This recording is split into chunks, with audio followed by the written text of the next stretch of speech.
A city on the verge of greatness. A new type of city, based not on the man, but on the automobile. The car. A symbol of freedom and vitality.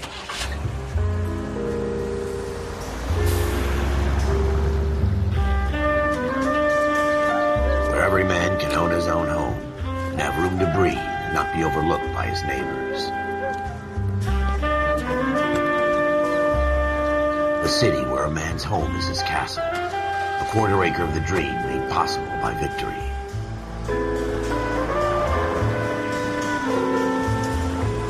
A city of opportunists.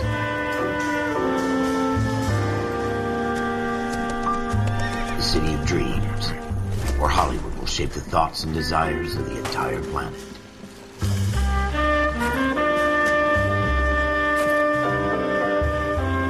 A city of pioneers.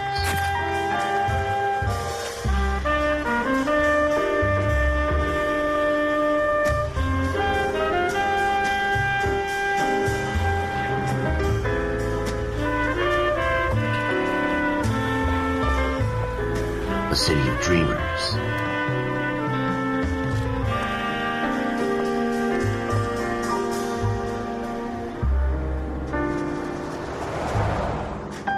A city of undercurrents, where not everything is as it seems.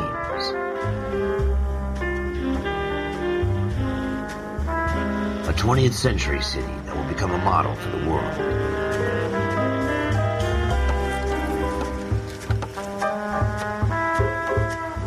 A city that has no boundaries, that will stretch as far as the eye can see.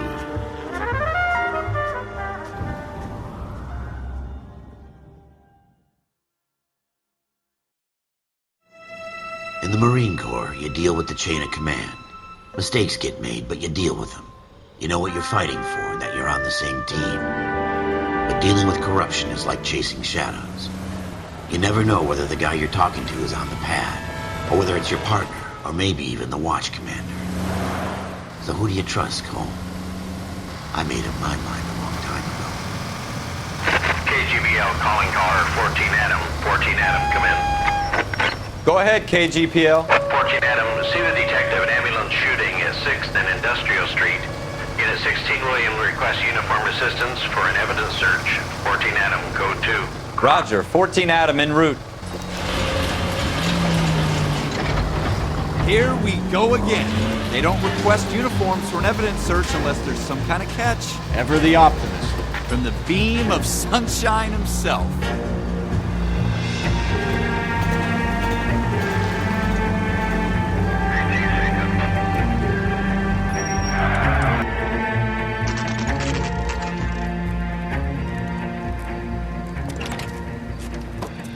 Floyd Rose, homicide. You might back up? Yes, sir. Phelps and Dunn, Wilshire Division. We had a shooting took place down this alleyway. We have the Vic, Scooter Payton, a Negro male bagged up and on his way to Central Morgue. Witness says a tall white guy, our shooter, put 2 in the Vic's head and then threw his piece. I need you guys to try and recover the gat. You want us to look anywhere in particular? Give it your best shot, guys. The dead guy's a lowlife. I'm not expecting any miracles here. And if we recover the weapon? Bag it and return it to technical services. You hurry it up, Floyd. We I'm got outta places here. to be. Happy hunting.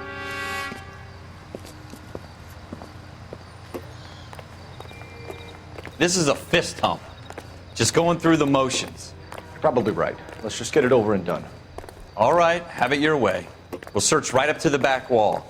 If you still don't come up with anything, come find me and we'll talk it out. 2 heads are always better than 1.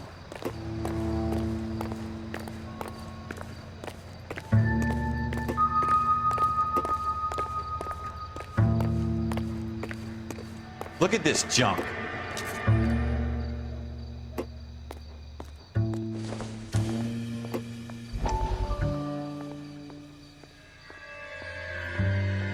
Not my job to pick through other people's trash.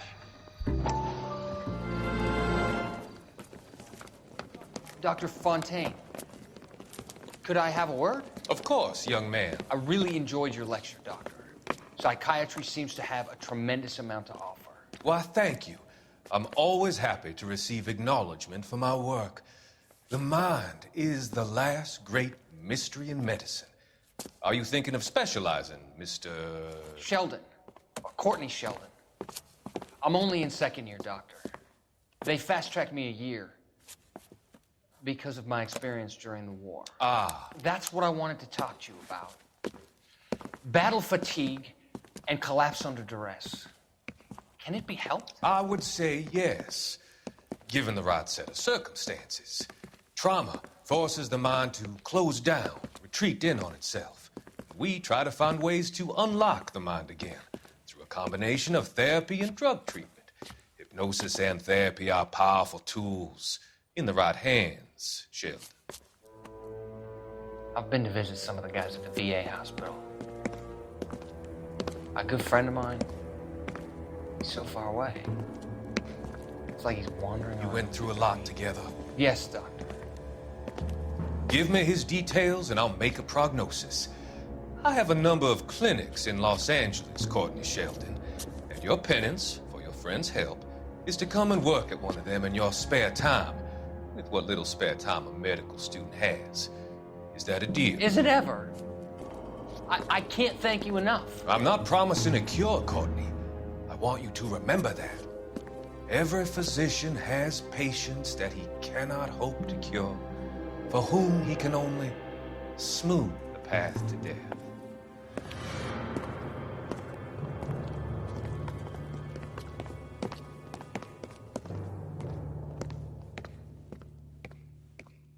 What have you got, Phelps? Anything?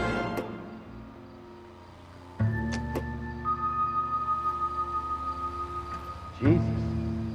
Cole, come take a look at this.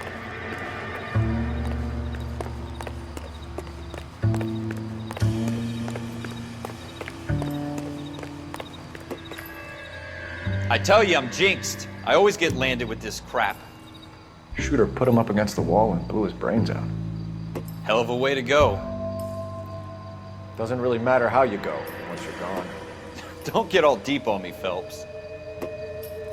We're never gonna find it. It's a waste of time.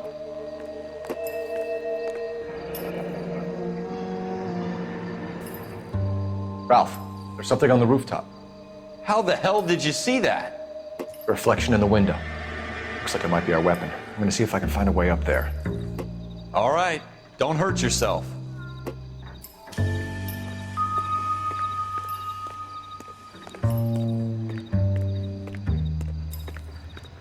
The gun's up on the roof, right? So we need to find a way up.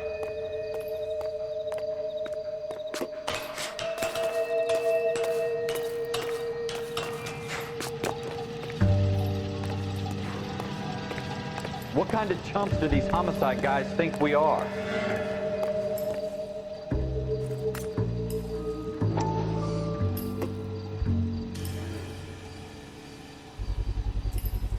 Smith & Wesson, serial S71893.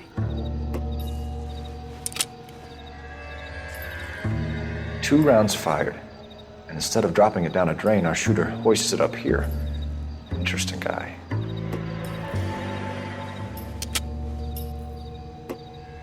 We should follow up on this now, before the perp tries to leave town. We have the gun, Cole. Let's take it back to Central. We could get a commendation. Could show some initiative, Ralph, and see if we can come up with an owner. That's a long shot, Cole. It's a pretty fancy gun. You know a local gun store? Sure. There's a place a couple of blocks from here.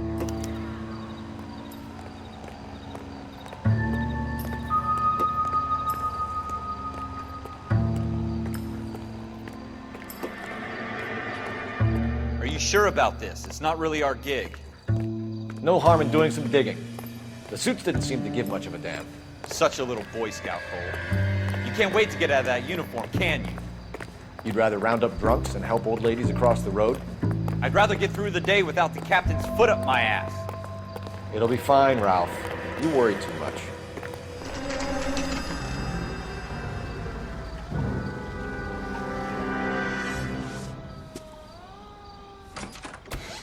Officers Phelps and Dunn.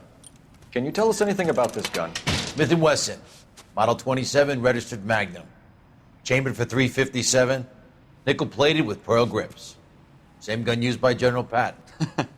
You're not suggesting he's the owner? No, I'm not. You seem to know a lot about the weapon. I ought to. I sold it. You know, this piece will stop a rhino. These babies are only available special order. Here's my Smith & Wesson order book. You mind if I take a look? Be my guest. This is about something bad, right? Model 27 with pearl grips, Cole. You see it on there?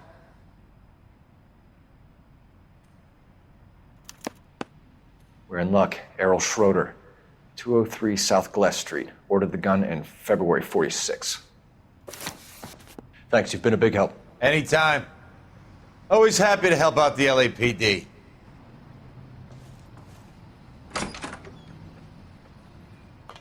Do we call it in? Let's see if he's at home. Owning the gun doesn't prove he pulled the trigger. Okay. In for a penny, in for a pound. Lead the way, Gunga Din.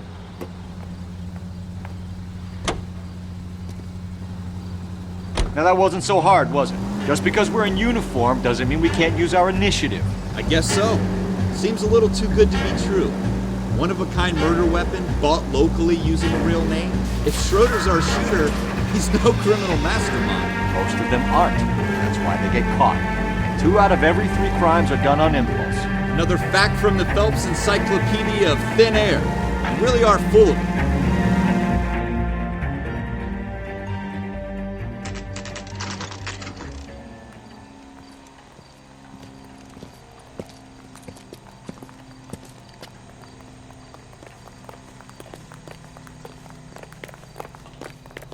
Top of my class back east.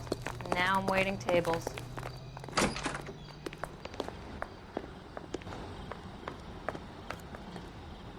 Schroeder, apartment 2.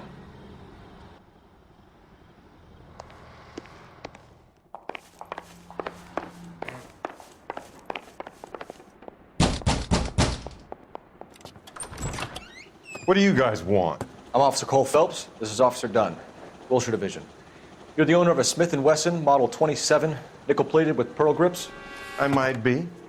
What of it? Then you'll be surprised to know that Scooter Payton was murdered tonight with your gun. You're out of your mind. Scooter? He works for me. I have that gun here in my drawer. What the fuck is going on here? You're under arrest, Schroeder. Cuff him, Ralph. No way. You're not taking me down for this. You ready, tough guy?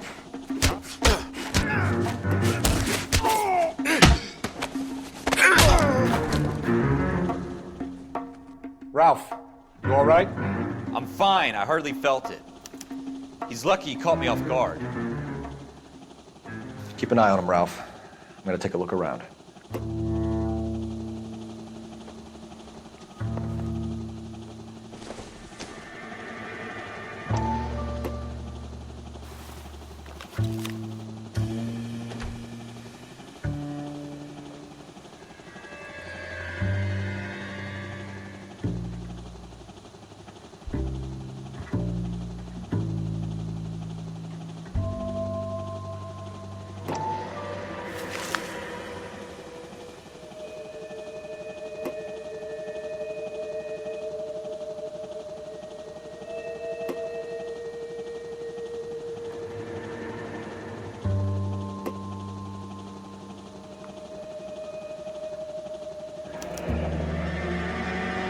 List of names and a series of numbers. Floyd Rose's name is in this book. Phelps, we can come out of this all bright and shiny with a commendation. Or stick our schlongs in a hornet's nest. Call it in, partner. And leave the book where you found it. Officer Phelps, badge 1247, requesting.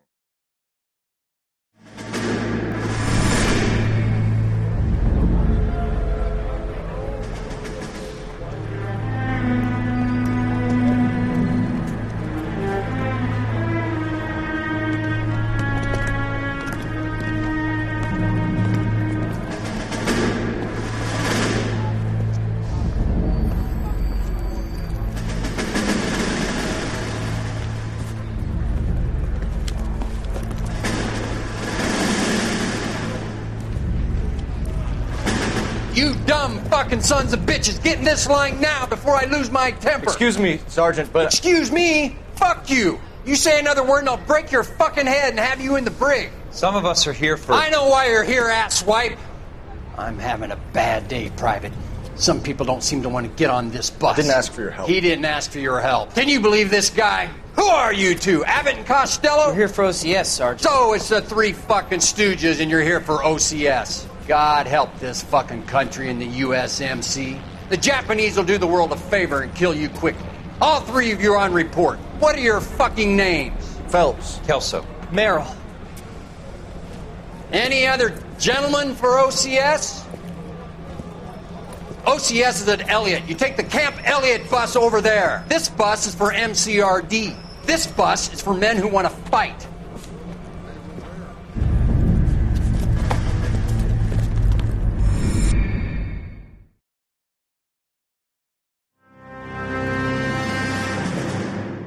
Well, you picked the right place, Cole. A city that needed an honest cop like a thirsty man needed water. You'd heard the stories, but you weren't interested. You were here to fight the good fight, solve cases, right wrongs. The force is like politics. There's no sitting on the fence. You have to choose sides. A brown paper envelope or a Greyhound ticket to Palookaville. It could only ever end one way. All units to 211 in progress and shots fired at Westlake Savings and Loan, 1415 West 3rd Street. Unit to handle identifying code 3. We'll take that. It's only a couple blocks from here. 14 Adam calling KGPL. We'll handle the 211. Roger that, 14 Adam. Be advised, suspects are armed and dangerous. Roger, KGPL. 14 Adam en route. Make it quick, you guys. The cops are here. We gotta move it.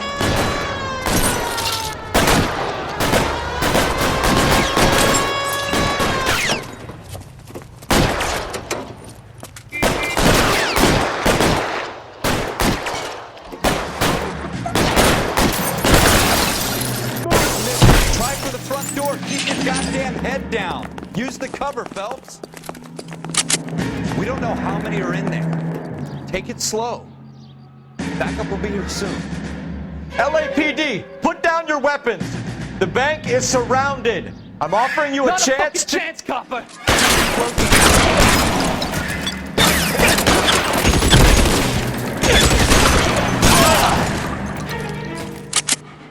That's it?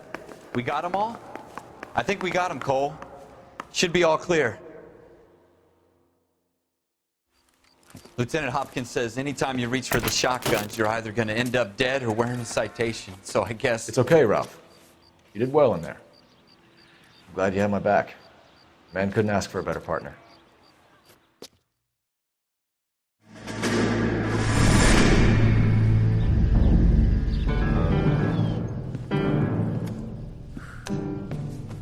This kind of opportunity comes along once in a lifetime, Hank. I have to grasp it. You have to survive it first, Cole. Here are the veterans. The Japs love to shoot officers. If I can make a name for myself in this war, my future... Thinking of taking on a company of the Emperor's finest single-handed? You don't seem the Sergeant York type to me. When I need your opinion, Kelso, I'll ask for it. They talk about officers like you in boot camp, Cole. They call it the Custer Syndrome. Guys who go around dreaming of fame and glory and getting all of their men killed in the process. Our duty is to lead, Kelso. And their duty is to die for your wonderful future?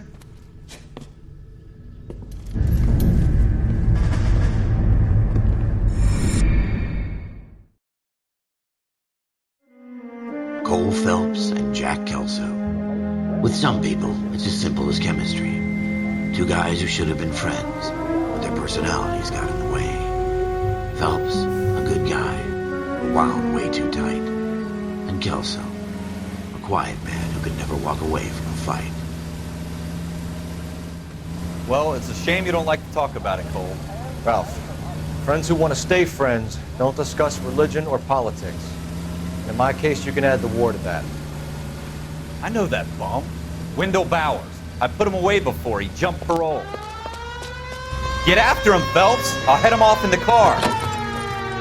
Wendell Bowers! Stop! LAPD! You can go screw yourselves. Give it up, Bowers! There's nowhere left to go! Looks like we've got the place to ourselves.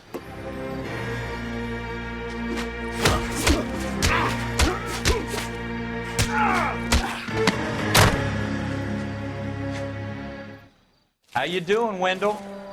Your parole officer's feeling lonely. He's got a hole in his life for an asshole like you. You can make it up to him in 10 years' time. Watch your head. This hump will be back in the Iron Hotel by tomorrow night. Nice work, Cole. You run track in high school?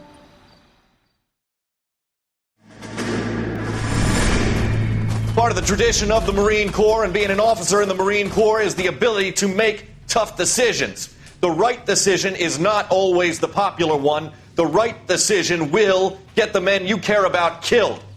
These ratings and your ability to give them frankly and truthfully directly affect your chances of successfully becoming a Marine officer.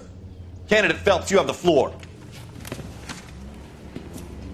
Esprit de Corps, Merrill, 10. Franklin, 8. Weiss, 8. Donahoe, 6. Kowalski, 6. Hudson, 5. Kelso, 2. Leadership, Donahoe, 8. Franklin, 7. Merrill, 6. Kowalski, 6. Weiss, 5. Hudson, 5. Kelso, 1.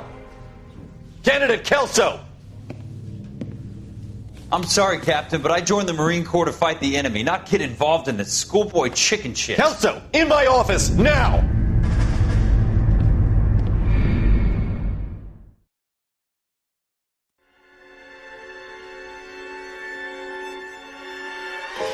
For every cop, there's the case that makes you. Gives you that leg up. Gets you recognized as the shining new star in the squad.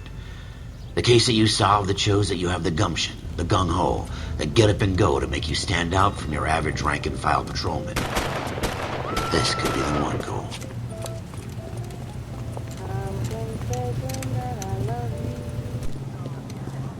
LAPD, could you stand clear of the body, please? Has anyone called an ambulance? We've called an ambulance and the police, but I'm afraid he's dead. Okay, stand further back and move along. It's your choice, but make it quick, people. Hey, Cole. You got here quick. My beat crosses 7th Street. Okay. You're first reporting then. We'll get a perimeter going and move the crowd on. You better see what you can find out before the homicide dicks show up. I'll be with you in a moment. Cops, it's gotta be something big. Everybody stay back. Let us do our job. Broad daylight, crowded street. Now I've seen everything.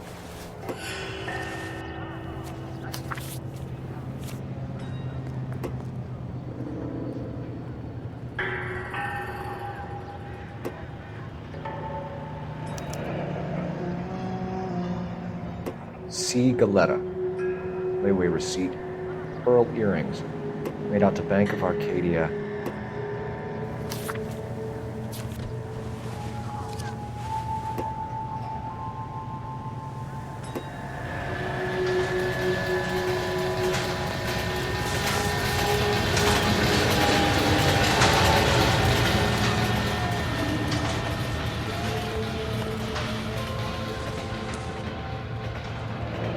Shell casings. These look like 32s.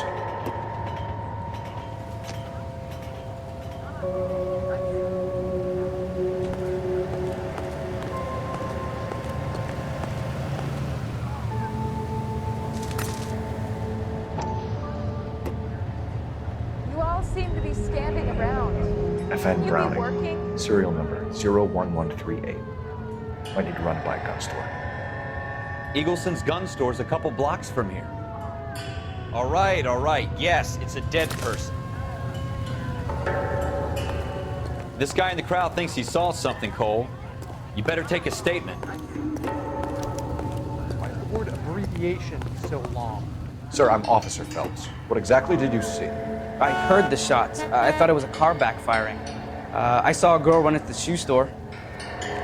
Speak to the witness before homicide arrives, Phelps.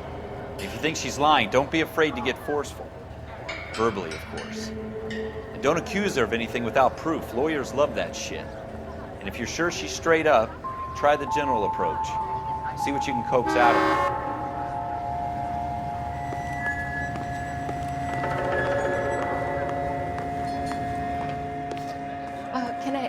help you, sir? I'm Officer Phelps, miss. I'm here about the shooting. Did you know the victim? He was my boss, Mr. Gage. Mr. Gage's first name. Everett. And you are? Galleta. Clovis Galleta.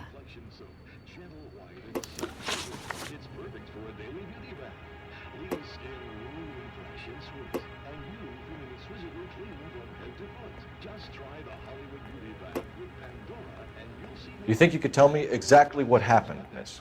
I look around the shops at lunch. I was in a store when Mr. Gage, my boss, bursts in yelling that I'm late on my lunch. And? We came back. I was angry. I walked in front. I heard shots. I turned and saw Mr. Gage fall.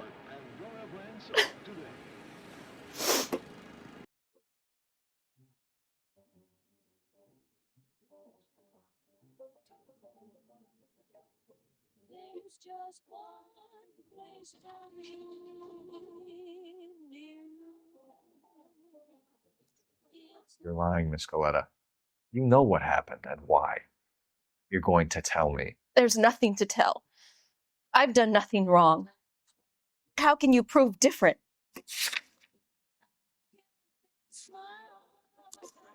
Your pearl earrings, Miss Galleta. You've been paying for them for a whole year. Stop lying and tell me what happened at the jewelry store. Oh, God. I won't lose the earrings, will I? You could lose your freedom, you little fool, if you don't stop obstructing a murder investigation. Mr. Kalu. Edgar Kalu. He runs the jewelry store. He showed me a lovely watch. Mr. Gage bursts in. Mr. Kalu gets very angry with Mr. Gage, and they start yelling at each other.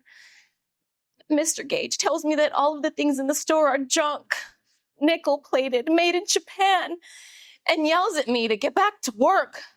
Then what happened? We get back here, and I hear a loud bang. Mr. Gage clutches at his back. I hear another bang, and another, and another. Mr. Gage falls to his knees. It looked very painful. Which jewelry store? Hartfield's. Broadway, between 5th and 6th. Did you see the person who shot Mr. Gage? Of course I did. Mr. Kalu looked very angry. He kept firing the gun. He kept pulling the trigger. He threw the gun in a bin and turned and walked away.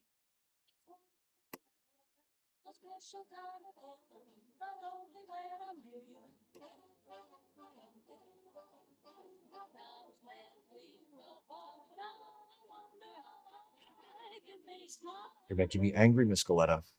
Is that what you want? Tell me why Mr. Kalu shot Mr. Gage. Mr. Gage hates Jews. A lot of people do. It's not my fault if he has nice things. How many shots did you hear, Miss Galleta? It's difficult to remember. It sounded like there were so many, and they were so loud.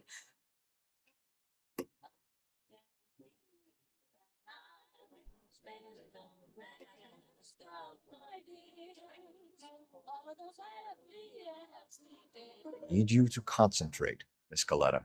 Even minor details can become important later on. Well, there was one bang, and then another, and then 3 very quickly, close together. 5. Thank you for your help, ma'am. You've been very brave. We'll need you to make a formal statement about what happened, Mr. Gage. Does that mean I can still collect my... Never mind. Yes, officer, I'll make a statement.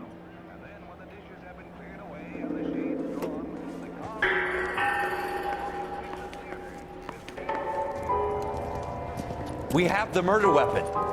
And the murderer. The girl saw it all. Our killer works at a jewelry store called Hartfield's. That's a couple of blocks from here. Thinking what I'm thinking? Tate, maintain the perimeter. Wait, tell me what's going on.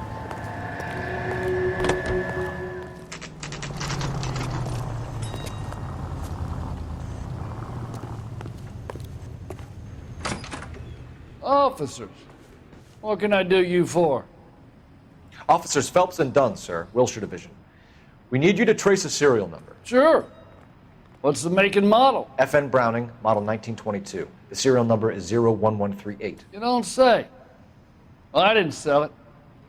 Europeans love them, but it's pretty rare you find one over here. Although I did have one in here a couple of weeks back. Remember the owner? Yeah. Kalu. Edgar Kalu was his name.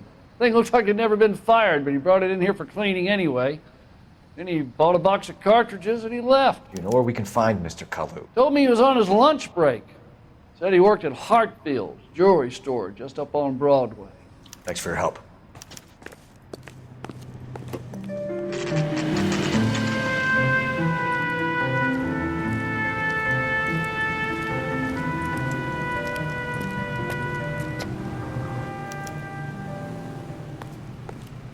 Officer, can I interest you in a new watch? Officer Cole Phelps, are you Edgar Kalu? No. Mr. Kalu is out back. He said he'd lie down. I'll buzz him for you. Son of a bitch! Go, Cole, go! Hurry, officer! He's getting away! Too late, Kalu! There's such a thing as soap, you know. All around. Would you recommend a special? Edgar Kalu, you're under arrest for the murder of Everett Gage.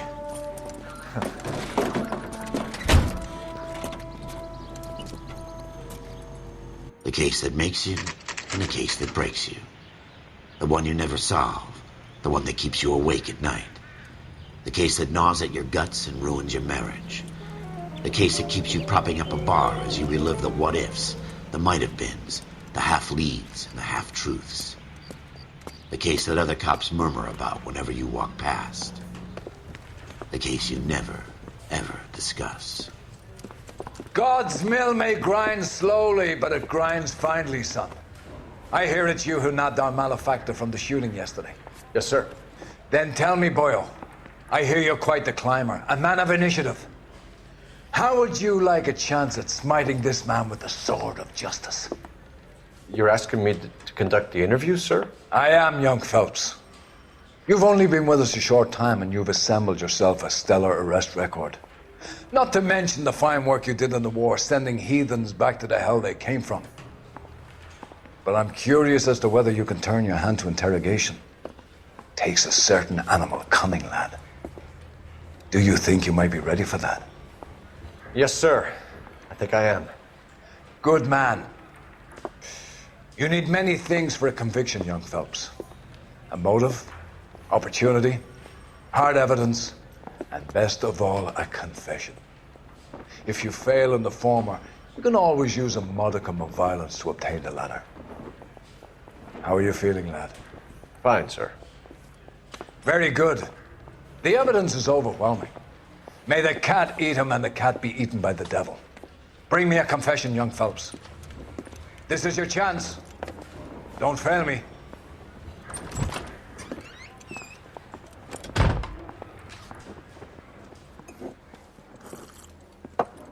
Has my lawyer arrived yet? I want to see my lawyer. A lawyer can't help you, Mr. Kalu. You shot a man dead in cold blood. You're going to have to pay for that. You followed Everett Gage and the girl back to the shoe store. You put 5 rounds in Gage's back. Gage was a bastard. Whatever he got what was coming. But it had nothing to do with me.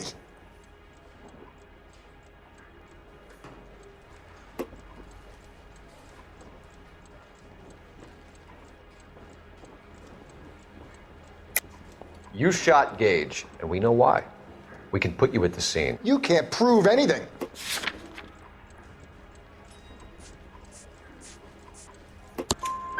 We know all about the argument. Miss Galetta made a statement. You're counting on the girl? You think her testimony's gonna stand up in court? You're going to the gas chamber, Edgar. That Jew-hating fuck couldn't leave me alone. I had a sale. That girl was ready to buy. Let's change the subject. You fasting for Yom Kippur, Mr. Kalu? Yeah, let's change the subject, you going motherfucker. How about baseball? You're not denying you're a Jew, Mr. Kalu. This is America. It's not Germany. It's not a crime. Some people don't like Jews, Mr. Kalu. Yeah, and I guess you're one of them. Gage hated Jews, didn't he, Mr. Kalu? I don't know what you're talking about. You left-wing leaning parasite. You expect me to sit here and listen to your drivel? You call me that? You sit there and you call me those names, you goddamn goy putt snatcher? You and that stup Gage! Why did you do it, Mr. Kalu? Gage. He's in the Chamber of Commerce. He's in with all those momsers. He blocked every proposal I ever put forward. Kike this and kike that. He's been trying to ruin my business for years. Edgar Kalu, I'm charging you with the first-degree murder of Everett Gage. I respect your beliefs and your right to hold them. I hope for your sake the jury can commute to murder in the second degree. May God have mercy on you, sir.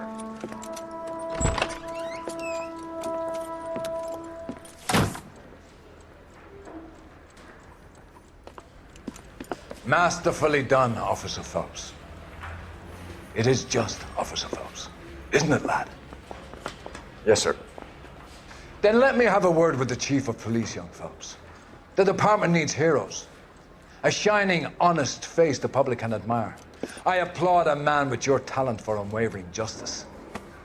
Back to your duties for now, Boyle. But here's a piece of advice. Get yourself 2 suits, get them pressed. You'll be needing them.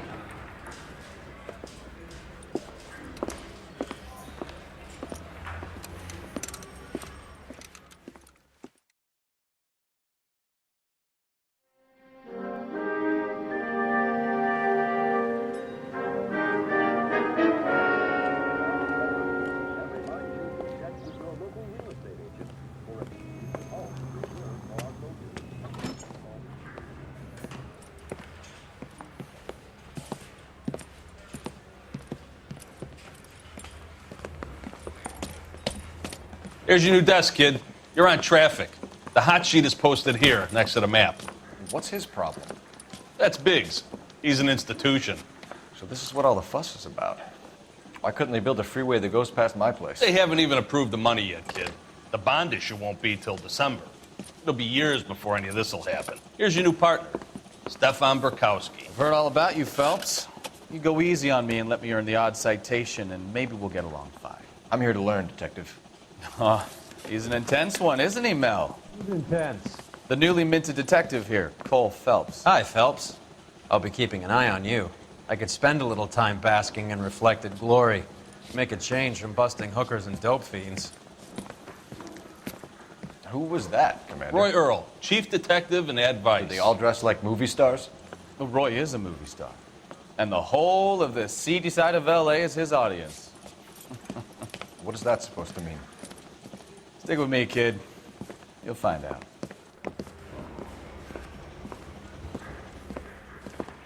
And now some housekeeping. Warm Central Division welcome for Detective Cole Phelps. Some of you guys may know Phelps. He's the cop who broke the jewelry store murder. Stand up and take a bow, Phelps. If it's all right with you, sir. That's an order, Phelps. Shh, quiet, everybody. Phelps is one of only 2 serving LAPD officers who received the Silver Star during the war. Really gave it those lousy Japanese, eh, Phelps? I did my best, Captain. Why are you war heroes always so modest? I've partnered Phelps with everybody's favorite Pole, Stefan Burkowski. Hope you like work, kid. Bukowski sure as hell doesn't. Well, that's why we have partners, right? Okay, can it, guys. Stick with Burkowski. He's a good cop. He knows traffic inside and out. I'm going to start you out with 1 case. Do okay, I'll give you a couple more. You screw up, you'll be rousting vagrants and running license plates. Now get down to the PE Freight Depot, 6th and Alameda. A patrolman called in a suspicious vehicle. Signs of foul play. See what you can find out. Come on, Phelps. I don't want no part of it. If Captain finds out, we're dead.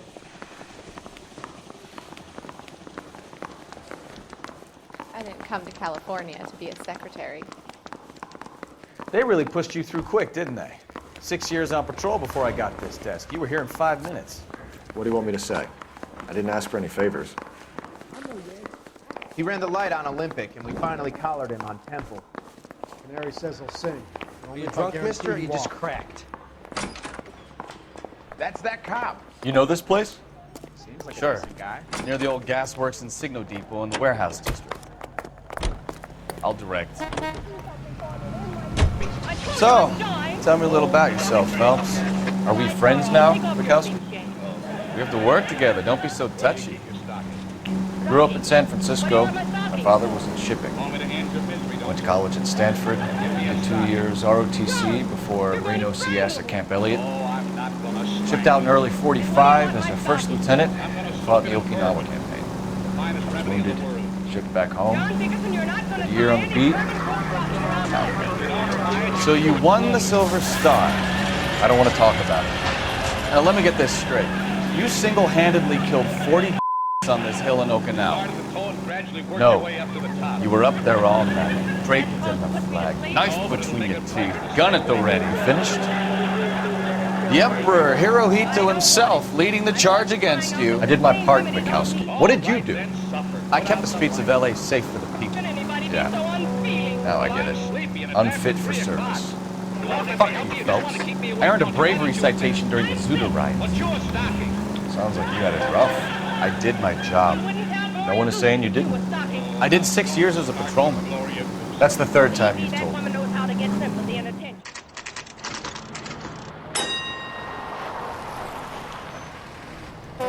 That you, Bukowski? Go on through. Parking lot straight ahead.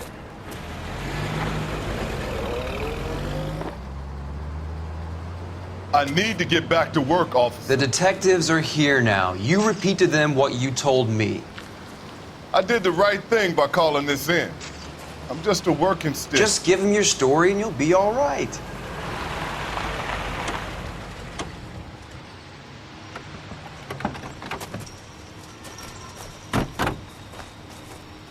This is your first case, Phelps. It's okay to admit it if you're stumped. If you don't know what to do next, just come talk to me and we'll see what we can figure out. Thanks, Stefan. You're okay.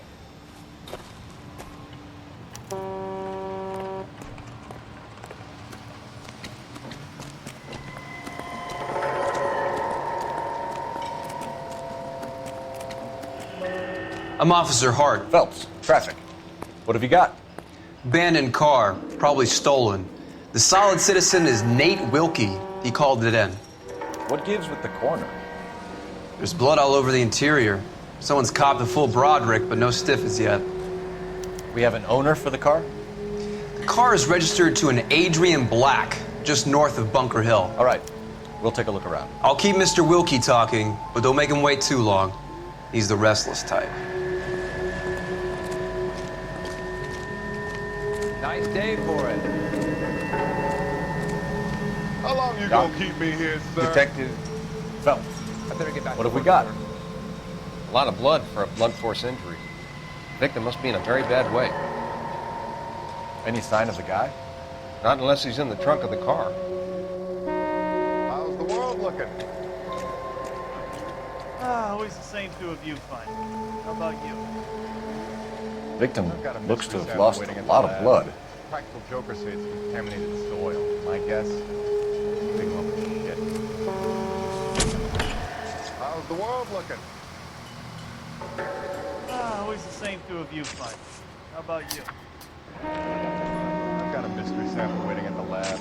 Practical jokers say it's contaminated soil. My guess, big lump of shit. Mr. F. Morgan picked up a live pig yesterday?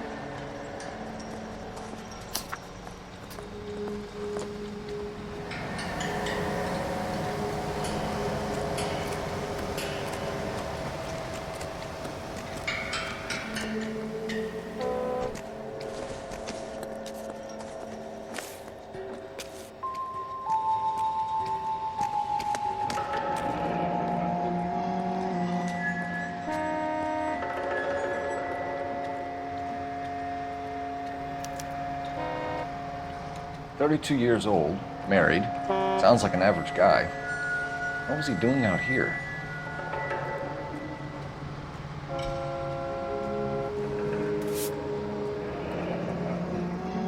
Happier times, I guess.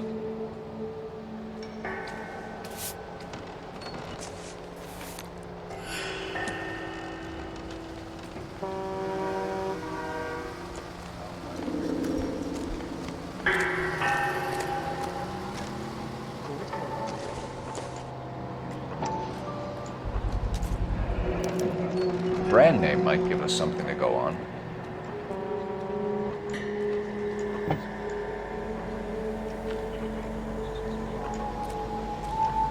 I swear, this town is going straight to hell.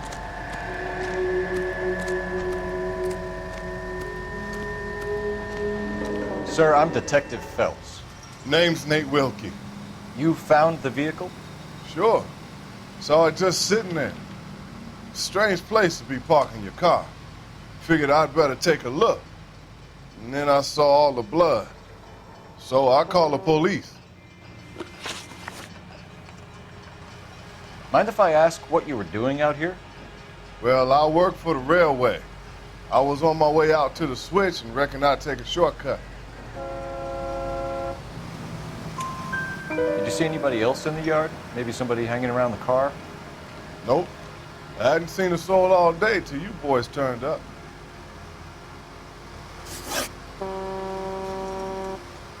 Do you know Adrian Black, Mr. Wilkie? No, sir. That ain't a name I'm familiar with.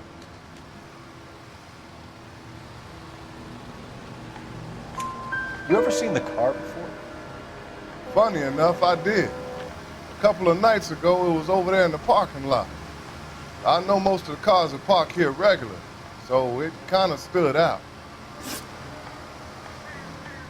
The wallet by the car. Was there anything in it when you arrived? You accusing me of something, mister?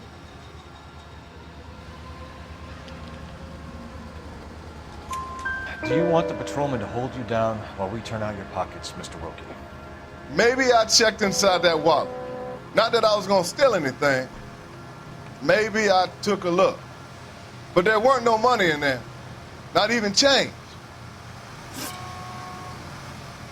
We found a steel pipe with blood on it near the car. Do you know anything about it, Mr. Wilkie? No, sir. I went straight for the law when I saw the car was full of blood. When you saw the blood, was it wet, bright red, or darker like it is now? Darker, I'd say. Looked dry already. Thank you for your help, Mr. Wilkie. We'll contact your employer if we need anything more from you. If you have to, I guess. I can't really spend no more time over this. Somebody's got to inform the wife, Phelps. If you're done here, we'll head over there now. I'll have the car towed down to the impound. That's about all I can do here.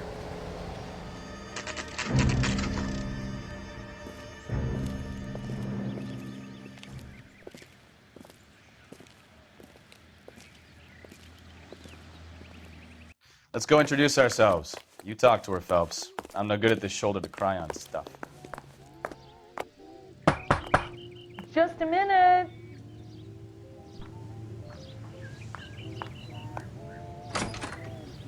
LAPD, Mrs. Black. May we come in? We have some bad news, and we'd rather discuss this in private. I'm Margaret Black. We can discuss this in the living room. Please come in.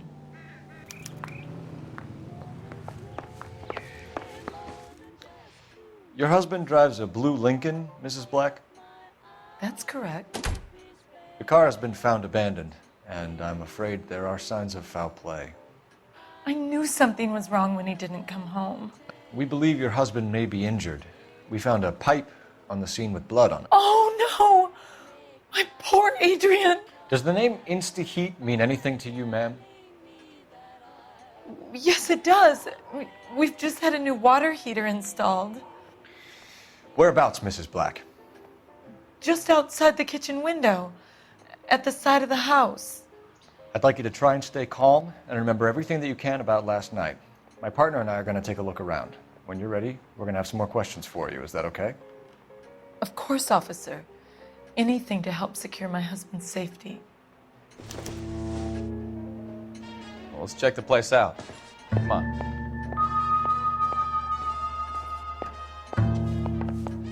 Have a good look around. There's got to be something in here to go on.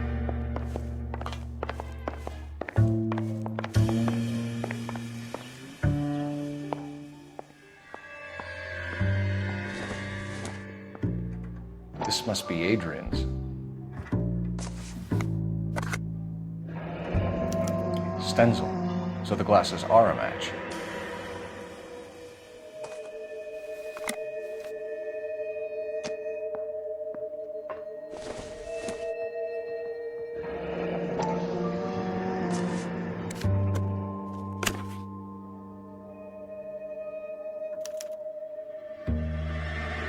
To my Adrian. This thing gets more and more interesting.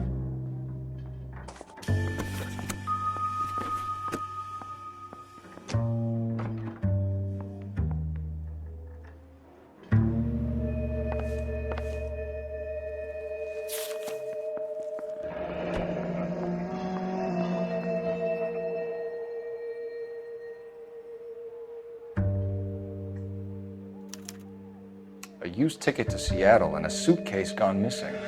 Someone couldn't wait to get out of this house.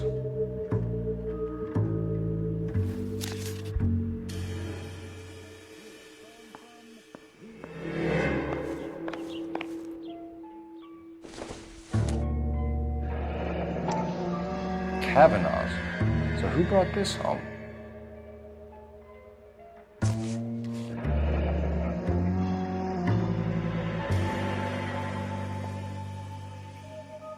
Maybe Adrian was a patron. R&I should have an address.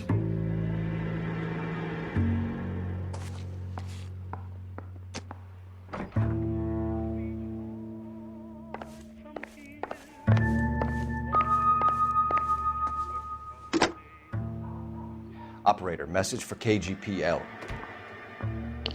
Putting you through now. Phelps, 1247. How could I help, Detective? I need an address on a Kavanaugh's bar. Certainly, Detective. One moment. Kavanaugh's Bar, corner of Aliso and Hewitt, south side of Union Station. Thank you.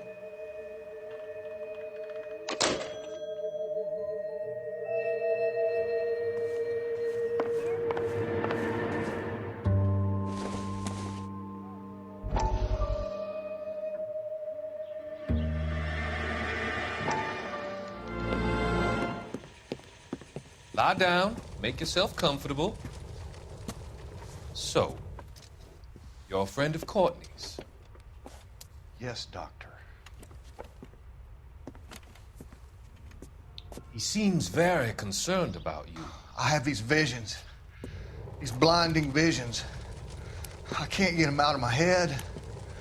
My skull, it feels like it's in a I'm vice. going to give you something to calm your nerves.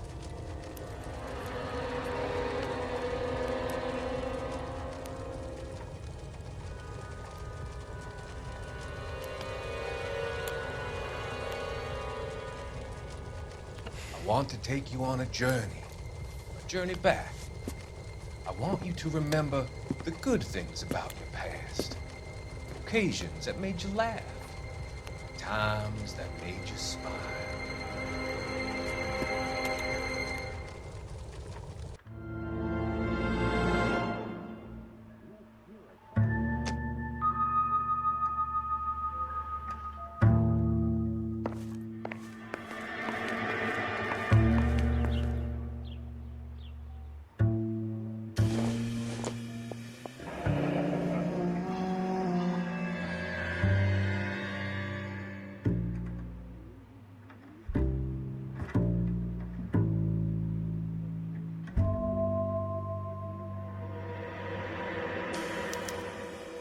This was only recently installed, not 2 days ago. Maybe it's time we took a look around outside.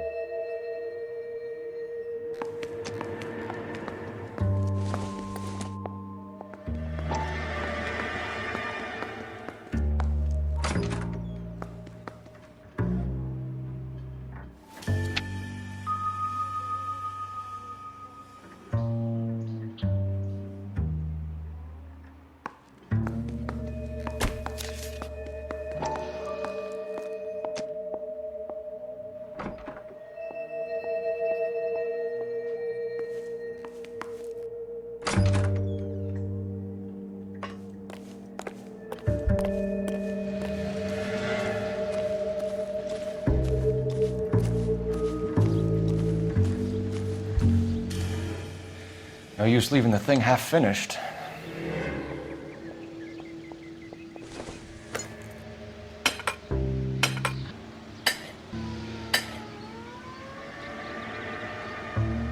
So the pipe missing from Mr. Black's heater is the same one that killed him. Huh. Seems like the assailant is a little closer to home.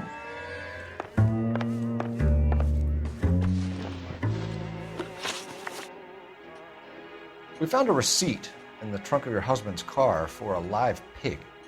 This receipt was made out to an F. Morgan. A pig? Adrian runs a tool business. That would be Frank Morgan. God knows what he's up to. What makes you say that about Morgan, ma'am? He's the foreman at my husband's plant. Very shady character. I've told Adrian he needs to keep his distance from the staff. They're always out drinking together. Was your husband wearing his glasses when he left here yesterday? Yes, he just bought a new pair. Go on. I kept telling him to throw those old ones away. He tried to repair them with tape. They looked terrible. Did your husband tell you where he was going last night? All he said was he was going to meet Frank for a drink. So nothing out of the usual then? Well, he came home early from work. He never comes home early. And he went out early, too. He normally never leaves for the bar till about 7. Tell us about the photo of Adrian in the bedroom. What is there to tell? It's from his most recent business trip to Seattle. There's plenty to tell. You just won't tell it. You're lying about the photograph, Mrs. Black. You're incredibly rude and insensitive. But I guess you know that. I've told you what I know about the picture.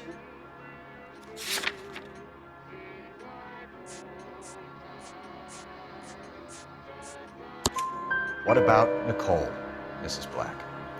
Was your husband going to leave you for her? I've seen the photo frame. He thinks I'm stupid. But women sense these things. I don't know if he intended to leave me or if it was just a fling. God only knows. I only want to know that he's safe. Your husband frequents Kavanaugh's bar? How did you know that? Adrian practically lives there after work. So Adrian spends a lot of time there? Up until recently, he's been away in Seattle a lot on business. I think you should come clean with us, Mrs. Black. Your husband is missing, and after our search, I'm willing to call the circumstances suspicious. Can you account for your movements last night? You're not accusing me, are you? What an awful thing to say. I was here all night, of course, waiting for Adrian to come home.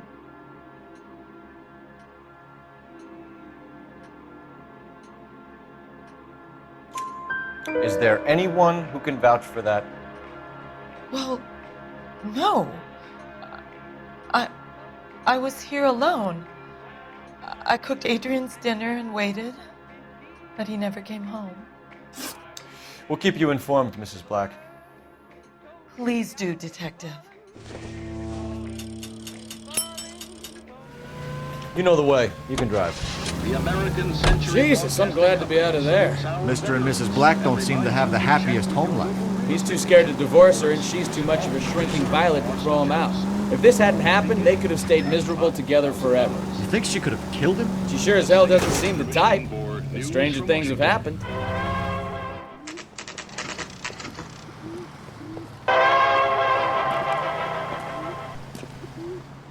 Hey, I know you. No, you don't. She wants a 5-star goddamn wedding. Boy, let's take... You know Frank Morgan? Sure. Frank's your regular. He's a loner in the back. Waitress. Could I get another spoon? Frank Morgan? Who's asking? Robinson are having Cole sale. Phelps, LAPD. Don't you know? I understand you're a friend of Adrian Black. Yeah, I know him. Are you aware that he's missing? No, I hadn't heard that. Tough break. We found Black's car abandoned in a freight depot, covered in blood. You know anything about that, Morgan? Hell no. I'm sorry to hear that. I like Adrian. He's a good boss. Please, don't tell me you actually believe this jerk-off, Phelps. You're lying, Morgan. You were there. And you're talking out your ass, detective. How about you prove I was out at that rail yard?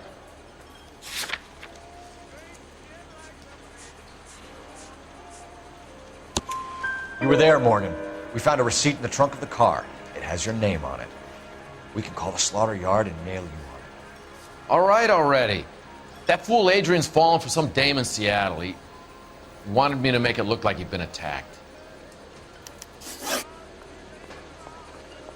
Where exactly is Black holed up? No idea. I think he took off for Seattle.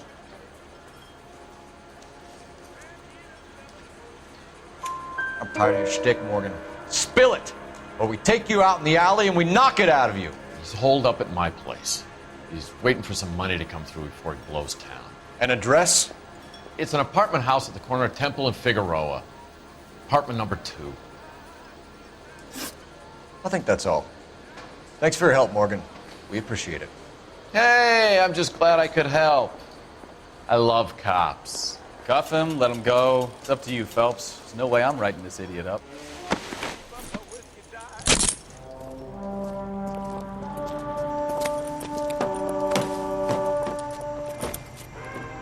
You got Morgan's address? Let's get over to his apartment. Food wasn't great, but you're real nice. And it is opening talk. KGPL calling car 11K. 11K, come in. 11K, go ahead. Message from Technical Services. Blood found in the abandoned Lincoln at the PE Freight Depot is not human. Repeat, not human. Compositional analysis reveals swine as the most likely match. Roger, KGPL.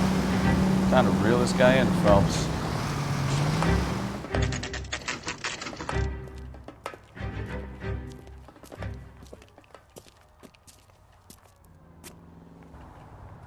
Well, let's check the place out. Come on.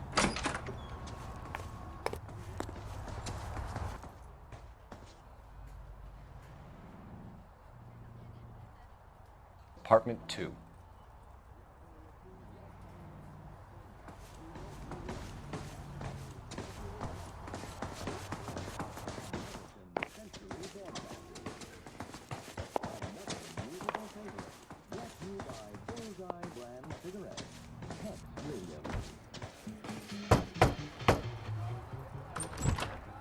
Help you, gentlemen? LAPD detectives, Mr. Black. You're under arrest. Look, I'm really sorry about this. I never tried to hurt anyone. I just needed to get away from L.A. I won't put up a struggle. Just let me get my things. Knew it! Phelps, go after him. I'll try and head him off in the car. Remember, the gun is the last resort. Stop right there, Adrian. It's over, Adrian. Why not just come clean with her, Black? Why the melodrama? I thought it would be easier. No, it just got a whole lot harder.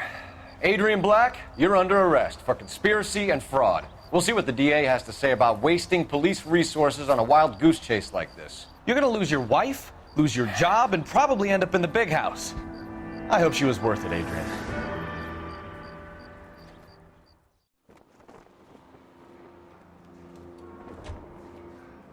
That turned out to be quite some case, huh? Adrian, what an idiot. You got an arrest and a clearance in your first case, and in fine style, too. Well done, detective. Efficient investigation technique, good public presence. You keep that up and you learn from Bukowski here, you could go a long way in this department.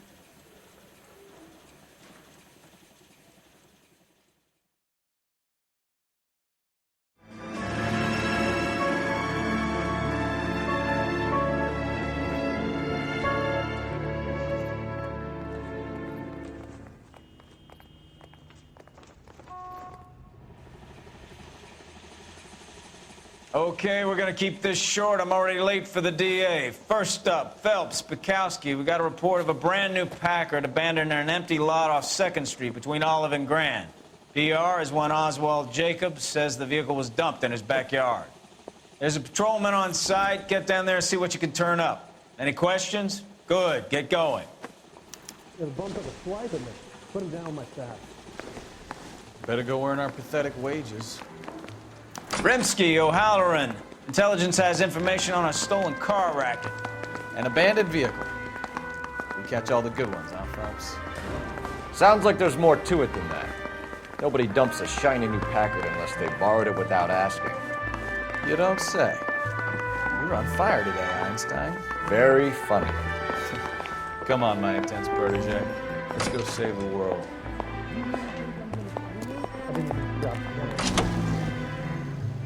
You hear about Adrian? Broad in Seattle threw him out. Wife says she's gonna take him back. Women generally show more compassion. What are you talking about? Adrian dumped on her. He was humping the secretary. Margaret should show some pride. Pride comes before a fall, Bukowski. Talking from experience.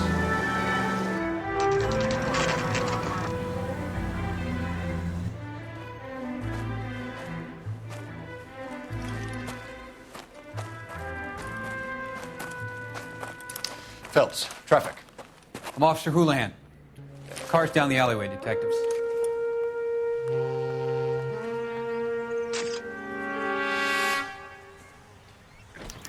We got a call about an abandoned vehicle? Yes, sir. The car has flags.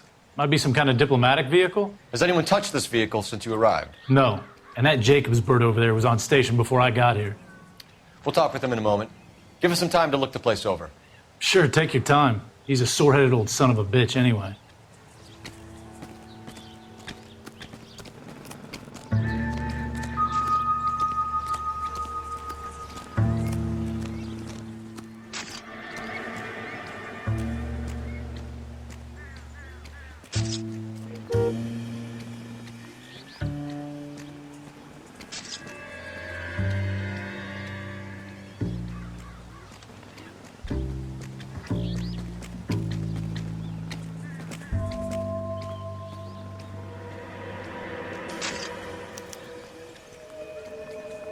It's owned by the Argentinian embassy.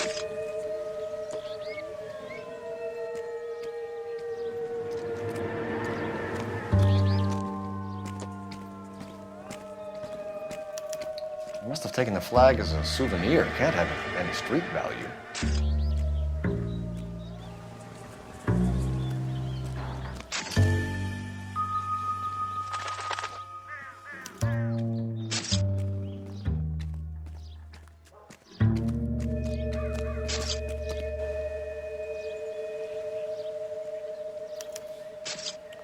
Stealing the wheels is for amateurs. The car ring would have stripped it in a warehouse.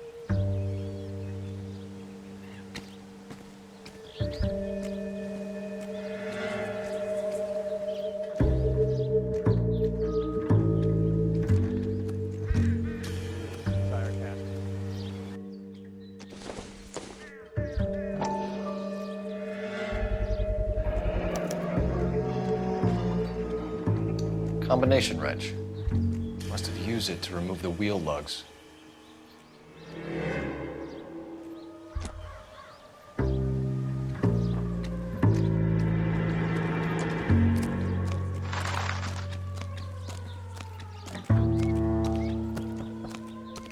Oswald Jacobs? That's right. What exactly happened here, Mr. Jacobs? Last night, I was looking out of my window. I like to keep an eye on what's going on. I can understand that. You see this empty lot? Damn kids play stickball here.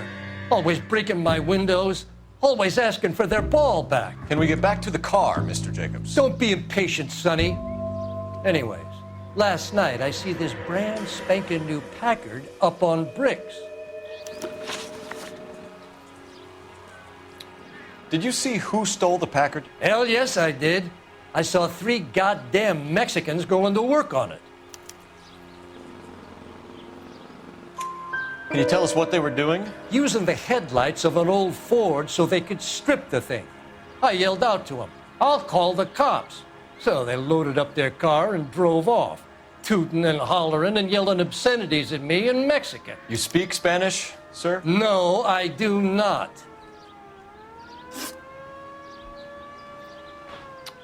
After the Mexicans left, you didn't go anywhere near the car? After I scared them off?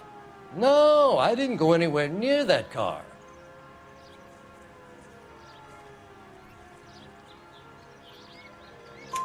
You went out to the car. Once they were gone, you had to take a look for yourself. I was curious. Ain't no law against that. So what if I took a look around that car? You can't be accusing me of nothing.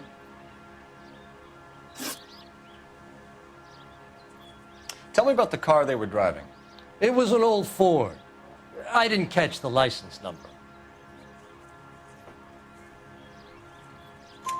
You look like the kind of guy who notices details. You're right there. The car was old, but it looked brand new. Candy apple red paint job stands out a mile. What exactly did you see them take? They was working on the tires. That's all that was took.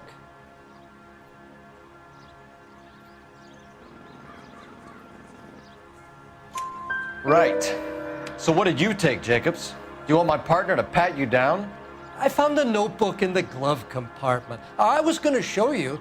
It's on the chair on my porch. Thank you for your help, Mr. Jacobs. You can speak to Officer Thibault about signing a formal statement. When you get the car out of the way, maybe you could come back and do something about those kids. How about we bring you an umpire's mask?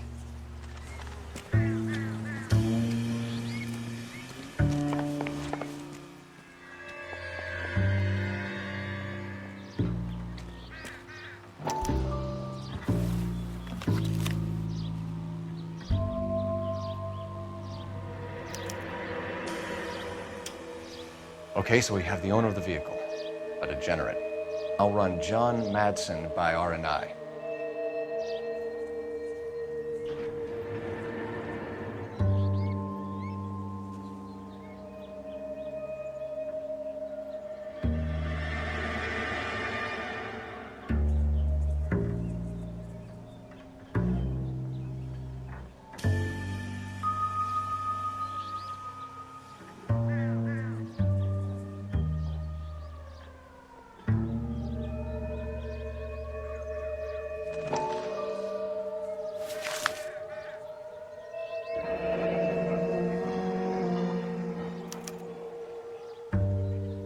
Contact details on a William Dewey. This looks like business rather than pleasure.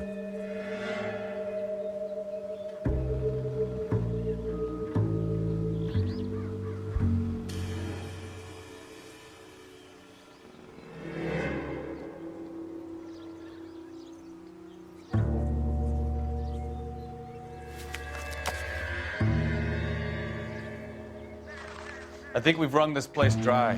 Let's find a game well.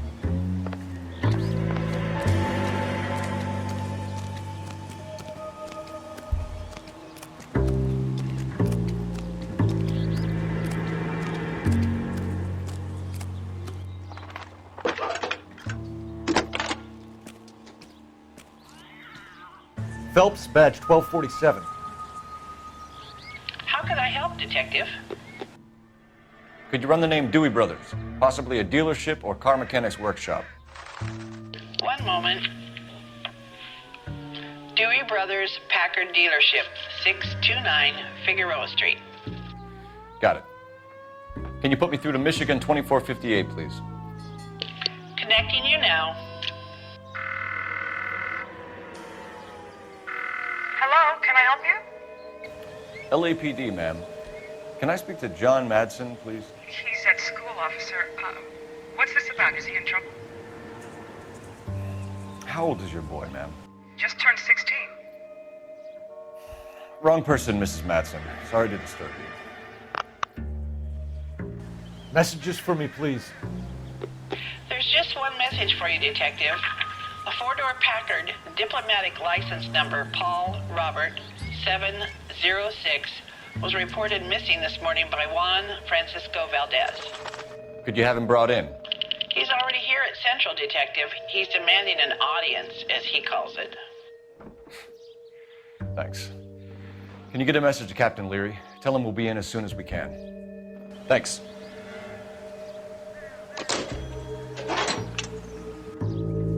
Can you cordon off this lot until we have the vehicle impounded? Yes, sir, Detective. We'll follow up on the owner. Get a statement from Jacobs, and I'll read your report back at the station. We can visit the Packard dealership or head back to Central and interview this Valdez character. Your call.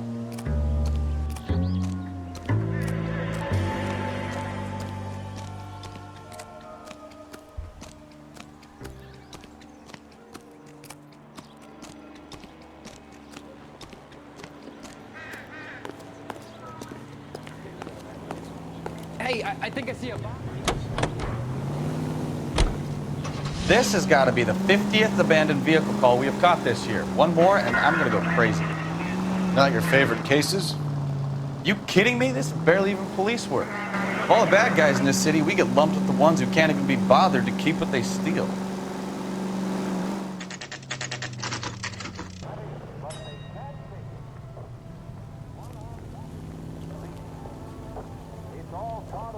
$1,000 jackpot hit by the state's attorney. Don't tell me, let me guess.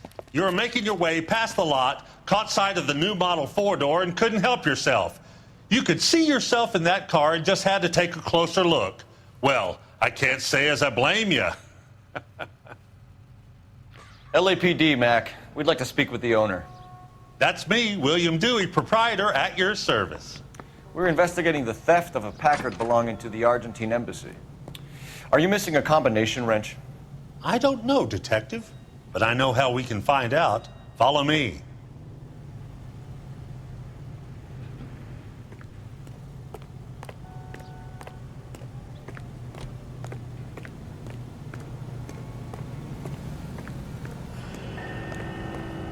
We keep all our tools in here. Mind if we look around? Be my guest. You sure you guys aren't interested in a new car? Huh? Maybe a used car. I have some nice used cars for guys in your wage bracket. Why don't you give us some alone time, Dewey? Go sell some cars or whatever it is that you do here.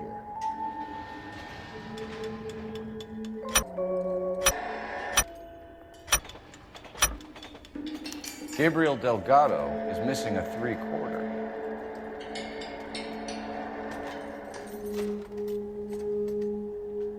No good. We need diplomatic plates. If you don't mind, we have a few questions. Packards are great cars, but this doesn't look like the kind of place favored by foreign embassies. How do you know Valdez? I don't know Valdez. The embassy bought the car. All I know is he must know a quality car when he sees one. And I know a shyster when I see one. You and Valdez are in this together. Me and Valdez? I hardly know him. Valdez wouldn't wipe his shoes with me.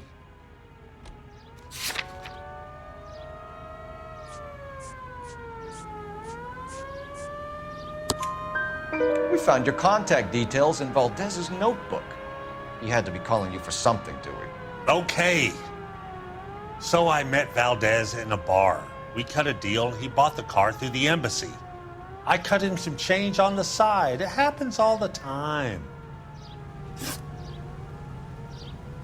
Where can we find Delgado? I don't know. He sure as hell isn't here.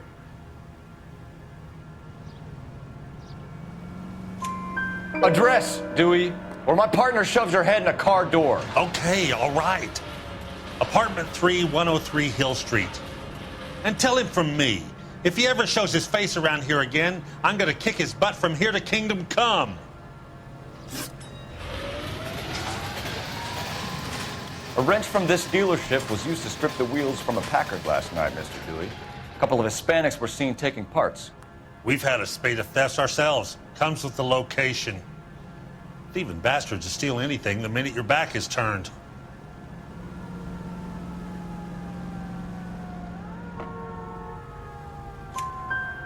What are you hiding, Dewey? Spill it. You don't want the LAPD getting too interested in this place. So I hire a few illegals. It's cheaper than hiring returning GIs. They have less attitude. Downside is, they're a little light-fingered. Thank you for your help, Mr. Dewey. No problem. God damn that kid. I'm just an honest car salesman. Seems like you just don't know who you can trust these days. Going to movies, Dewey. You're missing your calling. Time to visit Gabriel Delgado. See how good his excuse is. You read this story in the Examiner about the Navy developing three-dimensional movies? What's a dimension? You know, like a graph. Vertical axis is Y and horizontal is X. Well, that's clear as mud. Third dimension would be Z. So things would be popping out of the screen. That's ridiculous. You scare people out of the theater. God's name would want that. I don't know. People scoffed at the idea of talkies and colors, and look what we have now.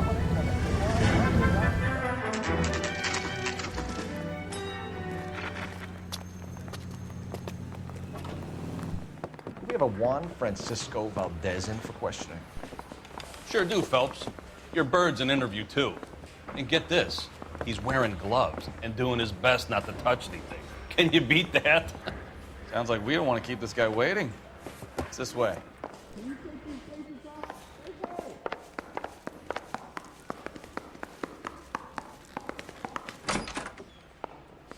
About time. Are you the senior officer I requested? I'm Detective Phelps, and this is Detective Bukowski. Have you any idea how long I've been waiting to speak with you? I am needed back at the consulate, and you keep me here like a common criminal. All right, friend. Let's take a deep breath and start all over again. Mr. Valdez. Consul General. I insist on my full title. Where did you purchase the car? My secretary and driver arranged the purchase. A disreputable place, Dewey Brothers by name. As soon as I can have it arranged, I will have my Hispano Suiza brought up from Buenos Aires.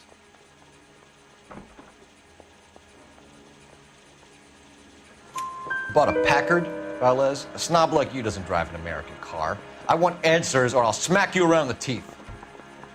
William Dewey offered me a substantial bribe to make a purchase at his establishment. It is not unusual to make this kind of transaction in the civil service. Don't tell that to the Argentine taxpayers. Consul General, we have located your car. Can you tell us how it was stolen? It must have been stolen from the consular garage. Terribly inconvenient, of course. I want the perpetrator soundly flogged. Unfortunately, we don't do that here, Your Worship.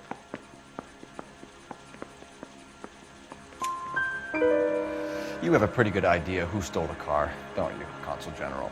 Are you going to tell me, or do I shake it out of you? There's no call for violence. I suspect a disgruntled boy from the car dealership. You have a name for this kid? Gabriel, like the archangel. I have no surname. So tell us about this kid, Gabriel. You had a run-in with him? Mecánico. A presumptuous young man who did not know his place. He presumed to ask me questions. We do a lot of presuming here in the United States, Consul General. It comes with the turf. You fuck young boys, Valdez. Are you a madman? This will cause an international incident.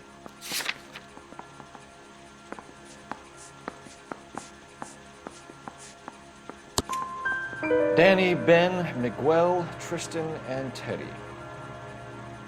Full lips. Ring any bells? I'm sure we can come to some arrangement. Gabriel. Spill it. A beautiful but impertinent boy.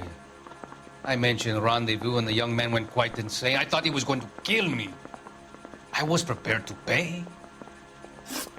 We'll be in touch, Consul General. Let's nail this kid Delgado and wrap this thing up. Well, let me guess. You're lost in my eyes? Yeah, I want to make homicide.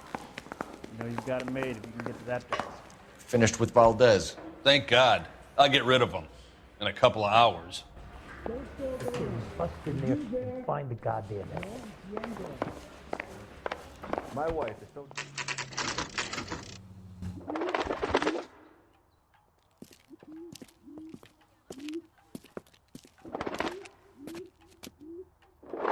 Okay, let's see what Gabriel has to say for himself. I just hope our Archangel hasn't already flown.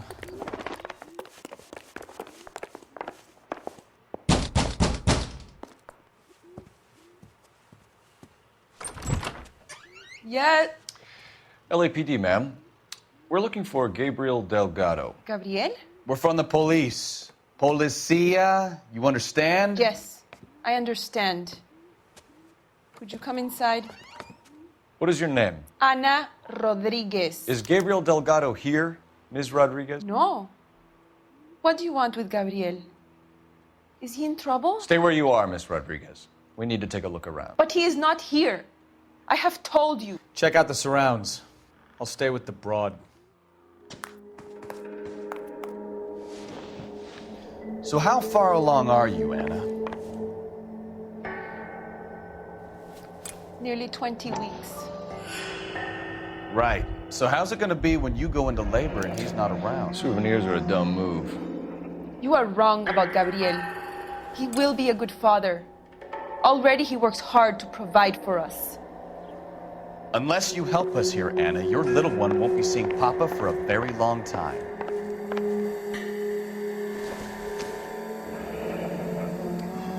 Difficult to tell whether it's the suspect vehicle from the scene. Certainly Gabriel's pride and joy.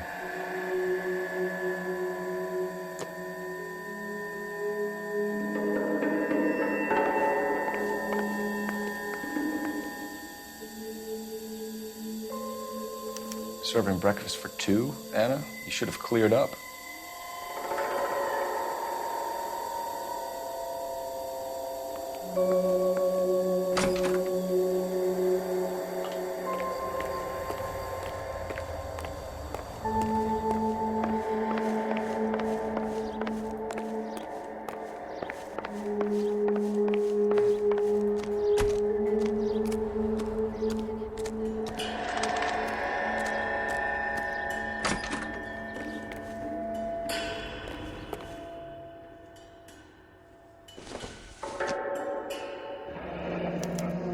Diplomatic license plates.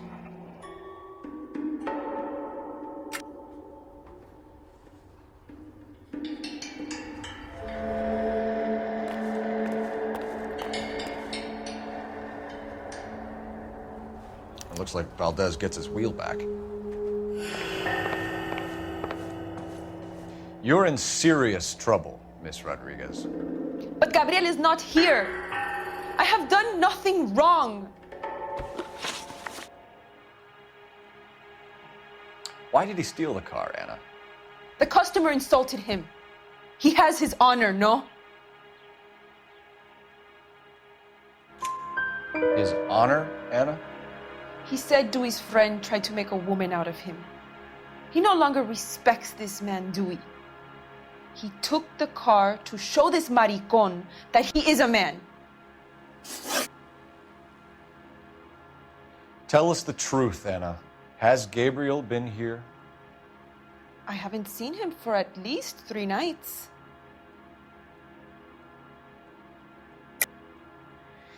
You keep lying to me, and I'll send you and your baby to jail.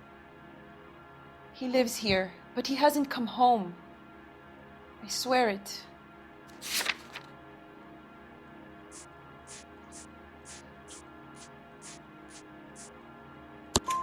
Enough, Anna. There are signs all over this place that he's been back. was here last night. I have never seen him so angry. He went out to his shed and put some things in it. I don't know what, and I don't want to know. I love him.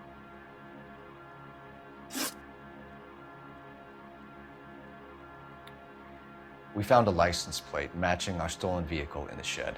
Add in the assortment of parts, and we can make Gabriel for a dozen other thefts. It's time to get serious, Anna. You must ask these questions of Gabriel.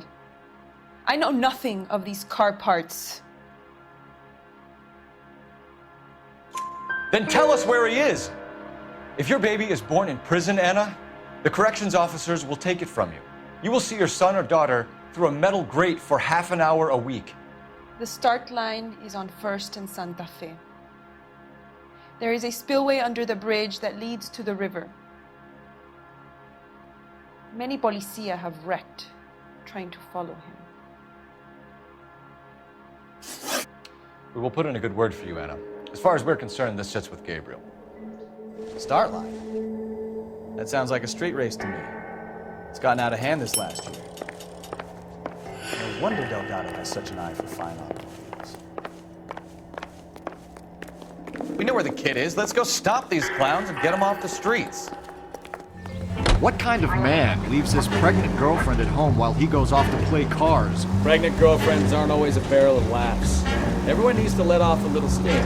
Some guys wouldn't come back home at all. Are you talking from experience?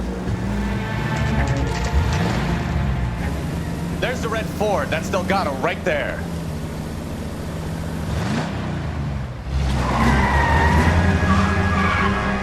Quick! They're getting away!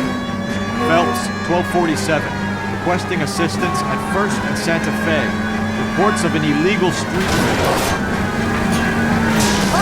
Stay on Delgado. Quick as we shut one of these races down, another one springs up somewhere else. Kids used to steal cars to sell them. Now they just want to wrap them around a lamp post. The next 16-year-old I have to peel off the sidewalk, your call. I've had enough of those to last me a lifetime.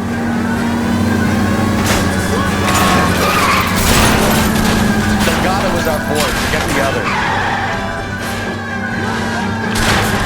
Step on it, Phelps. Take him out.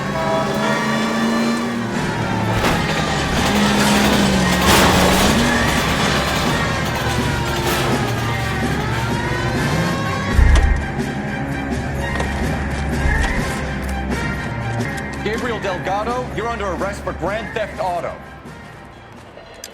Fuck you, puto! You should speak to the maricon. Valdez, I showed him. Now who's a man? I should have burned his fucking car.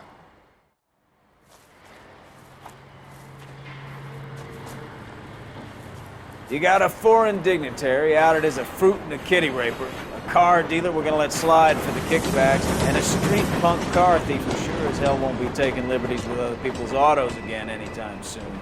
That, Detective Phelps, is not a bad haul. You keep your chin low and your hands high, and you keep bringing me clearances just like that one. That's textbook policing, and we need more of it in this department.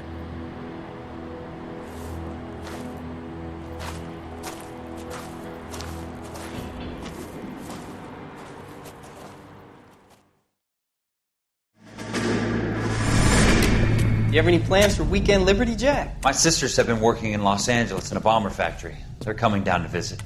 I'm meeting them at the station at 6. Good for you, Jack. Are they cute? They're my sisters, Hank. Attention! Final inspection before liberty.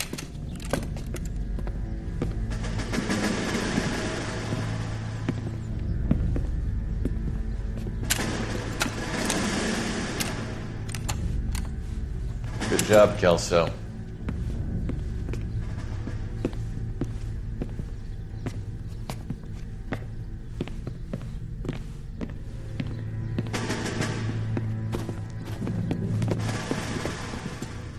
Are we going somewhere, gentlemen? Full inspection. It had better be exceptional if any of you want liberty this weekend. Kelso, this carbine. The bore is dirty. No, it isn't. Are you arguing with me, Kelso? Do what you need to do, Sergeant. You know the bore is immaculate. Weekend liberty canceled. 2-day field drill. Clean this rifle. No. Do you know the penalty for insubordination, Kelso? Jack, don't do it. Forget him, Hank. He doesn't have what it takes. Are you two finished? Are you going to clean this rifle? No, Sergeant. Cole is right. I'm going to stop playing games and join a rifle company and fight the real enemy.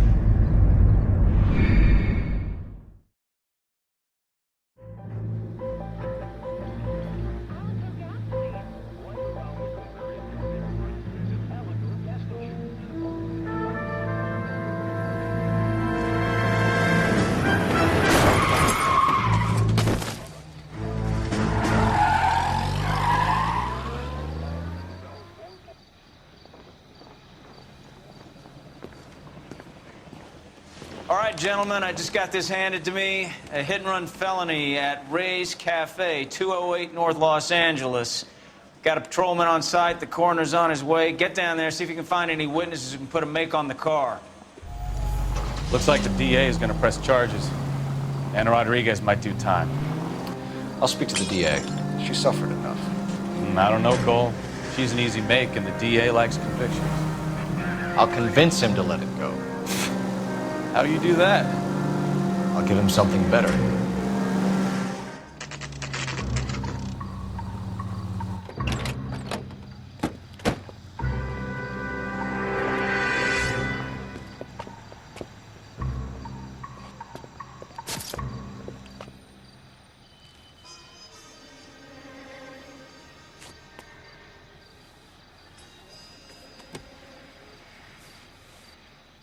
Detectives, over here.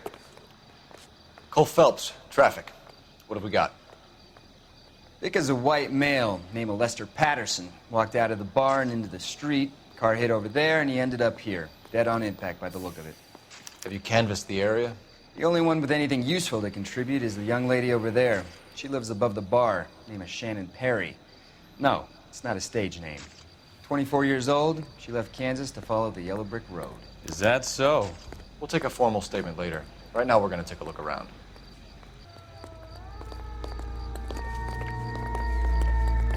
Phelps, you should take a look at the body.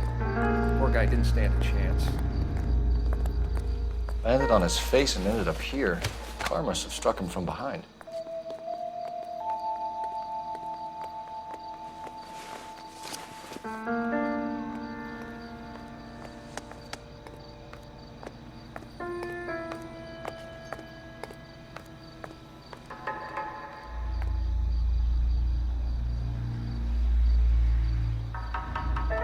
We can notify next of kin.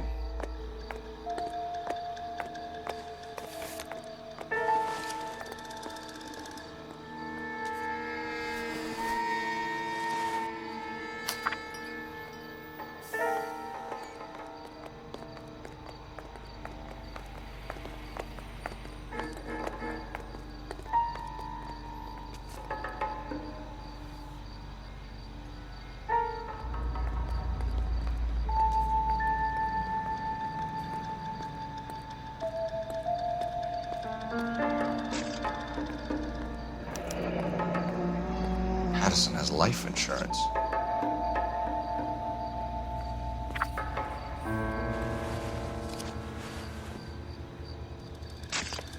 What have you got on the victim? From all reports, he was intoxicated at the time of the accident. I'll know how intoxicated once I've done the autopsy. Looking him over now, I'd say he died on impact. What about the chest wound? Isn't that inconsistent? Very common in auto injuries. Look for a car with a prominent hood ornament. Those things are killers.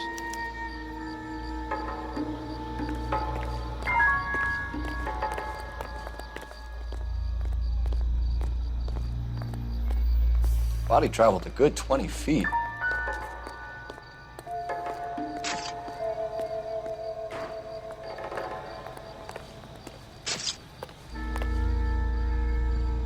This blood is a long way from the body. The car must have been going like a bat out of hell.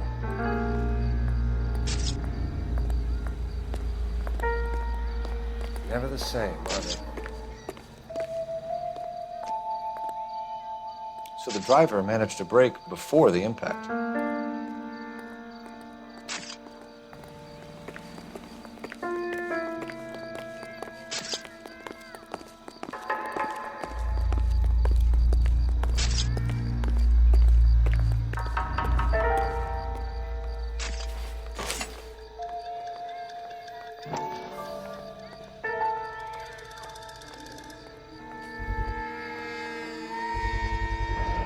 knife covered in blood? Could be a steak knife. This is a hit-and-run case, Phelps. Anyone could have thrown away a kitchen knife. In any case, we'll want tech services to scrub the alleyway before they bag the knife.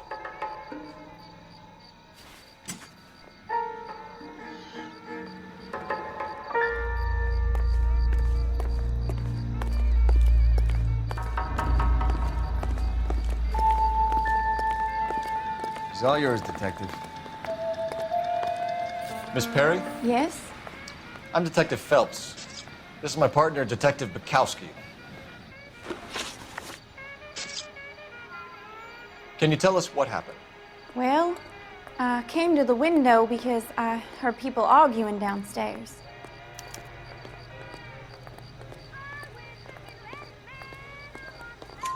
Then what happened? I saw a car hit that poor man and knock him down the street. What kind of car was it? A dark red Lincoln Continental. Did you see the license plate? Only the first 3 letters, I'm afraid. 3C8. Tell me more about the argument you heard. Well, there were 2 voices. A man and a woman, that's all. Why are you holding out on us, Miss Perry? I'm sorry. I was hoping to tell my story to the newspapers. I'd like to get my picture in the paper. Trying to find work as an actress, and things look pretty difficult. Cough it up, sister. We don't have all night. People arguing? They were husband and wife. I could tell by what she was yelling. Intimate things. Very embarrassing for the man. Thank you, Miss Perry. Your information has been very helpful. You can go now. You really think so? I hope you find that driver and put him away. You certainly got away with the dames, Phelps. Give it a rest, Bukowski. Let's see what the patrons have to say. I'll take the bartender. You work the rest of the room. I'm Detective Phelps of the LAPD. How can I help, Detective? Your name would be a good start. Dudley Lynch. Hired help. I run the place when the owner ain't around. Where is the owner? He stepped out. Somebody had to take Lorna, Mrs. Patterson, home. What can you tell me about the accident? Not a lot. It was busy in here, and all I heard was the impact. So what was he doing outside? It's against licensing regulations to drink on the sidewalk. Lester and Lorna were having a fight. The owner made him take it outside. It was pretty ugly. Do you know the victim? Yeah. Lester Patterson. He's a regular here, or he was. Not one of your favorite customers? Lester was special, but not my kind of special. Was Lester drinking alone? No. He came here with his wife. She didn't seem too interested in the booze, though. A witness overheard an argument. Lester and Lorna. There's nothing like airing your dirty laundry in public, is there?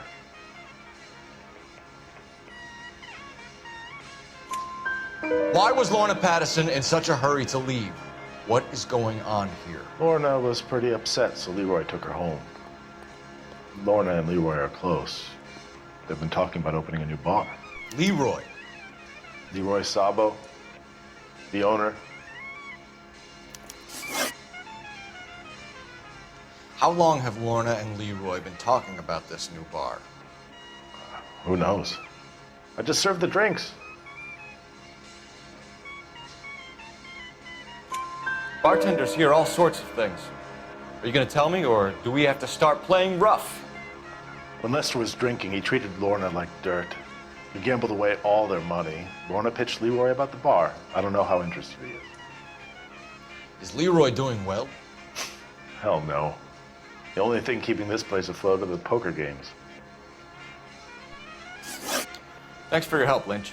I'm going to need you to sign a statement with the patrolman. Sure, no problem. You get anything out of the regulars? They weren't giving too much away. They liked watching Lester and Lorna go a few rounds every other day. And Lester was a fan of the love tap.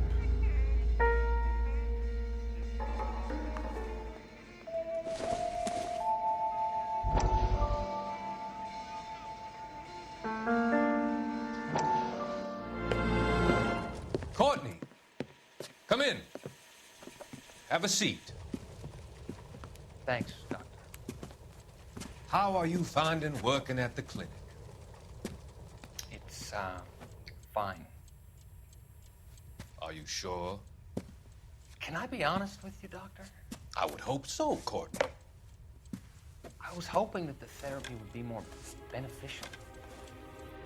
Treatment can, unfortunately, be very long-term.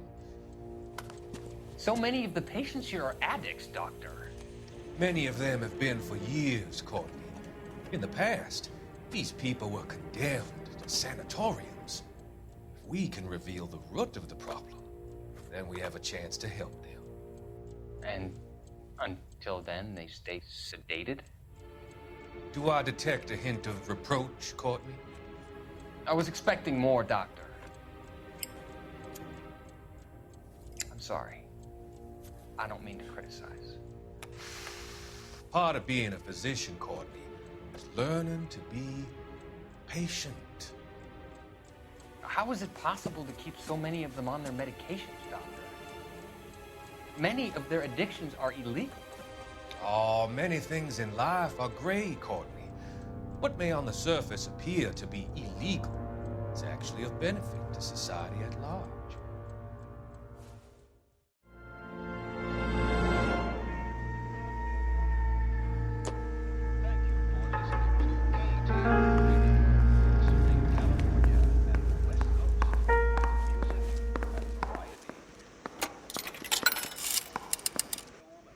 Operator, give me dispatch. Putting you through now. Phelps, badge 1247. How could I help, Detective? I need to run a partial license plate, 3 Charles 8. Cross-check possible Lincoln owners. Suspect vehicle is a red Lincoln Continental. Just a moment, Detective. Only one possible make on that license. Registered to a William Shelton, 738 West Temple Street. Thank you. Looks like we caught a break on this one. It's a lucky break getting a partial ID. These cases are usually dead in the water after 24 hours if no one comes forward. Why don't they just stop? You heard about fight or flight during the war? Sure. Never back your enemy into a corner. That kind of stuff? Right. Well, in a hit and run, the perp is already in flight. It's easier to keep going. It takes a degree of moral courage to stop and accept responsibility. You're not as dumb as you make yourself out to be, are you, Stefan? I didn't know I was making myself out to be dumb.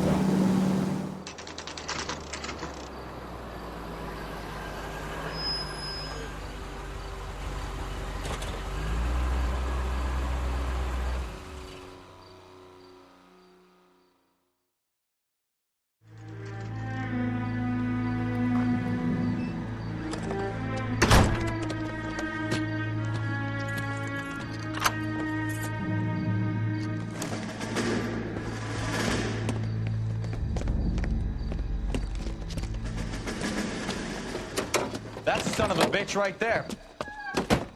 William Shelton? Yes? It doesn't look good, Shelton. You packing your bags and making a run for it? You know why we're here. Yes. The accident. We've got witnesses who can put this car at the scene, not to mention the physical damage. This is open and shut, Shelton.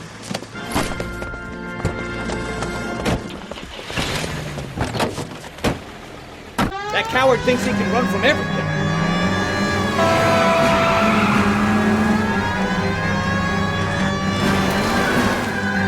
Enough games, Phelps. Take this guy out. Don't let that asshole get away.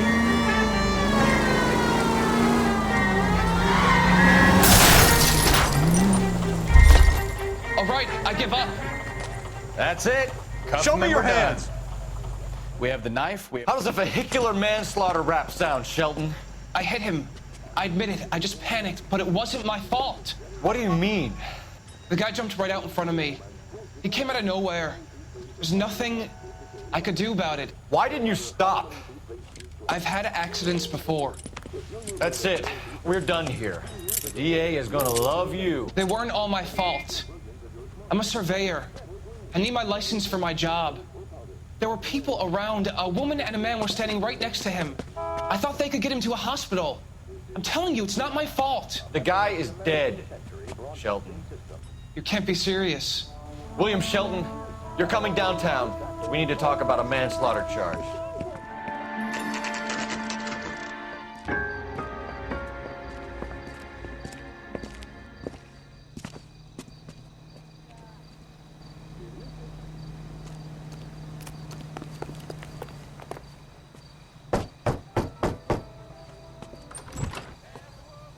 Yes? Hello? Mrs. Patterson. Is this about my husband? We're investigating the incident, ma'am. I see. Come in, won't you?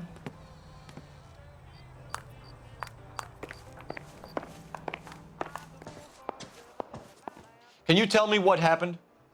What's to tell? He got hit by a car and now he's dead. You don't appear to be too upset about the fact. Lester and I met on a furlough in '44. We got married that weekend. People don't understand it now, but that happened a lot back then. I see. So you probably did well to stick it out this long. What's that supposed to mean, mister? I think it's about time you left. I have someone here. I beg your pardon? You're gonna have to run that one by us again, sister. It's okay, Lorna. I'm Leroy Sabo. Well, well. Nice to see you're comforting the grieving widow, Mr. Sabo. All right, wise guy. Do you have any intelligent questions you would like me to answer? You can confirm Mrs. Patterson's story. Lester lost at cards. He was kind of hard to control when he lost his temper. He turned without looking and walked right out in front of the car. It wasn't good.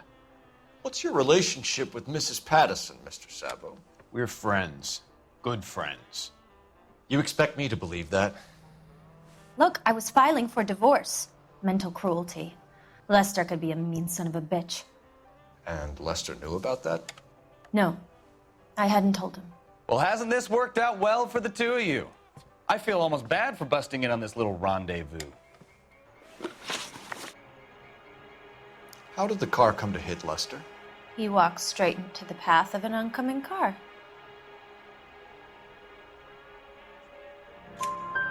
You expect me to believe that, Lorna?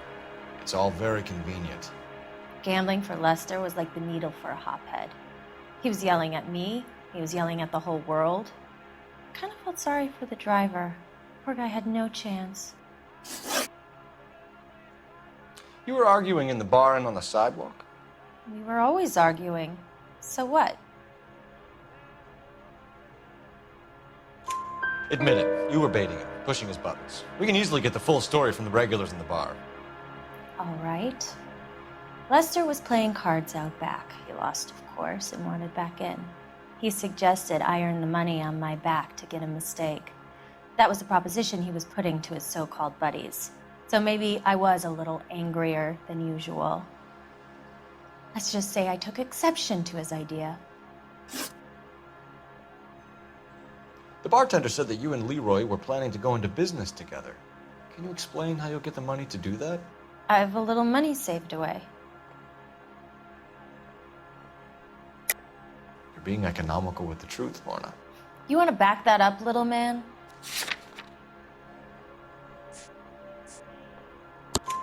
You increased the premium on Lester's life insurance. GI insurance policies have a $10,000 payout. It was Leroy's idea. Lester lived on the edge. He was always getting into fights, crap games, pinochle, you name it. Turns out it was good advice. It speaks to motive and premeditation, Lorna. You're forgetting the hit-and-run detective. You and Mr. Sabo have an interesting day. I'm sure we will, officer. Now, if you could both just leave. We're leaving, ma'am. Sorry for your loss. I can see what a tough time you're having with all this.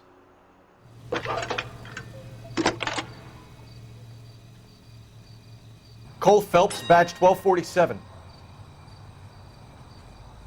How could I help, Detective? Messages, please. Just one detective from the coroner. Message reads, Phelps, see me at Central Morgue immediately. Results of the Pattison autopsy. Thanks.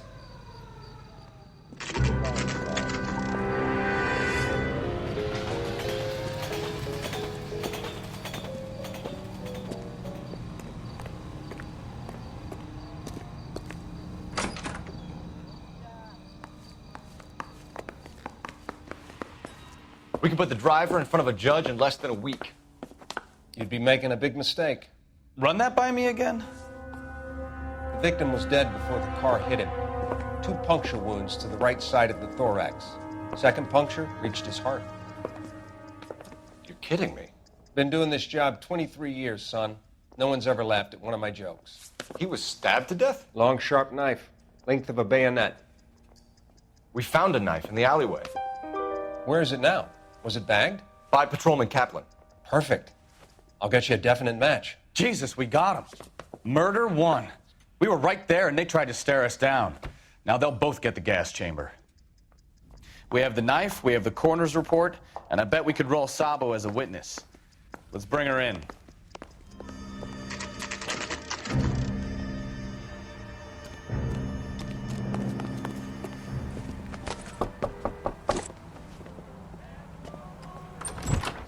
Spoken to the coroner, Mrs. Pattison. He confirmed your husband's cause of death. We'd like you to come downtown and answer some questions.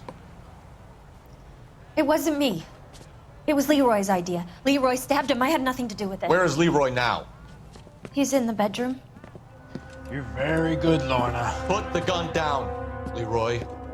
If you do something stupid now, you don't stand a chance in front of the grand Nice jury. of you to give me up, sweetheart.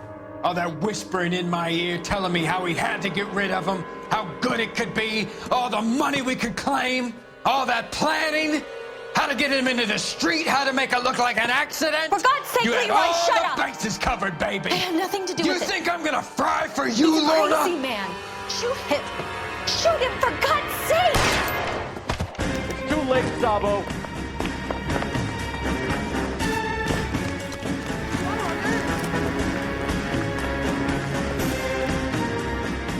You come any closer and I will pull the trigger. Put the weapon down now.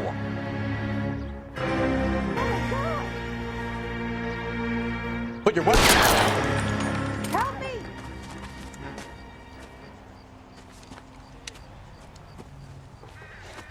You look spooked, Phelps. I thought you'd been under fire before. It never gets any easier, Bukowski.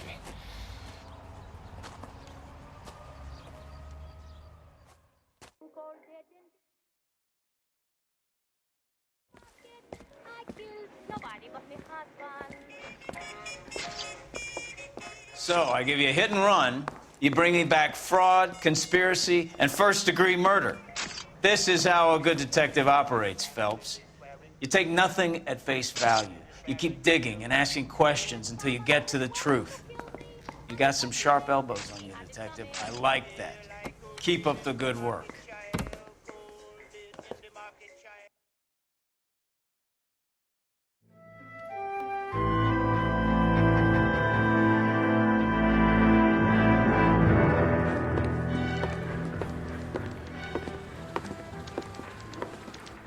Phelps, Bukowski. V-Cop says he located a green Kaiser Fraser from the hot sheet. Address is 6 West 2nd Street. Get over there and see what you can find out. Go on. Sorry to inconvenience you. We're on it, Captain.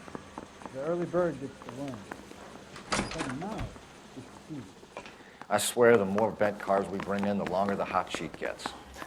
It pays the rent, though. It keeps Mrs. Phelps in the manner to which she's accustomed. I'm not sure she'd agree with you. Passionate, romantic type like you, Cole? I don't believe a word of it. They're calling her the Dahlia now. Wonder what Veronica Lake makes of that one. You hear whether they're making any progress? Well, Captain Donnelly seems to think they have it all wrapped up.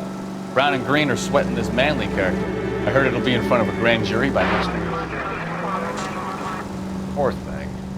Terrible enough being murdered like that without having your death strewn all over the front pages.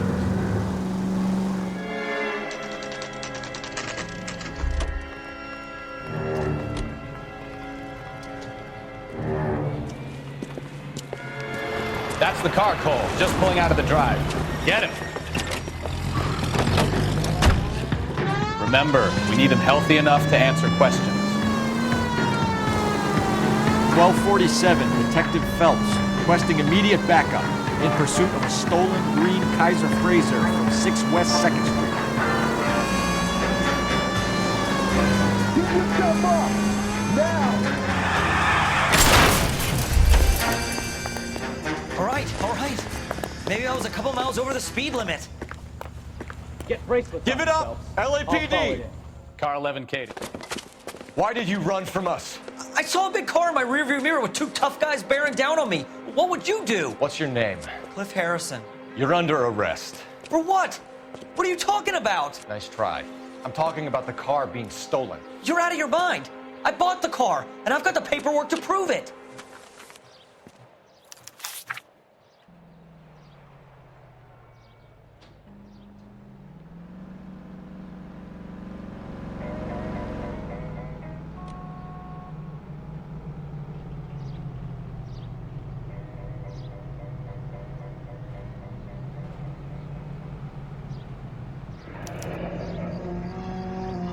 Looks like we'll have some questions for the people at Coombs Automotive.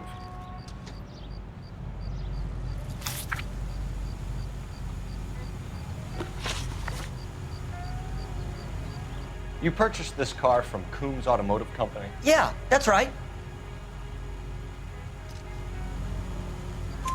And the ownership papers? From the same place.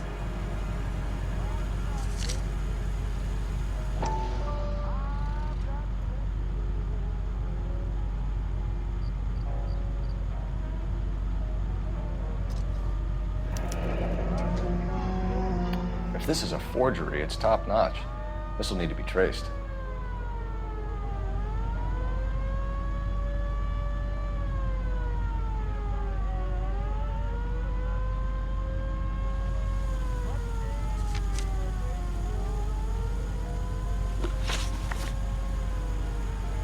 You have a criminal record, Mr. Harrison? No, nothing like that. You better give us something, Cliff, or we're gonna make this hard on you. I didn't steal the car. I ran because I've got some wacky backy in the glove compartment. How much, Cliff? 1 reefer. We'll let it slide. You're in enough trouble. Who did you deal with at Coombs Automotive? The owner, Richard Coombs.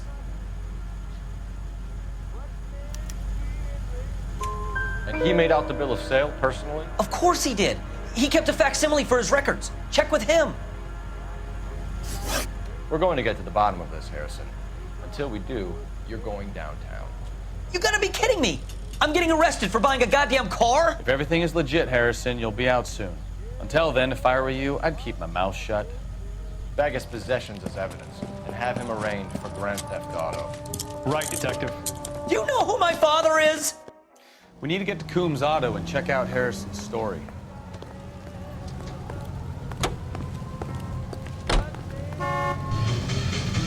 Now what? I think he's telling the truth. Some of the most convincing people you will ever listen to are born liars. Usually they're called politicians.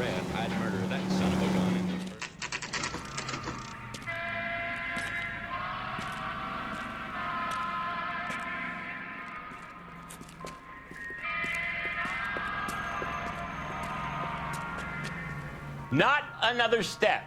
I have got a Buick Century sedan that would be absolutely perfect for you. Detective Phelps, LAPD, are you the owner? That's right. Richard Coombs at your service. You looking to trade in a black and white, boys? Mr. Coombs, we're investigating an auto theft. A man by the name of Cliff Harrison claims he bought the car here. Well, some people would say that my cars are a steal. That's a joke, son. Very amusing, Mr. Coombs. I remember Harrison. It was a green two-tone Kaiser Frazer, if I remember rightly. Do you have the bill of sale? It's in my office. Walk this way.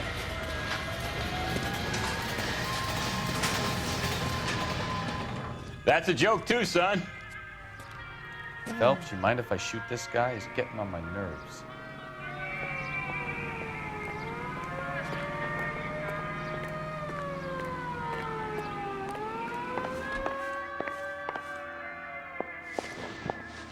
Here it is. Got the original pink slip there, too.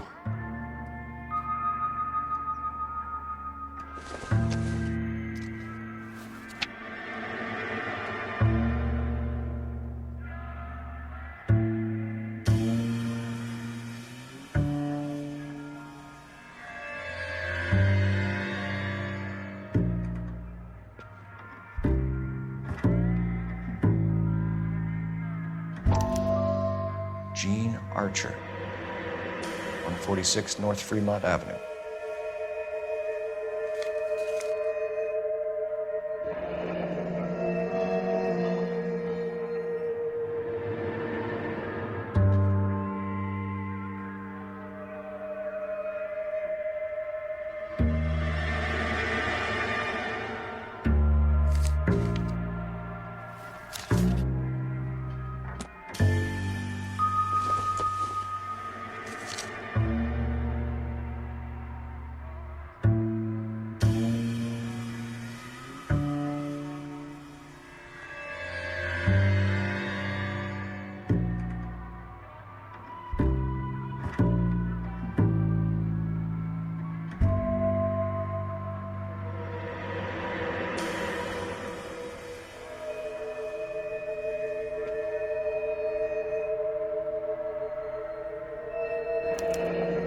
Harrison's purchase receipt was legit, at least.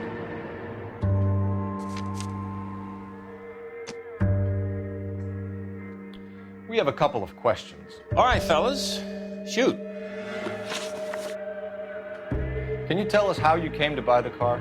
Girl just wandered in right off the street. Nothing unusual about the car. Not really my usual type of vehicle. The price was certainly right, though. Nice girl, but about as sharp as a bag of wet mice. Did you pay with check or cash? A check. She wanted it made out to cash, but I insisted.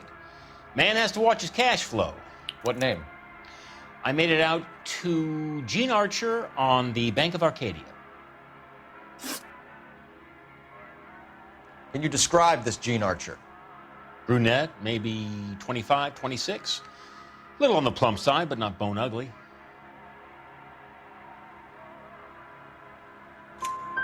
What was your impression of her? Kind of harried and harassed, in a hurry to go somewhere, but no place to go. You get to know the type. Do you know anything about the company that prints these pink slips? Nope. Should I? It isn't exactly my business. It says Marquee Printing. You've never heard of them? Marquee. Sure. They do all the government red tape. You'll find the place down on Aliso Street near San Pedro. When exactly did you hand over the check, Mr. Combs? Close of play on Friday.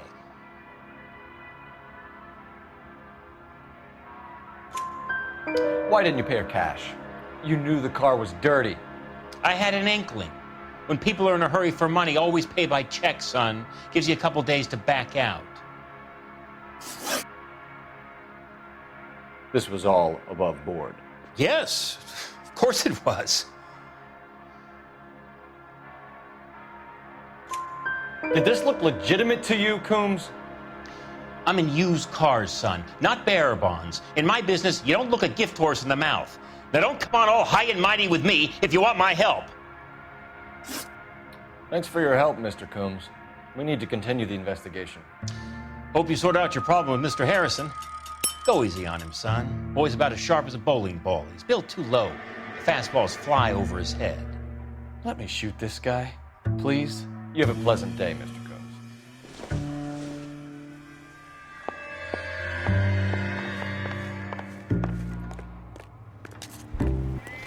Well, Harrison might be off the hook, but we can still run an APB on Gene Archer. Get on the horn and call it in.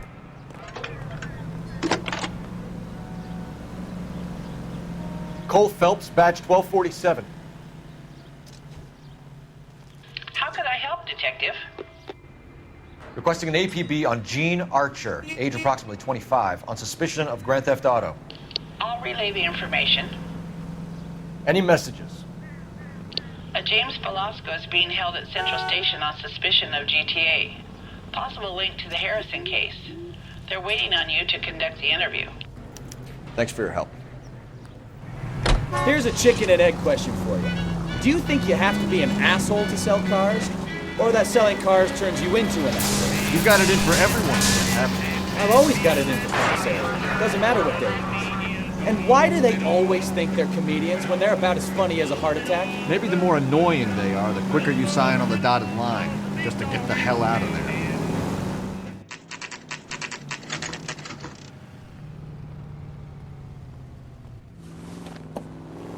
Empty. Should have known that Archer broad would have given us a false address. We should go to the station, see what this Velasco guy has to say.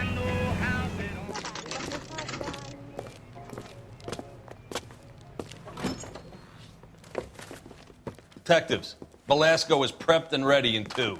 Another stolen car with legit papers. Thanks. I'm thinking of moving up to a 45. I want to stop him with 1 round. Need a drink. I got the jitters again. Crummy bastard. James Velasco? I want a lawyer. It's my car and I got the proof right here. Take a look for yourself. A skeleton goes into a bar and orders a beer and a mop.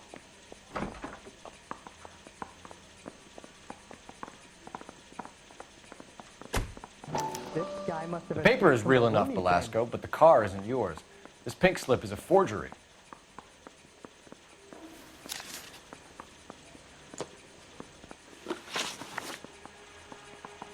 Where were you taking the car, James? Blow it off, greenhorn. You'll get nothing from me. You're a 2-time loser. If you don't give me something, I'm gonna ask the DA for the maximum. You're looking at 10 years, Velasco. Kiss your youth goodbye. I want a deal. Keep talking and we'll see what sort of deal you're worth. My job is to drive the cars out of state. Nevada, Arizona, sometimes New Mexico. With the paperwork they provide, it's normally a breeze. Does the name Gene Archer mean anything to you? Nope. Never heard of her.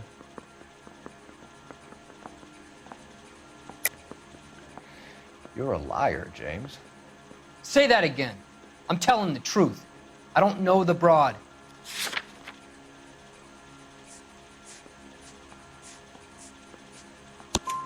So that's why you both have the same address printed on your pink slips. She's a mule for these stolen vehicles, genius. Same as you. Jesus. All right, I know her. Stupidest broad I ever met. Always cooking up crazy schemes. I don't know why those guys use her. You happy now? What happens to the cars once they cross over the state lines? I don't know. I just deliver them. Give me something, Velasco, or I'll take you back to the cells and tell the whole station you're a child molester. How long do you think you'll last? Okay. I hear you. The cars get sold in Chicago or back east. Sometimes I bring back cars coming the other way. Where do you pick up the cars, Velasco? Warehouses. Mainly in East downtown. An address, Velasco. You want my help with the DA? Cough it up, now. A place on Industrial Street. I don't know the number. You're gonna help me out, right? Keep talking, kid, and we'll see what we can do. All right, James. We're gonna check if this information is worth anything. And if it is, I need your help here, pal. If it is, then we'll know you're a man of your word, and so will the DA. You're Phelps, right? Yes, I am. Look, can we do this later? I'm in the middle of it. Ray Pinker. I'm with Technical Services. The pink slips are all real. Yes, we know that. There's only one company that prints them in California, the Marquee Printing Company. They've confirmed that the numbers are legitimate. You've checked them out? Sure. They're on Aliso Street, near the corner of San Pedro. The guy I spoke to was Lightval. Gordon Lightval. Here, I wrote it down. Thanks, Ray. This is a great lead. We'll get down there as soon as we can.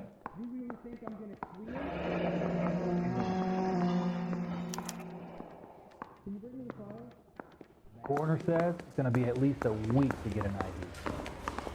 Phelps, your GTA suspect, Gene Archer, spotted by a patrolman. Western Union office, 253 South Hill. Less than a minute away down the street if you run. Go!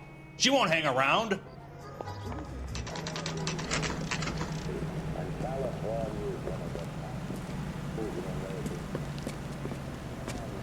It'll only take a little while longer, madam.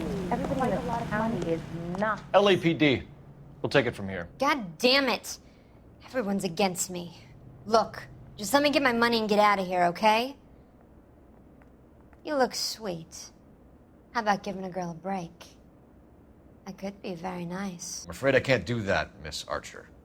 Stefan, call for black and white. Just my luck to get the only hair sure cop in the LAPD. The car you sold to Coombs was stolen, Miss Archer. There won't be any money. I handed over all the right paperwork when I sold it, Buster. Gene, you've blown open the whole operation because you were dumb enough to try to sell one of the cars. What do you think they're going to do to you? Give me something. I was just doing what they do. They paid me $50 to drive the car. I made $2 grand selling it. You made zero. And if they catch you, you're dead. Is that all your life's worth? Look, a girl needs things. I don't see you looking out for me. How long have you and Belasco been delivering cars? Who is James Belasco? You're lying. James Belasco. I don't remember mentioning his first name, Miss Archer. Oh, Well, I think you did, didn't you? Well, I'm sure of it. Anyway, I don't know him.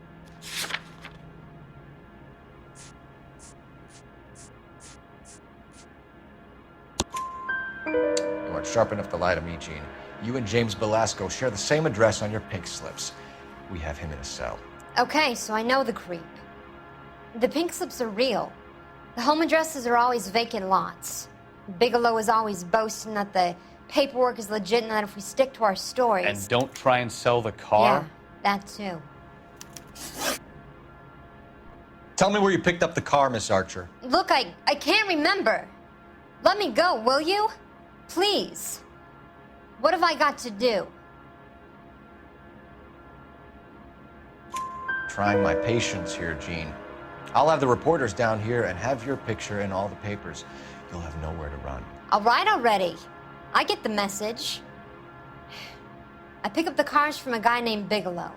58 Industrial Street. Big warehouse full of goons. Now you've got what you want. Can I go? Please? No, you sure can. We've got a car waiting outside for you. Some career advice, Gene. Get out of crime. Marry someone boring who has money and will find you captivating. Is this guy for real? He takes a little getting used to, but yeah, he generally means what he says.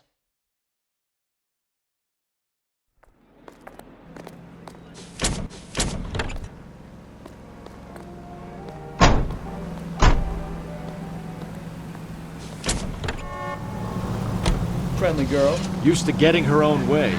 Little did she know her feminine charms were useless against the impenetrable Cole Phelps. She's not my type. And what is your type, Phelps? I'm married. I know that. But you're not blind or dead inside, are you? Wait, scrap that second half of the question. I don't know. Blondes, I guess. Hallelujah! The man is human after all. Now we're getting somewhere. Yep, I'm with you on the blondes. Brunettes are fine too. And there's nothing wrong with a good redhead. But I draw the line at gray. You know what? I might have to lift that embargo soon in the interest of maintaining a free market. A man with high standards. The standards are only as high as the last glass of whiskey.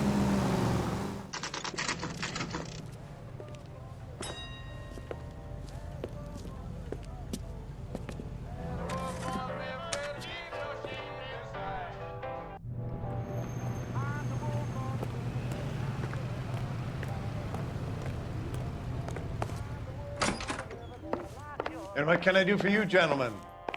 I'm a traffic detective from Central Division. Who's in charge here? I am, Gordon Lightfall. What's this about? We understand that your company prints California vehicle titles. Yes, I have the government contract to print pink slips. I've done for some years. Have you had any goods or equipment stolen recently? We're running up against stolen cars with seemingly legitimate paperwork. Not recently. Have you ruled out forgery? There's no shortage of talented artists in this town. We have some questions for you, Mr. Lightfall. Mr. Lightfall, we're currently working 2 auto theft cases. Do you know anything about a car theft ring? Certainly not. Why would I get mixed up in a thing like that? We have suspects with legitimate pink slips that were printed here, Lightfall. You better give me something before I bring the whole department down here. Don't be hysterical, Detective. As a matter of fact, we had a similar problem a couple of years ago. A number of used car lots were selling blank documents to a criminal organization. Do the names Cliff Harrison and James Belasco mean anything to you? No, they do not.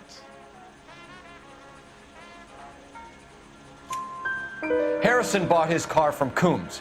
The pink slip looks good, and that points the finger here. Do you have any employee trouble? No, I don't.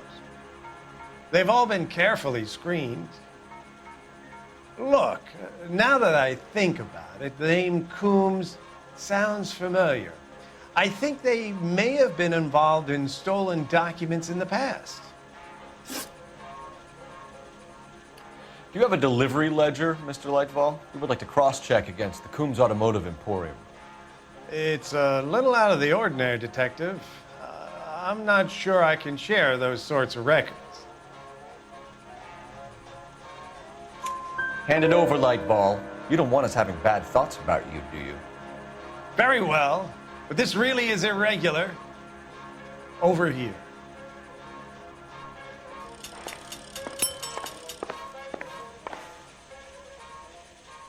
Look for patterns, recurring names, unusual addresses, anything out of the ordinary.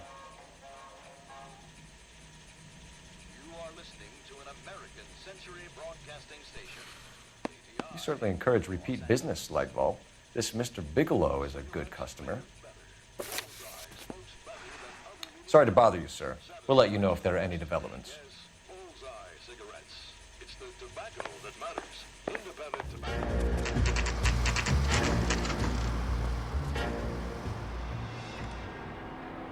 We should call for a couple of black and whites. Get Fleischer down here. I thought you Marines were gung-ho, Cole. You have a .45, don't you ever want to use it? I'll take the back. Just give me a few seconds to get around there.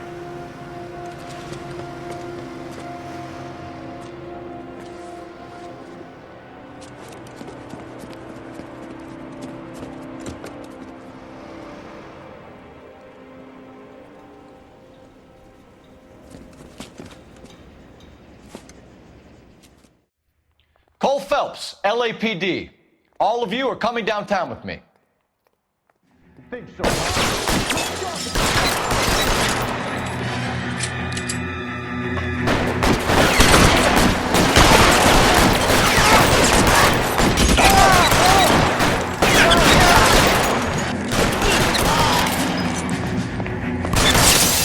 That's towards the end. I heard something.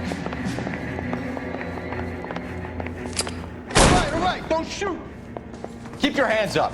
Watch him, Bukowski. He doesn't move until I've tossed this place.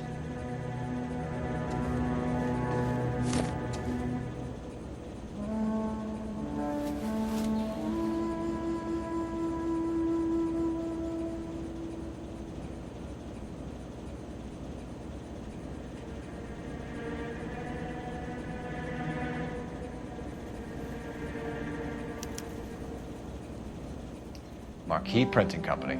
There's nothing like going direct to the source.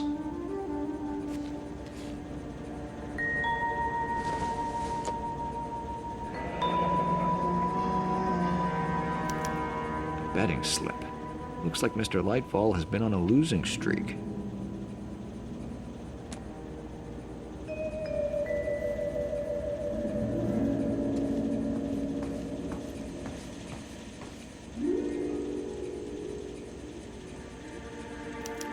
There are enough slips here to keep them stealing cars till Christmas.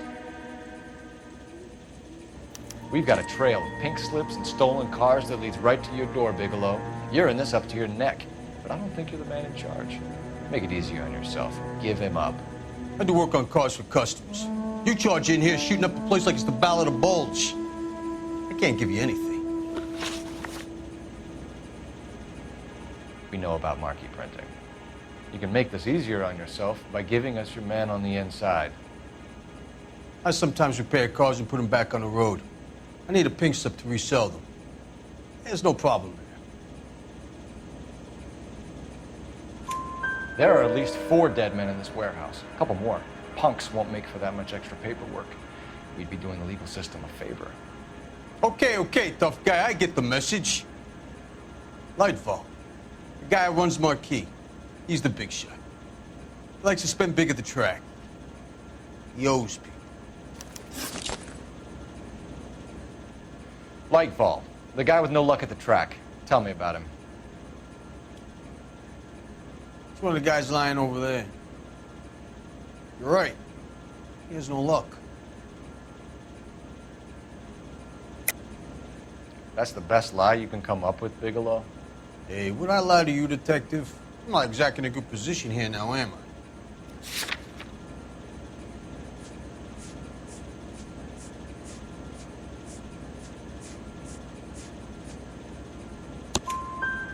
Gordon Lightball owns Marquee Printing, a government print shop.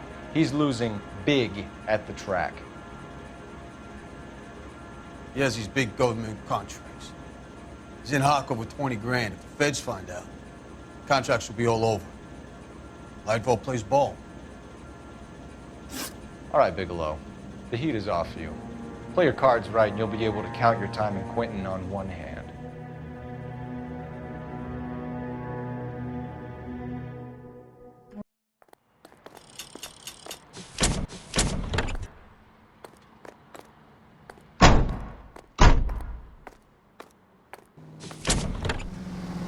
What a mess. Gonna take some cleaning up, that's for sure. I wish it hadn't gone that way.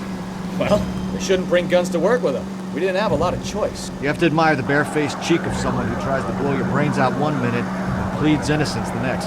Yeah, especially when he's surrounded by evidence.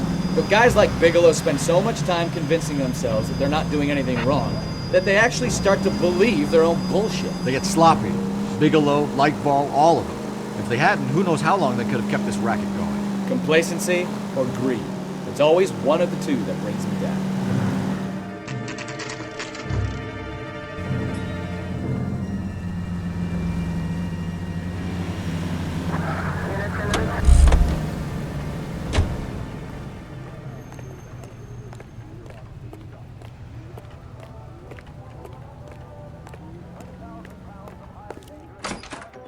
You're under arrest. You again? This harassment is starting to wear thin.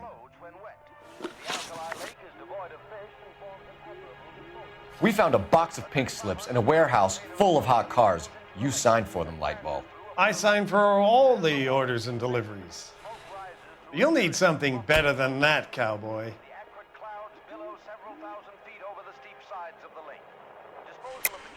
Save it, Lightball. We already have all we need to send you down. I've had enough of this. You either produce some shred of proof, or I call my attorney.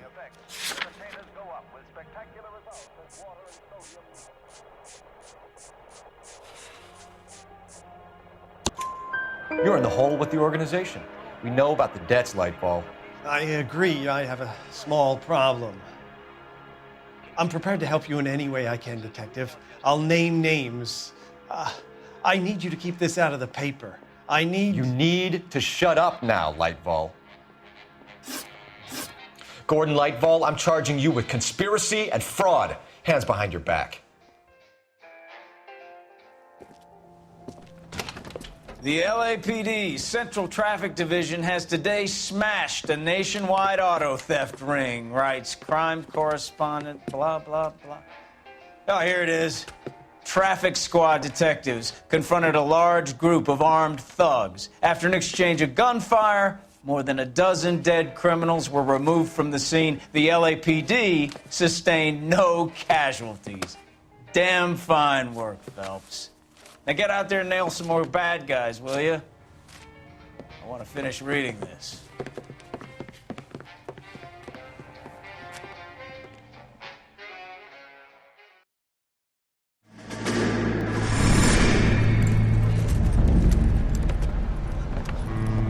My family runs a shipping business in San Francisco. We used to have 2 ships a week to Tokyo. We've been in shipping for 2 generations, Hank. I've never been on a voyage anywhere. I feel like Odysseus in the beginning of his journey. The Odyssey took 10 years, Cole. This is the American century. America can rule the world after we win this war. We need to stay alive, Cole. These men are counting on us. Have you heard what the veterans are saying to each other? No. Golden Gate and 48. That's 4 more hard years of fighting.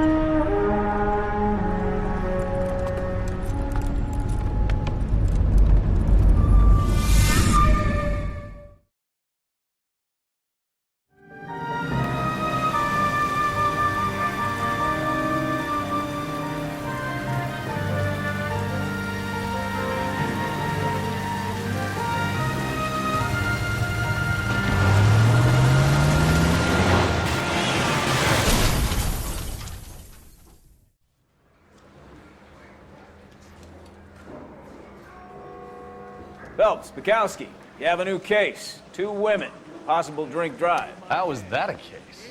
The broad says she was doped and that somebody tried to kill her. Where did this take place? That's the bit you're gonna love. Right across the street. What? A Chevy Styline took a nosedive off the escarpment, fetched up underneath a Cola King billboard. Up to it, boys. We got bad guys to catch. Yeah, the bum took a swipe at me. Put him down with my sap. See you later, fellas. Try not to work too hard. You bantering with the boy. A tear to my eye watching my caterpillar grow wings. I'm just trying to fit in. Educated, hardworking, straight as an arrow. I hate to break it to you, Cole, but you'll never fit in with something.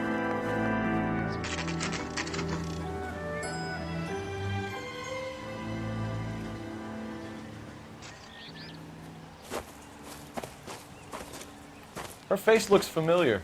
Well, that's June Ballard, Tarzan's sister, beast of the Amazon. She's married to Guy McAfee. The captain has moved to Vegas now, but the 2 of them still have juice. Phelps, traffic. Detective Phelps. Hey, Bukowski.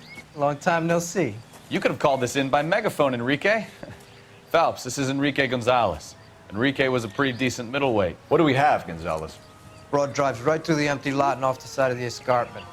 Her story is that a movie producer doped her and her friend and sent the car over the cliff. Was anyone hurt? Driver's beat up. Not too bad considering. If she hadn't hit that billboard, you'd be scraping both of them off the pavement. Passenger's a Jessica Hamilton. She's just a kid. She's pretty knocked around. Kid gonna be all right? I think so. They've taken her to central receiving. If you want to take a look around, stall the ambulance. Thanks. Do that. One more thing. Watch out for the driver. She cuts rough. This ain't the red carpet, so get out of my lane. If you're looking for the coroner, he's down by the crash site. You'll want to see this, Phelps. There, laid out on the trunk. And that isn't even the best part.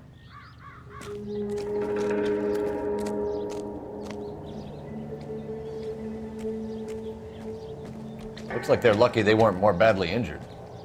Must have been unconscious. Being relaxed tends to lessen the soft tissue damage.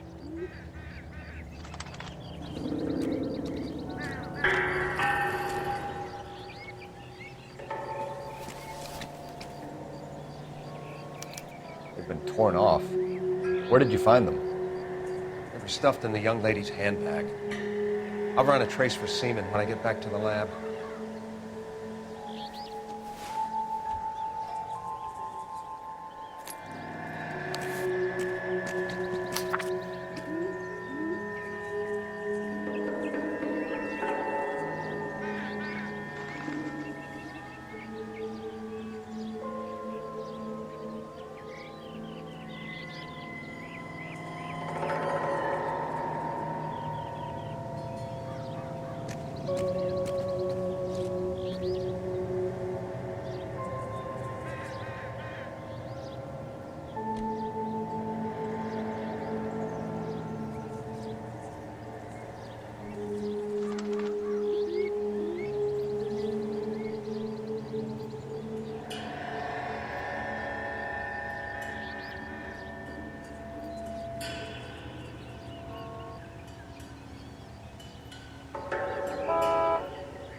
She's a long way from home.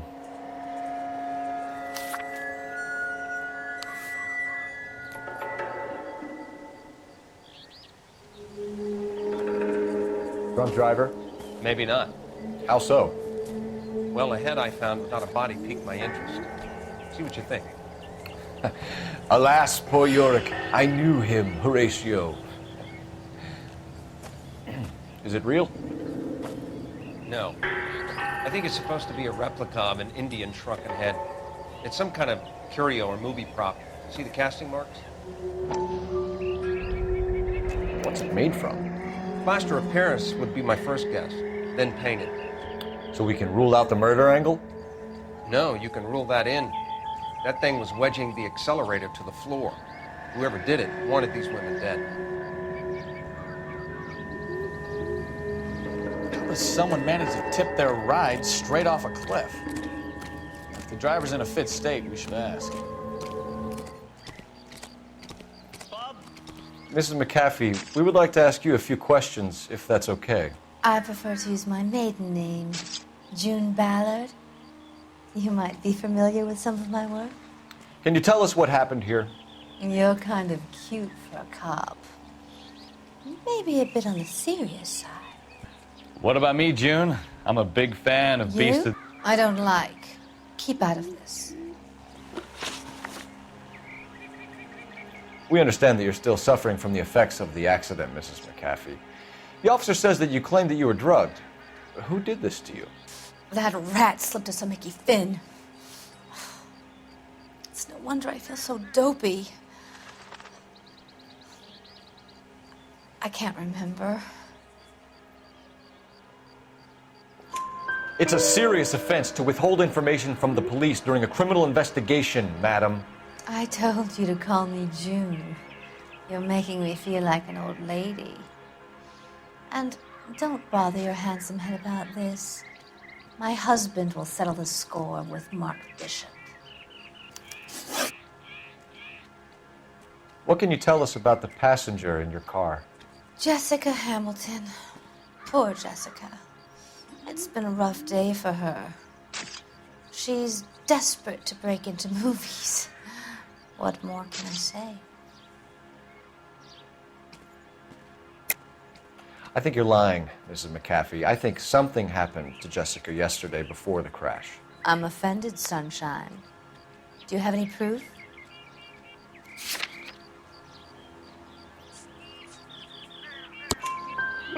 Miss Hamilton's underwear were physically torn from her body. She wanted to go to a casting. I took her to a casting. Whatever happened after that is between her and Mark Bishop.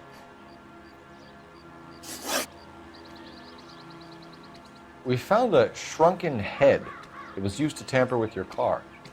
You see, I normally don't drive off cliffs. The last thing I remember is getting behind the wheel. It's obviously some kind of movie prop. You must know where it came from. In case you hadn't noticed, I am the talent. And the talent doesn't deal with props or sets or any of that kind of stuff. Why don't you ask Mark Bishop which prop house he uses? You mentioned a Mark Bishop. You think he might have had something to do with this? He is a movie producer. As for his involvement, you just leave it to me and my husband to worry about. I want to know what happened between you two that made him want to commit a double murder. Bishop offered me a part in his picture. Then he withdrew it. Fact is, we had a deal. I pressed him on it, and this is where I end up. Mrs. McAfee, I think it would be in everyone's best interest if you accompanied Patrolman Gonzalez back to the receiving hospital. I'm going to be okay. These guys can take me home after. My lawyer and I have talked to the news hounds. Mrs. McAfee, you are still under the influence of narcotics, and you're likely to go into shock once the drugs wear off. And I thought you were a heel. It's nice of you to be concerned. I think we're good here. Let's go see what we can shake out of the kid.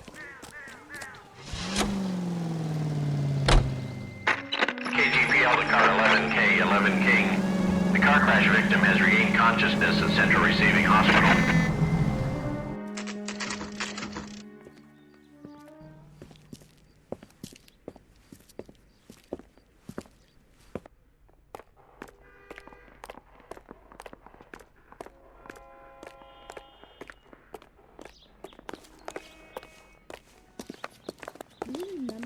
Hello, Detective Phelps, here to interview a Jessica Hamilton. Jessica Hamilton. Oh, yes. She's in the room, right behind you, Detective. You can't hold me here. Hello, Doctor. I'm Detective Phelps. You're attending to the young lady from the auto accident? Yes. She's conscious now, but I doubt she'll remember much. She's still feeling some of the after effects. Jessica was drugged? She certainly was. Chloral hydrate would be my guess, and there's clear evidence of abuse. She's still a minor, Detective. Someone planned a double murder to cover up a statutory rape? Swap 7 years for life and gets Guy McAfee on their case? Doesn't make much sense to me. I guess it depends on what they had to lose. I don't think so.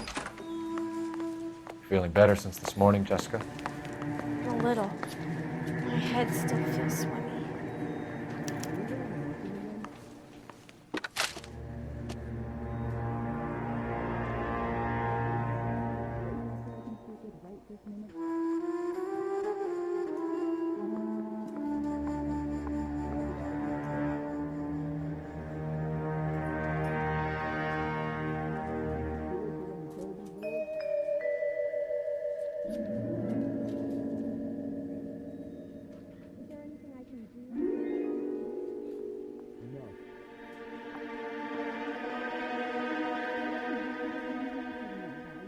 You're making me uncomfortable. Just standing around here looking at me, not saying anything.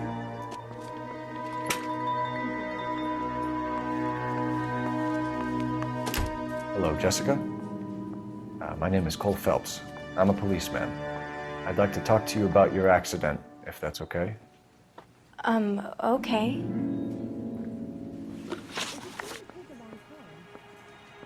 Can you tell me what you remember about the crash?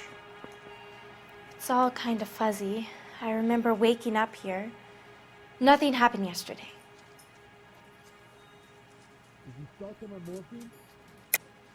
Tell the truth, Jessica. Why the big cover-up? I'm not lying to you.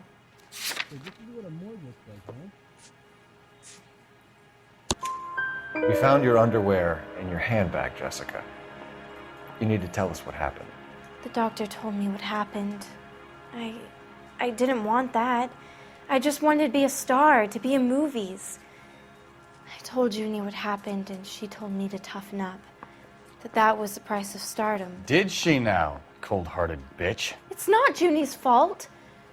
It's not my first time. I had a boyfriend back home, but my father found out about him. Even if you consented, Jessica, you're still underage. We need to get in touch with your parents, Jessica, to tell them what has happened. Oh, you don't need to worry them. They sent me along to stay with Aunt June. They trust her to take care of me.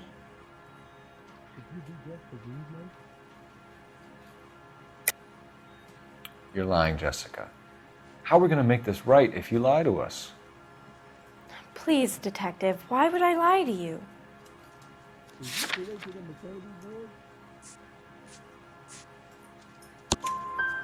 Because you're a runaway, Jessica, and you don't have your parents' permission to be here. Now, do you want to tell me what really happened? I went with Junie to this strange place. It's difficult to remember. Someone gave me a drink to calm my nerves, and then I felt faint. I think I must have passed out. How did you meet Mr. Bishop? Well, Junie is a big movie star. You probably know that. She's doing a new movie.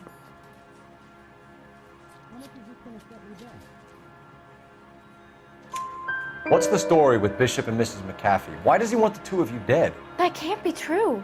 Mr. Bishop seemed very happy today. I mean, yesterday. And that's why he wedged a shrunken head against the accelerator pedal and punted the two of you over an escarpment? I overheard Junie speaking to him on the phone a couple of times. Screaming, really. She can be very hard sometimes, Junie. But they seemed okay yesterday, like they worked it out. I know what happened to you, Jessica. Where exactly did it take place? Please, it's scary. It's really difficult to think of anything. Jessica, I really need you to help me here. I remember the mermaid. Was the mermaid in the movie too? No, it was on the front of a building. We pulled up in front of the mermaid. Thank you, Jessica. You've been a big help. Here's my card. If you think of anything or you need some help, just get in touch, okay? Okay. I think it might be a good idea if you went back home till you felt better, Jessica. I couldn't do that, officer. What if I got the part and I wasn't there?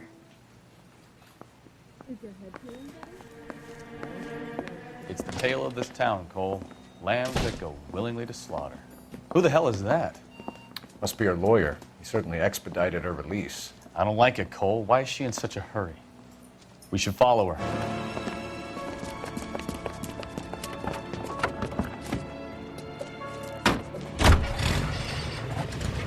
There she goes. Come on.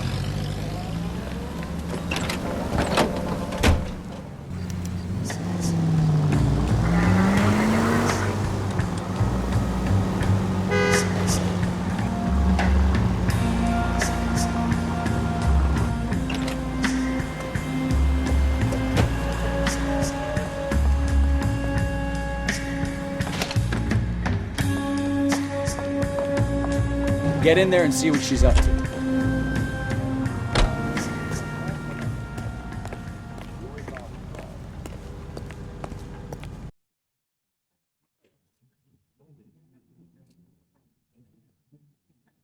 You call these Brits?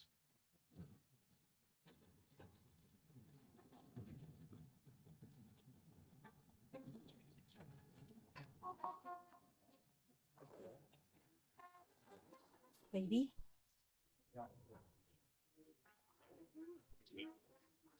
No!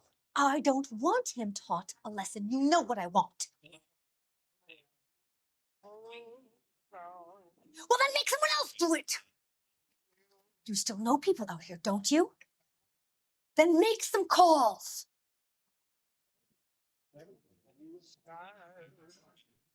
I'm going to be very clear about this. You get this done, or I'm... Wilson's Hotel. Mr. Mark Bishop, that son of a bitch, lives in apartment 803. Sure, I got the film.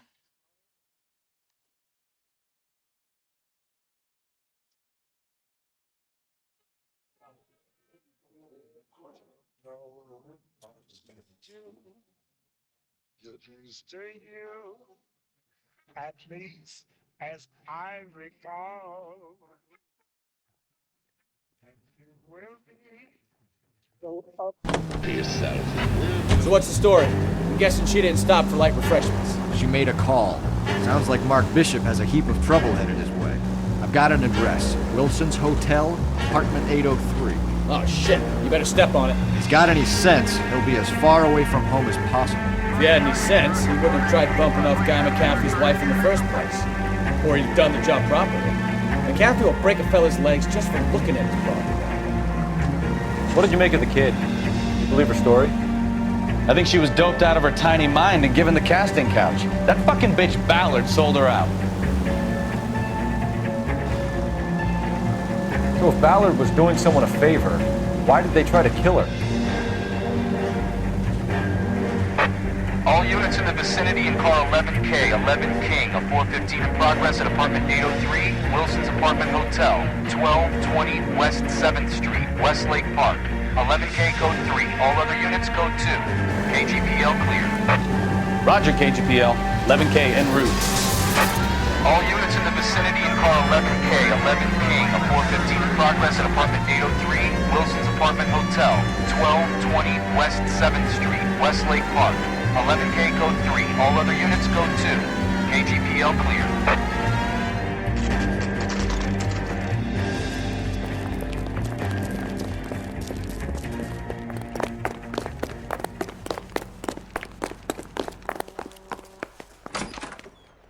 I'm Detective Phelps.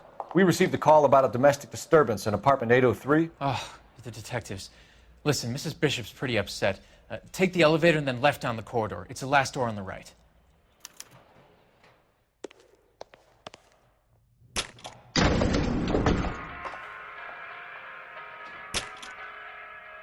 Sounds like we're about to make it a hat trick of hysterical female witnesses.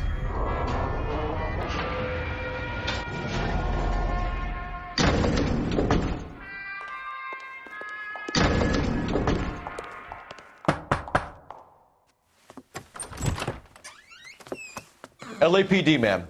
Are you in danger? I'm all right now. You just missed them. Horrible, awful men. Are you injured, Mrs. Mrs. Bishop. Gloria Bishop. Please, come in, officers. I'll just need to sit down for a moment. Forgive me. That's perfectly normal, ma'am. Just look at this mess! We'll take a quick search of the premises, ma'am. You take a moment to gather your thoughts. I will.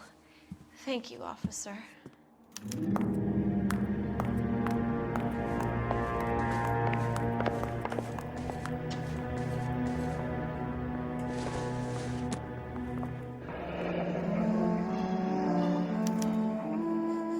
What do you have to do to earn $20,000?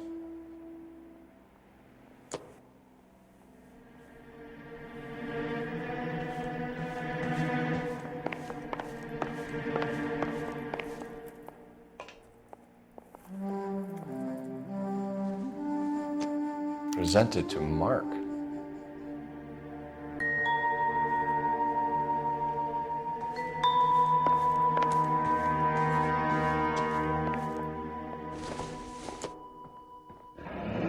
Looks like the old movie set downtown.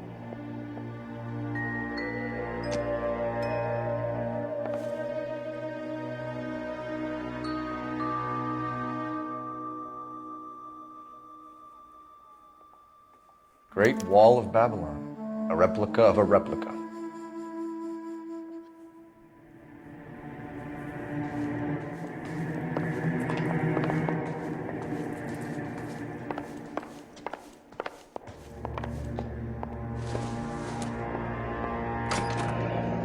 Looks like we found our mermaid.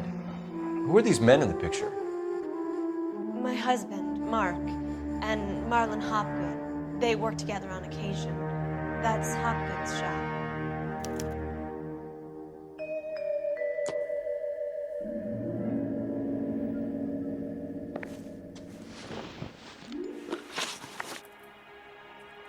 Those men, I think they work for Guy McAfee. Do you know the name?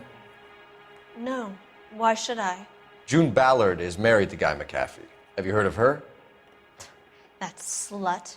She's been badgering my husband for days. Mrs. McAfee alleges that your husband tried to kill her and her friend last night. I think you should tell us what you know. My husband's a movie producer. This has something to do with his new picture. He doesn't include me in his business. June Ballard said she had a deal to be in his new picture. Mark repeatedly told her no. He had Joan Leslie lined up for the role. That's how he got the finance. June made all kinds of threats. She was very rude to me. You know June Ballard? We were both on the same picture a few years back. That's how I met my husband. Where can we find your husband, ma'am? He told me he would be on set. That's all I know.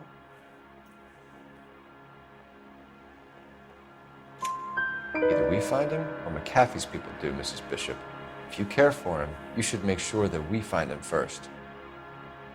I do care for him, but I don't really know where he'd go if he were in trouble. Hopgood might know. Why is your husband paying Lorna Hopgood $20,000? Lorna? Marlon's ex-wife? Are you sure?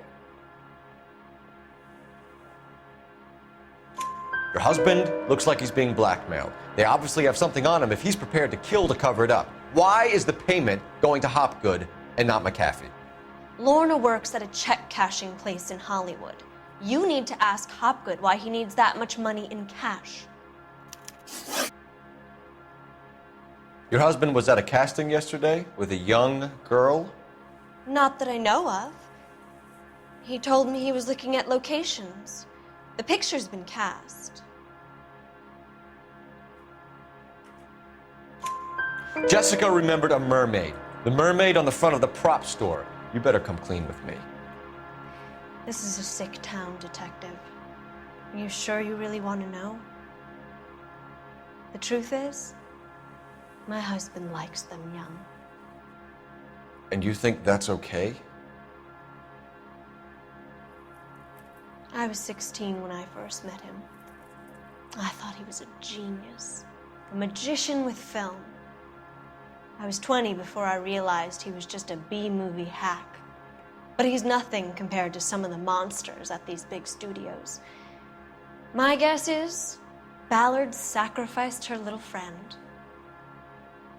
Happens to a lot of girls. Your husband is in trouble. It could go easier for him if you were more helpful, Mrs. Bishop.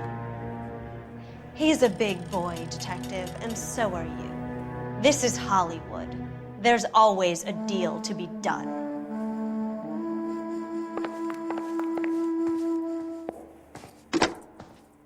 Operator, give me R&I. Putting you through now.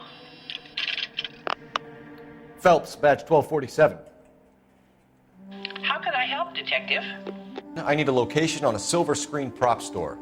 Just a moment. Silver Screen Props, corner 3rd and Figueroa. Thanks for your help.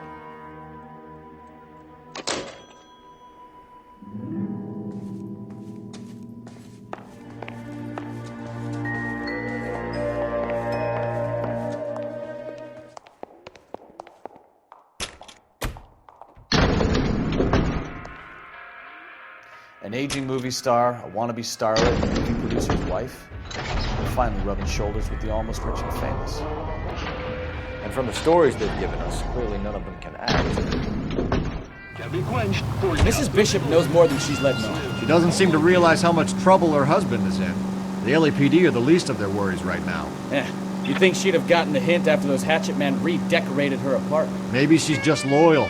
Or she's in on it. She didn't seem like your average giddy broad with nothing between the ears. Or she might just be trying to buy enough time for Bishop to put a couple of oceans between him and McCaffrey.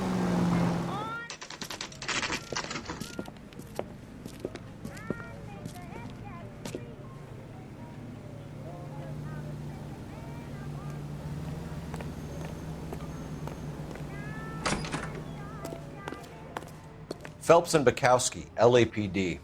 We're investigating the attempted murder of June Ballard and Jessica Hamilton. Christ! I'm Marlon Hopgood. How can I help? You hold castings here? How'd you hear about that? I got a little soundstage out back. Lead the way.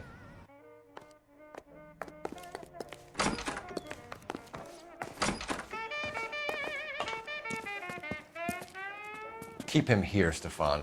I'm gonna take a look around. What's this got to do with me? Don't try my patience, knucklehead.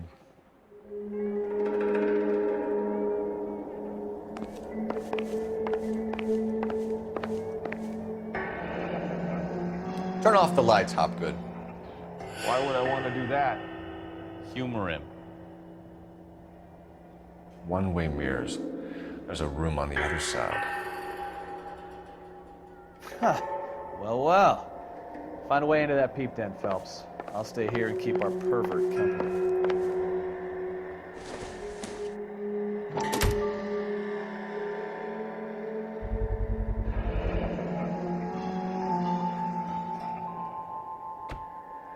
Doping a 15-year-old kid and abusing her in a screen test. What is wrong with these people?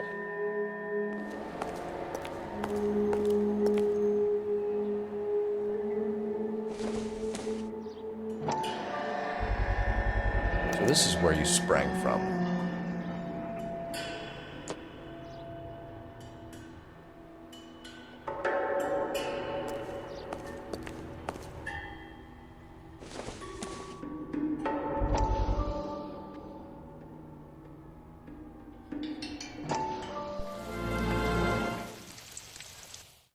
Listen, I have to call you back. I got some business here. Sit down, Courtney. This is Mickey. Mickey, this is Courtney Sheldon. What would you like to drink? Scotch. Straight up. I hear you're back at school learning to be a doctor, kid. Yes. That's right, Mr. So Cohen. you want to be a doctor and a dope peddler. Interesting combination, huh? Do we have a problem, Mr. Cohen? We might have, yeah. Selling your dope to my boy Lenny looked like a good move, but Lenny has been supplying, wholesale, so to speak. The Bindle boys in this town aren't used to the juice without a little of the middleman taking his cut. Lenny promised that wouldn't happen, Mr. Cohen. And Lenny works for you. What can I say about Lenny? Let me think. Oh yeah, he's a putz. And he's lazy, and he's greedy, but he's my wife's brother. And how can you make a cake with those ingredients, huh? So how is that my problem, Mr. Cohen? Well, kid, the only way we're going to be able to make this work is to do some repackaging. We need to get the dope out of those dinky little cardboard boxes and... Surrettes. Yeah, Surrettes. Great. We can put it into a big vat so we can water it down a little bit. I won't bore you with the chemistry, but it doesn't work that way. You're likely to kill even more people. Okay, listen. We want to buy you out, kid. I'll offer you 50 grand.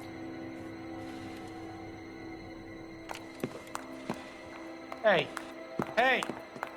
You don't like my offer?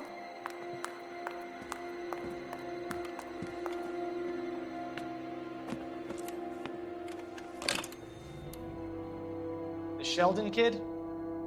I think I want him dead.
Jungle Drums, 8th and Francisco.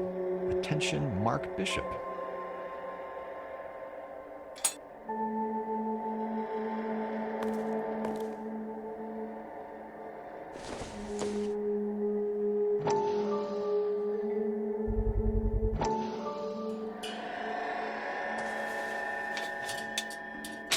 So what happened to the film of Hamilton's screen test?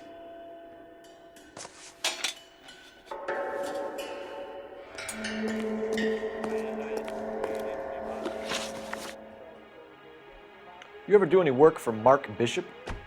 Mainly do work for the studios. RKO, Republic, Warner Brothers. So yeah, when Bishop was doing work for a studio, yes. When did you last see him? Now I'm doing work for his next picture. Still pre-production though. Haven't seen him around here in a while. I know you're lying, Hopgood. Bishop was here, and you know exactly what he was doing and what he left lying around afterwards. You come in here without a warrant, and now you start throwing your weight around?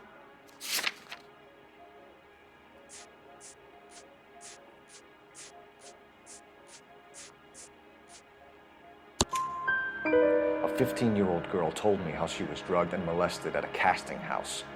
I found the chloral hydrate in your drinks cabinet. You give me something or I will break your fucking jaw, Hopgood. Bishop was here with June Ballard and the girl. A lot of producers and directors use this place. I'm not responsible for what goes on here. McAfee's men are looking for Bishop. We need to find him first. Any idea where he might have gone to ground? If he really tried to kill McAfee's wife, my advice to him would be to leave town. You're delivering props to Jungle Drums on 8th Street? Bishop is using that old rundown wreck of a set. That place is dangerous. But it might be a good spot to hide. What's the deal with you and June Ballard? Look, buddy, I make props. I hardly ever meet the talent unless it's something tailor-made for them, like a sword or something. You and Ballard are blackmailing Bishop. That's why he cracked. You got nothing on me. My hands are clean on this.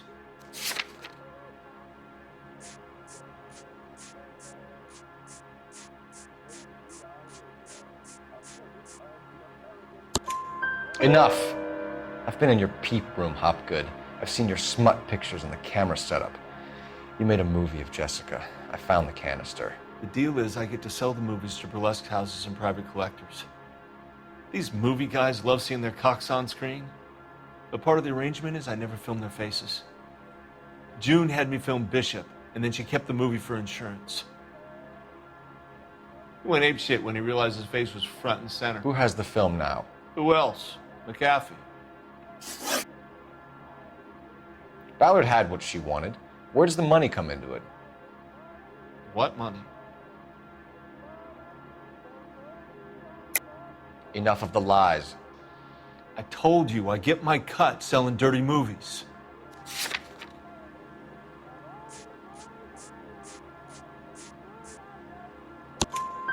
Your ex was getting 20 large from Bishop. If I wanted to skim 20 from Bishop, we'd do it through the movie budget. June said she'd sell him the film once the movie had wrapped, but Guy wanted cash. He's in a cash-only business. You think I had a choice in this? That's all for now, Hopgood. We're taking you in. Phelps! Roy Earl, ad vice. Hold on a moment. This is clearly a vice case. You've been roughing up my informant? Hopgood is a vice informer? Yes, he is, Phelps, and a very important one. Look at that mug. Have you been upsetting these two officers, Marlin? So we just drop it? You do if you know what's good for you. You need to catch the movie producer before an angry husband does, from what I'm hearing. I'll be making a full report to the captain, Detective. You do that, kid. We're all very impressed with you. Let it slide, Cole. Let's get out of here.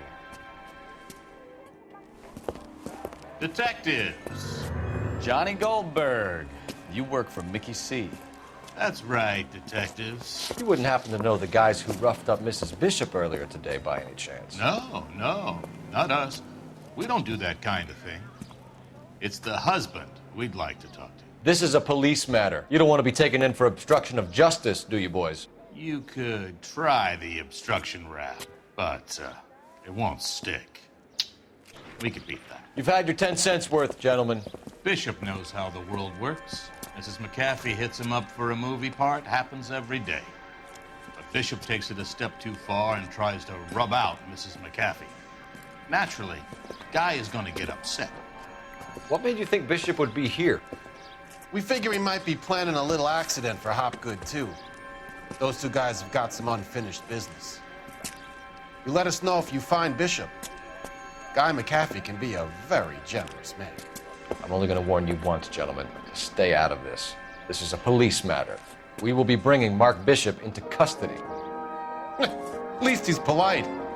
Kind of dumb, but polite. But I'm a lot less polite, you smug son of a bitch. So let me put it in ruder terms that even a pair of blockheads like you might understand. The only reason that you don't have bars on your windows already is because you're small fry. And we don't waste our time on small fry. You stay away from Bishop, and you stay away from me. Is that clear enough for you, asshole? Now run along back to your boss so we can pat you on the head and tell you what good boys you are.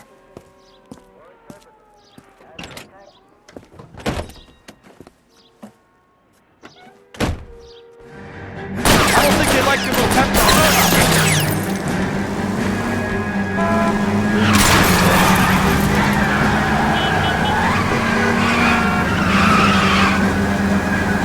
I can't take the shot from here, Cole. They really don't want anybody getting to Bishop before they do.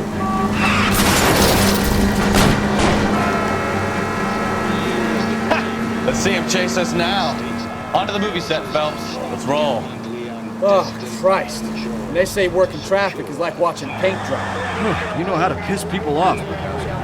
Hey, if they're prepared to gun down cops in broad daylight, McCaffrey really means business. Seems like we're the only ones who want Bishop alive. I have a good mind just to let him go work on the son of a bitch. I'm about done putting my life on the line to protect some child molester. That's our job, unfortunately. They don't get to dole out the justice.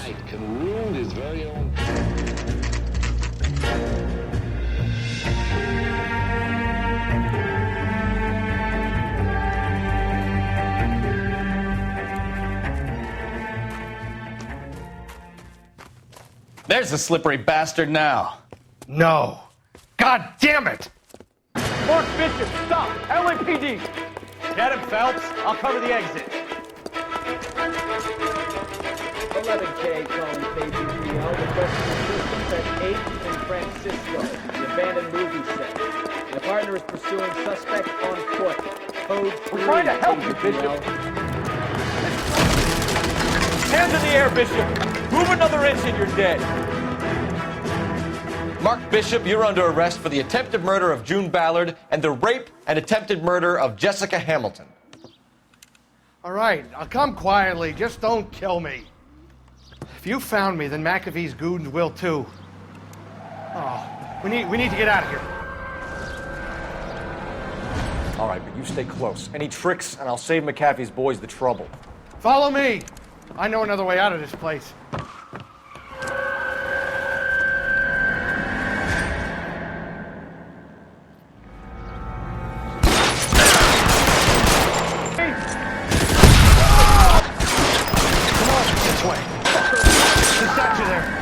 There's a ladder leading to the ground. For the love of God, how many are there? Get him over here, I'll cover you! Come on, the cavalry's here!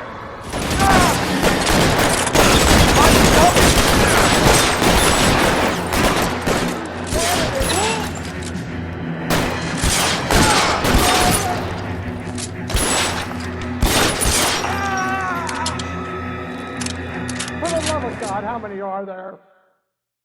Now, this is what I call a result. Mark Bishop, erstwhile film producer, an all-around piece of shit, catches a fast ticket to Quentin for statch rape and attempted murder, so he gets to spend the next 15 years playing sissy instead of sticking it to little girls. That is justice with a capital J, Detective Phelps. You developed such a reputation, I'm not going to be able to hold on to you any longer. You're getting promoted. Go on, get your new assignment. It was good working with you, son.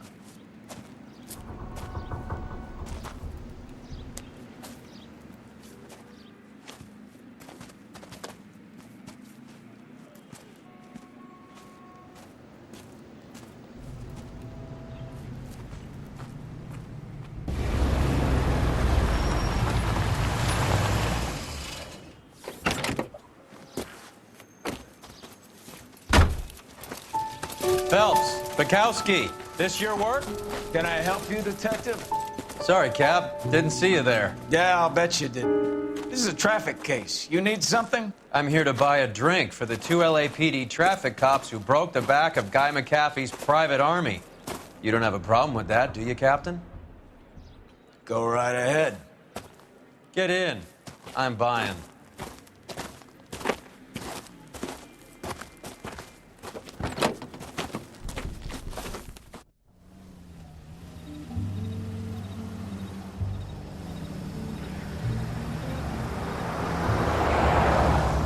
You'll like this place. A lot of movie people hang out here.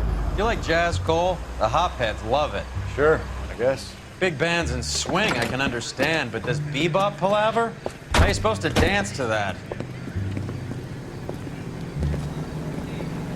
This is Phelps, Leroy. Be nice to him. You'll like this place. They treat you right. You like a table, Roy? What do you think we want to do? Stand at the bar like I'll chumps? get a table ready for you then. Don't look so happy to see me, Alphonse. I might get the wrong impression.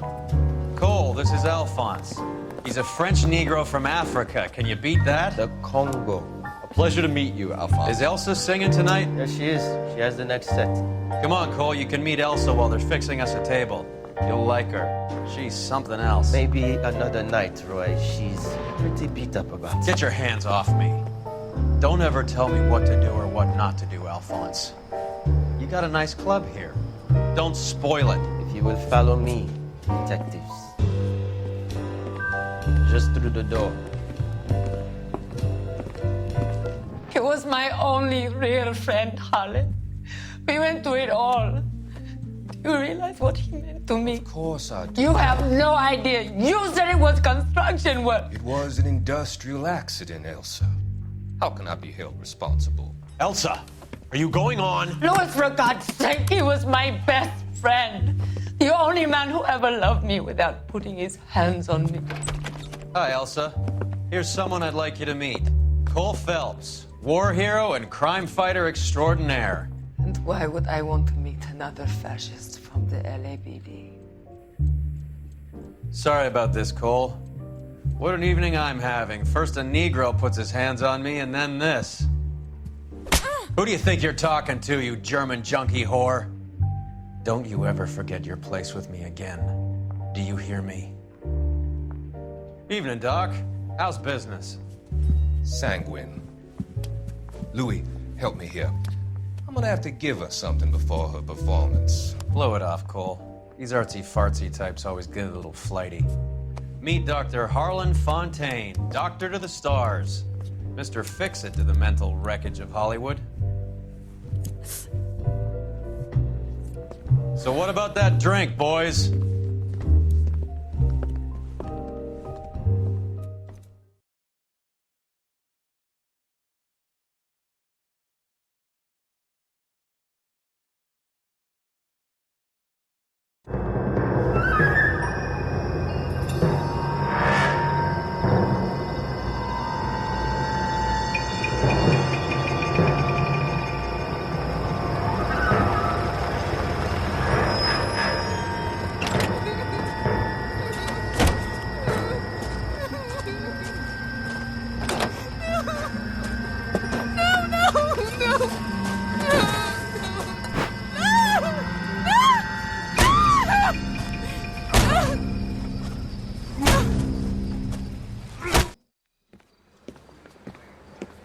All right, gentlemen, take your seats.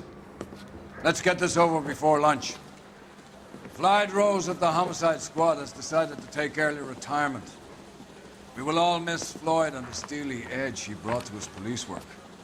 The department has arranged a wee drink at the Galway Arms to quench the mighty thirst a man gets from 25 years of police work. Floyd's departure leaves a place at the top table, and the chief has seen fit to promote Cole Phelps from burglary to the homicide desk. Stand up, Phelps. Take a chair. You're in the major leagues now, Sonny. Rusty Galloway, a fine lawman of the old school, will be taking you under his wing. Your first case is the murder of a woman, found last night and bearing all the signs of the werewolf. Get out to the scene, lads. I like you. People say I have no taste, but I like you. That bum took a swipe at me. I put him down in my sap. Do you have the address? It's been all over KGPL. It's off Temple Street, between Belmont and Glendale. What happened to Rose? Parker wants the chief's job. Word is it's either going to be him or Thad Green. So they're both clearing the decks. So where does that leave you, Galloway? Leaves me saddled with a chump like you, Phelps. I didn't ask for you, and I don't want you, so keep it to yourself. See if you can learn something about seeing how a real cop operates. What did he mean by the werewolf? Medallion. The Daily News came out calling him the werewolf killer. The Examiner came up with the Black Dahlia. Are we any closer to catching him? Not a chance. 6 months and hundreds of guys running down leads, and we got nothing. You don't think this has anything to do with it? No, I don't. 90% of murders are domestic, Phelps. Some guy gets into a beef with his wife, he takes it too far. This will be the same. But cutting someone in half and leaving them off the sidewalk, that's a one-off. Why so many women this year? Because of the war. You should know that. Guy gets to kill people every day in combat. Comes home, he's a expected to take lip from his wife, what do you think's gonna happen? It's that simple. Like I said, most of the time it is.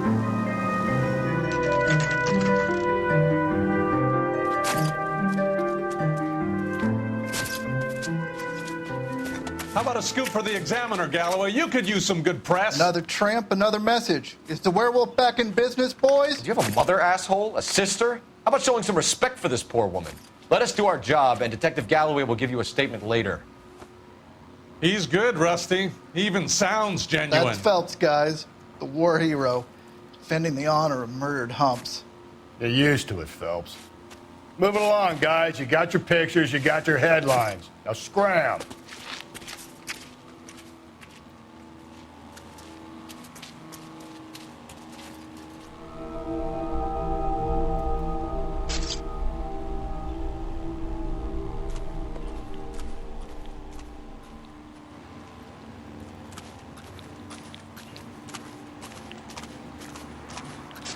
Patrolman, this your beat? Yes, sir. Well, part of it. Kids park here, they use it like a lover's lane. It's a working neighborhood. Some trouble, but nothing like this. It's known locally as the Moors. You were first on the scene? Yes, Detective. No one's disturbed the body? No, sir. We cleared out them vulture reporters so Pinker and the coroner could work. They're waiting to talk to you. Go house to house and see what you come up with.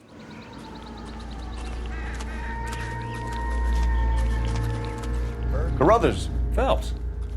You make homicide? Looks like it. Galloway has been making me feel welcome.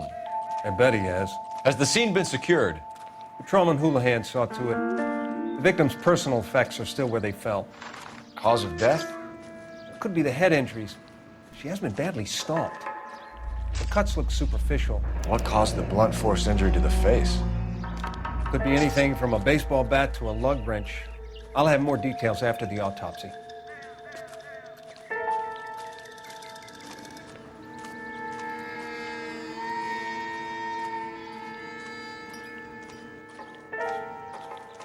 What about this wound on the finger? Something removed. A ring, most likely. I assume it was taken post-mortem.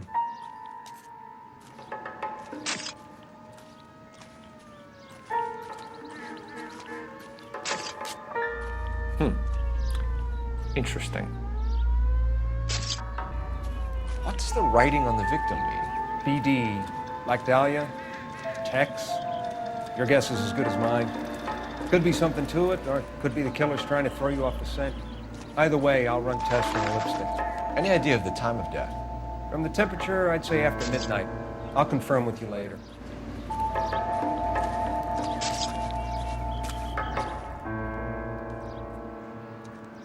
What can you tell me about the shoe prints? Men's size 8s. Pinker lifted impressions for me to compare back at the lab.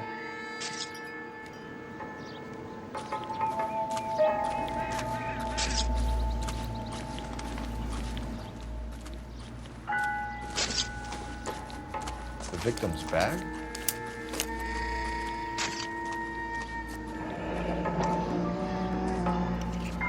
Looks brand new. Can't be the one used on the body.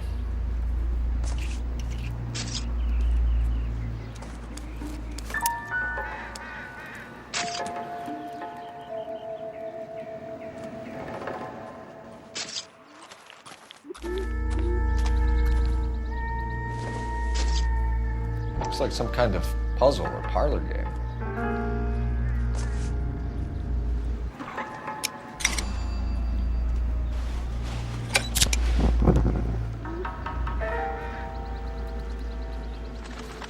Bomba Club. Why steal a table lighter?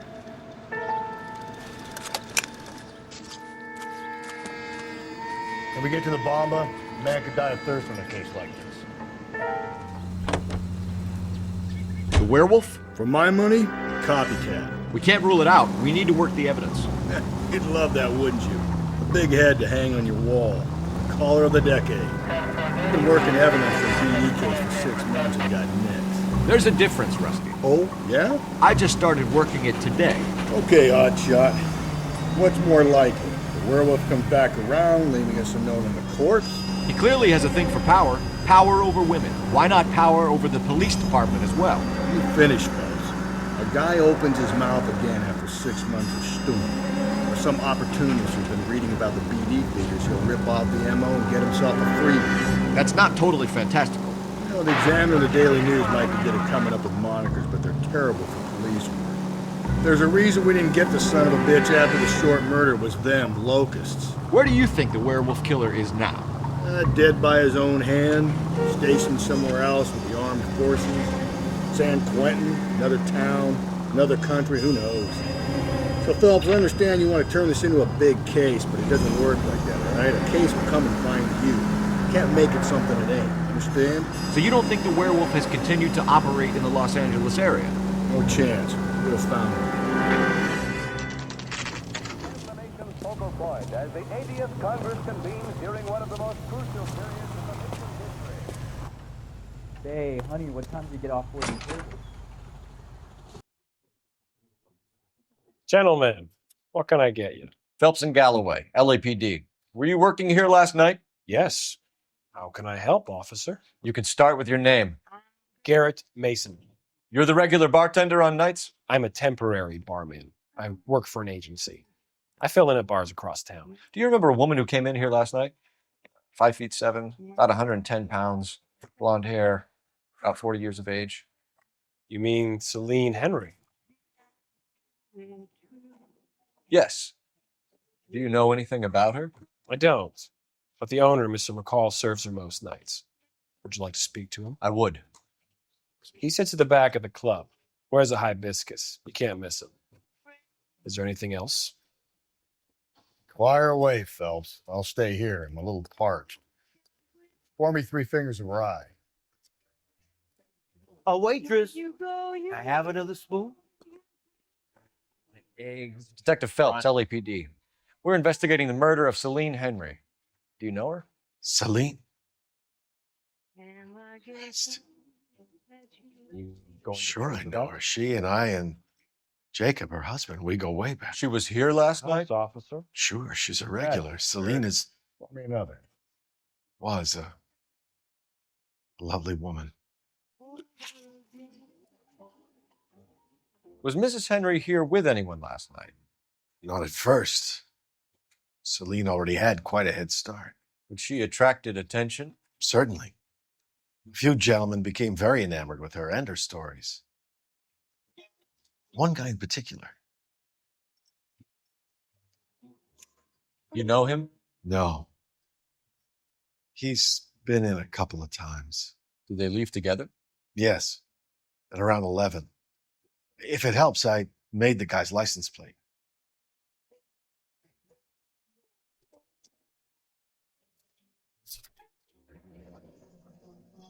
I think this could be a great help, sir. Thank you.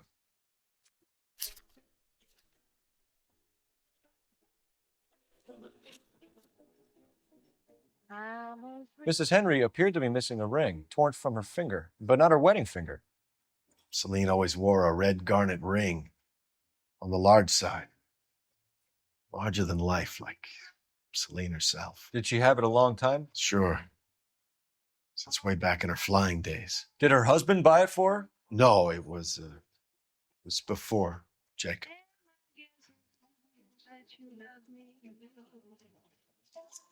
I think you know where the ring came from, and I think you're going to tell me. Okay.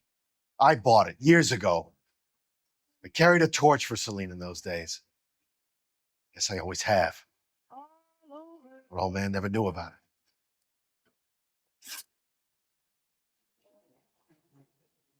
You know the husband? Sure, I know Jacob. He was in the Corps. He met Celine on a furlough and married her when the war was finished. Put up with a load of shit. Do you think he killed his wife? No. No, not in my opinion. So if it wasn't Jacob, then you probably let her out of here with the guy who killed her. How do you feel about that? Stow the attitude, will ya? I tried to get onto Jacob. I rang him up, asked him to come pick her up like usual. But he refused. She picked some night to push him over the edge. I rang him back around 11:30, but got no answer. Thanks, Mr. McCall. You've been a big help. One more thing. Would you have an address for Celine?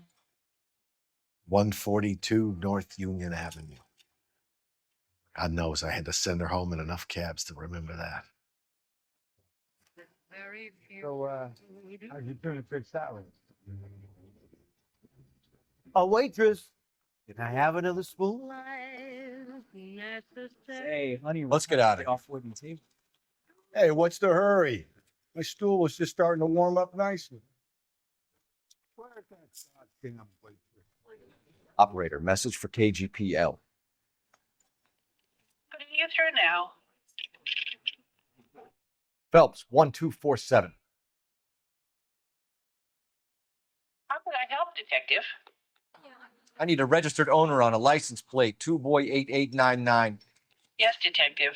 I'll need to contact the DMV. Shall I relay the details via KGPL? Please. Thanks for your help.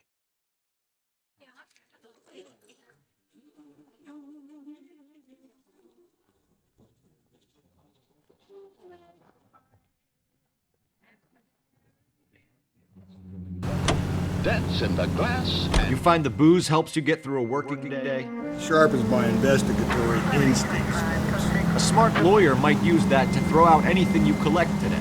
A smart man might know it's unwise to stand between the patient and his medicine. As long as you're not falling over, Rusty, I'll let it slide. That's mighty kind of you, Phelps. You know, you picked the wrong job if a healthy thirst offends you, Cole. We owe it to this city to do the best we can in this position. As homicide detectives, that responsibility is all the more serious. Always the politician. It's not political, it's practical. Maybe the men combing Hollywood Boulevard after the Elizabeth Short murder were more interested in sniffing out booze than the clues that would have led to her killing. Yeah, well, if only you'd been there, choir boy. Betty Short would be alive, the Japs would have spared Pearl Harbor, our ancestors wouldn't have tasted the forbidden fruit. Minor syntactical error, Detective Galloway. I never claimed to be able to prevent crimes. I only suggested a proficiency in solving them. Guess that's the drink slowing you down. Oh my God, brother, oh brother. Worse than I could ever have imagined.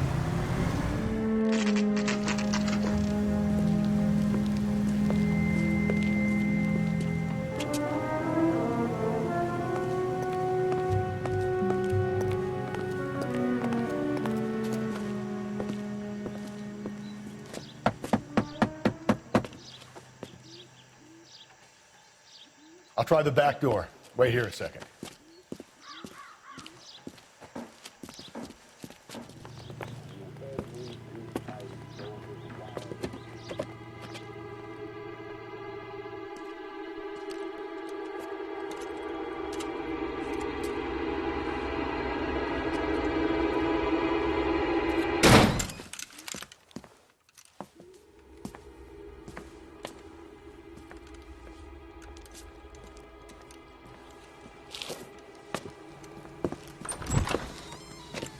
Side window's been jimmied. Looks like somebody's creeped the joint.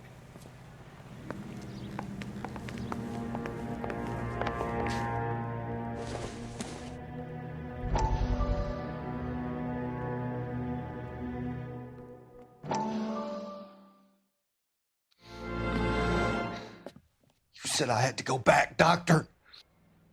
The fires are cathartic. They allow you to confront your past. You said the house would be empty. Are you taking the medication I have prescribed? You said the house would be empty. I heard them screaming. Circumstances were unfortunate. My colleagues had made all the necessary arrangements. You said the house would be empty. You're killing me. The deaths were unfortunate, but you have dealt with death before. I want you to come to the clinic and we can deal with it. You said the house would be empty. How can I find peace?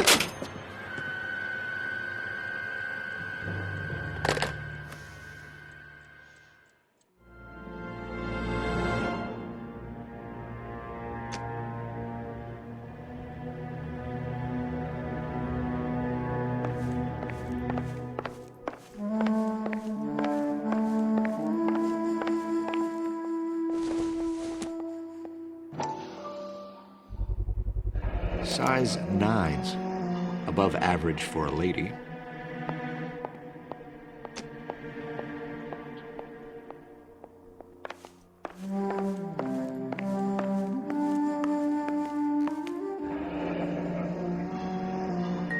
Burglar used the pry bar. Why did you kick the door in? You think I'm gonna climb through a broken window in a $30 suit? You got another thing coming, Buster.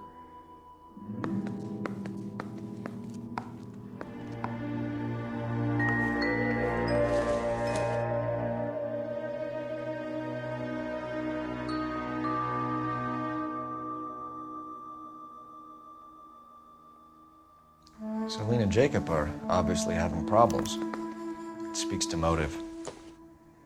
Crime scene evidence still weighs against it being the husband. Jacob could give us something to go on. One of my exes drank like this, you'd be feeling the back of my hand. Call in burglary and get technical services out here. I'll talk to the neighbors. Don't take all day about it, Phelps. I'll get nasty when I'm thirsty.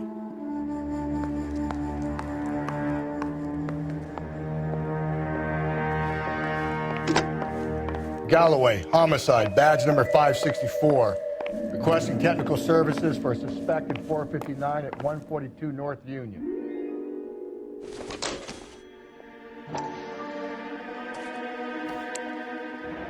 Tiffany? The rest of the stuff is junk. Might explain the missing ring. I knew it wasn't safe around here anymore. LAPD. Are you acquainted with Celine Henry, Miss? Horgan! Jennifer Horgan. I've known Celine for more than 10 years. Our children grew up together. What's going on, officer? Did you see Mrs. Henry go out last night? Well, I'm no busybody, you understand, but Celine had been drinking. And she and poor, long-suffering Jacob had a terrible row. I think Jacob may have given her a black eye. He stormed out and she went back inside. Did he come back? No. Celine was listening to music and shouting until she left around 10 p.m. She was very drunk to have been driving. But she is not the sort of person you can stop from doing something when her dander is up. What is this about, officer? Is Celine all right? I'm afraid Mrs. Henry has been murdered, ma'am. Murdered? Oh, my God. I'm afraid I need to go and sit down. The heck? Jacob Henry had a violent argument with his wife last night. He's looking more and more likely. For my money, the broad keeps the house looking like that, so probably deserved it. The skipper says bring him in. Keep the hacks off our backs for a while. Fine by me. So it ain't the werewolf killer after all. Good to see you come to your senses, Cole. I always said work the evidence. I only stipulated a connection to the VD killer as an avenue of investigation we should leave open. And as far as I'm concerned, it still is. Okay, Phelps, we go in hard. You follow my lead.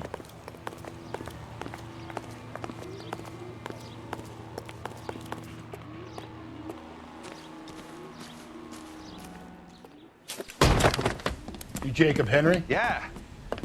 Who's asking? LAPD.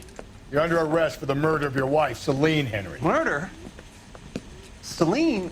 Save the dramatics Oh, my for God. RKO, pal. You got bigger problems. What the hell are you talking about?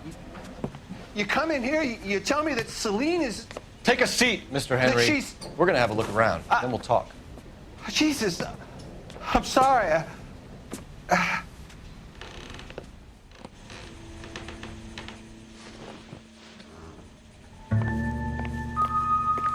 I get even the slightest hint that you're a flight risk, pal.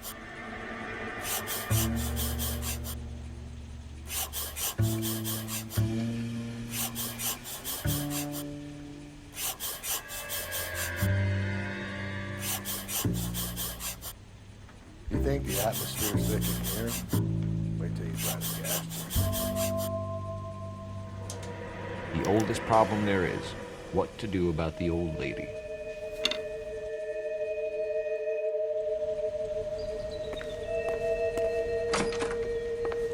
He'll be back in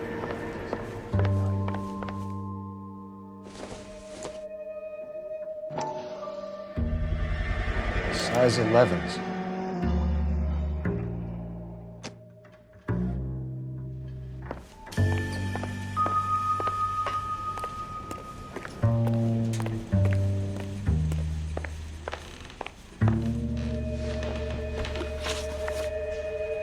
So who could have killed Celine? Where did she go last night, Jacob? A bar, I suppose. Look, I don't know. You know where she went, Jacob. You're lying. Why would I help you if you keep lying to me? Look, I'm telling you, I don't know.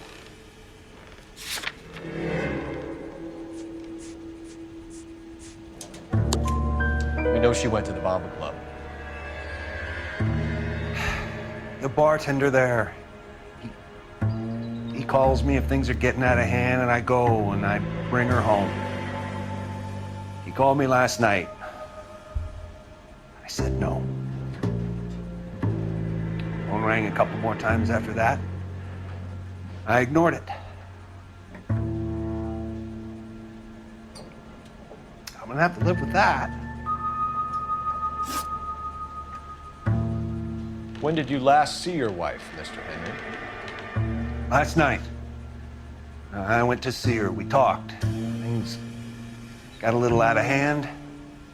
I left.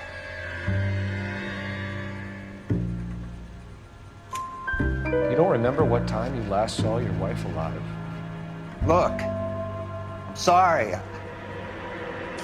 I left.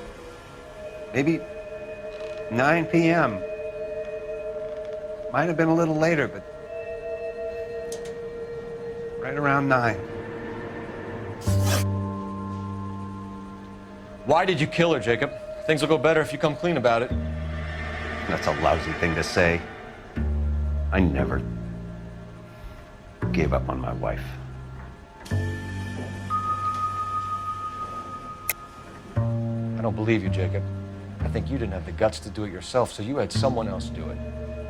You want to back that up with something, Big Mouth? Huh?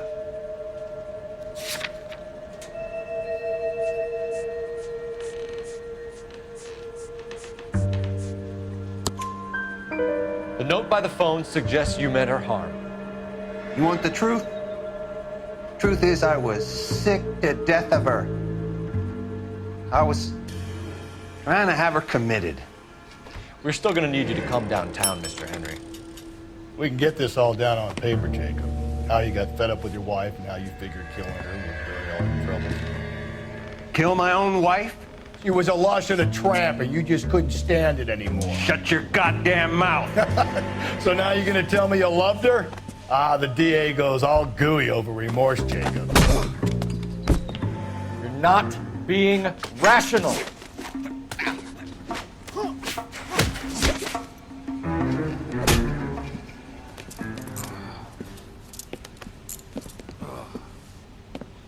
Call it in and get a squad car dispatched. And check for messages. I'll keep old Slugger here company.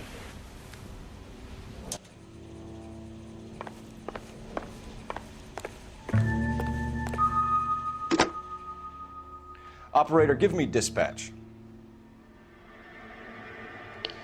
Putting you through now. Phelps, 1247. How could I help, Detective? I need a patrol unit to transport a suspect back to Central. Certainly, Detective. You have a message from the coroner. Do you wish to be put through? Yes, ma'am. Carruthers, It's Phelps. I've completed the autopsy. Several wounds to the head from a blunt metal instrument. Closest match would be a socket wrench handle. So the cause of death was the blunt... No, the blows to the head surprisingly were not fatal.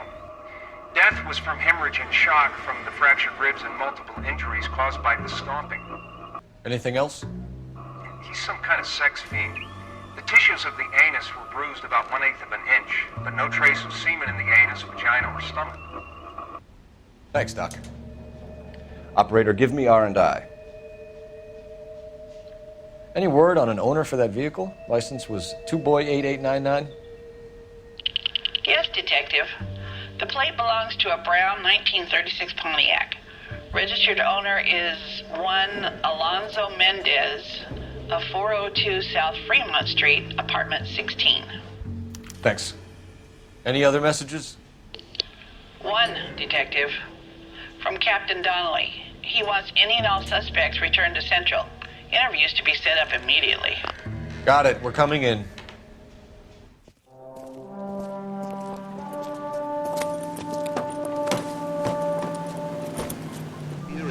48 United States. Brother said she took a real pounding. Maybe if he had been a little firmer in the beginning, he wouldn't be in this situation now. I imagine that Neanderthal routine is a big hit with the ladies, Galloway. Women love me, Phelps. I have no complexity. They know exactly what they're gonna get.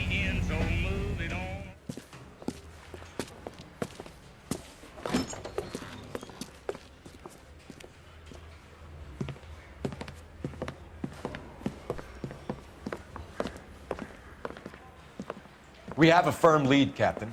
Are you questioning my judgment call, Phelps? No, sir. Good. I thought not. Jacob Henry is a sub-sister pushed around by his wife. I think with the right kind of persuasion, he might be prepared to seek absolution. Are you prepared to show him the error of his ways, young Phelps? I don't think he's our man. Galloway agrees with me. Don't drag me into this. Rusty is a practical policeman. A bird in hand is always worth two in the bush. Let's liberate a confession from poor Jacob, and the public will sleep easier tonight. Run along now, Phelps. I've warmed them up nicely for you.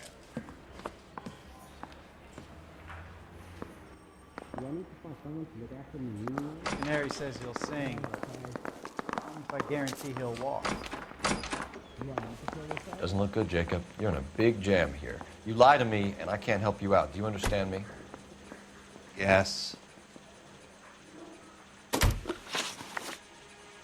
What do you do for work, Jacob? I'm a mechanic. Engines, differentials, transmissions, that kind of stuff. So you have access to tools? Yes, I do. Your wife was brutally beaten with a socket wrench handle, then stomped to death. How do you think that looks, Jacob? I was home in bed.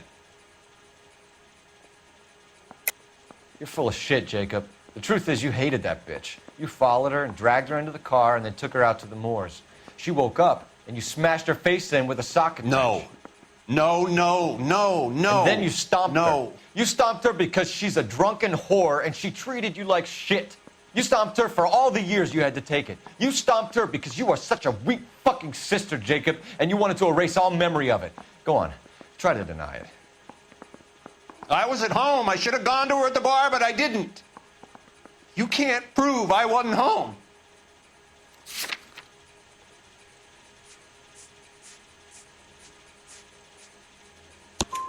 I can. The bar owner, McCall, gave you up. He called your house right at the time that someone was smashing Celine's skull in and got no answer. If we find that socket wrench, you're gonna fry. Get it off your chest. Tell me you killed her. I killed her, all right. I killed her dreams. She was an aviator, famous in her day, flying around up there like a bird. But she never wanted to come back down. You know, my pop was a sod farmer, dirt poor. I joined the Corps, trained to be a mechanic. I did better than my father did. I worked hard for it. It's all you can ask of a man. But Celine, she never wanted to come down from the clouds. She wanted everything I couldn't give her. All I had was security. That was never going to be enough. You did it. Everything points to you. What does Tex mean, Jacob? I don't know what you're talking about. I need a reason to believe you, Jacob. You want a confession? That's what you want? That's exactly what we want. Seems to me there are two types of marriages. First, where the couple love each other equally and everything's roses. And then there's the other, where one person loves the other more than life itself and always puts them first. Chumps like me, who love them no matter what, no matter how badly they behave. That's it. That's my confession. I love my wife. And I'll take any test you got to prove it. Your marriage was over. You took her in and she threw it back in your face. You didn't go over there to hurt her. It just got out of hand. It's not how it was. You're lying, Jacob. It was falling apart and things got violent. I'm not lying. I'm telling you how it was.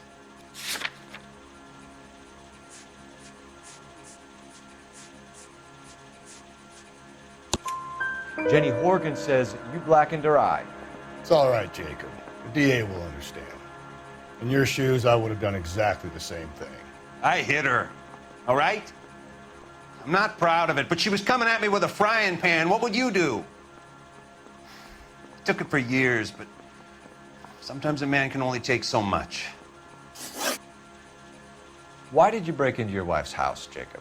Why steal the ring? What? What are you talking about? I've got a key. Why would I need to break in? You took the ring because you found out who gave it to her. What are you talking about? Her prized garnet ring, given to her by her old boyfriend, Dick McCall. I never knew that. I lived with that woman for 3 years, and I never knew that. Well, in that case, I think you should be talking to Dick McCall. We'll do the detective work, lunkhead. Just answer the questions. I'll see what I can do for you, Jacob. But I'm not promising. It still looks bad for you. Phelps, you failed me, son. We have another lead, Captain. This guy Mendez could be our man. I hope so, Phelps. I really hope so. I'm deeply disturbed by your style of police work.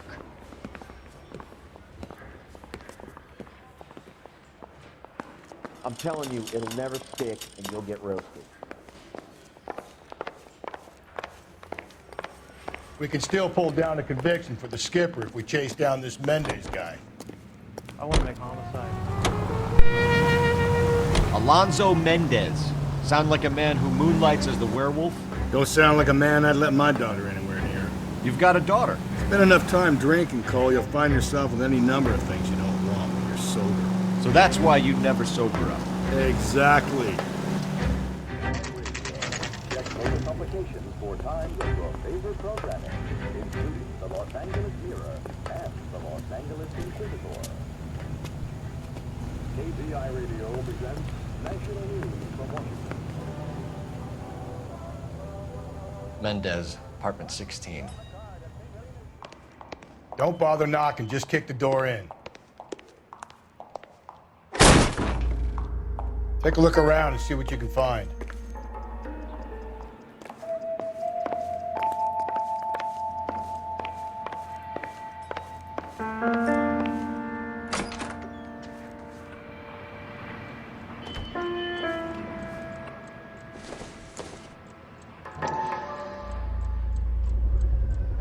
Gotta get these to Ray. Size 8s could help place Mendez at the scene.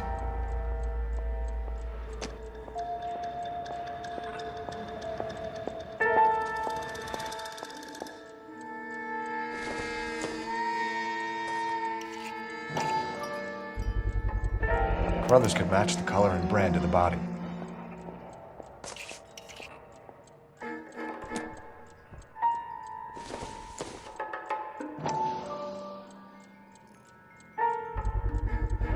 Consistent with Celine's injuries, and the blood can be typed.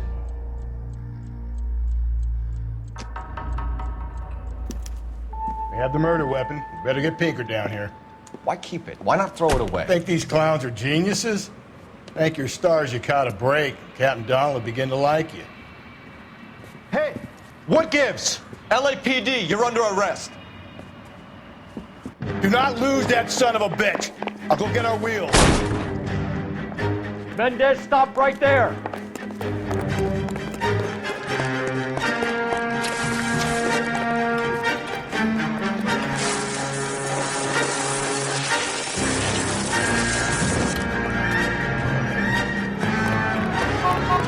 Get in and drive.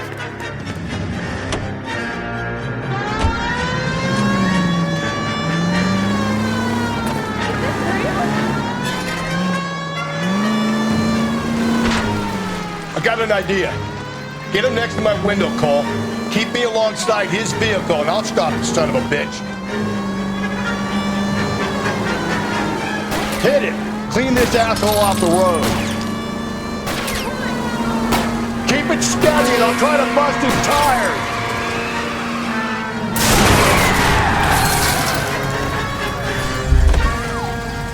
You're under arrest for the murder of Celine Henry. Hands behind your head! Italy, Toledo. Heavens!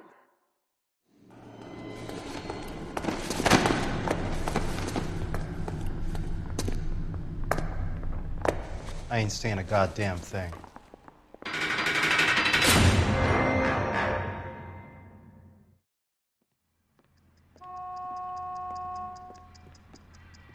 You did a grand job, lads. Phelps, that's quite a way to acquit yourself in your first outing as a homicide investigator. It seems the city has a new and vengeful guardian. Considering the evidence against your suspect and the thoroughness with which a report was compiled, I foresee a safe passage through the courts, and the DA agrees with me. Brutality on a scale such as this deserves retribution. The people and the press of this city demand it.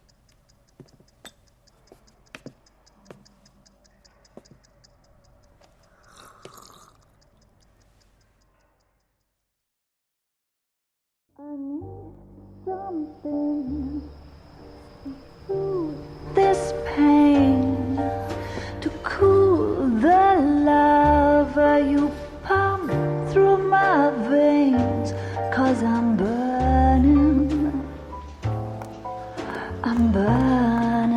up for you.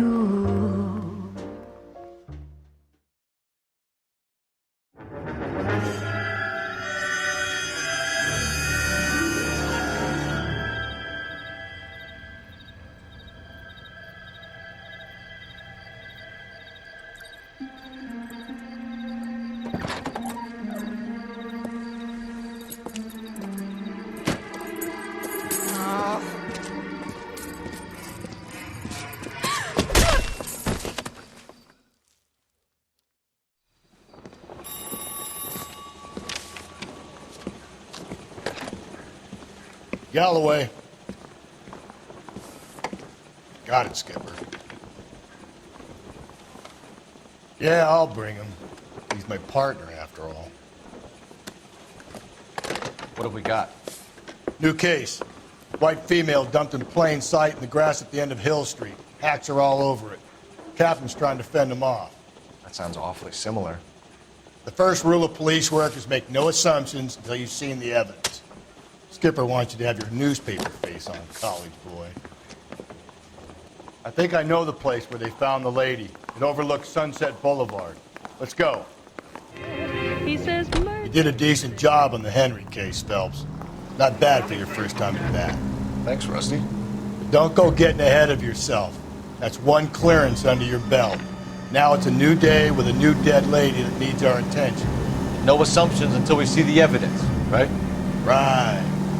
See, I knew you were a fast learner, Phelps. You might get along after all.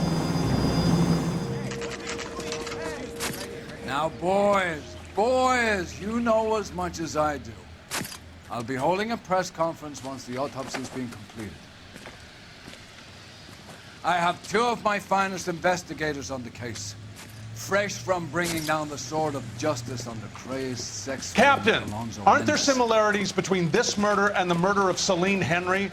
And of Elizabeth Short, for that So you don't matter? believe there's a crazed sex killer at large preying on women? Boys, be sensible. We have the greatest police force in all the world with the greatest scientific investigators at our disposal.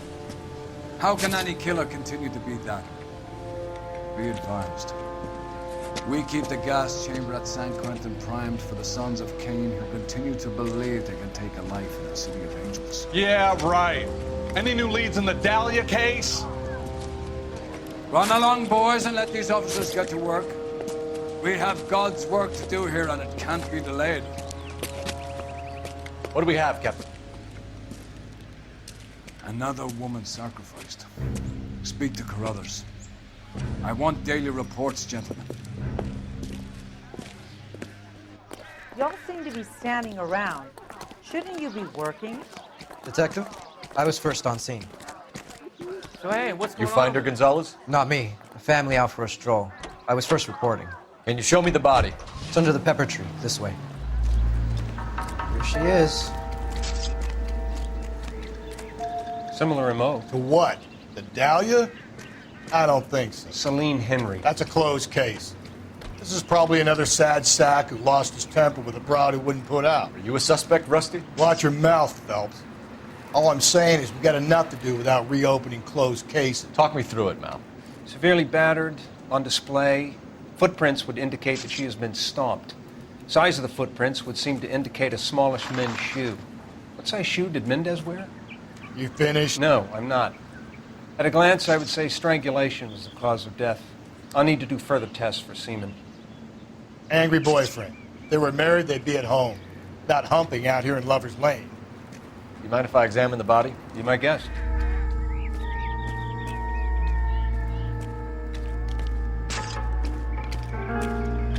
Look at your mark. It's very distinctive.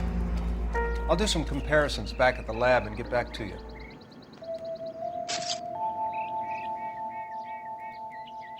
The stomping angle in the Henry case. Was it reported in the press? Sure was. Every detail a copycat would want was there in the story. Another day, another dollar. Looks like she was tied up. It does at first, but that would leave a mark on her other wrist, too. I think her watch might have been torn off.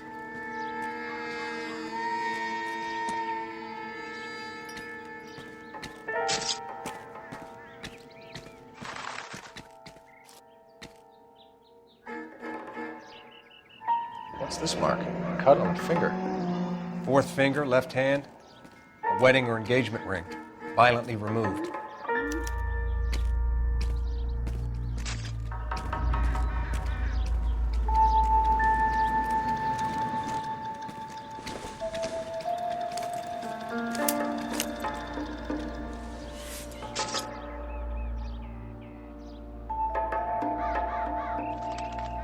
Well, we have a name. Can you run Deirdre Muller by RNI? Back in a second.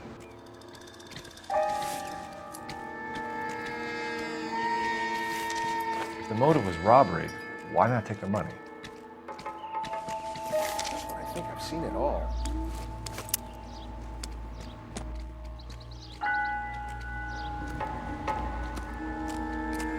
Detectives, RNI says that Deirdre Mahler of 130 North Bonnie Bray was reported missing this morning by her husband, Hugo Mahler.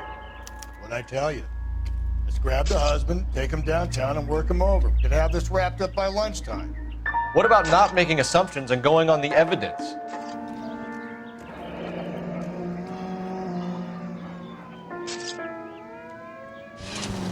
There still might be some play in the boyfriend angle. I thought we were on our way to lock up the husband.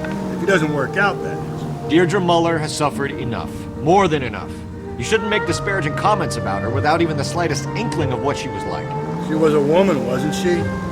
Well, around about my third divorce, I realized women might not be the pure angels we imagine. You're married, ain't you, Phelps? Don't make any insinuations about my wife. Hey, she's a woman. She's the mother of my children. You're a father, Cole? But don't tell me your eye don't bend. This conversation is over.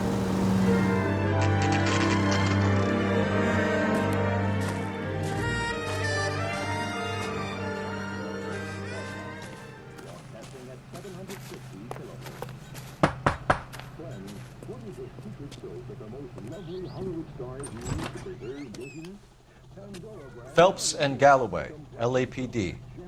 Is your father home? He'll be home soon. He's been out looking for Mommy. What's your name, miss? Michelle Eloise Mahler? Can we come in? I suppose so. Thank you. Could you have a seat for me, Michelle? Just a few cents a cake. Now that's thrifty. With its flower-like fragrance, it's a Hollywood secret. Ask your grocery for. We're gonna have a look around. He'll be back in a moment. Just sit tight.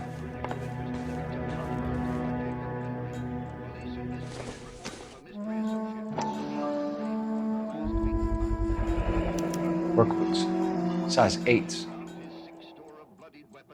My partner will explain everything when he gets back, okay? Nothing to worry about.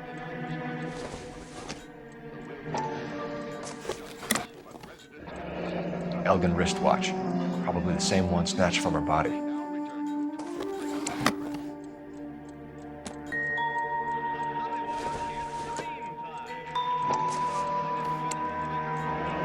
No sign of a wedding ring.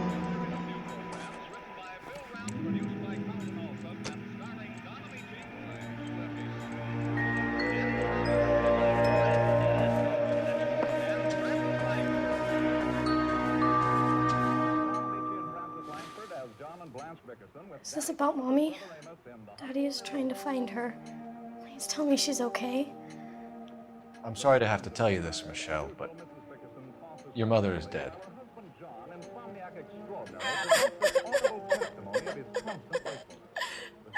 Do you think you could answer a few questions for us? Try. Some of your mother's jewelry was missing. Can you describe her things? A ring, a watch. I never paid much attention to that stuff. I know it's painful, Michelle, but this may be important. She wore a wedding ring? Mommy chose it herself. A rose gold wedding band and a matching diamond and ruby engagement ring. She wore a watch? Yes, a yellow gold Elgin watch. Daddy bought it for her birthday. We had a fight. It was kind of a makeup present. When did you last see your mother? Yesterday afternoon. I went to a dance at Belmont High. Mommy was supposed to pick me up, but she didn't show. So what did you do then? I was upset. Daddy came instead. So you were hanging around the school for quite a while. What happened with your father? I don't know. I called and finally he answered. He came straight away then. Your mom and dad are happily married? What are you saying? Of course they are. They weren't happy, were they, Michelle? Did your father ever hit your mother? Just the once. She said she would leave him if he ever did it again. He bought her a brooch pin to make up for it. And he always wore her golden butterfly. Thanks, Miss Muller. You've been very brave. Hey! What gives? Daddy, the police Go to your are room, here. please, Michelle. I'll talk to the police. Daddy, Mommy is gone. Go to your room, young lady. She's not even out of school. You can't come in here interrogating her like she's some Your wife kind was found murdered this morning. Found? What? But she only... We have some questions that we would like to ask you. Sure, yeah. Yeah, I'll do my best. What size shoe do you wear, Mr. Muller? Why do you ask? It's routine, sir. Simple process of elimination. 9s, I think. Why are you lying to me, Mr. Muller? Why would I lie to you at a time like this?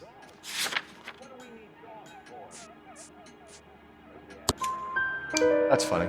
The work boots we found here are size 8s. Why lie about it if you've got nothing to hide? Because I always get teased about the size of my feet. You know, small feet, small... Always been true in my experience. You phoned in a missing persons report this morning? Yeah, that's right. My wife didn't come home last night. She left around 9:30. Michelle was out at dance. She called me to let me know that Deidre didn't turn up. Did your wife ever go out by herself? To bars, nightclubs? No. What are you suggesting? You suggesting my wife's loose? Now is not the time for you to be pushing me, mister. Your daughter said you were having an argument. We argued about who would pick up Michelle. I worked a full day. I wanted to come home, put my feet up. So you were here all night. You stayed in while your wife went out to pick up your daughter? Yes, that's correct.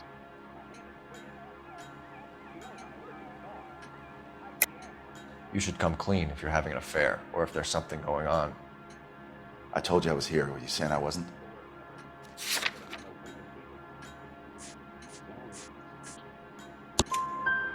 So why did you take so long to answer the phone when your daughter called? Okay, I went out for a while. I was driving around. It's my way of relaxing. Your wife was beaten and then strangled. In your case, you have no alibi and a history of violence towards your wife. That's not true, god damn it. It is true, Hugo. You're a violent man. You try to keep a lid on it at home, but sometimes you lost control. Your daughter and your wife were scared of you. You don't know anything about me.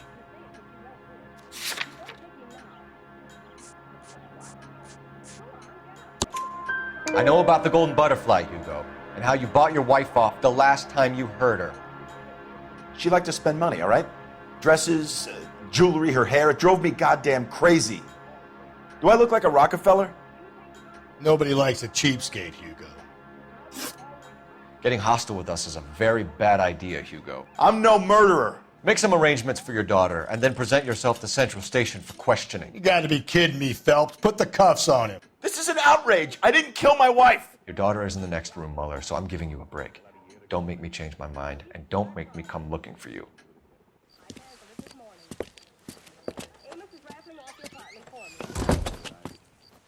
We should go back in there and bust his ass. 1, we need to break his alibi, check phone records, canvass the neighbors. 2, we have motive of domestic violence, which probably goes for half the men in L.A. 3, we have no evidence tying him to the crime scene. Hello? Detective!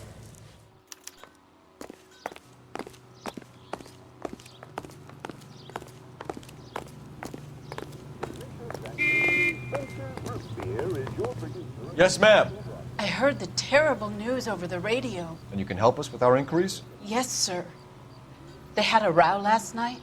I heard Mrs. Mueller screaming. Did you see Mrs. Mueller come home late last night at all? No, not at all. I did see Mr. Mueller put something in the incinerator earlier this morning, though. I told you he was our guy. Now let's get this bum downtown and into a cell. Look, there he is now.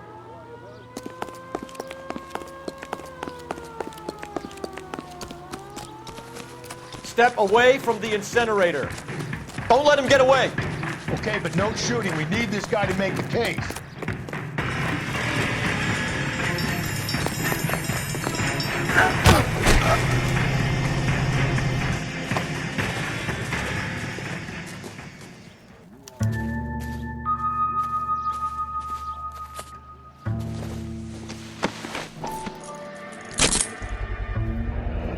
This doesn't look good, Hugo. I can explain the blood. Get him booked in at Central, officer. Then put him in an interview room. We'll be speaking with him later. And inform the captain. Yes, sir, Detective. Is there someone you can call, miss? I don't want home and You need somewhere to stay, Michelle. You have other family? Grandparents? Aunts or uncles? call Aunt Helen, but she lives in Bakersfield and Call her. We're gonna get someone down here from Juvenile Hall to talk to you in the meantime. We ought to get some uniforms down here, clean up, take care of the kid.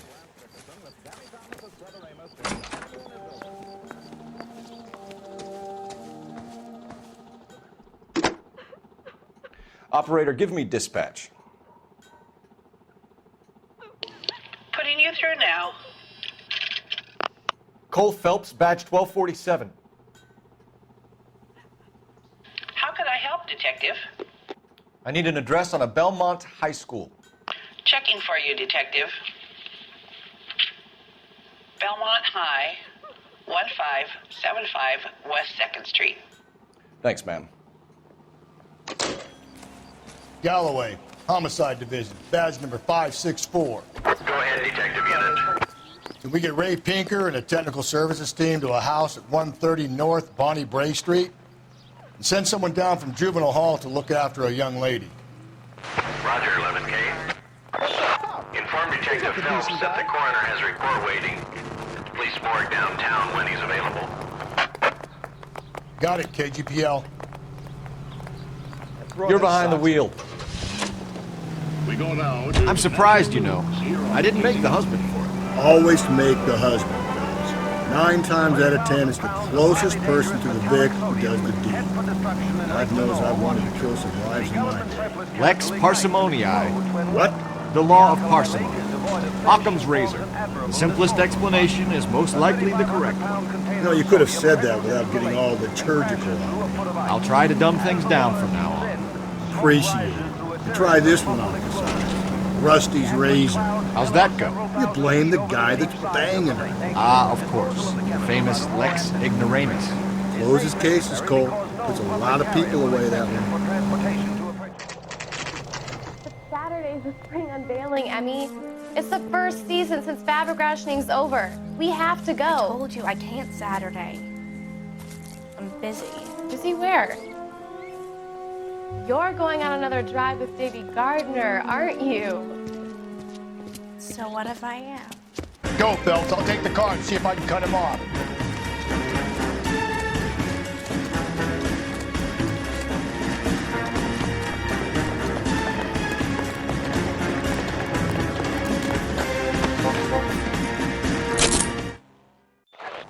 Car 11K, car 11K, come in. 11K, go ahead. 11K, see the janitor. A green 1946 coupe registered to a Mrs. Hugo Moeller has been found in the parking lot adjoining the Belmont High School and playing fields. 11K, code 2. What's your name? Who's asking? We can do this the easy way or the hard way. Name's Eli Rooney. You've been in trouble with the law before, Eli? Some. What are you doing around here? I like to keep an eye on the children. Strictly paternal, is it, Eli? Don't sass me, boy. A woman was abducted here last night, Eli, and murdered. And I would love to make you for that, you okie motherfucker. Well, I wouldn't know nothing about that. A woman, you say? I like 'em a little younger than that. Turn out your pockets, Eli. Now, why would I do that? Because I'm about to break your fucking skull, Eli. You're under arrest, Eli. You are in very deep trouble. Get some backup down here, Rusty. We need to get this one downtown and into a cell. I'll tell them we got a kitty raper coming in. They can roll out the red carpet.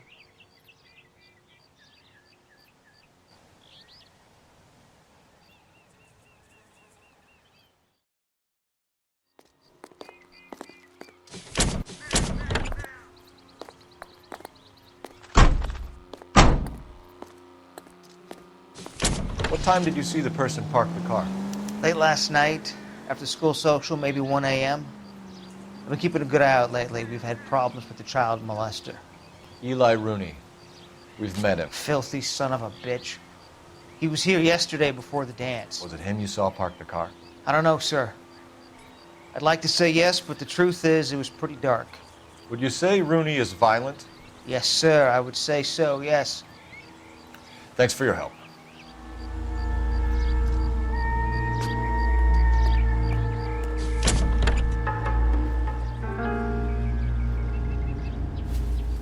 Blood and skin samples. We better get Ray Pinker out here.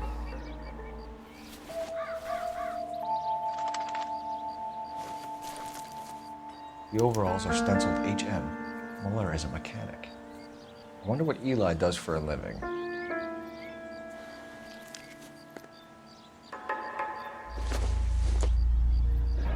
It's from a Chrysler. Could be important.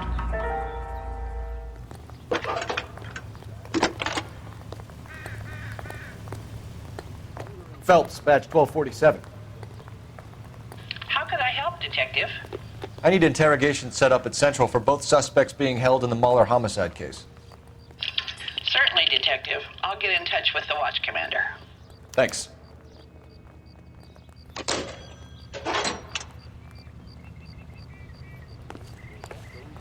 You know the way. You can drive.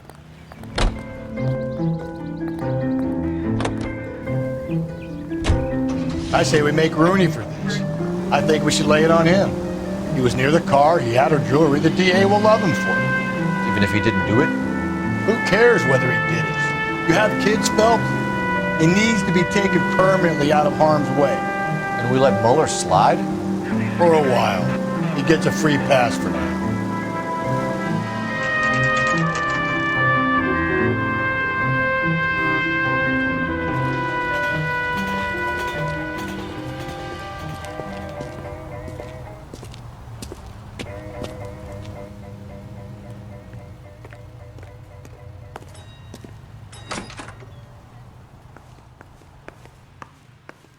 Phelps, Rusty, thanks for coming.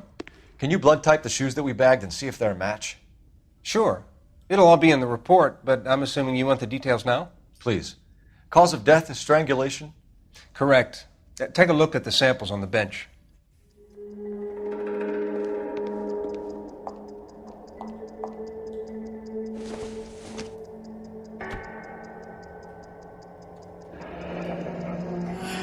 What are the normal uses for that kind of rope? On boats, mooring lines. Correct. Although Ray says that they're sometimes used as bell ropes in churches. So are we looking for a sailor or a minister? Well, in my experience, sailors seem to have the greater libido. Was Mrs. Muller criminally attacked? No external or internal traces of semen. Thanks, Mal. Anything else comes up, you let us know.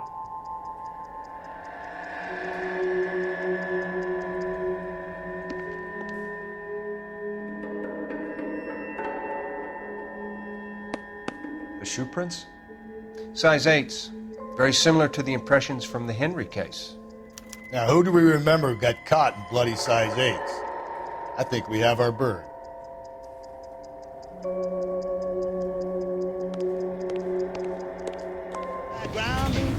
Not exactly the happiest of places to clean up. Carruthers is a good man, professional, diligent.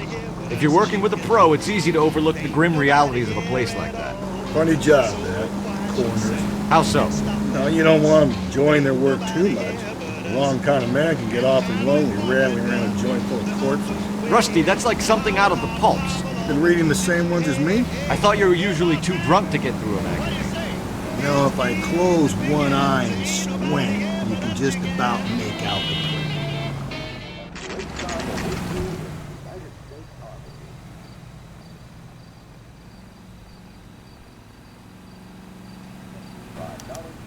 You better not go soft on me in here, Phelps.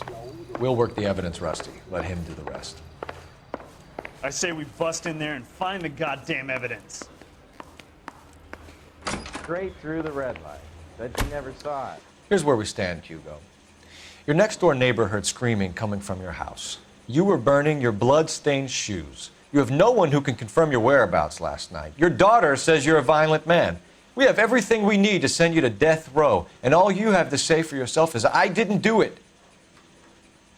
I swear I didn't kill her. Give me that lie test. I can prove it. Why did you burn your shoes, Hugo? Because I knew you'd never believe me. Believe what? It's rabbit's blood. A guy at work brought him in and I helped him skin them. Do you know anything about ropes, Hugo? As much as the next man. I was a scout. I learned some more in the Army.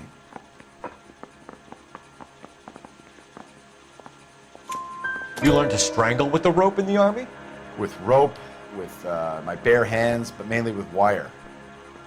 I learned a lot of things in the Army, but I still didn't kill my wife. For argument's sake, what type of rope would you use? If I had to, I would use a triple braid. Less flex, easier to control. We found your wife's car. Someone parked it at the school late last night. Do you have anything to say about that? It wasn't me. Where do you keep your work clothes? I keep them at work in my locker.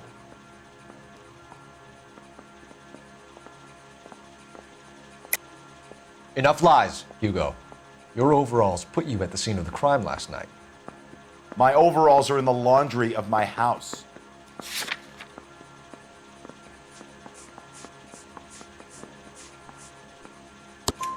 Green overalls, bloodstained, with the initials HM found in the trunk of your wife's car. They can't be mine. Why, Hugo?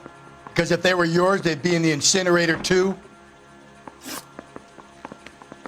Your wife was beaten with a tire iron, Hugo. An appropriate choice of tool for a mechanic. I know nothing about any tire iron. You're lying, Hugo. You're gonna have to come clean on this. You got no proof.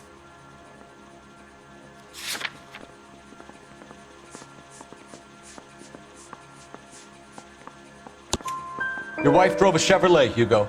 What make of car do you drive? A Chrysler Airflow. So I guess that explains why the tire iron that killed your wife came from a Chrysler.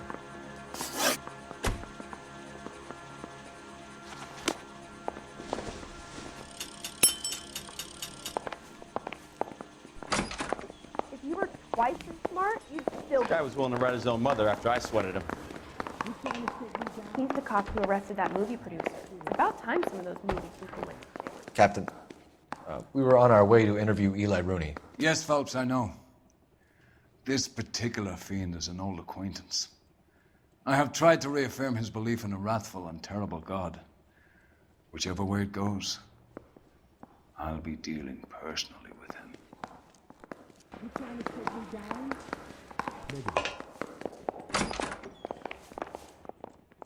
You look like you've had it rough. You see me asking for your sympathy, boy?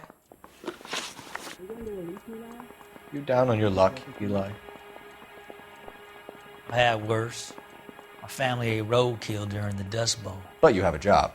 A parolee has to have a job, correct? I had me a job down in San Pedro. I'm looking for something new. This place you worked have a name? Hennessy Marine. You can't miss the place. Big yellow letters, HM out front. They give you any workwear, Eli? Sure. Green coverall.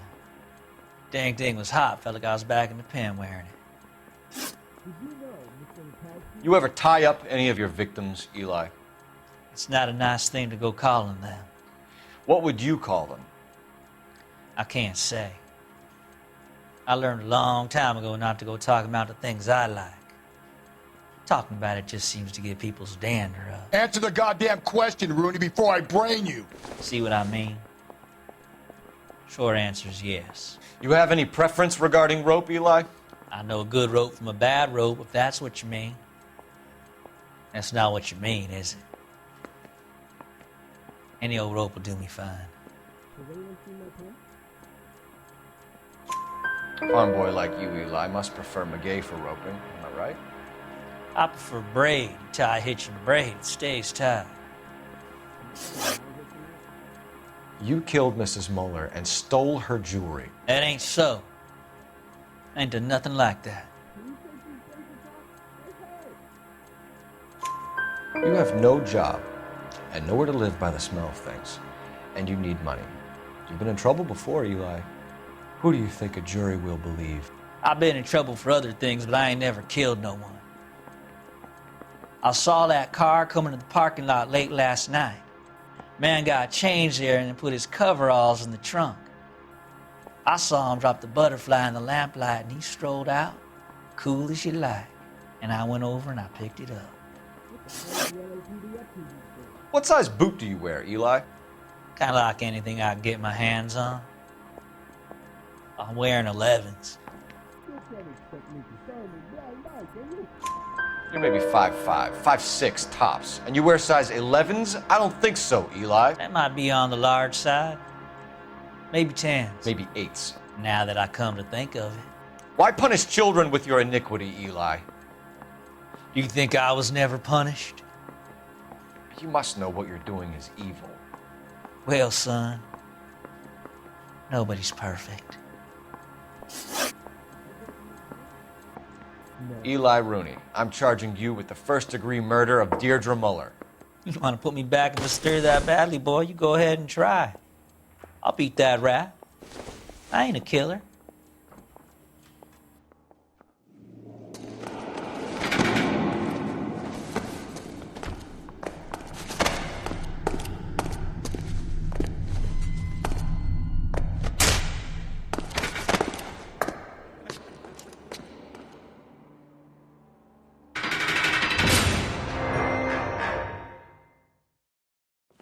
Phelps, Galloway.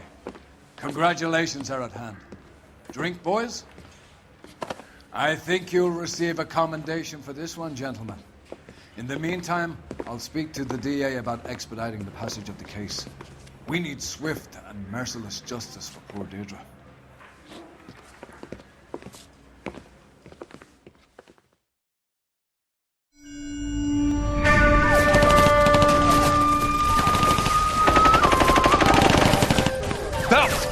We captured 2 regular army. Lieutenant! Belt, we've been over this. That sniper barely missed you back on the beach. Until the mission is over, there'll be no more saluting or signs of rank. I'm in charge here, Medier!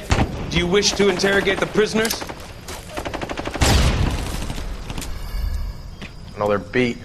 Why they look so sullen. They're wondering why we haven't killed them yet. There's no greater shame than being taken prisoner. Get this, Golden Boy actually seems to know what he's doing. あなた方の階層と名前を名乗ってください。第44大部隊所属兵だ。キスマ、何様だと思ってるんだ。 See that, boys? He slapped that right upside the head. It was merely to remind him of his place. His shame was the tone of voice that he used with a superior. I respect the Japanese, Corporal. Respect, we're here to kill the sons of bitches. Do you know why we are fighting the Japanese, Private? With respect, sir, these bastards attacked Pearl Harbor. And why did they attack Pearl, Private? Because they hate the US of A and our way of life. They attacked the US because we cut off their oil. What would we do if another country denied us the gas to run our cars?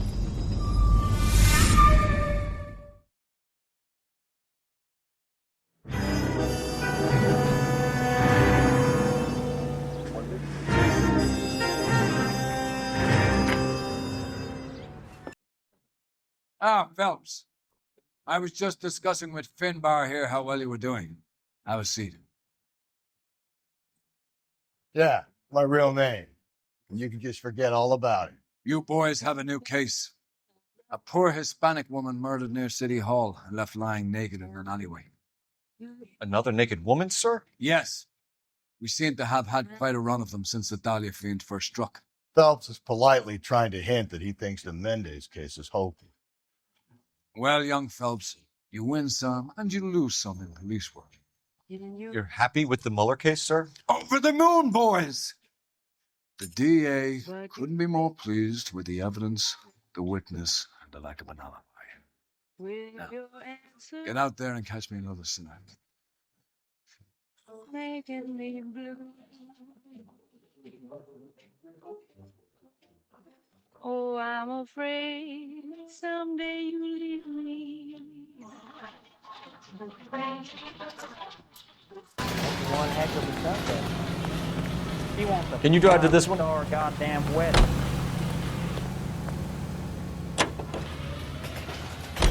You have the address? It's the alley off Aliso between Los Angeles and Alameda. You're kidding. The next one will be opposite Central Station. Count yourself lucky, Phil.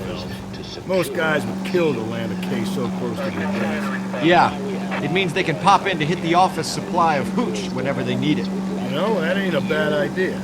That is not a bad idea at all, Phil.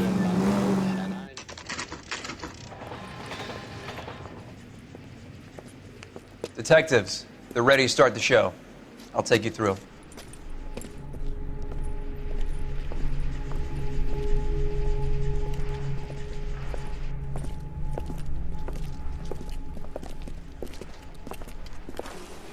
Oh, for Christ's sake. Carruthers, Pinker. Cause of death is pretty apparent. We thought we'd best wait for you. When you're ready.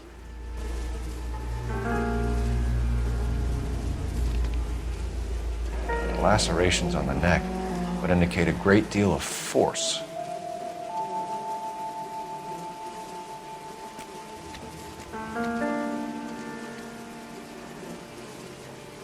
Another wedding ring torn from the finger. No skin under the fingernails.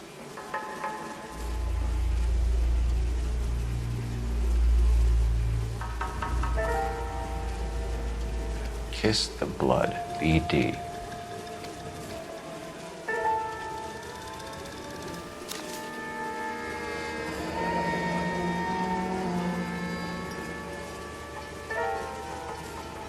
Only 21 years old. But why the library card? Did he want us to find it? The evidence in the Mueller case was solid. I'm not convinced about Mendez. The best way to get away with murder is to pin it on somebody else. I'll bet a month's salary this is a copycat. Strangled, battered. Yeah. We know the M.O. So does every jerk who kills his wife and girlfriend looking for a way out. I've spoken to Brown. He still believes the Dahlia perp has medical experience. 4 women, all murdered, all put on display, all with messages. Mueller had no message. Look, Phelps, this is getting us nowhere. Anything for us to go on, Mal? Head injuries from contact with road, bruising from a small man's shoe, further blunt force trauma to the occipital region at the base of the skull. Could have been fatal, but clear signs of strangulation would seem to rule it out. Lipstick appears to be a similar color to the other cases. I'll see if I can nail down a brand.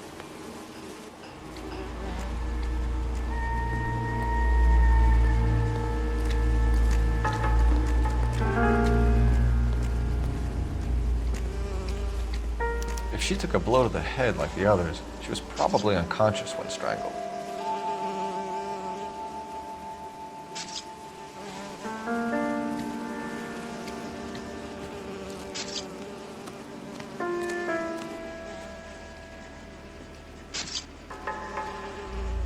May as well follow the trail.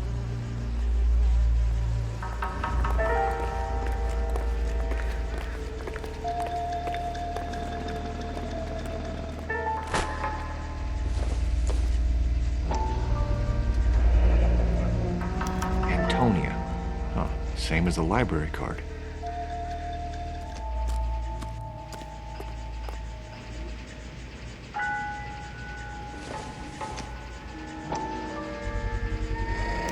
Proximity to the scene, plus the bloodstains.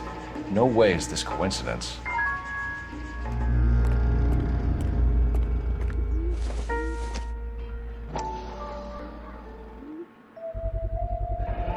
House keys, strung up like bait on a hook.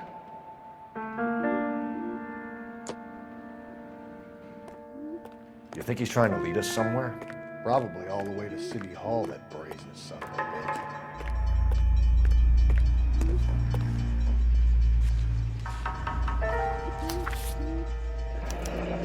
That's got to be a code or a cipher.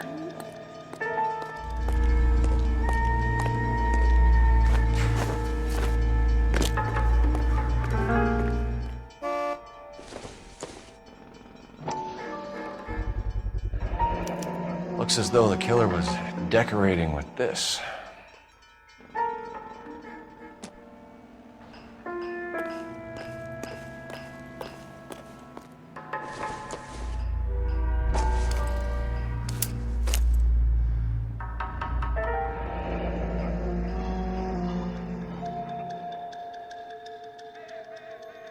Son of a bitch wants her identified. Mrs. Antonia Maldonado, 712 North Hill Street, downtown.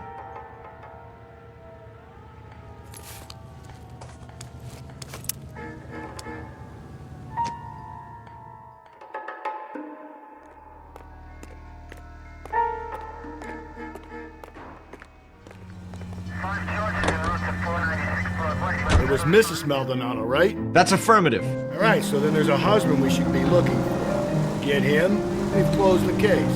Rusty's razor, of course. I don't want to question your tried and tested techniques, Detective Galloway. But doesn't the DA require sound casework before he'll close the book? He's got a confession. And, you know, there's ways of getting it. I'm sure.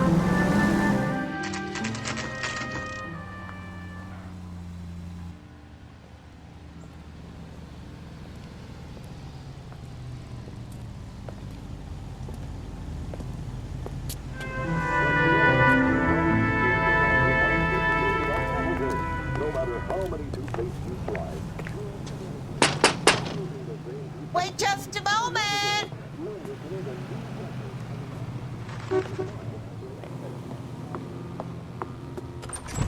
I'm sorry.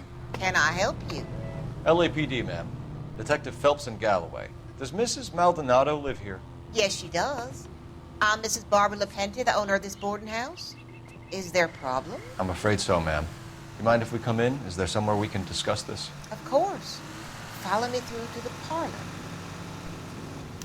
Wipe your feet as you come in, detectives. It's this way. Mrs. Maldonado was found dead this morning. Dead? Oh, no. She can't be. I'm afraid she was murdered, ma'am. We need to take a look at her things. I can't believe it. A person seems so alive, and then they're gone. Antonia's room is upstairs, last door on the left. Thank you. We'll be back shortly. Excuse us a moment, ma'am.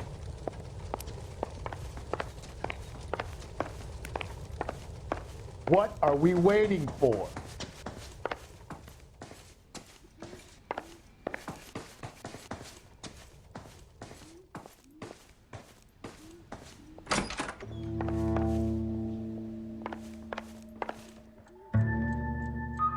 A smashed window explains why the place looks tossed.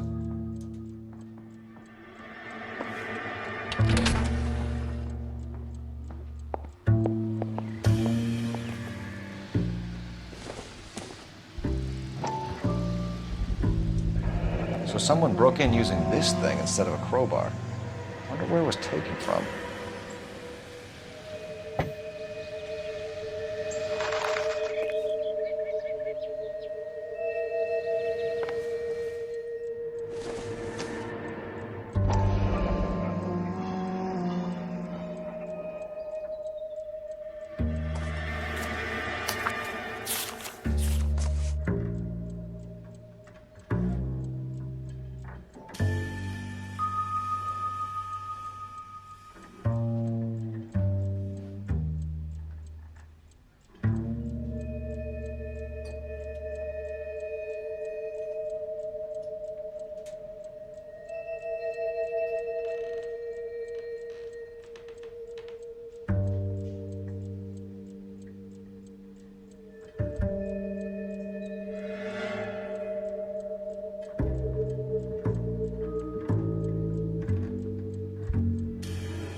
Okay, we have an address.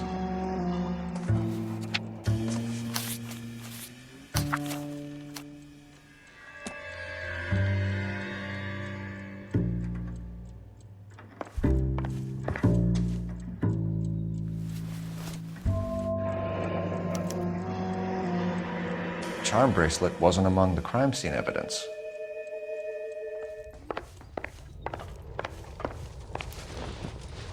We have some questions, ma'am, if you're up to it. Yes, detective. I'll do my best. Do you have any idea who might have wanted to hurt Mrs. Maldonado? That rat of her husband, Angel. She was serving him divorce papers. If I killed every wife that served me papers, I'd be a mass murderer. Are you being flippant, young man? No, ma'am.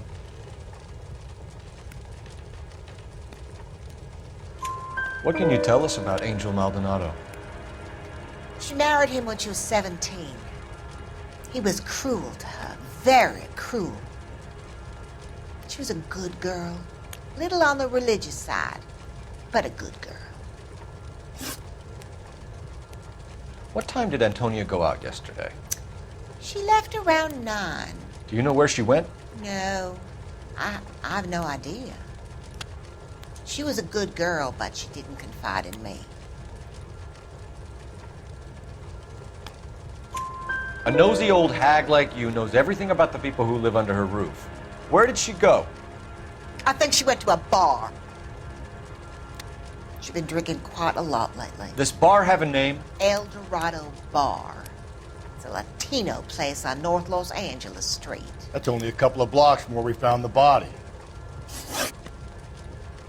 You've had a break-in? No.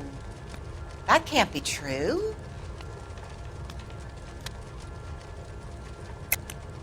You're being economical with the truth, Mrs. Lepenti. What do you have to hide? I have no idea what you are talking about.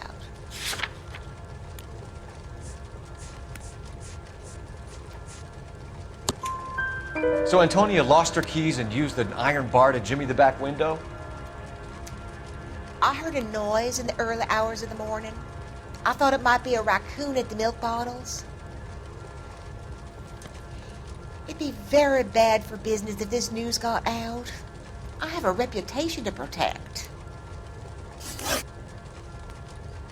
Antonia and her husband were estranged? Yes. She moved here after she separated from her husband 2 months ago. But Antonia still wore a wedding ring? She wore the wedding ring and a necklace. She always wore a religious necklace. That's about all of her jewelry. What about her bracelet? I don't know anything about a bracelet.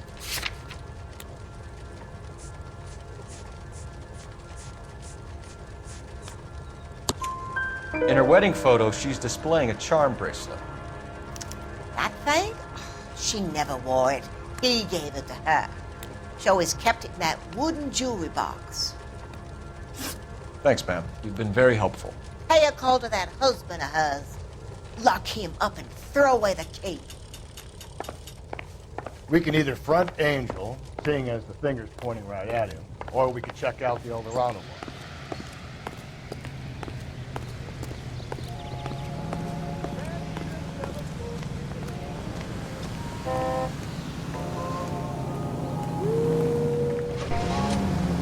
A nosy old hag? Ah! And I thought I was coming on strong with the ex-wife's line. Sometimes you have to be firm to get the information you need. God damn it, ain't that the truth?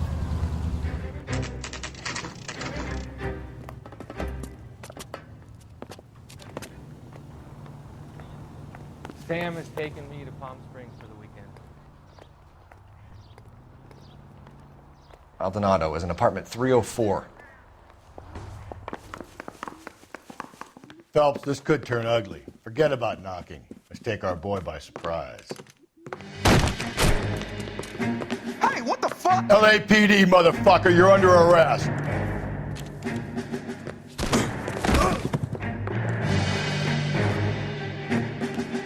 I got 100 pounds of what are you?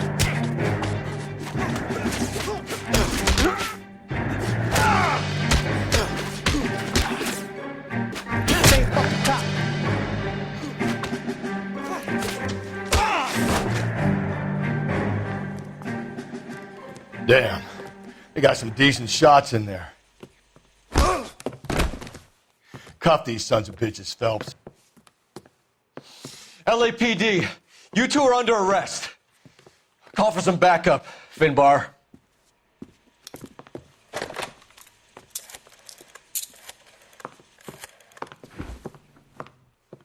Galloway, badge number 564. I need a prowl car at the apartment building 330 North Hill Street. 2 suspects need transporting to Central. Your wife has been murdered, Angel. Antonia? Oh, God, no! Where were you last night, Angel? I was here with my brother the whole night, goddammit! You think I'd kill my own wife?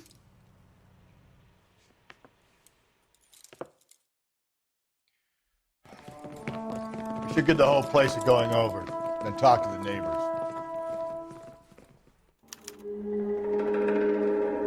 And Phelps, I don't care that you just got smacked in the head. You don't call me Finbar.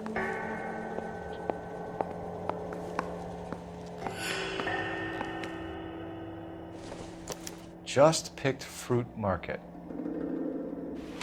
I wonder if Angel gets all his groceries from this place.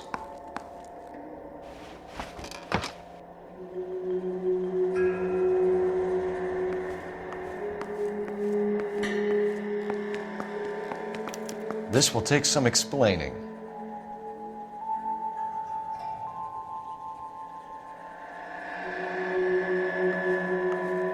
Maybe one of the neighbors took notice of Angel's movement. Got no alibi, he's toast.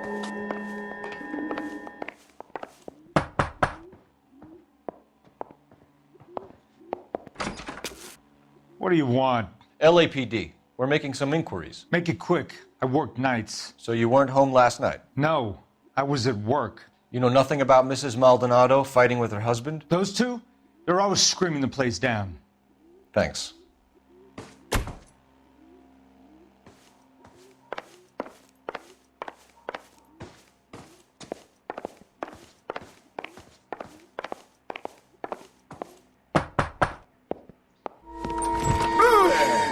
Sorry about that. I'm playing with my kids. LAPD. Were you here last night? Yeah. My wife and I are separated, and I had the kids last night. I put them to bed early and went to bed myself. Thanks.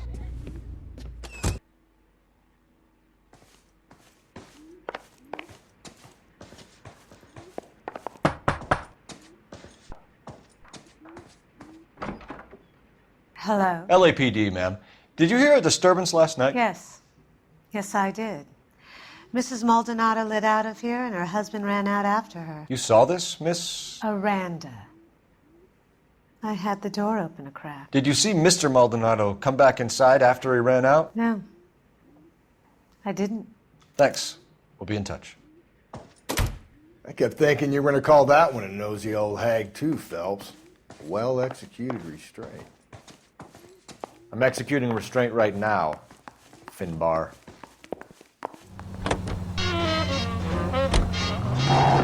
Car 11 King, come in. KGPL, 11 King, over. 11K, Captain Donnelly and Detective Sergeant Finis Brown urgently request your presence at Central. A new letter has been found. 11K, en route.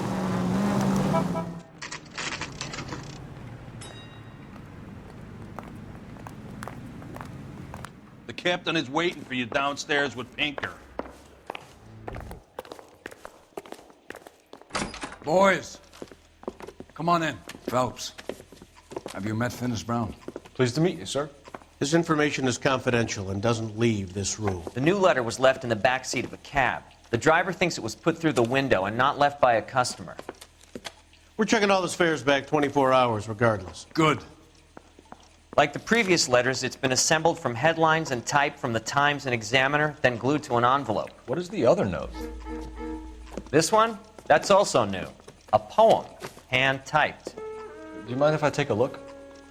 Go ahead. We've been over both documents pretty carefully. They've been wiped with gasoline, so there's no chance of prints.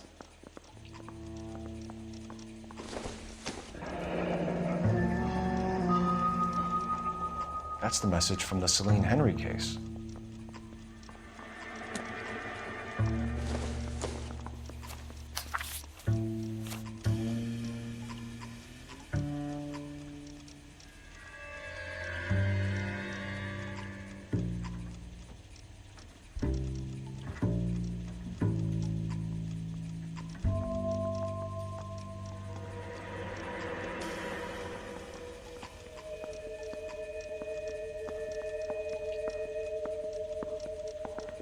Yeah, the bum took a swipe at me. Put him down with my sap.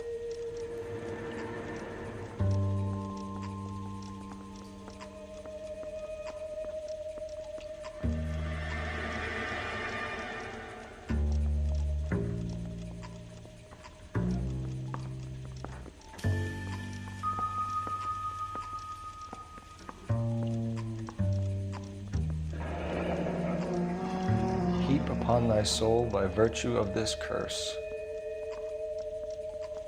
That's why we called you in. Do you think it's original? Not unless he's a genius. You like this nutjob's poem? No, I like Shelley. It was written at least 100 years ago. Shelley? Sure, I knew that. You see, Finis? I told you this lad was a bright boy. Sure, but what has it got to do with the case?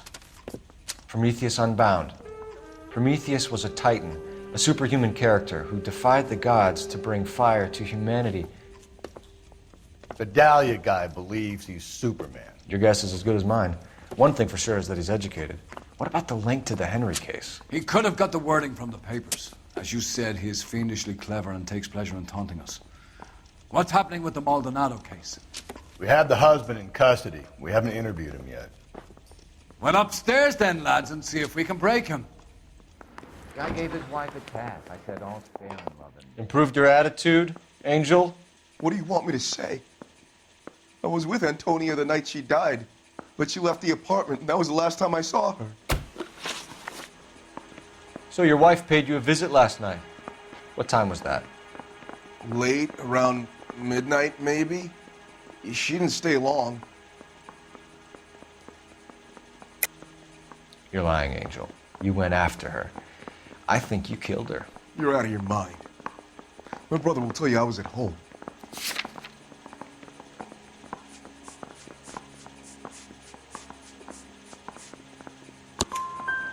We have a witness who confirms that you were arguing, that your wife ran out, that you followed her and didn't come back. I know this looks bad, but it's not true.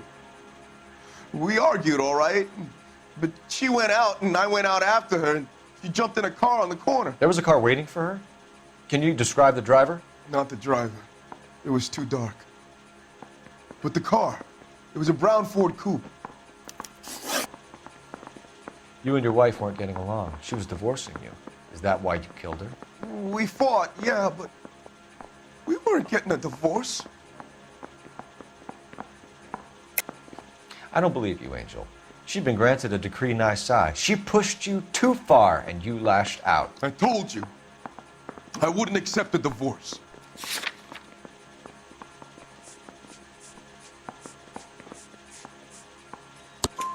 The judge had set a date. You were going to be paraded in front of the whole city for your cruelty to her, Angel. Antonia. Oh, Jesus. She came in drunk, out of her mind. She doesn't normally drink. She was looking around in her bag. Said she wanted to serve me papers. Me, her own husband. So I slapped her down. She ran out. That's the truth. What size shoe do you wear, Angel? Size 8. What difference does that make? When we found your wife, her jewelry had been removed. Was she wearing her religious medallion last night? Sure. She always wore that. What about the charm bracelet? Was she wearing that? You know about that? She never wore it. She didn't like the message. She kept it locked up in that box of hers. Your wife has been brutally murdered. So how do you explain your shirt being covered in blood? You found that? I cut myself shaving. Angel, I'm not going to waste any more time on this. Give me something or I'm going to have you charged. My brother, Ippolito, he said some bad things about Antonia last night. So I had to sock him one. We got into it. Keep talking. She said she came from the El Dorado bar. And? It's not one of my places. We used to buy fruit at the market down the street. But the creep there was always running his eyes all over my wife. What's the name of this fruit market? Just picked fruit. Ord Street downtown. One last question, Angel. Do the words kiss the blood mean anything to you? No. Sounds sick to me. You're not in the clear by any means, Angel. You're going back into a cell. You should think about whether you have anything else you need to share with us. You don't think it's strange that all these murders are happening to girls who've been out drinking? No. A broad drinks, she gets a bit tight, she starts mouthing off. This leads to that, and she ends up in an alleyway. Sad story, but this town's seen it play out 1,000 times. Why don't you want to see a connection here? Because there are perfectly good real-life suspects for every one of these murders. We don't need to go looking for the monster under the bed.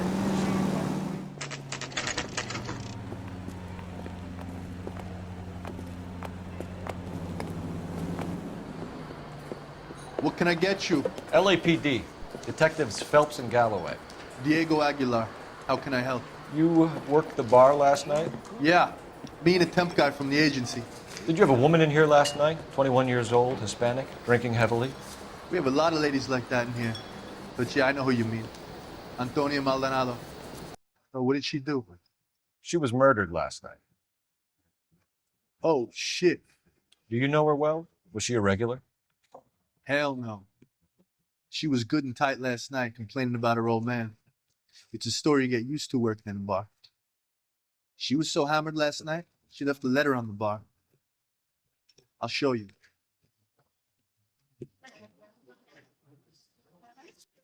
Where's that goddamn waitress?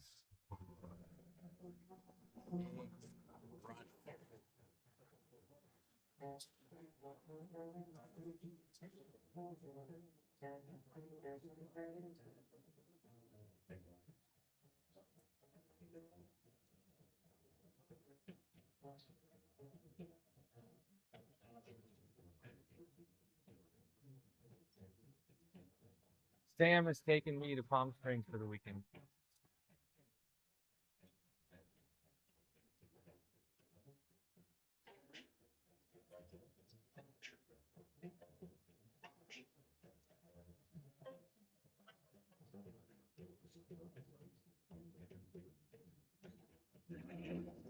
Divorce papers? Did you open them? No need to. She was shouting about it and waving the letter around. Said she was going to show him. A waitress. Can I have another spoon?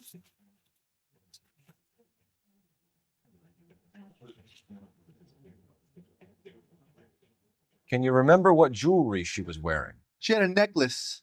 Some kind of religious thing, I think. The temp guy would have more of an idea. She took the beer he served her and cried into it all night. What time did she leave? Can't say for sure.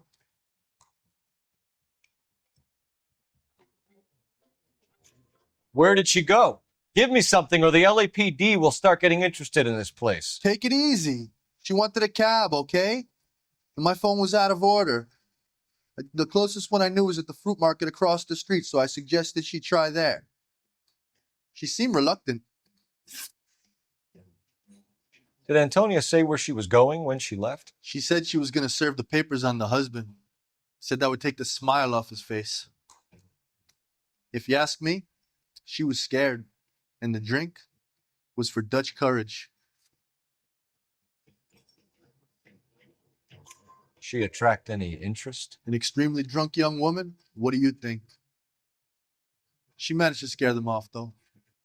Thanks. You've been a big help. No problem. Hey, get the guy, will you? We'll do our best. One last question. What size shoe do you take, Mr. Aguilar? A broad 9. I have wide feet. Another letter? I thought the letter was from a nut. Letters? Brown and Hanson believe they are genuine. From him. Now we sent another. You know, I really hate this fuck. This Black Dahlia guy. You seen the body? Fucking cased his nozzle way to the guts. Every prom queen, every fucking hick town in America turns up here. Where do they end up? Gutted on the fucking sidewalk.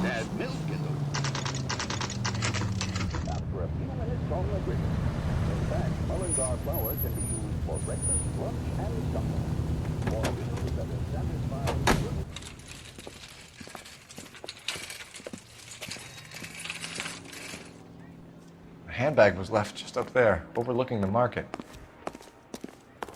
Could have come here from the start and saved ourselves a day's legwork. I just don't know how to dance to bebop. LAPD, Detective Phelps and Galloway. Clem Feeney, what can I do for you? Did you happen to see a young woman last night? 21 years old, Hispanic? Sure, she came by last night. Why do you ask? She was wearing a necklace? I didn't notice. You weren't paying attention, Feeney? Hey, you're getting the wrong idea. Exactly how much fruit do you sell here after midnight, Clem? Look, not much. I sell the odd bottle on the side to the after-hours crowd. Well, I don't want any trouble. I'm just trying to make a buck. The young lady arrived around midnight? Yeah, something like that. Used the phone for a cab and then left. You already knew Mrs. Maldonado, didn't you, Clem? Sure, I met her before. She seemed like a nice lady. Her husband went apeshit one day when he caught me talking to her. She hadn't been back until last night. Where did she go from here? She wanted a cab, but I couldn't get her one. I was about to offer to drive her, but a car pulled up and she got into that. Can you describe the car? Brown Ford Coupe, I think. She seemed to know the guy. Do you mind if we look around? Why would you want to do that? Because we say so. I guess you can. Don't you have to get a court order or something? I have rights. Clem? Shh. Just don't know how to dance to bebop. I got a call back.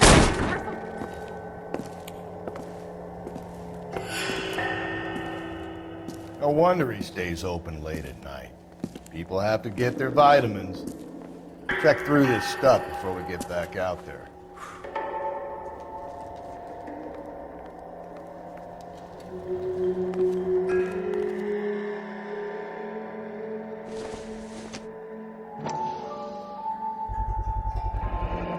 Why cut someone who was already dead? It's a typical power thing. Once the stiff is dead, the creep usually feels they can do whatever they like. Must have seen it during the war.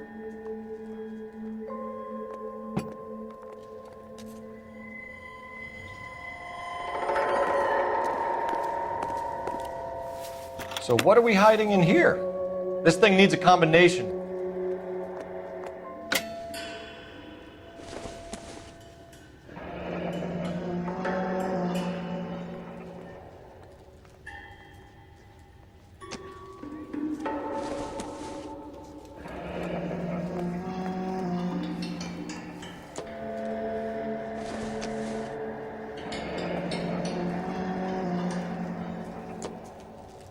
This fruit stall punk gets about 10 seconds to explain before I pull his fucking arms off. Clem!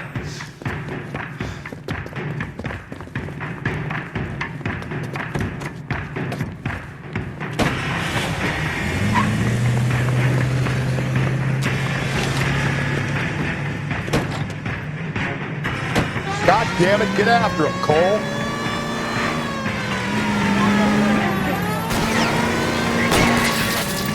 Hit him, Cole! Spit him out!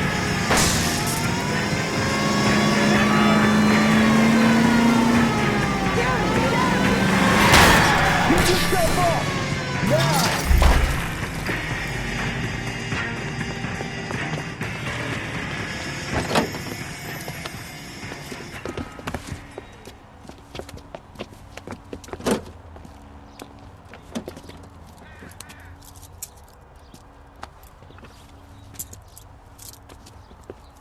You're a sick man, Clem. You need help.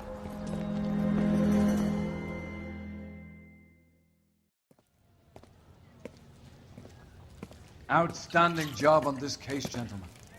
The poor woman can now rest in peace. I'll pay the fiend a personal visit myself and remind him that crime in this city does not go unpunished. When they finish with him at the receiving hospital, we'll have him up before the grand jury. I have a meeting this afternoon with the mayor lads. I'll be sure to mention your names. Now, on your way.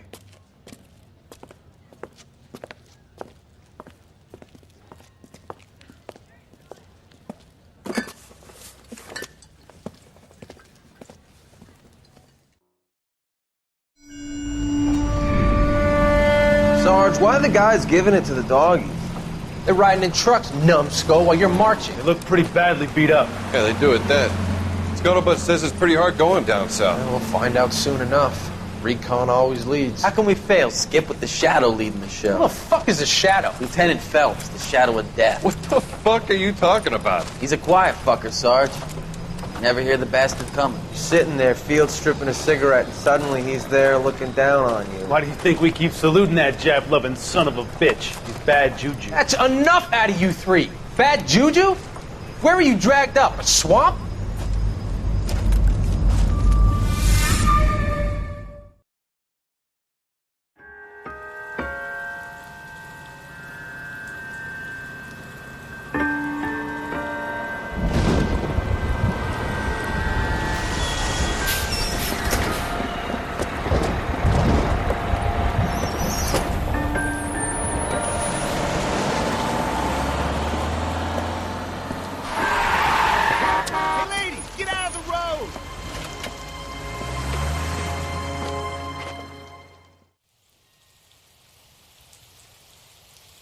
Good morning, gentlemen, and what a grand morning it is, too. We have just cause for celebration. Galloway and Phelps are sending another fiend to San Quentin. A nice showy trial, and he'll be strapped down with gas seeping into his tiny reptile brain. Now, the fresh business. Galloway and Phelps, the task is at hand. The address is on the hill, north downtown off Fremont Avenue. Skipper, is the new letter genuine? Now, boys, we all know how many That bum imbeciles took a have swipe invested in at a me. short I case. put him down with my Right? sack. He's good looking for a police. Fine morning indeed. We keep locking them up, but the bodies keep piling up. Yeah, Californians love a fad, Phelps. As long as the bricks hold up at San Quentin, there'll always be killers in this town to tell. Greetings from sunny California. I don't want to stop. I want to make fun. First the letter, and now another body. Come on, you can't keep on telling me there's not a killer still out there. You know, Phelps, all these arrests on your record are giving you a reputation. You don't want them turning into unsolved. Getting a vicious killer off the streets is more important than my reputation. Really? And besides, landing a big fat marlin is more impressive than an ocean full of minnows. The minnows maketh the man, Phelps. You can't always hit home runs. Sometimes you just gotta make first base. Detectives? Phelps and Galloway, homicide. Scene is secure. The rest of the patrolmen are going door to door, canvassing for witnesses. Thanks. Keep me informed. Will do, Detective. This looks awfully familiar. I think that's the impression the boys from the Examiner took with them as well. There's nothing original under the sun. Why should murder be any different? What do we have so far? Not much trace evidence to speak of. Storm blew in around 10 last night, and the rain washed most of it away. And the body? Looks like she was tipped out of an automobile from the tire tracks and superficial injuries. Strangled with a length of rope. And for my money, it's triple braid again. Time of death? From her temperature, maybe 2 a.m., but it was cold last night. Usual head injuries. Blunt force trauma. Knock him over the head, then strangle and mutilate.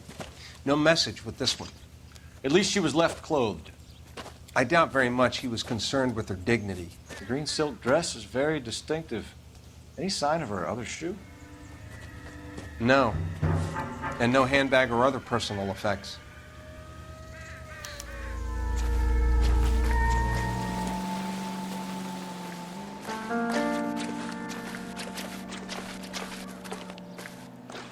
There appears to be a dry cleaning label. Superior Laundry Services, F1363.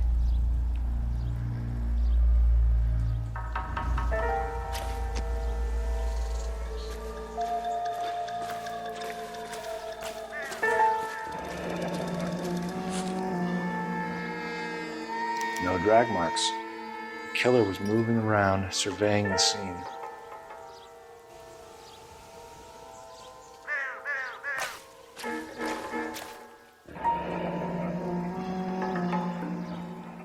Our driver and our killer are most likely one and the same.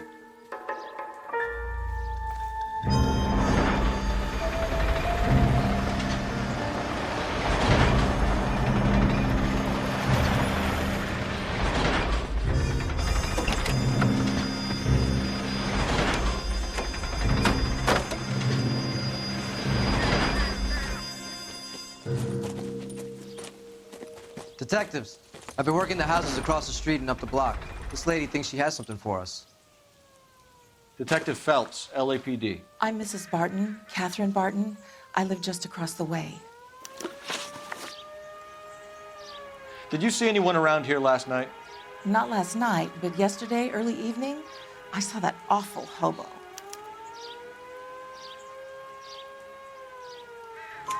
Do you have a description? Tall, gaunt, horribly disfigured. I think he may have had an accident in the war. He's a very scary, angry man. Any idea where we might find him? One of the hobo camps around here. He's some kind of hobo leader. They all follow him around. Thank you, ma'am. You've been a big help. Of course. Anything I can do to help. I'd hate to think that something so ghastly could happen right here and nothing be done about it.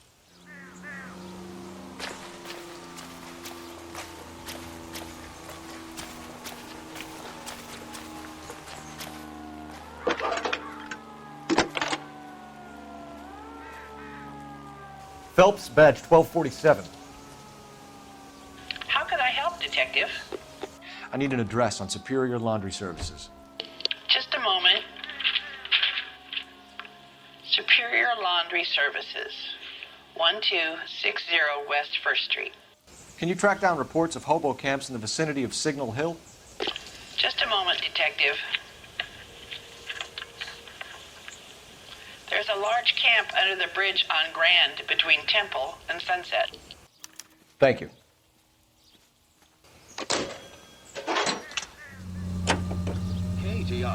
No message. Excuse me? There was no message. Where? On the Vic. The last bodies had something written on it. This one didn't. I'm failing to follow you. Can't be the same guy is what I'm saying, right? Before you start trying to link this to Maldonado and all the others. There are more factors to consider than the messages, Rusty. This doesn't fit your pattern, Cole. End of conversation. Understand?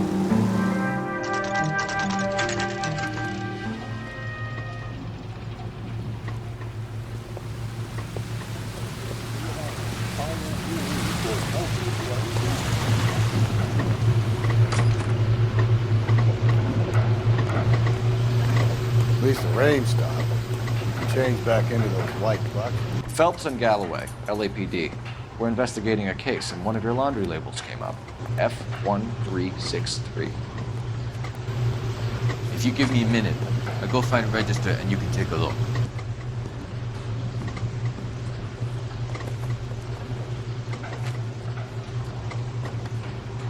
You take a look for yourself. I've got clothes that need pressing. You wrote the number down on that dress, isn't there?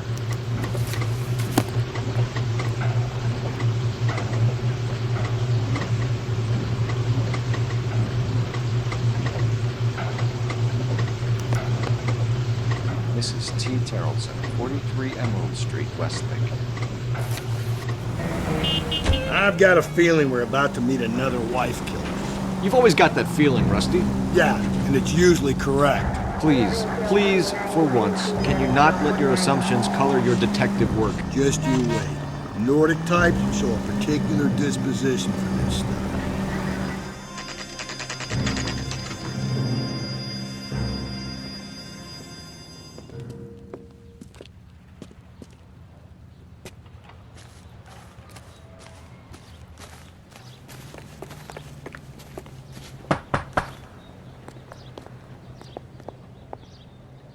Hello?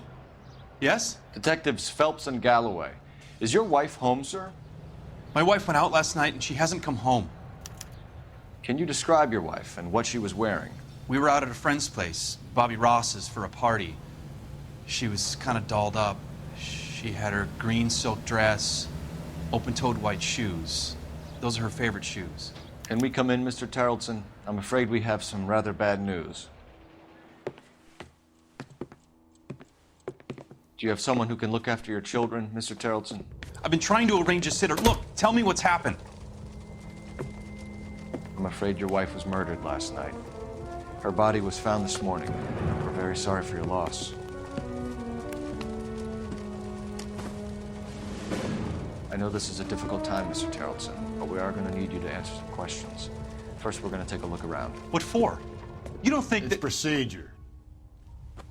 You see to your girls.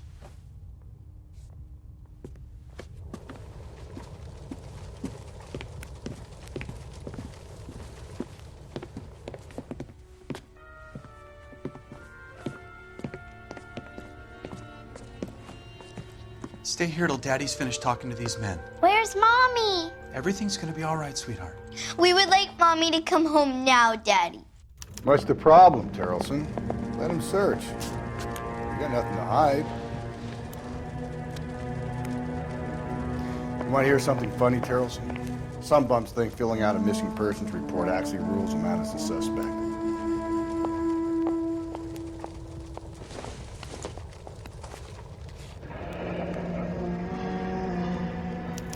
Need to check if she was a regular.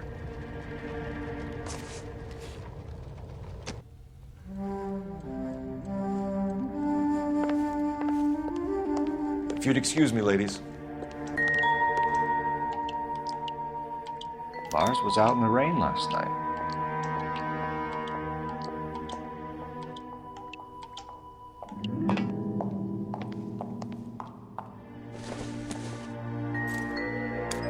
So she went out without her handbag? At least she was spared that particular indignity.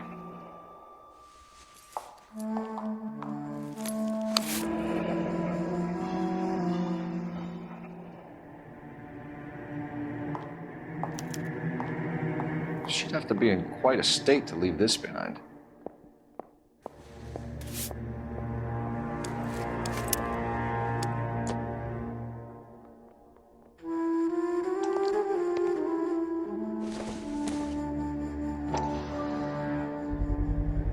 We can see if Pinker can match the impression of the crime scene.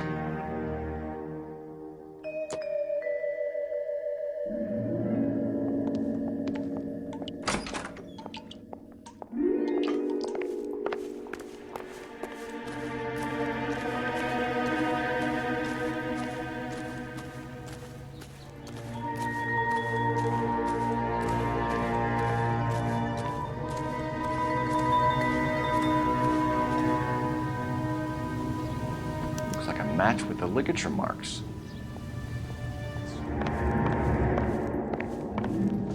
For the record, Mr. Terrelson, what is your wife's name? Teresa. Do you have any idea why anyone would want to hurt your wife? No. Everyone loved Teresa. She was so full of life. It can't be anyone who knew her. I think you're lying, Lars. I think you were mad at your wife for embarrassing you in front of your friends. I think you came back here and strangled her and then dumped her body on the hill. You think I strangled my wife? How do you expect to prove that?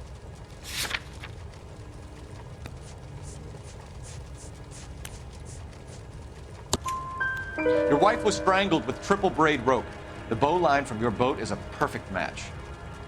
Look, I know this looks bad. I'm gonna have to come to terms with the fact that I let her go. You said you went to a party at Bobby Ross's place? That's right, Bobby had a bunch of people over. We were having a good time. She said she was bored and decided to leave. You let your drunk wife leave the party and go off on her own? Look, I was angry. I was having a good time. She has to go and ruin it. We always have to do what she wants to do. Last night, she wanted to go dancing. Any idea where? Where she always goes. Bar down on North Beaudry Avenue. Barron's Bar. She goes there, drinks too much, gets maudlin, and calls me. I go and bring her home. Mr. Terrelson, was Teresa happy at home? Yeah, I think she was. Spill it, Terrelson. We like the look of you for this, so you better give us something. We're at the party. She has a few and says she wants to go out dancing. We only have the sitter until 9. I get mad. I tell her to go ahead, but I'm staying. She storms out. Look, I'm doing well at cards. I hardly ever do well. I married her because she was so much fun, but now she drives me fucking crazy.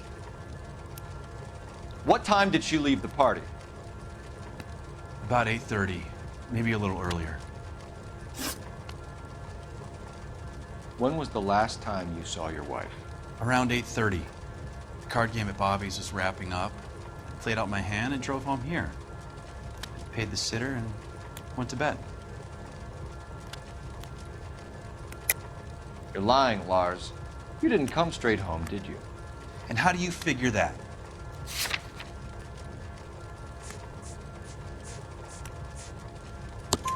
You were out in the rain.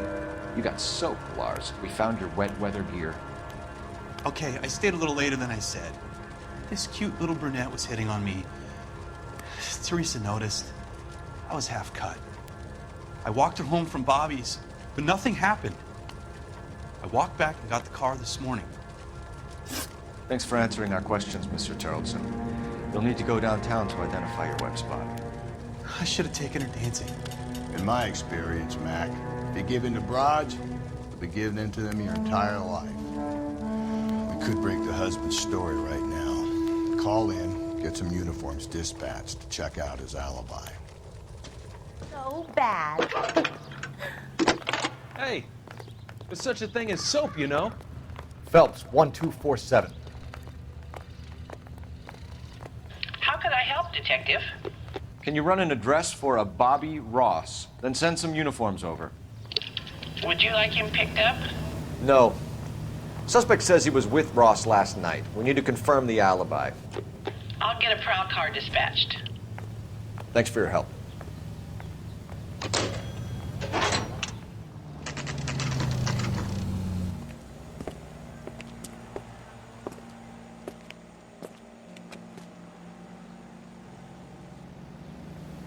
That cherry pie was delicious. Gents, drink?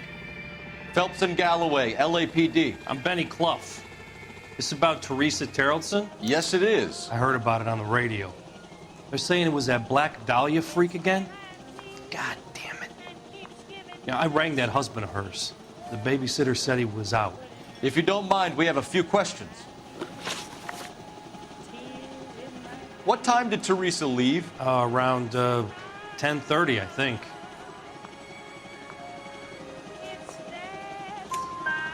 On foot? In a car? By bus? How was it? She called for a cab. Did you get the number? Sure I did. I like Teresa.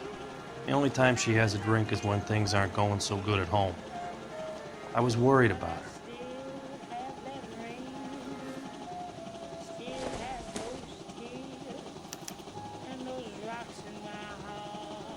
This is a tasty burger. Put out an APB on the cab. 3591. Should be traceable.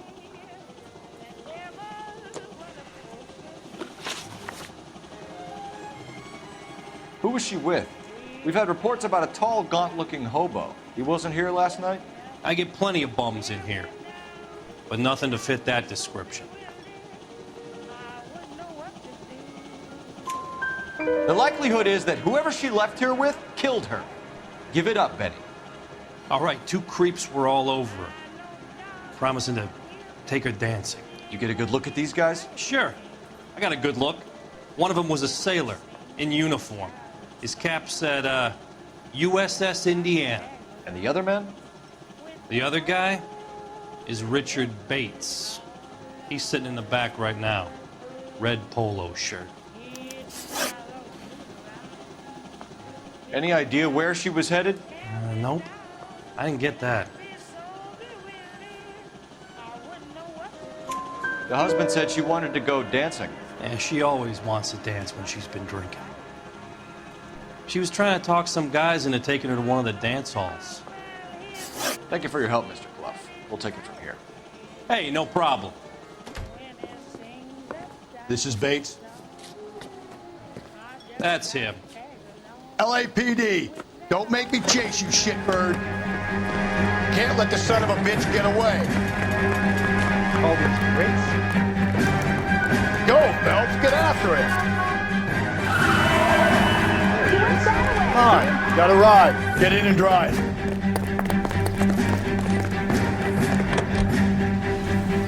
I thought you were gonna leave me there. Who knows what this guy will pull when he's cornered? We could have a killer on our hands. I don't think the killer would be kicking back in the bar where he met the victim. Listen, a creature of habit is your killer. For some reason, they're sticklers for routine. Don't go to sleep on me. Get me back in close. Spit him out. Let's end this part. All right, you got me. I've had enough.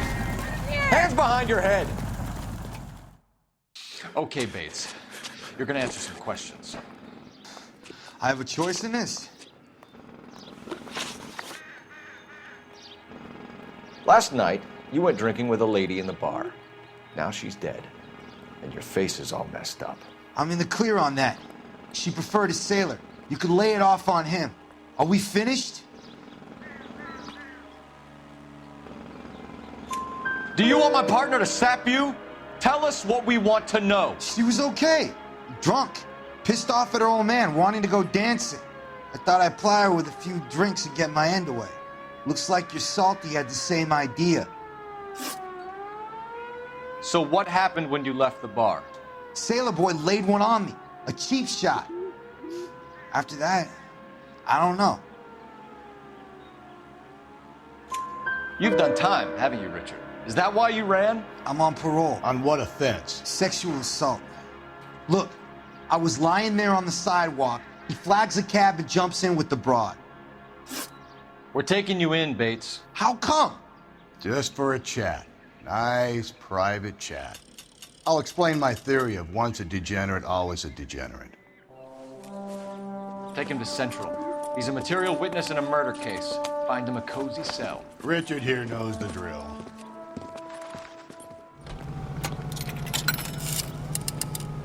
Operator, give me R&I. Putting you through now. Cole Phelps, badge 1247. How could I help, Detective? I need an APB out on a yellow cab, number 3591. Ask dispatch to relay all sightings to car 11K. No problem. I'll get on the radio. Were there any incident reports filed in the vicinity of Barron's Bar on North Beaudry Avenue? We're tracking a sailor who was involved in a fight outside the bar. I can check the reports, Detective. I have a message for you from Captain Donnelly. Message reads, James Jessup, U.S. Navy able seaman, has information relevant to your case. Jessup is currently being detained at Central Station. Could be our man. Thank you. Car 11K, we have a response on your APB regarding yellow cab number 3591. The vehicle has been identified at a gas station, now heading west on 7th Street. Garage on 7th Street. Let's hit it. The cab driver might tie this whole thing together. I hope you're right. We've got Sailor Boy offering himself up on a plate back in Central. Let's go. LAPD, we're investigating a murder. What's that got to do with me? The fare you picked up from Barron's Bar last night. What was the woman wearing? It was a green dress. Oh, don't tell me something's happened to her. Tell me about her. She was with this sailor, and he was all over her. She wasn't having any of it. Said she just wanted to dance. But he had that look in his eye. Where did you drop them off? It's at the Crystal Ballroom. What time? After midnight. 12:30? Something like that. Thanks. You've been a big help. Well, that's gonna ruin my day.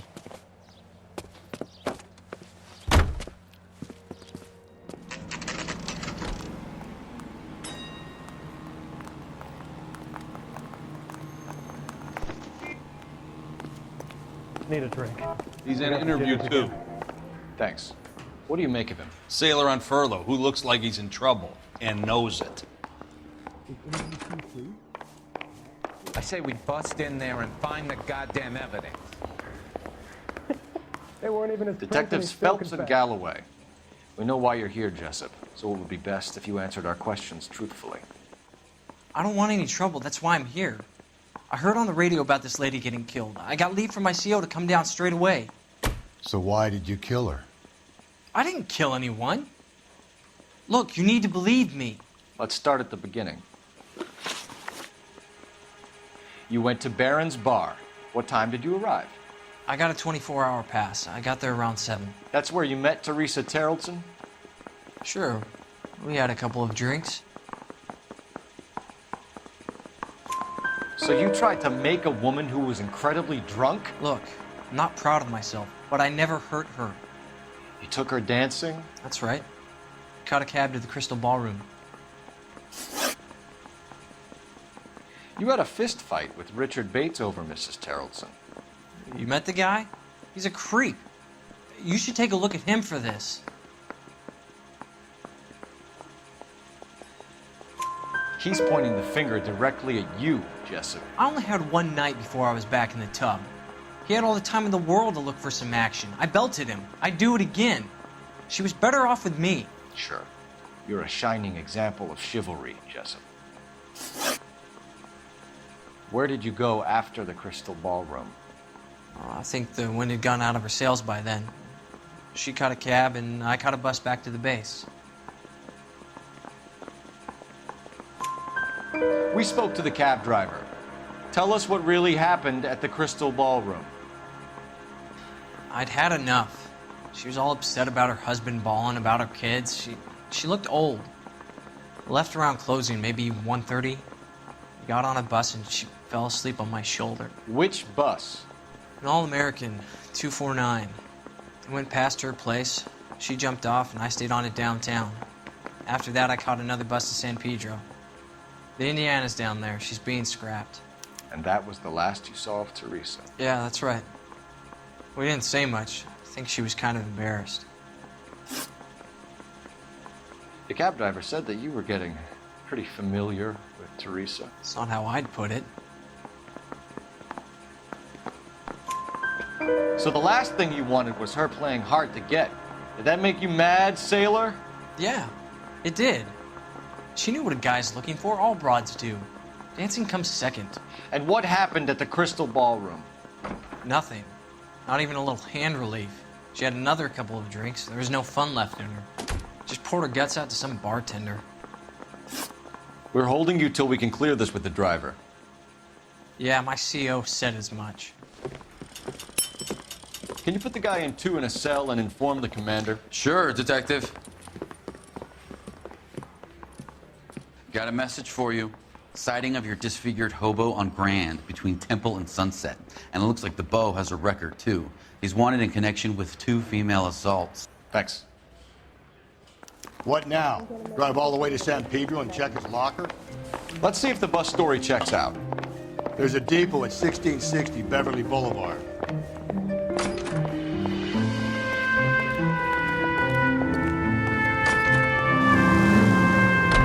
Three suspects in the can and one on the hoof. And still no hard evidence on any of them. KGPL to car 11K. 11K, come in. 11K, go ahead. Patrolman reporting that Bobby Ross's car game is breaking up at midnight. 11K, roger that. Plenty of time to get downtown, Cole. It's possible. Have them bring him in. KGPL, we have Lars Terrelson picked up. 11K, roger.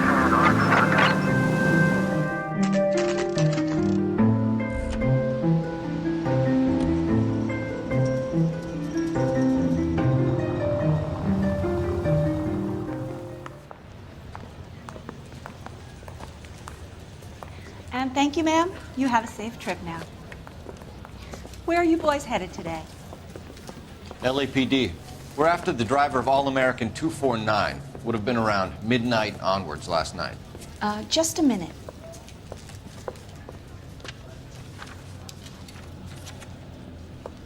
Frank Zeffirelli.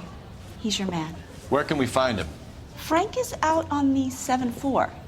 Can you tell us the route? Hang on. I should have it mapped out here somewhere.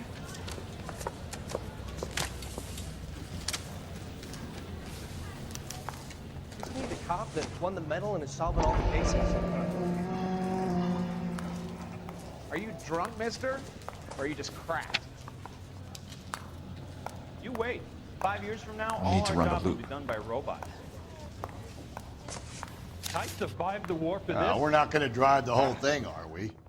Won't take long. We have a siren. This could be a long trip, Cole. Or it could be a short one. And here's me without my hip flask and only a pain in the ass for company. Way to kick off the drive in high spirits, Rusty. Comments like that put me in just the right mood for some legwork. Touchy. You know what your problem is? You don't like hard work. This kind of rigorous search is what police work is all about. Discipline. Save it, Phelps. You're just as bored as I am. This is starting to grate a little. You know, whatever happened to the joys of rigorous search? Dogged police work, you know? They went out the window about 2 blocks ago. Hey, that's the bus we're looking for. Ease in behind her and get her to the side of the road. Is some kind of problem, buddy? LAPD, we're investigating a murder. You had a sailor and a woman in a green dress on your bus late last night? That's correct.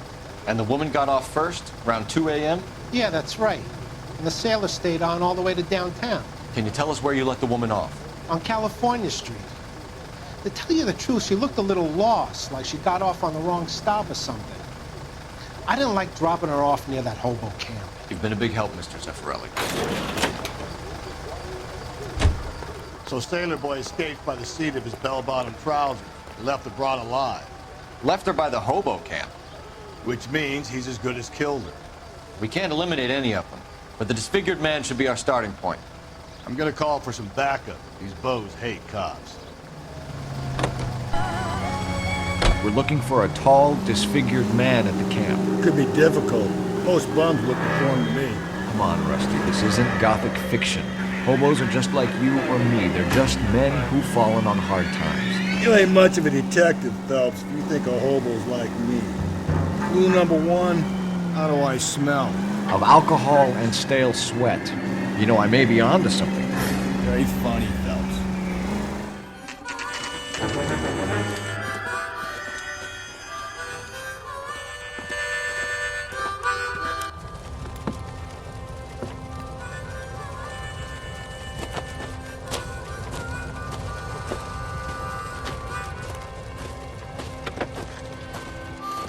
LAPD, we'd like a word with you. Save it for someone who's interested. They're fascists. Come to move us on and steal what little we have left. 6 rounds won't get us far. I need you to stay copacetic. We need to hold out. How do we do that? Like this. Buckshot, keep down, Phelps. If you want your rightful share, we need to fight for it!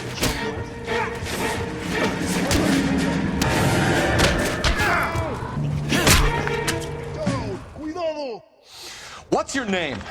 Comrade Stalin. Very funny. We'll find out from your personal effects. Stuart Ackerman. You're under suspicion for murder, Ackerman. We're taking you downtown. You can't do anything more to me than what the Japanese have already done.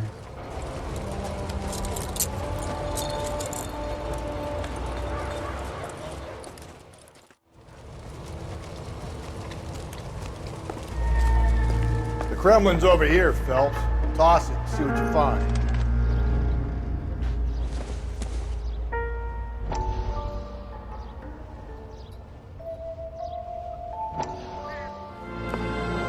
Still working, Jack.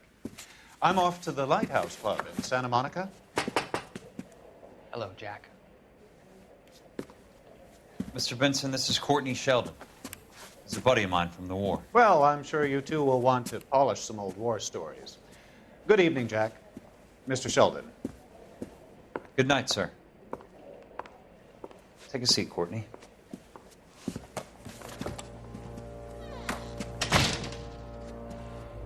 We need your help, Jack. I told you I would have nothing to do with that. I'm fine too, Jack. Medical school's going well. I got a part-time job. Do dope peddlers need part-time jobs? We made a mistake and we're in trouble, Jack. A local gangster, Mickey Cohen, is putting on the squeeze. So hand it over, walk away. What's stopping you? We had a deal with them that they would dole it out slowly. They said they would supply abortion clinics and doctors, but they've been moving it on to addicts, and they can't cope with the purity. So your problem is with gangsters being dishonest. My problem is that people are dying, and that if this gets back to us, we'll all end up in jail. So how am I supposed to help, Courtney? This isn't the war. I can't just wave a magic wand and clean up your mess.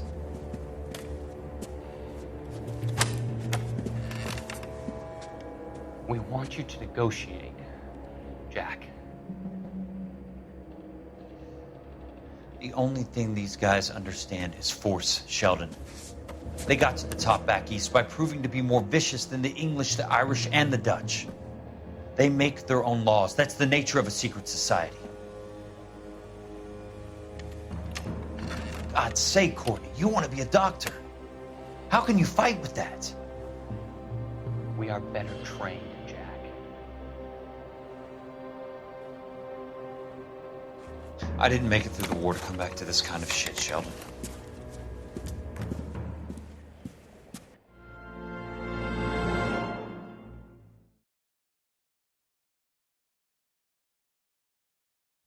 Hey, fuck you, asshole!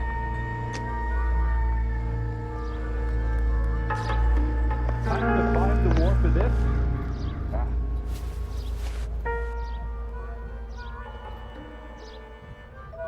Looks familiar. Safe bet it'll match the mark under Teresa Terreldson's chin.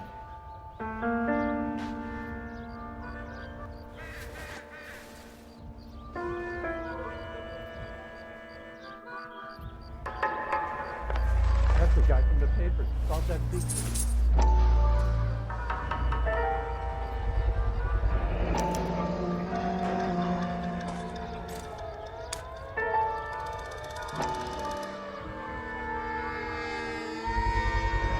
Ackerman doesn't look like much of a dancer.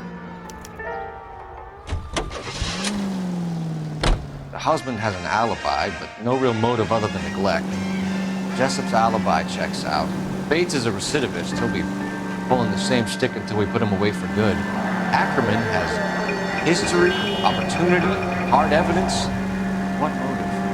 We have the evidence. We know she was here. All we need is a confession. We can charge the bum with murder.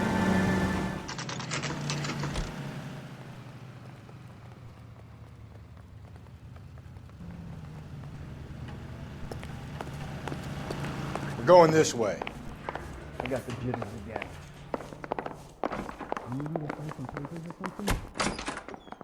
Ackerman, you were in the Marines. How do you know?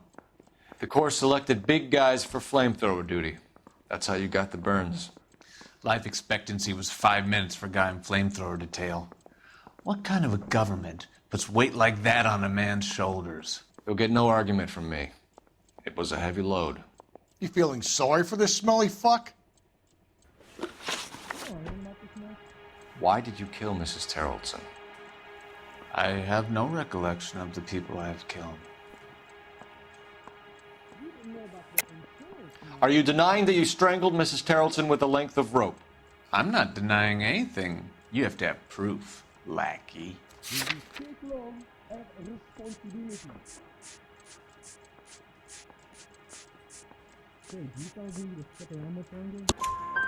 We found a matching piece of rope in your lean-to. I think we'll find the blood will match too. I own no property. How could it belong to me?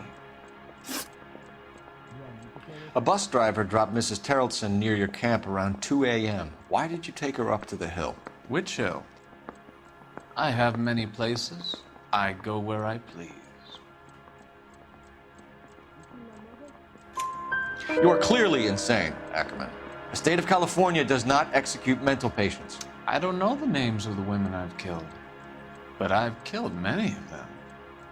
Their necks are so fragile. Where were you around 2 a.m. last night? At the camp. You were up on the hill. You were seen during the day. We have a witness. We have evidence. Come clean with me, Ackerman, and I'll see what I can do for you. I despise your pity. You have nothing that links me to this woman.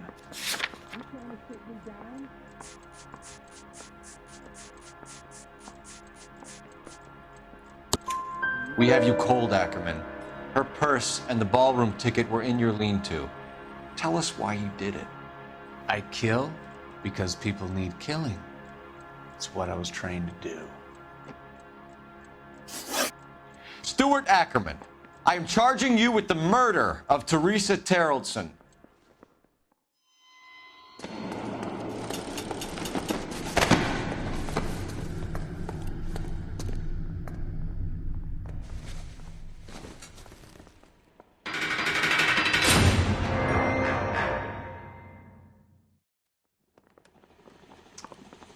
A man down on his luck I can abide.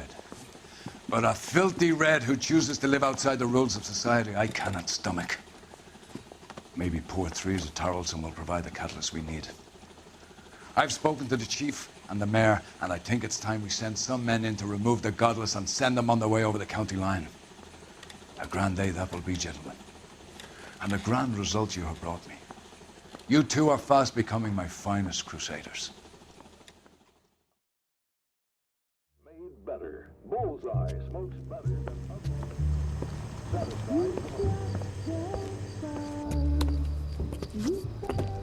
The flames in me.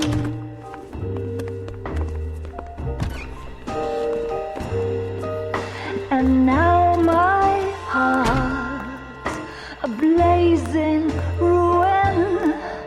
You say that you were only fooling. Don't walk away.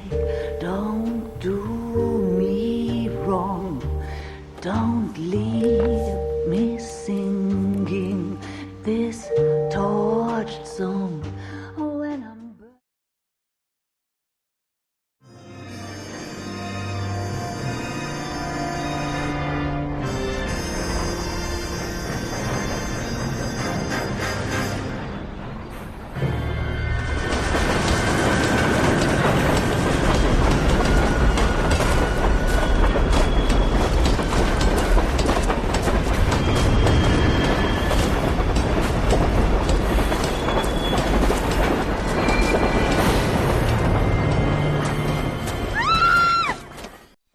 We will look into it.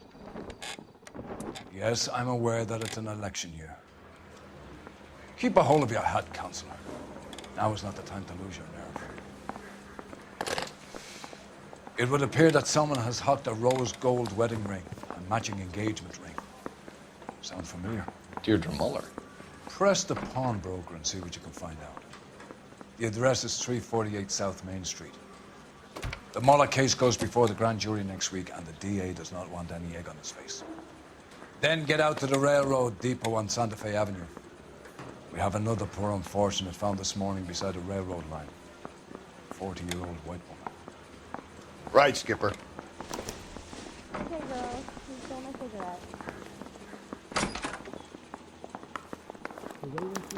I didn't Another body. And Deirdre Muller's ring. You wouldn't forget. The Emperor may soon have to come to terms with the fact that he's wearing no clothes. When exactly did you get that book of riddles shoved up your ass, Phelps? Is that what your old man paid college tuition for? The thing was, he was a real nice guy. I felt lousy collaring him. You've got to admit, this is looking odd. Anyone could pawn a ring. But if you take it along with all of the other indicators... Cole, Hugo Moeller was identified by the school's groundkeeper. He's our guy. Witnesses have fingered the wrong guy before. He ran, for God's sakes. And he always maintained he was set up.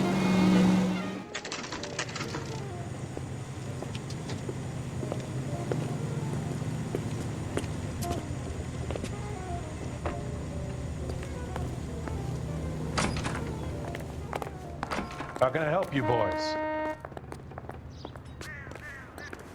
Detectives Phelps and Galloway, LAPD. You have a rose gold wedding and engagement ring? David Bremner. Am I gonna get something for this pledge? Gave that bum money, now you guys are gonna leave me short. How much did you give him? 50 bucks? Try another number. 20? Try 10. Feel lucky you're getting it. I have the rings right here.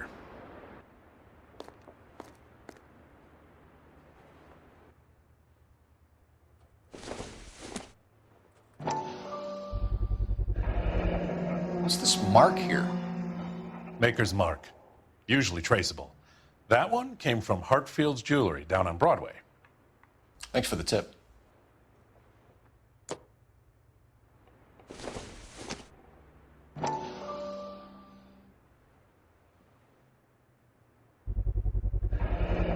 Does this mark mean anything? Hallmark. Gives you an idea of the quality.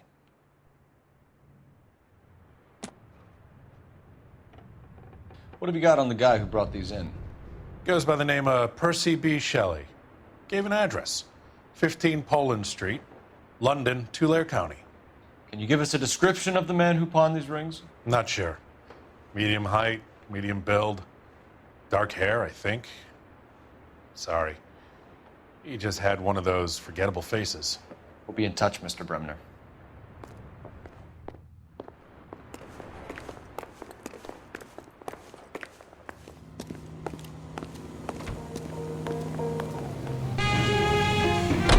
We have a problem. We could have the local troopers check out the Tulare County address. The address is bogus. Kirk is having fun with us. The guy who's been sending the Dahlia letters is also the guy who pawned these rings. How do you figure that? Percy Bysshe Shelley wrote the poem that came with the Dahlia letter. The Dahlia letters are genuine, and the man who killed Elizabeth Short may have also killed Deirdre Mullen. And how do we prove that, Phelps? Skipper ain't gonna like this one bit. We're gonna have to rely on this guy tripping up on his own vanity.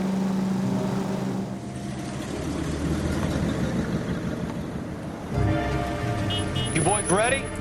Follow me. We should keep this development with the rings under our hat until we speak with the captain. We're all on the same team, Rusty. Chain of command, Phelps. The skipper will decide who needs to know. Got it? I get it, Rusty. I just don't like it.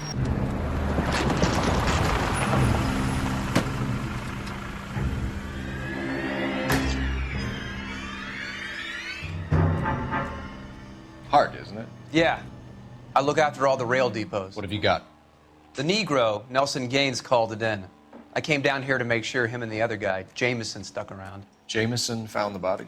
Something like that. Guy makes me sick. We'll talk to the coroner. Keep an eye on both of them.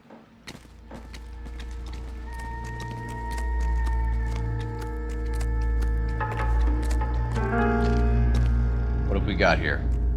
White female, approximately 40 years of age, lipstick smudges on the face, but no writing, at least nothing legible. A blunt force trauma to the temple, nose, and eye regions. Ligature marks point to the probable cause of death being strangulation. Any idea of the time of death? From her temperature, after midnight would be my guess.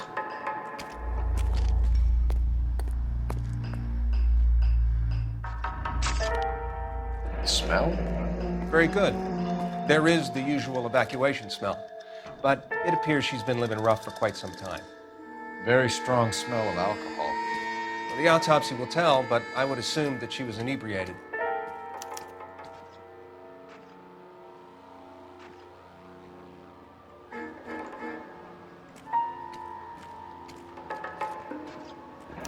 Another missing ring.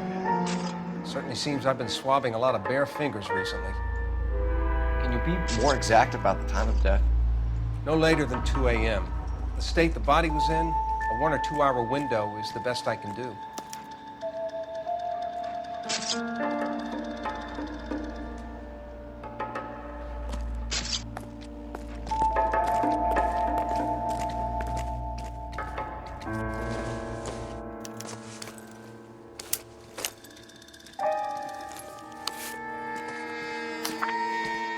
Wouldn't park there if I were you.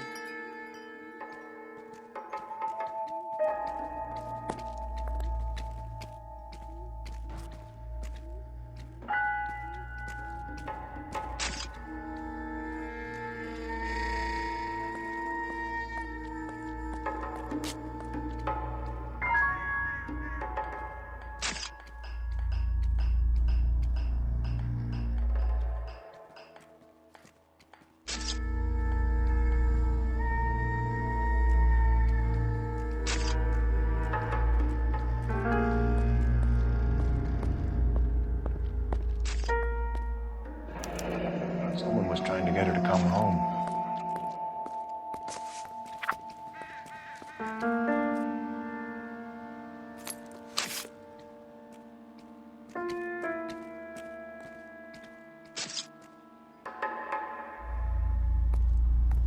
We could go over to the lot and see what they know about her. That's going to be difficult, Cole. Keystone Studio lot closed back in 41.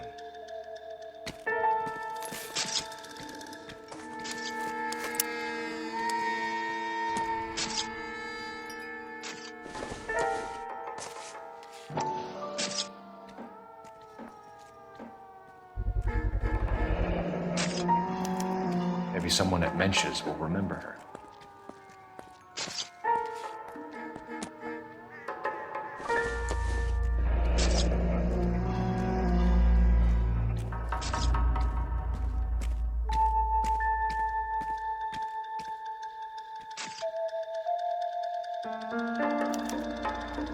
This is a chit for personal items, not booze. It's an angle worth investigating.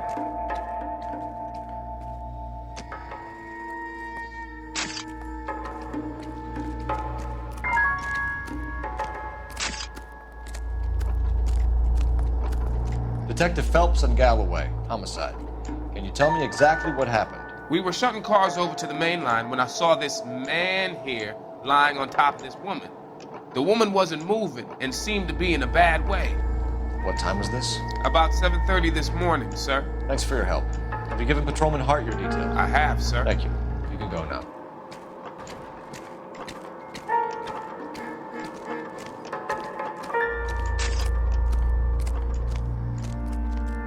Detective Phelps, LAPD homicide. John Ferdinand Jameson. We need you to answer some questions, John. If you don't mind, I prefer Ferdinand. Don't push your luck, knucklehead. What were you doing to the body, Ferdinand? Are you sure you won't be upset? Try me, Ferdinand. I was kissing her. It's not against the law. Shut up. There's no Take law your against beating it. like a man. Turn out your pockets, Ferdinand.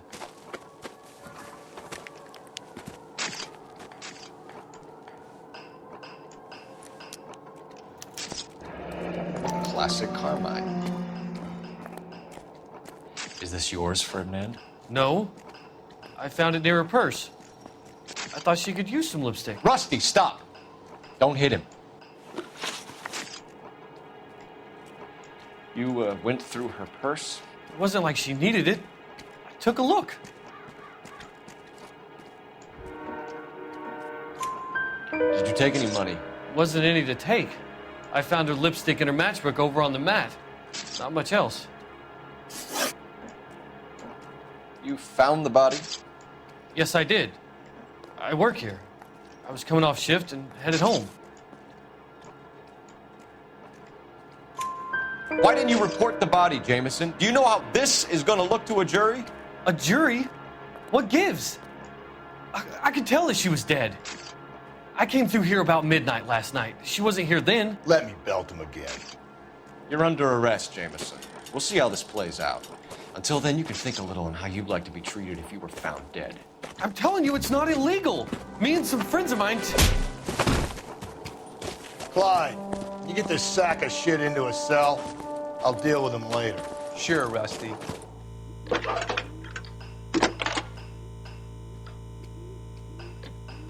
Phelps, 1247. How can I help, Detective?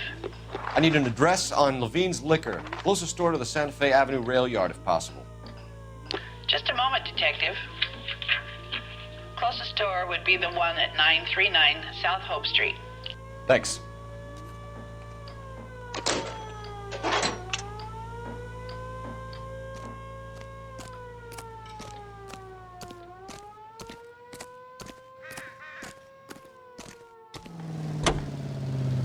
Let's turn, shall we? You read that those goddamn Chinese want to sell the relief food that we're sending them? Yeah, I read about that. These people are starving. They can't do that. They want to sell the food to fund the civil war against the communists. Really? Guess that's okay then. Armies can't fight without food. You spend all your money on weapons, but you still have to have the will to fight. Fortunately, the Reds will win in China. Watch your mouth. You know what you're saying? The people of this country overthrew a king. You think the Chinese will balk at an emperor if they are starving?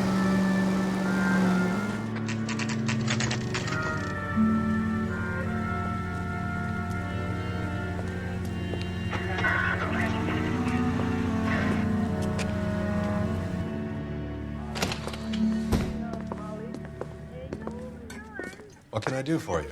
LAPD, Phelps and Galloway. We're making inquiries into the murder of Evelyn Summers. Evelyn? She's dead? You knew Evelyn Summers, Mr. Robbins. Yes, I knew Evelyn. I was a good friend of her ex-husband. She kept some of her stuff here. Can you show us, please? Sure. Come this way.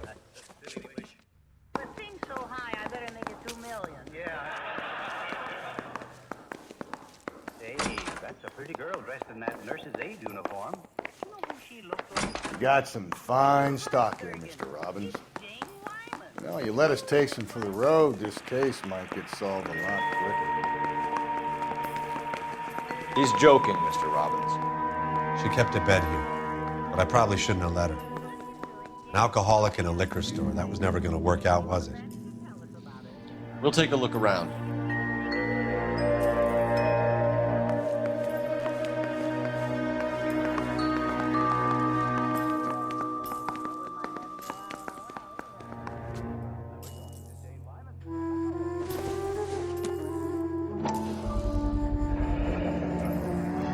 Rawlings Bowling Alley. Maybe Evelyn did something other than drink in her spare time. Rawlings. I know that place. Corner of 9th and Grand. A lot of cops bowl there on Tuesday nights.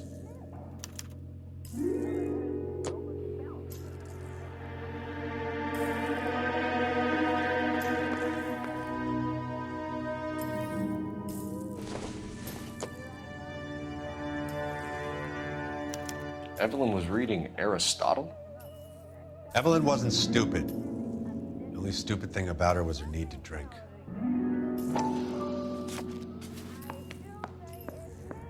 And she was borrowing books from Grosvenor McCaffrey.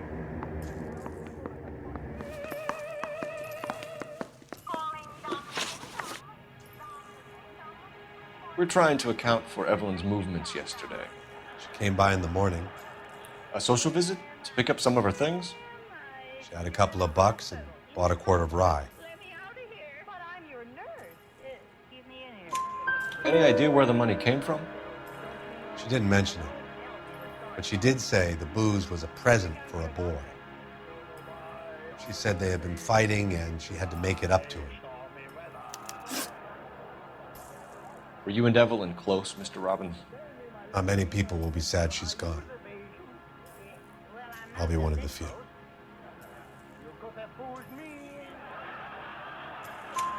I got the impression that Evelyn had been sleeping rough of late. It became difficult for me to have her staying here. Her mother was trying to get her back on the straight and narrow. She's old now. And to be honest, you have to have a good reason to want to get back on.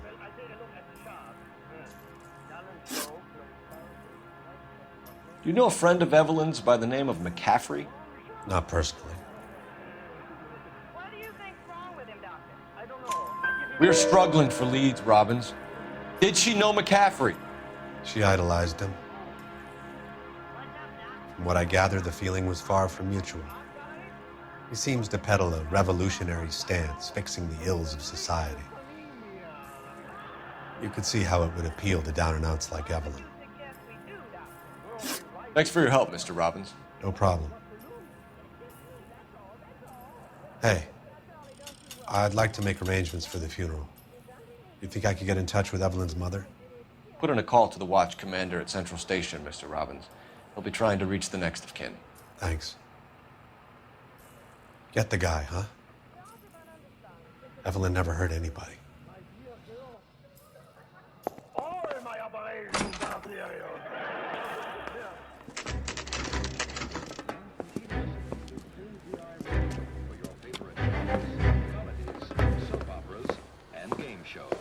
Drink, fellas. Phelps, Galloway, homicide. We need to ask you some questions concerning Evelyn Summers. I'm Walter Mensch. Evelyn Summers, what is it now? You knew Evelyn? As well as I wanted to know Evelyn. She's a pain in the ass, always coming in here, cadging drinks, never had any money. She was in just a couple of nights ago. Did she ever tell you where she was staying? I don't know. I think she was living rough. She had that kind of stunk about her. Who did she drink with? A bunch of these guys. Ask around. What's your name? Grosvenor McCaffrey. Mind if I ask you some questions, Mr. McCaffrey? I'm just a starving writer, Detective. What do you want to ask about? Evelyn Summers, and why she was found beaten and strangled in the rail depot on Santa Fe. Okay. I see your point. How well did you know her? I can't say that I knew her. It was more like I was aware of her. Do you have a criminal record, Mr. McCaffrey? Nothing serious. I've had a few skirmishes. You want to save me some time, or do you want me to look up your file?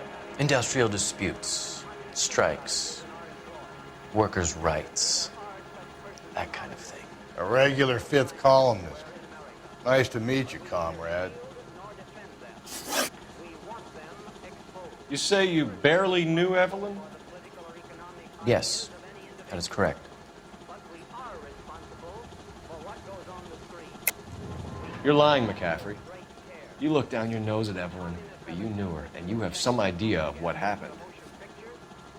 I hope you're holding aces. I'm telling you again, I barely knew the woman.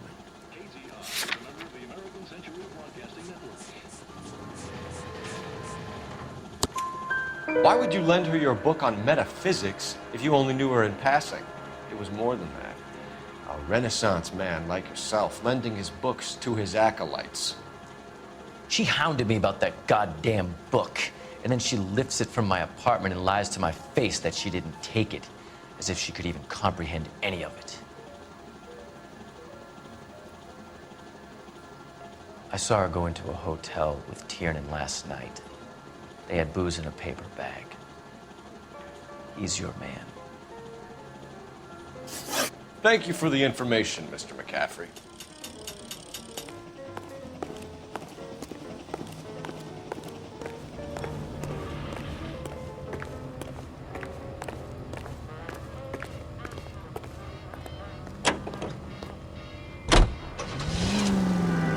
Car 11 King, KGPL. 11 King. A message from Captain Donnelly. Return to Central. Go to 11 King, en route. Let's not keep the man waiting, Phelps.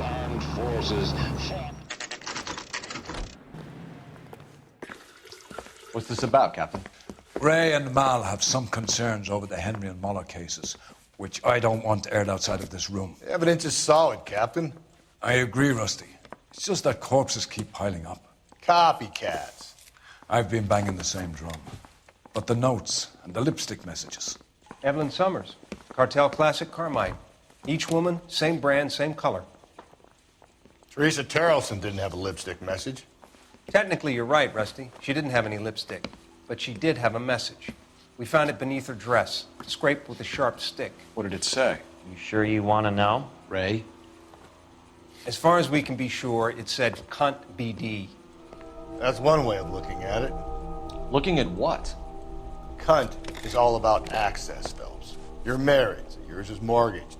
Some of us like to pay by installments. This guy doesn't like to pay at all. Why are you so angry, Mal?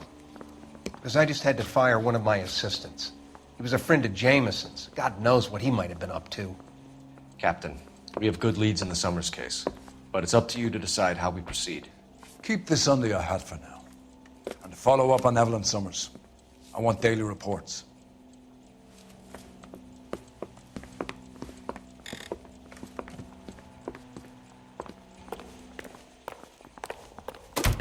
We got our orders. Back to the Summers case. Get an address for McCaffrey. He'll have blown the bar. I'll meet you outside. I see. Operator, give me R&I. Putting you through now. Phelps, badge 1247. How could I help, Detective? I need an address for a Grosvenor McCaffrey. Grosvenor McCaffrey. Apartment 6, 126 Yale Street, between Ord and Alpine. Thank you.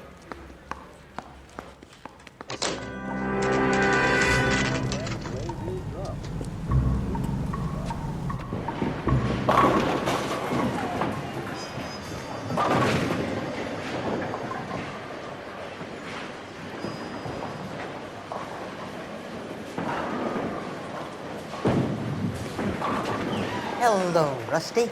Two on your usual lane? I'm Detective Phelps. Homicide. You must be new. What's your shoe size? We're conducting an investigation, ma'am. Do you know the name Evelyn Summers? Sounds like I should.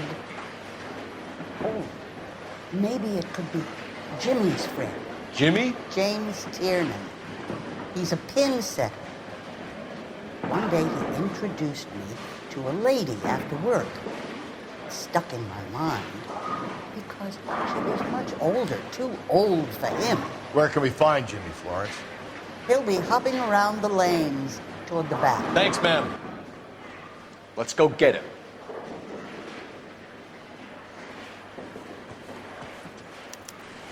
I'm trying to imagine get me you into personality. Jack Warner. Tiernan! LAPD!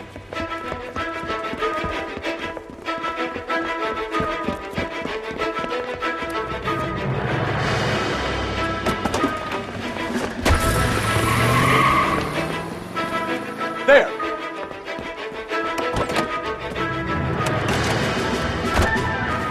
What are you waiting for? Get after him! We might go faster if we weren't carrying the extra weight. These are flashy cars to be parked outside a bowling alley. The lanes attract a fast-living individual with money to burn. Or a middle-aged individual with the need to feel virile. Another runner. At least we've got a suspect. Why do they always run? I'm sure we've got the wrong person in more than one of these homicides, but they always seem to land. You know, your theories are not airtight by any means. Don't go to sleep on me. Get me back in close. If this isn't the killer, we can at least get him for reckless endangerment. That's unless he runs into a wall and saves himself in trouble. I'll try to shoot out his tires. Wish me luck. Hit him, Cole. Spit him out. Going through the square. I hope the people see him in time to get out of the way. Now is not the time to play around, Phelps. Hit him. Clean this asshole off the road. What if they run because someone's setting them up? Because they feel like the deck is stacked against them? I don't make up ridiculous stories for them, detective. Leave that to the person's imagination. Oh, God, this kid's crazy. He's gonna kill us. That's the end of that. About fucking time. Whoa, looks like we're going into the tunnels. Put your hands in the air!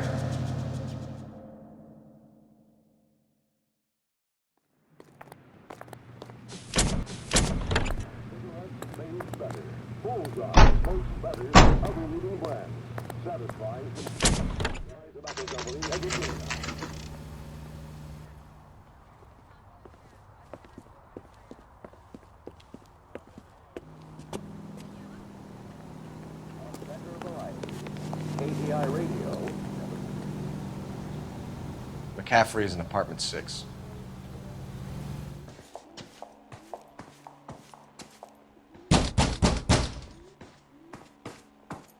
Doesn't look like anybody's home. Terrible shame. Means there's nobody to let us in. You want to do the honors, Phelps?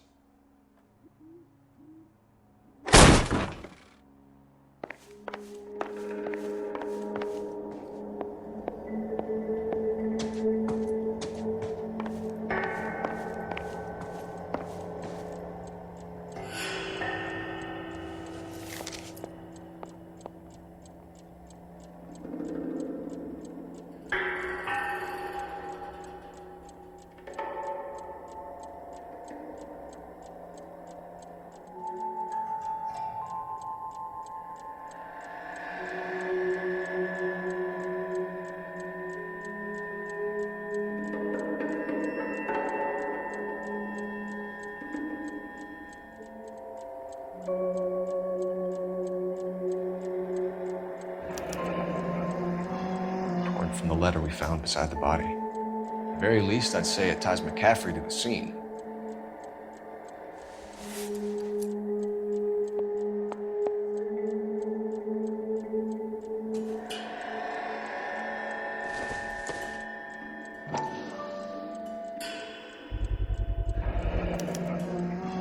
He said he was at home. He said he didn't know her. And we have the book. Let's see Carruthers argue his way out of this one. Is that you, Grosvenor? Who are you guys? What are you doing in here? From the LAPD, ma'am. Do you know where we might find McCaffrey? I'm his neighbor. Is he in trouble? Look, lady, we need to find him, and in a hurry. Are you gonna give me trouble? He has a pigeon coop up on the roof. He spends his mornings up there when he's been drinking. How do we get up there? Down the hall and up the stairs. Drunk and in command of a carrier pigeon. Surely we can write him up for that. A citation, at least.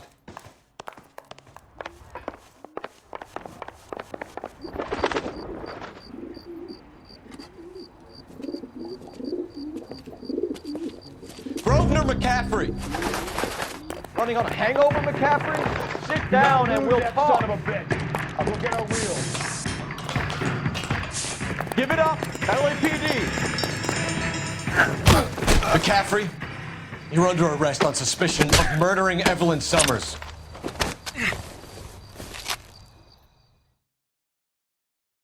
We need to get downtown and wrap this thing up. It's gotta be McCaffrey. Unless Tiernan set him up. You don't think that asshole Jameson could have done it, do you? Whoever did it. It wasn't that Dahlia fuck. How do you know that McCaffrey didn't do the Dahlia? We have a list of over 200 suspects. His name was never on it. If you think the list is exhaustive, Rusty, who am I to argue? Listen, let's just work the case at hand, shall we? Then we can sit down and put all the puzzle pieces together in a later date. I'll hold you to that.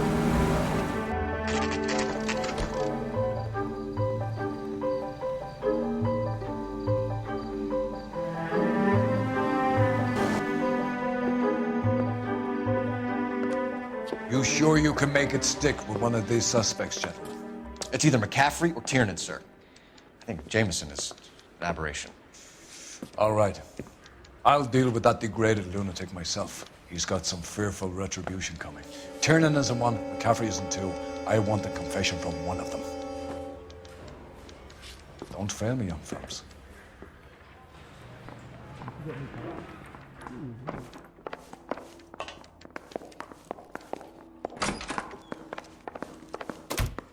Why did you run, Tiernan? I was the last one to see Evelyn that night. I knew you would think it was me. Can you describe your relationship with Evelyn? I barely knew Evelyn. Keep lying to me and I'll have you charged and in front of a grand jury before your feet touch the ground. How can you possibly prove Evelyn and I were more than friends?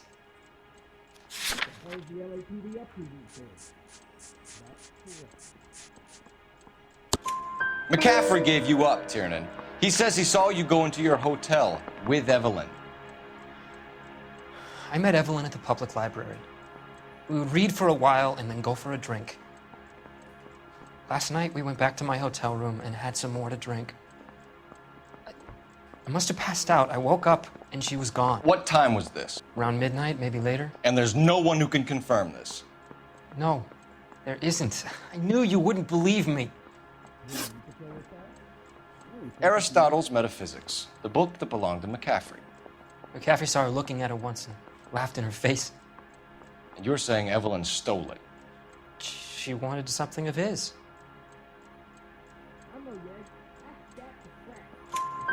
We either hang this on you or McCaffrey. You better give us something.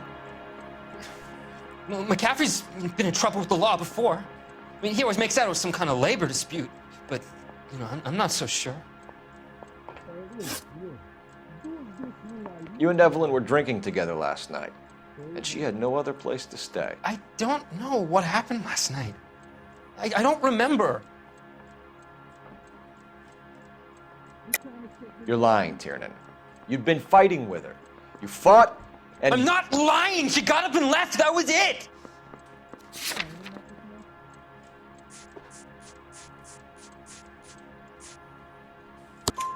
She left, but she came back. She bought you a quart of whiskey to make it up to you. She told the liquor store owner. You're in deep trouble, buddy. She said she loved me. She wanted to care for me. But she would never stop talking about McCaffrey. McCaffrey was a writer, and McCaffrey was a hero. McCaffrey cared for the little guy. Did you kill her, Tiernan? I might as well have. I kicked her out. She had nowhere to go. Do you own a car, Tiernan? No, I don't. Have access to a lug wrench?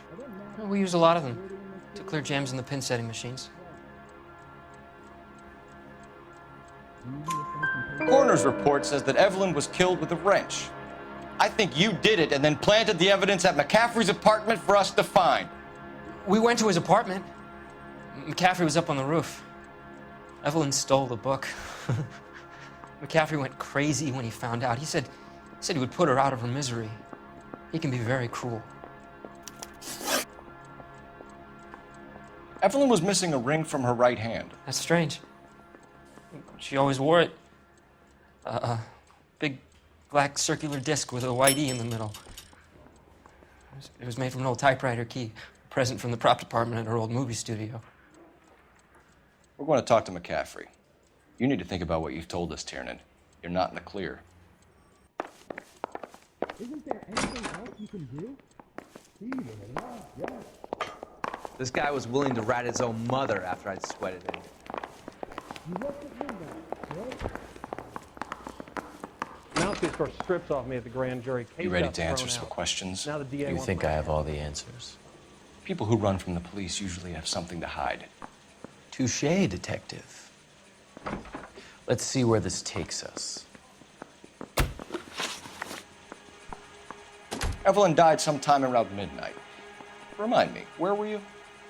I was at home, writing. I'm working on a manuscript.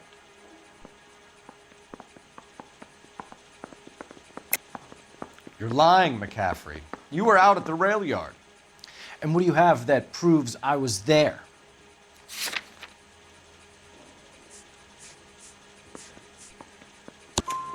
How about half of Augusta Summers' last correspondence with her daughter? What are you talking about? After you were done beating Evelyn, you searched her and found her mother's letter. That old lady's anguish amused you. I know nothing about a letter or Evelyn's goddamn mother. So what was it doing on your writing desk? I don't know, but if I didn't put it there, somebody else did. Try exercising your powers of deduction on that. We found the lug wrench that Evelyn was battered with in your apartment, and the note from her mother, and your blood-stained clothing. We have you cold, McCaffrey. You think if I could be bothered to murder Evelyn Summers, I would be stupid enough to leave the evidence in my apartment? I don't believe you, Grosvenor. The evidence says that you killed her. You can prove that I wanted to kill Evelyn?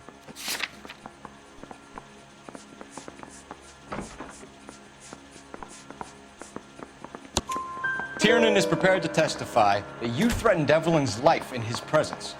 Self-preservation. That's understandable.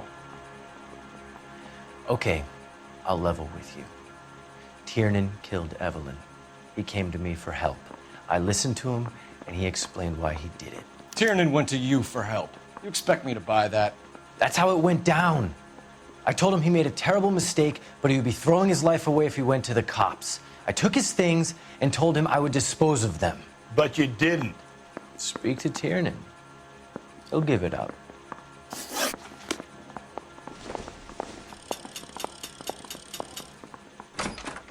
Skeleton goes into a bar and orders a beer and a mop.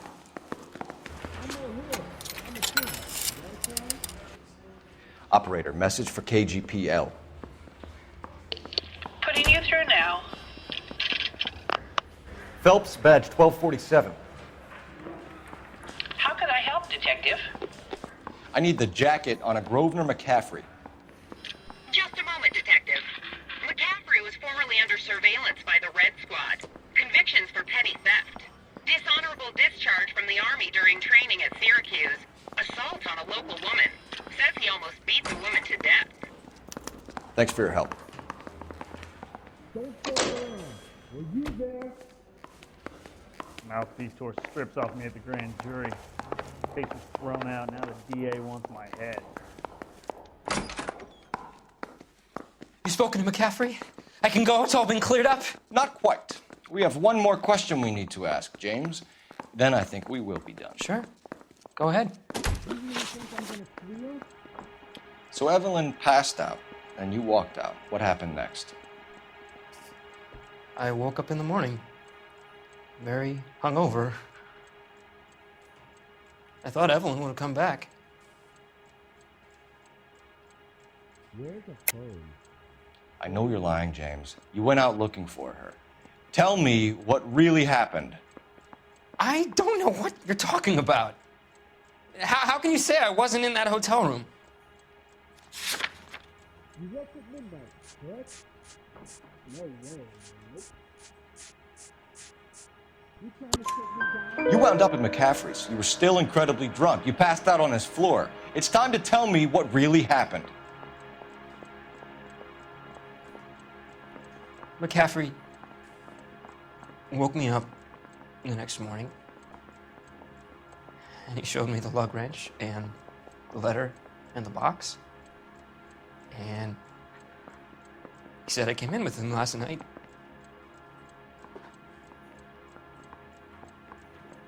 He said that I killed Evelyn, and that it was all over the radio, and that he would protect me. And I don't know, Detective, for the life of me, I can't remember a goddamn thing. And I was angry with her. Really angry. I could have done it.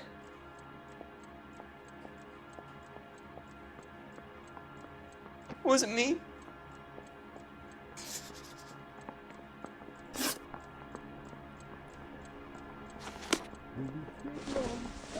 Wait here.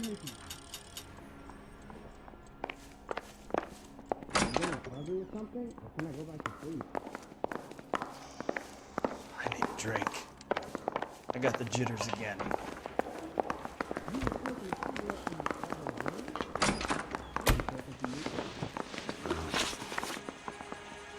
You were in the war?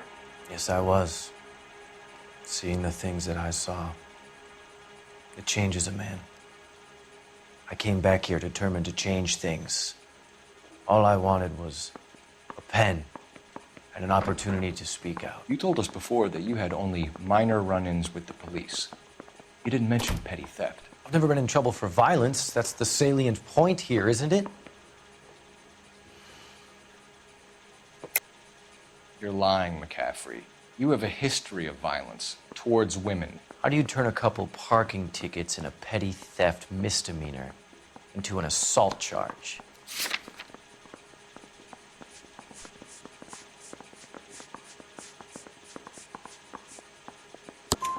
We know all about you and your dishonorable discharge, beating some poor woman near to death in Syracuse.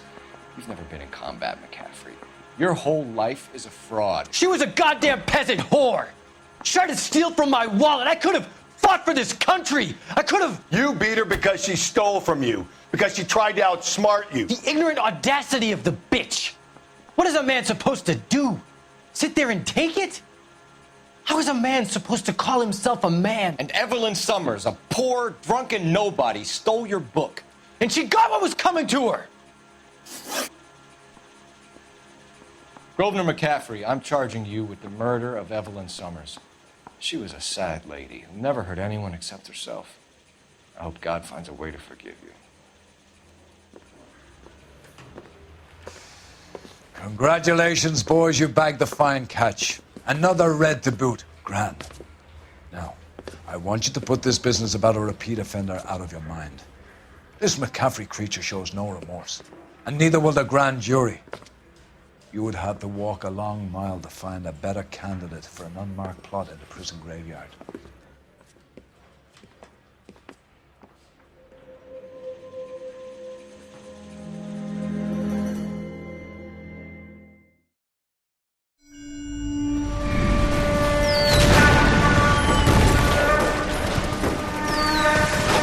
We have lost most of Shaughnessy and Dunn's squad. The gunny is dead, first platoon is in worse shape. That medic is either crazy or the bravest man alive. Then we rally with the first, then try for the Nambus. It's sheer to the left. To the right, it goes right through a pass with 2 Nambus and infilade. Mate, we can lose everyone. Lieutenant!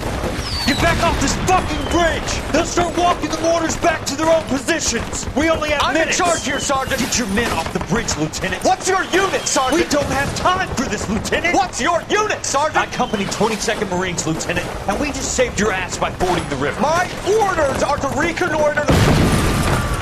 I think that point is now moot! You have 10 men left! My orders are to save what's left! Move out!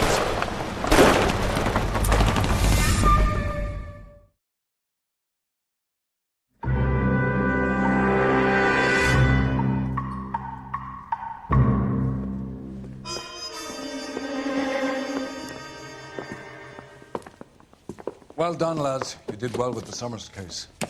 But we have a problem. The examiner received a new letter today. Do you mind if I take a look, Ray? Go right ahead. They've both been rinsed in gasoline like the previous letters, so I can't lift a print. Two peanuts were walking down the street. One was assaulted. No one else but the killer knew about this message. What the hell?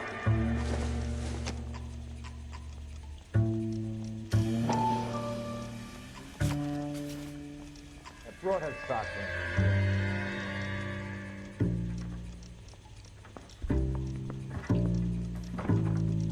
You could save all year and not be able to afford that.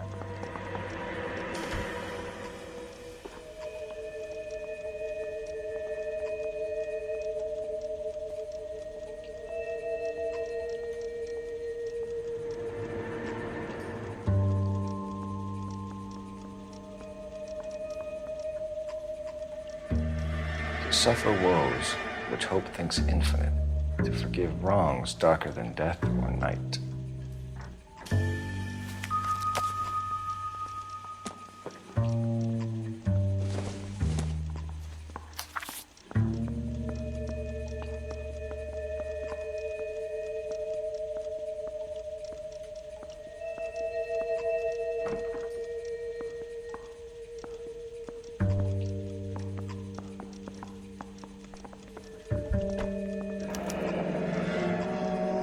Another snippet from the Shelley poem. If the note is from the Dahlia maniac, he definitely also killed Teresa Terrell. Mal and I agree. But where does that leave us? If this is the Dahlia killer, and he is responsible for the Tarrelson murder, not to mention the Muller Hang case. on a moment, Skipper. Let me finish, Rusty. We have 5 birds in hand and none in the bush. The department will not survive a scandal if we have to let them all go without catching a fiend first. Your careers will be over for a start, gentlemen. Looking in wonder. Ah, fuck it. I knew this run was too good to be true. I hid myself within a fountain in the public square. You like that stuff? What is it supposed to mean? It's supposed to... Forget what it's supposed to... What does he want it Where are you going with this, Cole? He's obviously taunting us. He believes he's far more intelligent than we are. Okay, it's some kind of story, right? A guy that God hates, chains him up. It's an allegory, Rusty. A what? Story with 2 meanings. A symbolic meaning. But that's what he wants us to think. Could he be using it literally?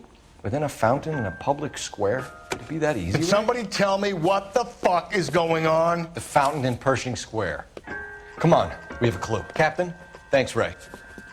Be careful, Phelps. This is his game you're playing now. I want to make homicide. You know you made it if you can get that. All those cases, Rusty. What have I been telling you all along? We gotta get this guy. I know. Enough women have died. Yeah, and it's our asses on the line too, Phelps. You heard what the captain said. The department is not gonna take responsibility for all those bad convictions. Success is a double-edged sword. Let's just get this sick pervert and have it done with.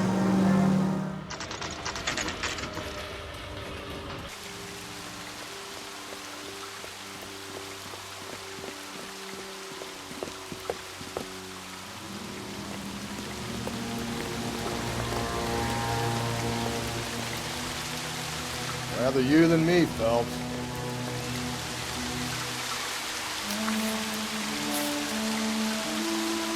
know the local hobos use that as a retreat.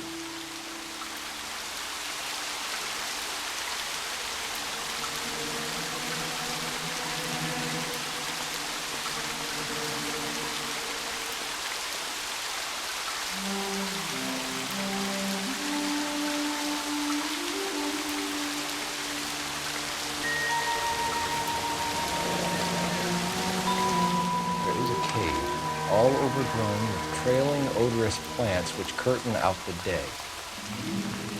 Where next?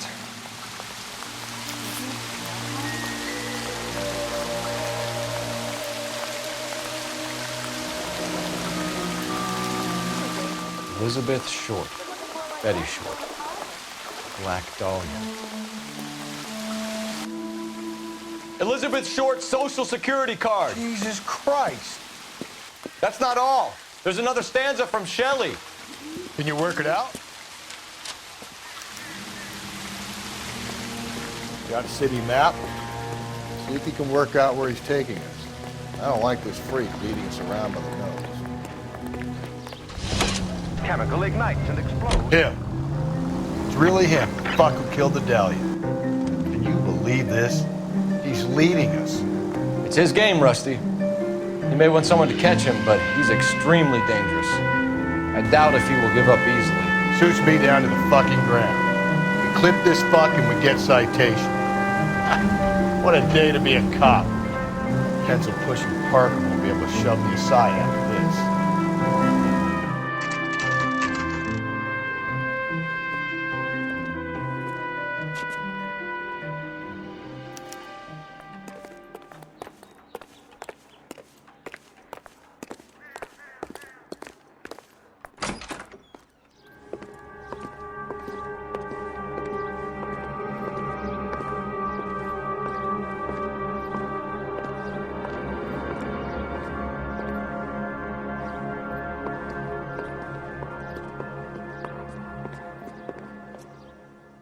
Can I help you, sir?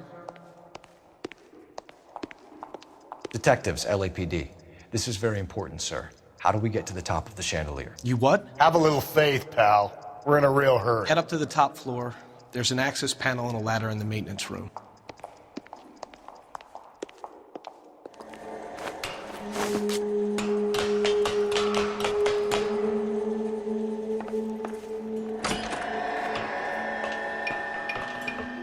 I'm going out there, Rusty. Better you than me. Be careful.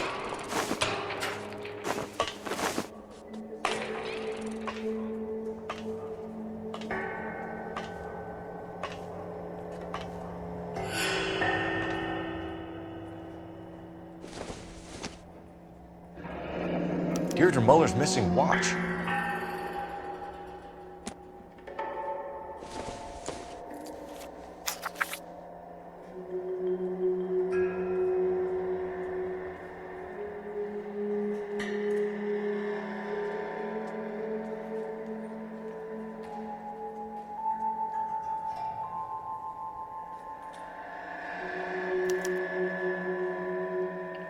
Temples high of man's ear and eye, roofed over sculptures and poesy.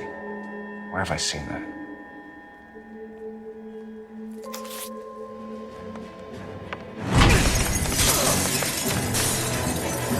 Jesus Christ, hold it off that goddamn thing. Find a rope, Rusty. There's your time. Shift it between that thing from side to side. Get it over the edge and take a jump for it. Wait.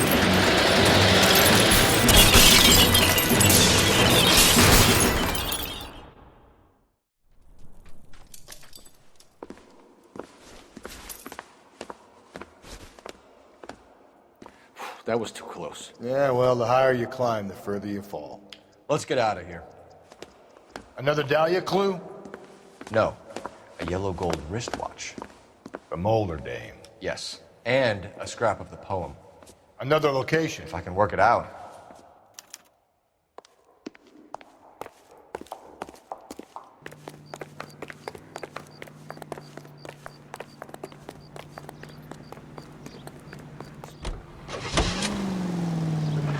He keeps mementos from all his victims. This guy needs to be taken out of circulation. He takes pleasure at stringing us along, demonstrating how much smarter he is. You can enjoy it while it lasts. Got you now, genius. Coming for you.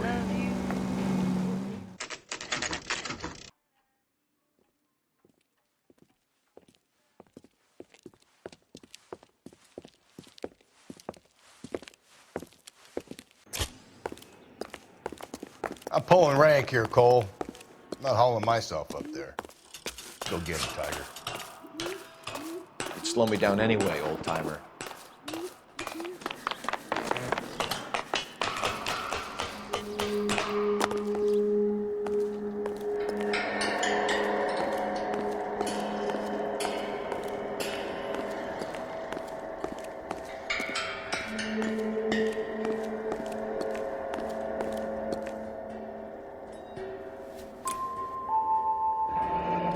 Our Lady of Guadalupe, ripped from Antonia's necklace.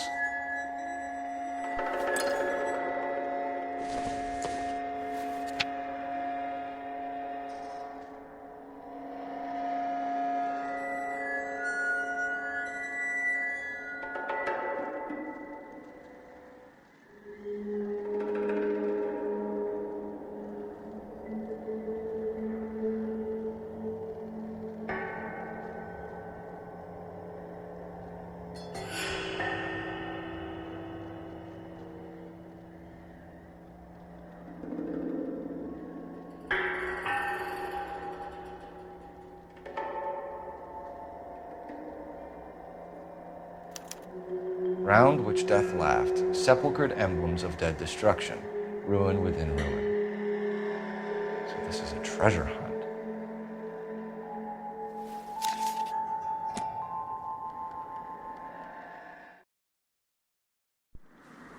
What is it this time? The religious medal from the Maldonado case. The Dahlia, Moeller, Maldonado. When this gets out... We still have to find the guy, Rusty. Another poem. Well, you must have some idea, right?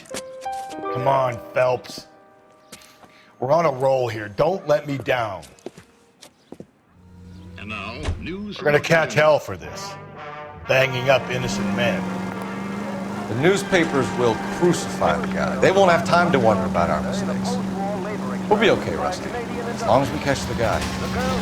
I hope you're right, Cole. You're famous for this case.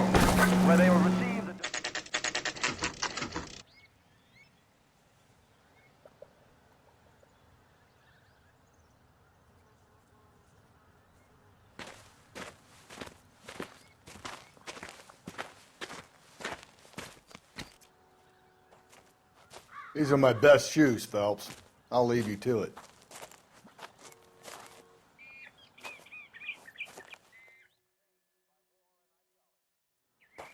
Very funny.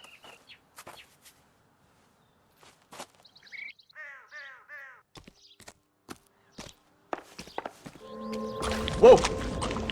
Get a move on, Cole. Those boards are stinking. You want to end up like the other fossils?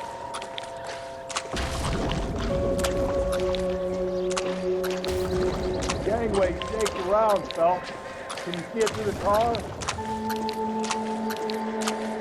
Steady.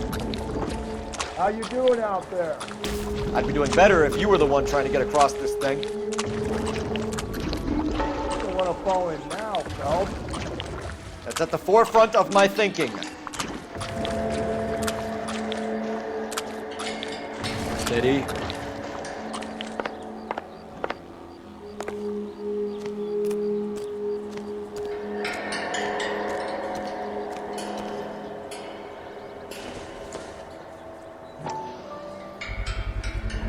One of Teresa Terreldson's shoes.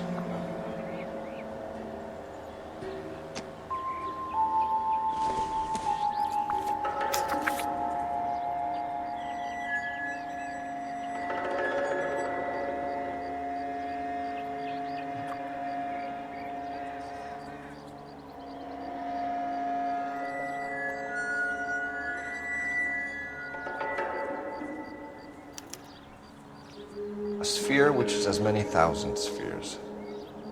Okay, where to now?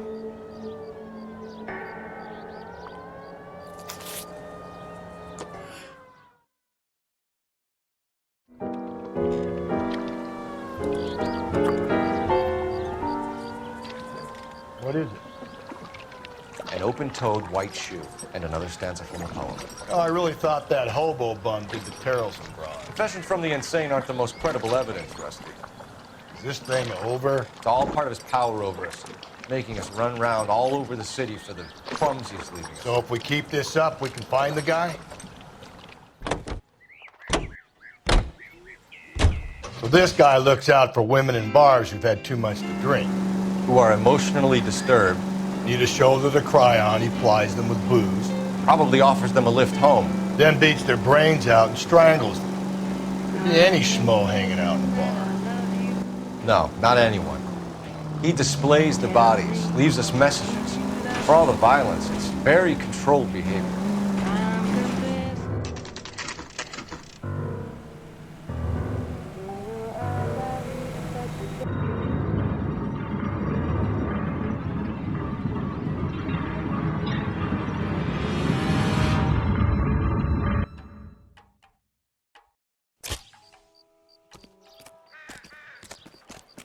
On it goes. When do you think we'll reach the end of this thing? The center of the proverbial labyrinth? How long's a piece of string? How many unsolved murders have we got in this city? How many solved ones? You ever been in here, Galloway? No. I have no intention of going in. I heard that thing's tricky. I'm gonna wait here and have a quiet smoke. Think about hidden meetings.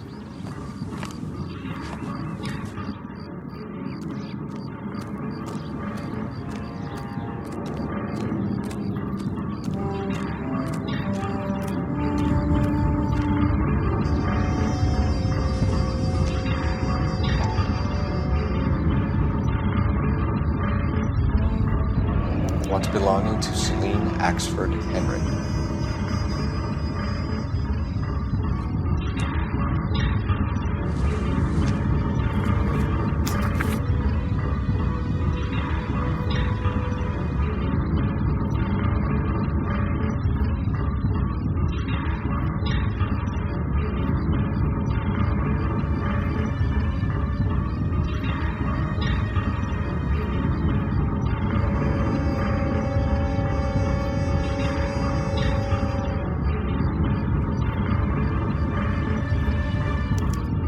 Thrones, altars, judgment seats, and prisons.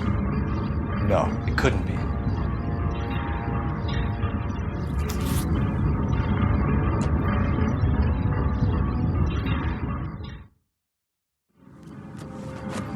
See? That was easy. I found Celine Henry's ring. How far does this thing go? How did we not catch this nut job? That cop. Seems like a decent guy. He's leaving us this trail of evidence. What? Vanity. He wants to see if there's anyone out there smart enough to catch him. He leaves us evidence, but every location is a trap. He's testing us, physically and mentally, to see whether we are worthy of him. The Titan guy.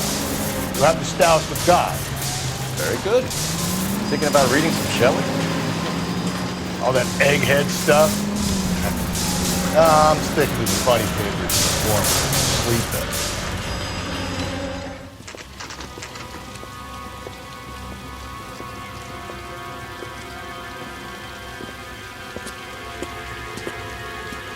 There's the throne up there. Now it's just a matter of getting to it.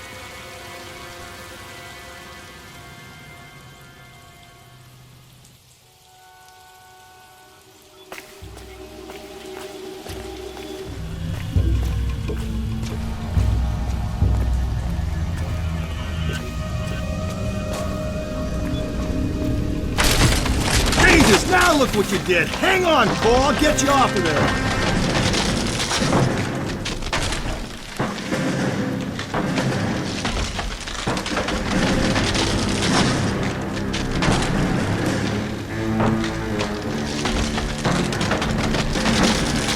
You gotta make it to the next platform. Get that thing as close as you can, then jump.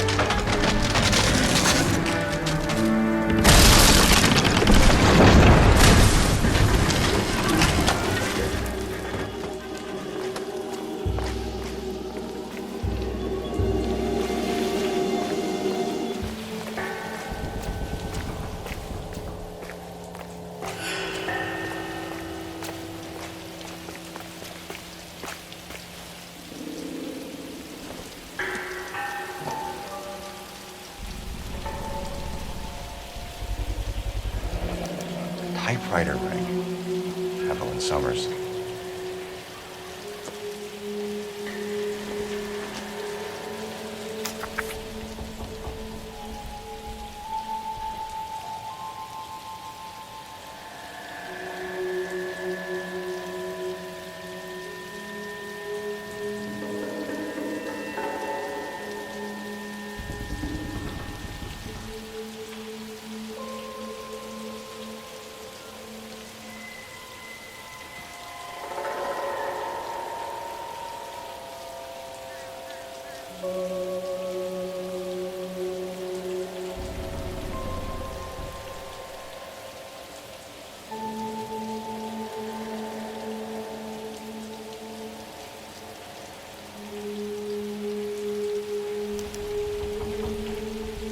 Place he calls home. End of the line.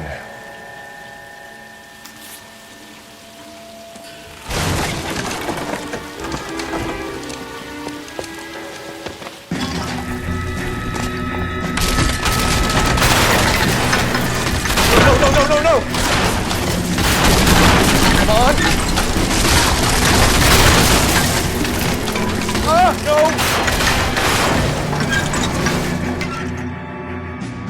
The whole thing was going to come crashing down on him.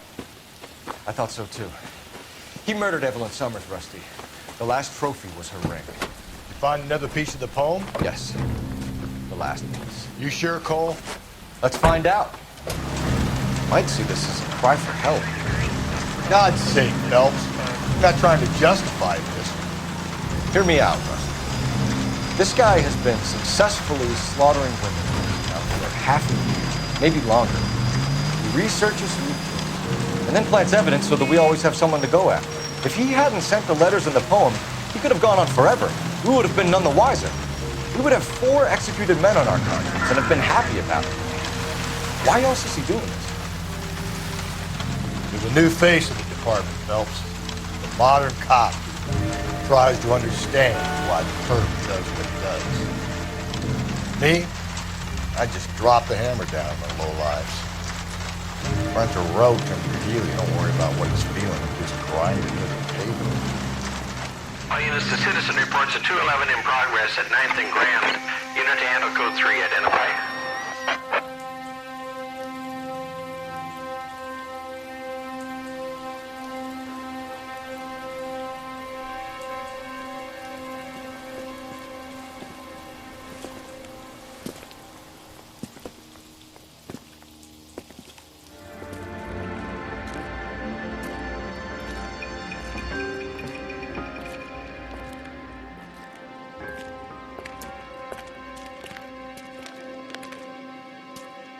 Reminds me of my days as an altar boy.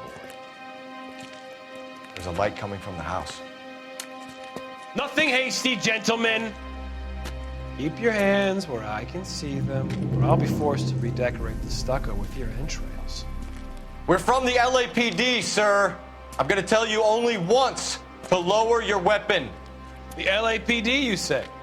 Is it really possible you could have found me after all this time? How interesting. Put down the gun, shitbird. Last warning. This boorish ignoramus could never have found me. It was you, wasn't it? Do you remember me, detective? The temp bartender. Yes, you found me. You know what I'm capable of, and yet you walk in here like lambs dressed for the slaughter. We'll see about that.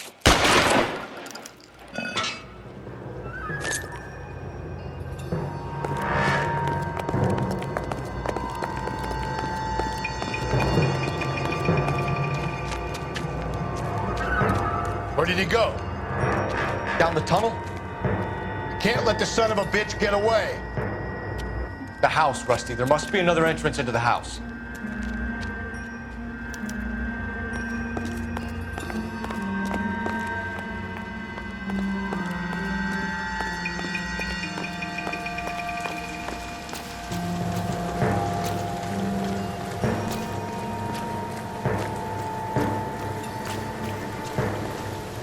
LAPD, give yourself up.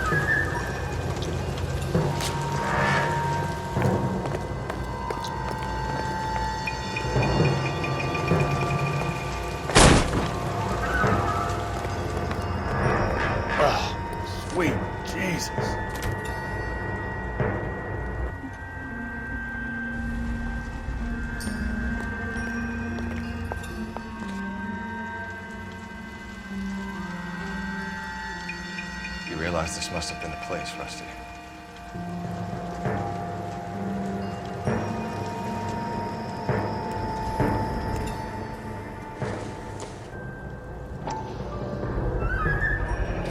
If we could bring him in alive, there's enough physical evidence for an airtight case.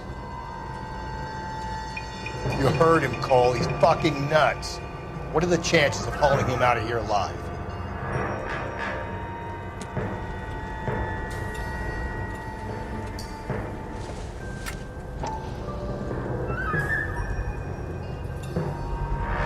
I hate to think what he's done with this thing.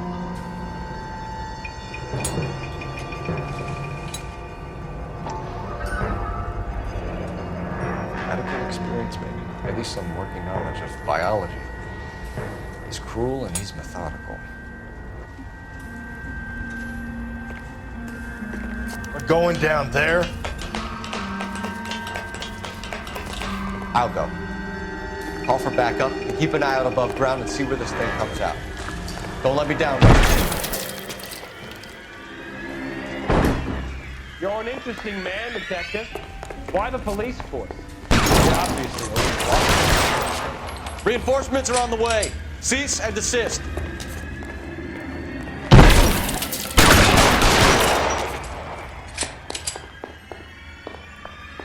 Do I get a sense you're looking for personal redemption? Do you think we have something in common?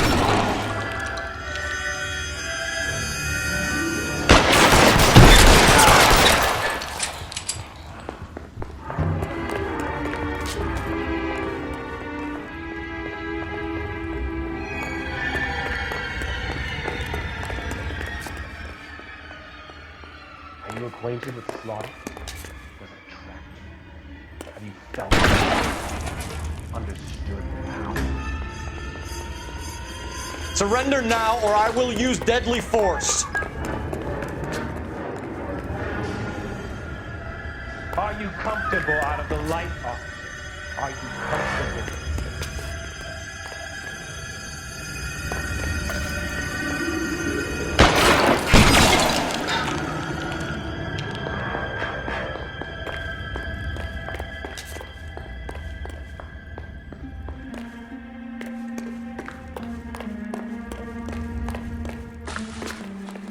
This thing has come to an end.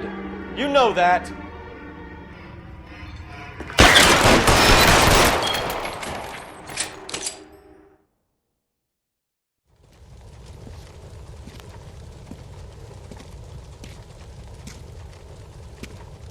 Where's the press, Cap?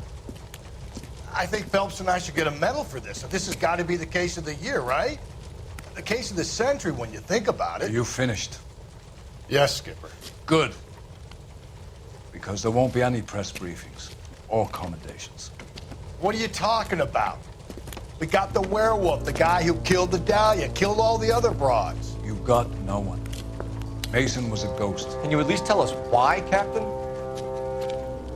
Mason is the half-brother of one of the most highly elected officials in this country. How high? Beyond the moon for mere mortals like us, Rusty. There'll be no more mention of him. The city owes you both, but there'll be no mileage in ever bringing this up again. What's going to happen to the suspects in the cases, Captain? I won't be a part of that. A bit of missing evidence at the grand jury. A procedural error here, a mistake there. They'll all be quietly let go. The DA knows how we'll have to play it. That's it? I'm afraid it is. And I have some news for you, Phelps. No more rooting around in the entrails of cadavers and corpses for you. The head of Vice has asked the chief for you. I'm reluctant to see you go to the glory boys of advice, but my hands are tied. Go home to that lovely wife of yours. Celebrate your promotion.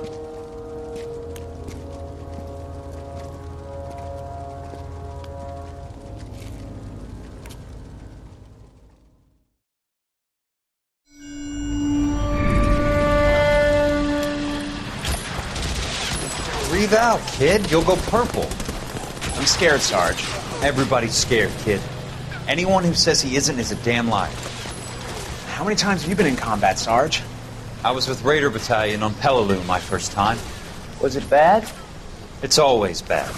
Will this be bad? As bad as it gets, kid. But you stick by the Marine next to you, and he will stick by you. So, some of the guys, they aren't very friendly, Sarge. They've lost a lot of their friends in the last couple of days, kid. They think if they don't get to know you, that they won't have to grieve for you if you get killed. They're wrong. It doesn't work that way. Don't worry. No Marine in this company will let you down.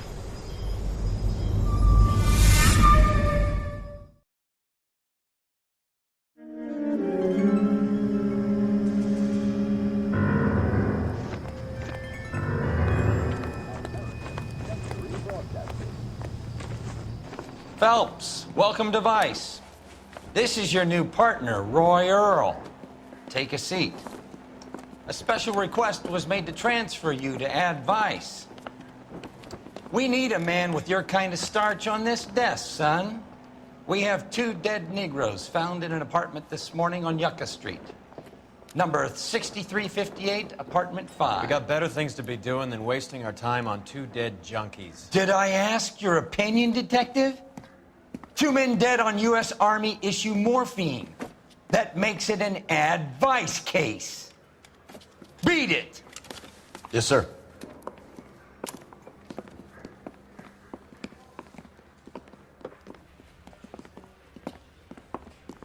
You and the lieutenant have some history? You could say that.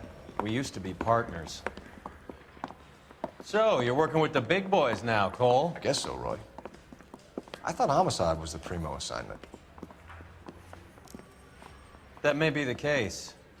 I asked for you personally, Phelps. I had to pull a few strings to get you over to Ad Vice. How does it feel? The lieutenant seems to think I'm doing okay. Okay? Don't get humble on me, Phelps. You're doing great. You're the department pinup boy. War hero and crime fighter. What a combination. I can assure you I'm no war hero, detective. Let's rouse some hopheads. You drive. Give me go over the case now. Nice car, Roy. Is it department issue? No, this is my sled. You can't be seen slumming it in a Nash if you're in Vice, Cole. Meanwhile, we got needle freaks kissing it goodbye all over Central Avenue.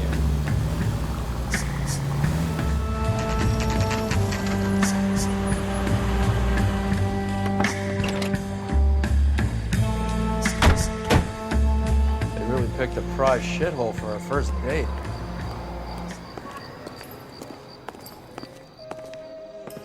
Carruthers. Phelps? I've been reassigned to Ad Vice.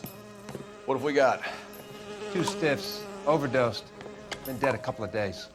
Government issue morphine. We use the same syrettes in Okinawa. Fucking Negro junkies can't take supply this pure. You know these guys? I know of them. The younger one's a 2-bit horn player by the name of Cornell Tyree. The other one works in distribution. Started using a little too much of his own product, and Jack D took exception. He wasn't born that ugly. His name's Lamont. Tyrone Lamont. So who's supplying the drugs? That's easy. Whoever knocked off the wharves in San Pedro. Jack Dragna, Mickey Cohen. Dope's been all upside down ever since Jimmy Utley started the long walk at Quentin. You talk about it like it's a system. It was a system. But those days are long gone. We are supposed to uphold the law. Yeah, and we do. But we can't change people. The truth is, everyone wants the license to get a little dirty now and then. Our job is to keep it manageable. That's how you see it? See it any other way, and you better forget about being a vice cop. Can we get on with this? Today, preferably?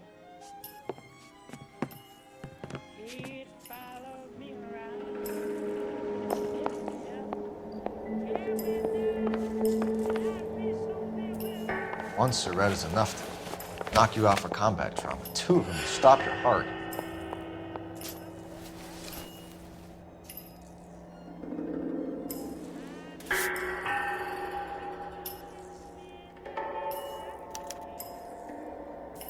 Who is JJ? And why do these 2 care about his taste in music? Another day, another dollar.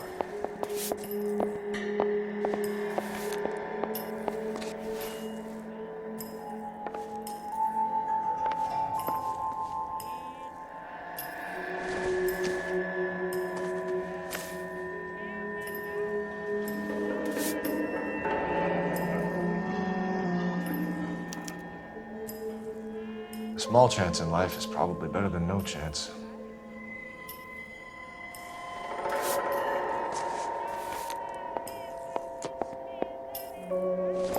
That's what I think. I've seen it all. Black Caesar. From the joint across the street. Looks like something was taped to the bottom of the cup.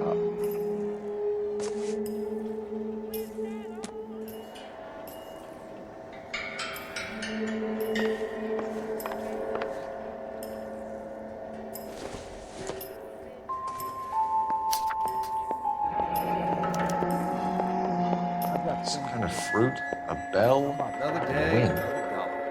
Strange doodle.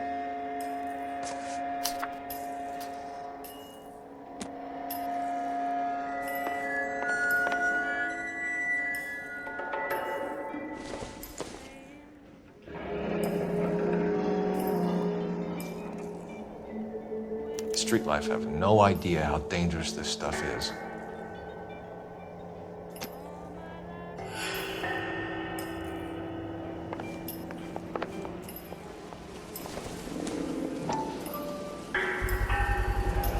Heavy for an empty cup.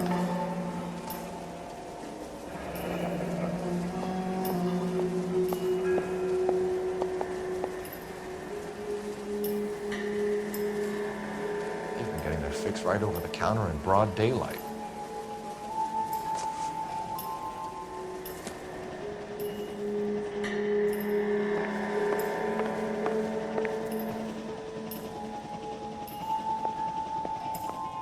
Jolt and drifted off.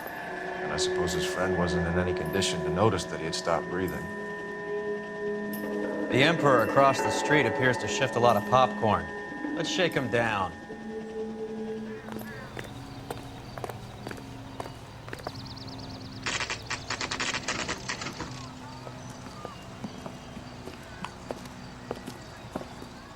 Help you?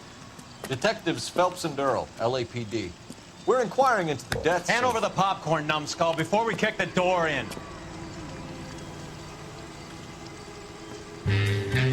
Get that son of a bitch.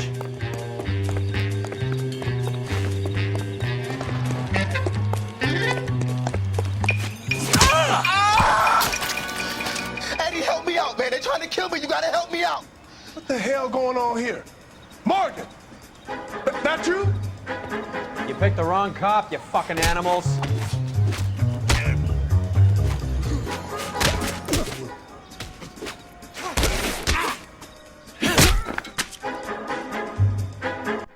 What's your name?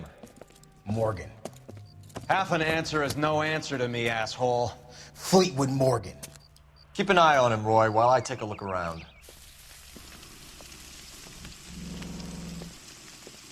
Keep very still, Fleetwood. Don't give me an excuse to shoot you.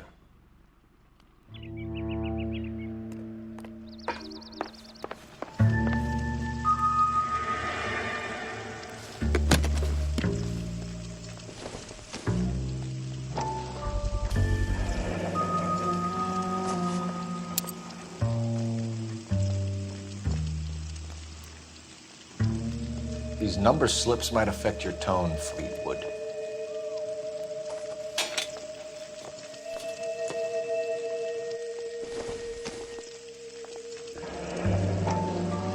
Should be stamped on the reverse by the issuer.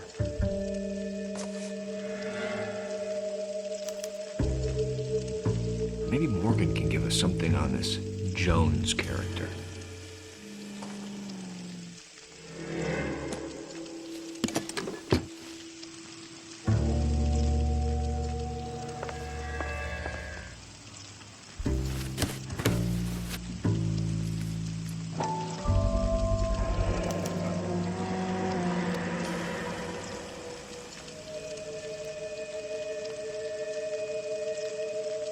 Morphine. Might not be filling, but I'm sure it's satisfying.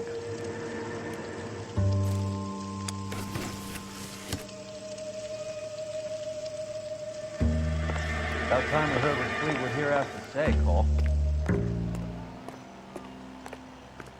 We're inquiring about the deaths of 2 men in an apartment across the street, Fleetwood. We want answers. Of course. I'll do my best, mister.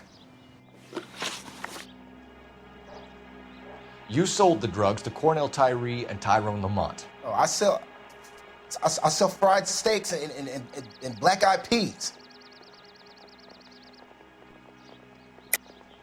You're lying, Fleetwood. We know that you supplied them. I don't know nothing about no drugs. All I do is my 10 hair flipping burgers. Can you prove any different?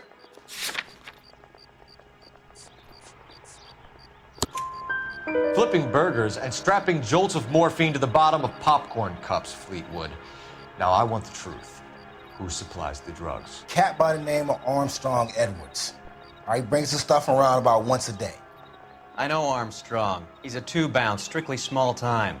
Who's he working for, Fleetwood? Jermaine Jones. We have you for the hop and resisting arrest.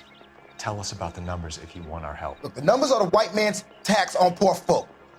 All right, now what else you want to know? We have an address on the slips. We're gonna go down there now and rat you out, Fleetwood. Tell whoever it is that you rolled over and gave them up. No. Look, I've been cooperative, okay? Now you gotta help me some. Fleetwood, I'm going to speak personally to the judge on your behalf. A name, Fleetwood. Look, he's a real slick dude. Wears a hat and swings a cane. Goes by the name of Merlin. All right, I ain't got a last name. See you at the station, Fleetwood. Wait, you're gonna help me, right? Of course, kid. You helped us out. We always like to repay a favor. Can you see that Fleetwood gets a nice cell, Wallace? One with a window and a nice fresh pillow.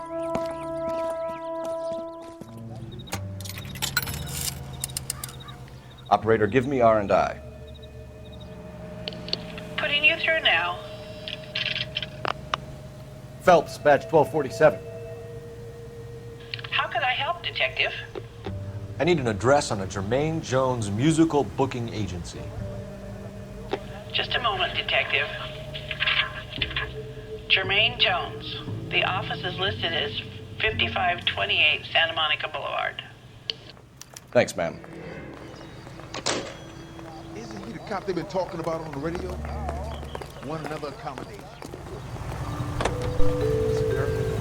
I heard you were in the blue room the other night. Shouldn't you have been at home? Tucked in bed with the wife and kids? Where I go is your business? It couldn't have had anything to do with a certain delightful but damaged German girl, could it? I don't know what you're talking about, Roy.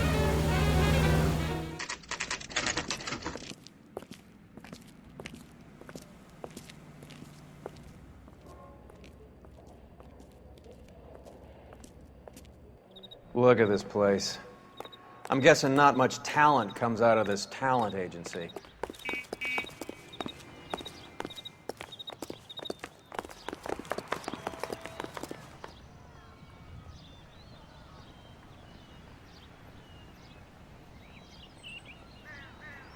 Here we are. Jermaine Jones, 238.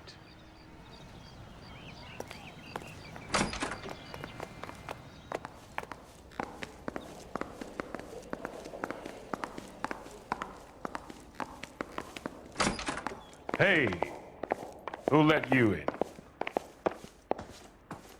Jermaine Jones. Don't bother getting up. Your flunky Fleetwood Morgan just snitched you out. I wasn't planning to. Now, you think you could tell me who the hell you are? LAPD. We'd like to take a look around. The hell you will, motherfucker. You carrying a warrant? No, do we need one? Search the place, Cole. What do you think you're gonna find, policeman? Huh? Scott Phantom. Fine radio. Shortwave, AM and FM. My father has a Scott. It's devil, oh no. No wonder this thing is sounding a little muffled, Jermaine. Brennan! Wilt! Get over here! Take these assholes apart. You heard the boss.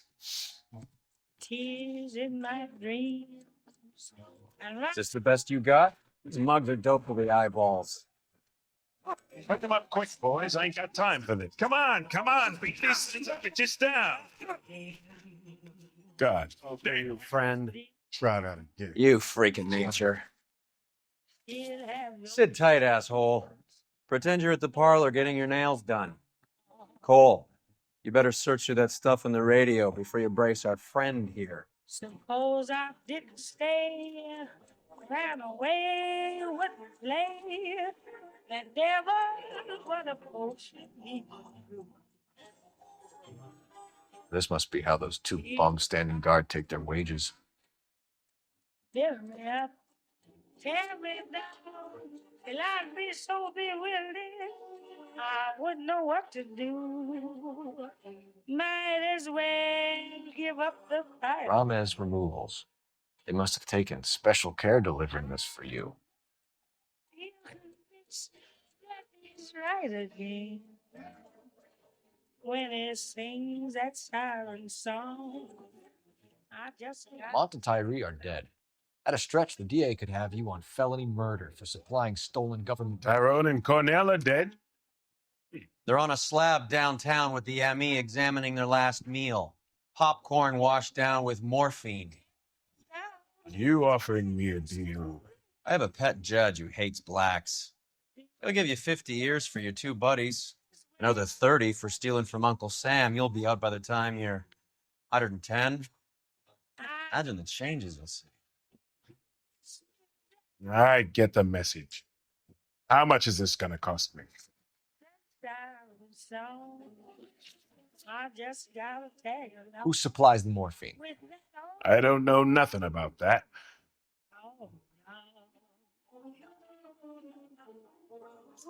So we make you for all of it. You're the fall guy from Mickey Cohen.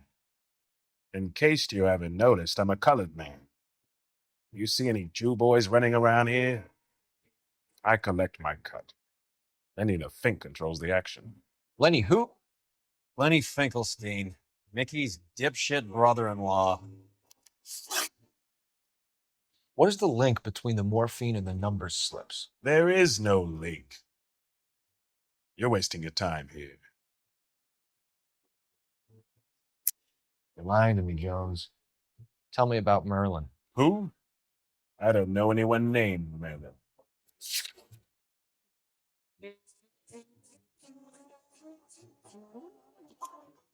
Fleetwood Morgan will testify that you and Merlin are expanding out of illegal gambling and into drugs. Okay, so I buy from a cat goes by the name of Merlin Otti. Merlin runs the lottery for the Jew boy. The Fink has a new line in drugs. You squeal me out, I deny ever telling you. Tell us about Otti. Otti's a gambler. Fronts points on football games, fights, the horses, numbers. Chicken crossing the road. Motherfucker will take the odds on anything. What's the score with Ramez Removals? I brought a radio from there. That's all. So when we visit Ramez Removals and tell them that we want a special bookcase or wardrobe to hide our dope in, they're going to be copacetic? And when we tell them their good friend Jermaine sent us and said they could do a nice deal for the LAPD. I could use an act like you two. Those fucks Abbott and Costello are on the slide. Hollywood could use another couple of deeply unfunny white bread humps like you. Very good, Jermaine. You have character. Now cough it up. Ramez is a good friend of Lenny the Fink. You getting the picture? Take them all in. We have a deal, right? We're after the morphine. I'll speak to the DA on your behalf. You have my word.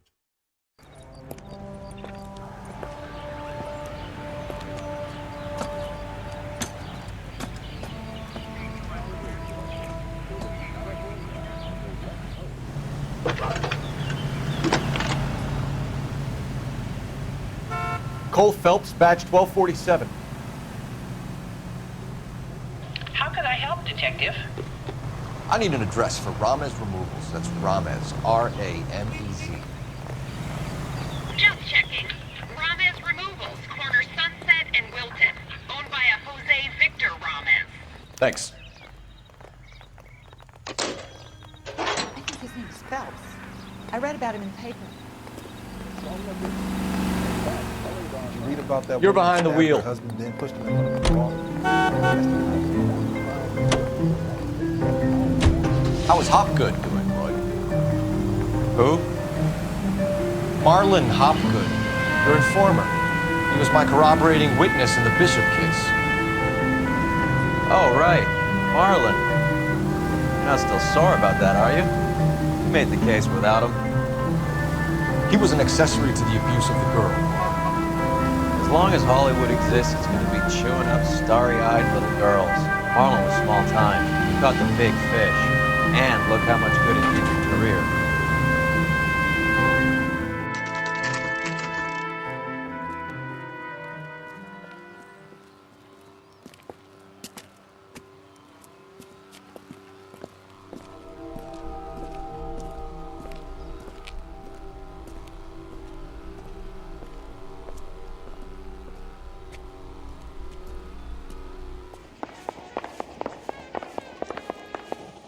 Detectives Phelps and Earl, LAPD. The name's Merlin Odie. I run a strictly legitimate bookmaker's detective. So that's not an illegal wire service that your colleagues are running? And the number slips that I've been picking up all morning with this address on them have nothing to do with you. I pay my kick to the Wops, and they pay their cut to the LAPD. You can't go shaking me down. You're a loudmouth motherfucker, aren't you? Anyone ever tell you that criminals are supposed to keep their mouths shut? Stay where you are while we look around.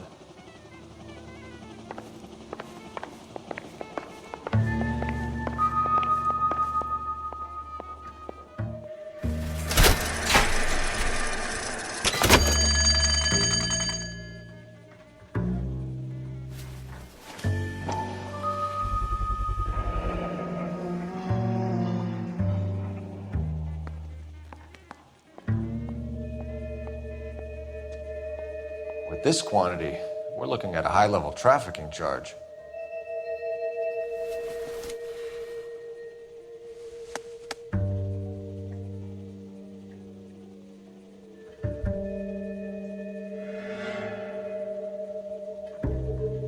I think Ramez's place is our next stop.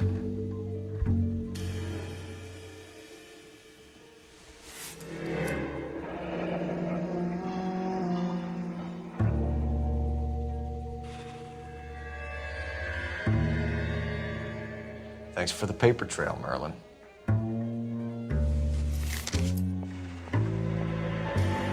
Quite a win for a dime, Merlin. You better start talking. Damn it. Get after him, Phelps. Give it up, Audie. There he is. What are you trying to do, Merlin? Hurry, you can still capture him. That's that cop. He's like a decent guy.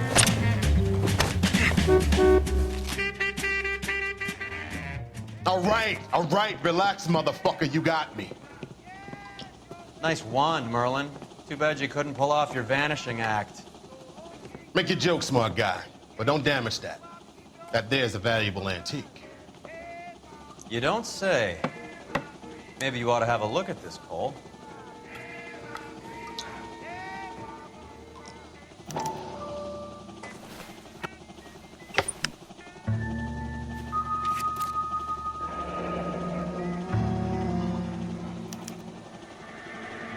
Adi has Jose Ramez in his pocket. Ramez must have forgotten his lucky numbers.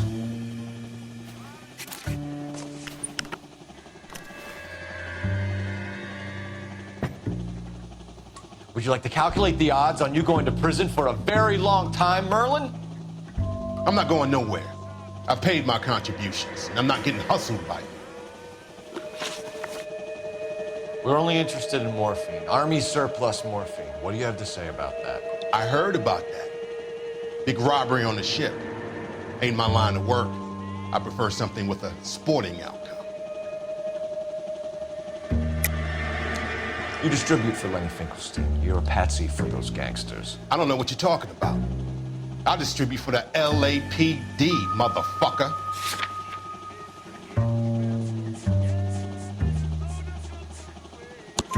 Jermaine Jones gave you up as his supplier. He says that you're Lenny's sissy, and that you'll do whatever Lenny tells you. Me? That nigga's a dead man. I move the dope Jose brings me. Jose Ramez, I ran a clean numbers racket until those two motherfuckers went into the dope business. Ramez seems to owe you a lot of money. We all owe somebody. So it has nothing to do with the proceeds of the morphine shipment? It's a gambling debt. The Heaps took over the wire service and screwed me. Now I just do what I'm told. Run numbers and shift dope. Jose's no different. He just thinks he's the big man that can run up tabs. You're not the guy we want, Merlin. But we're taking you in. Maybe some time in a cell will help you remember something worthwhile. Fuck you, and fuck you. You'll never put a charge on me. Take this bum in. Take the long way around. Don't be gentle with him. You got that? Yes, sir.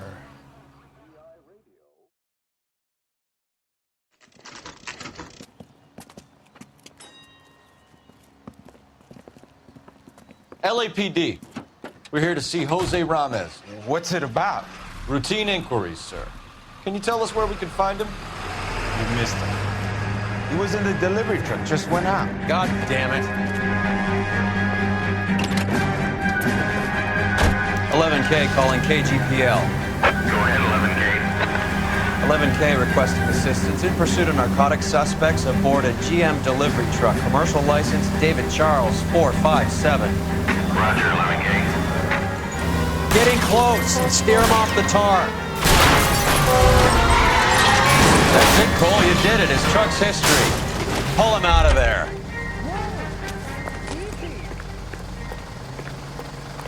Put your hands in the air. Jose Ramez, you're being arrested on suspicion of supplying illegal drugs, resisting arrest, and for malicious damage to LAPD property. Hey, hold your horses. I supply furniture, not drugs. And that thing back there, that was an accident. Some furniture came loose. That's all. Save it for the DA, Chico. Keep an eye on him. We're gonna take a look around inside.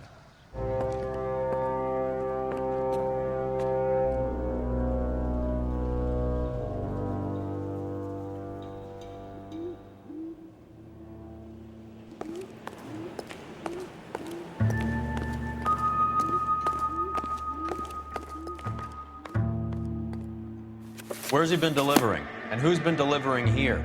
Any repeat business in the ledger, Cole? Why is Ramez buying so much ice?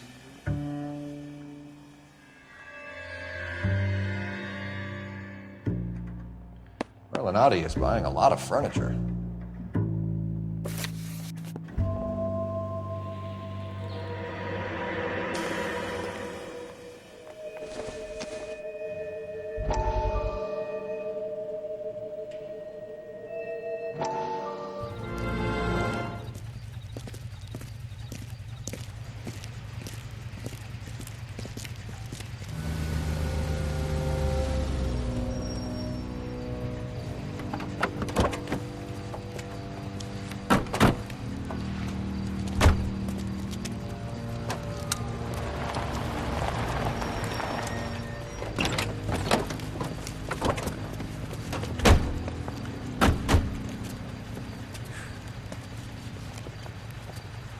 Couldn't you think anywhere else to meet, kid? We like to choose our ground. What is that supposed to mean?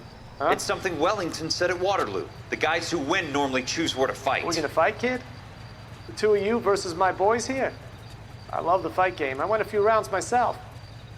You and your friend, he looks tough, but I don't like your chances.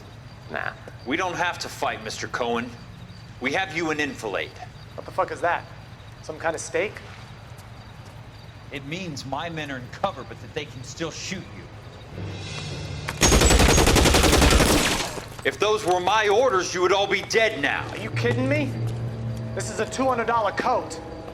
You got some balls. Kelso. I hope you didn't scratch the paint of my new Lincoln. Mm-mm. These guys are getting out of the dope business, Mr. Cohen. You'll have no more problems from them. The morphine is going to disappear back into the sea. Hang on. You're getting hasty. There's a lot of dough on offer here. Thanks for the offer, Mr. Cohen, but we are going to have to politely decline. After today, the morphine is no more. This isn't the way we normally do business. I'm aware of that, Mr. Cohen. Call me Mickey. Are you aware of the risk, huh? I'm giving it to you straight, Mr. Cohen. There will be no more morphine. We made a mistake and would like to back out gracefully. If you come after us, we will be forced to come after you. You've been polite up till now, so don't stop making threats. I don't make threats, Mr. Cohen. I'd like to thank you for your time.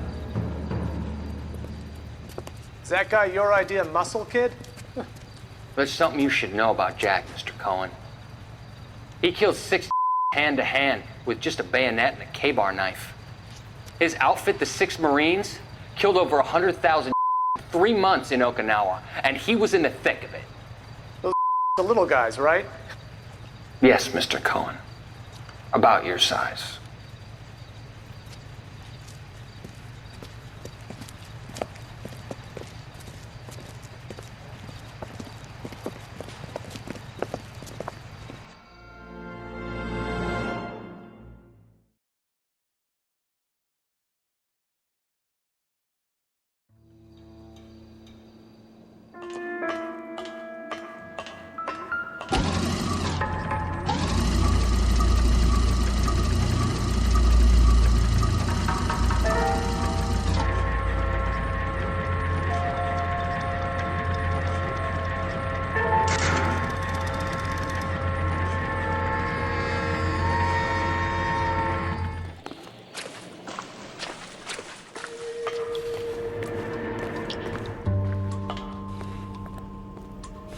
There's something frozen inside.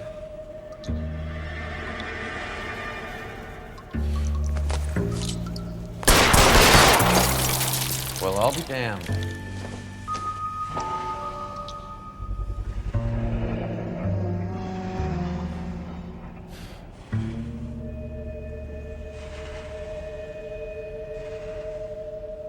This must be how they transport the morphine.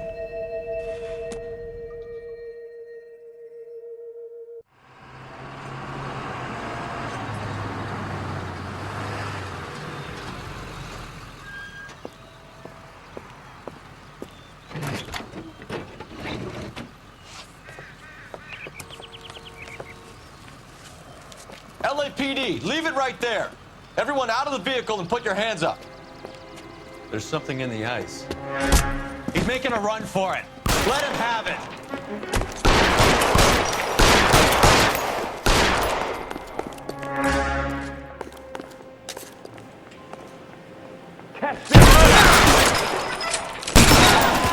Oh, son of a bitch!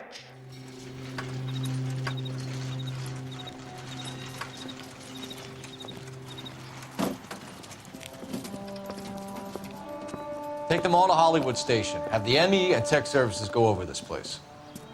Where will you be? Hunting polar bear.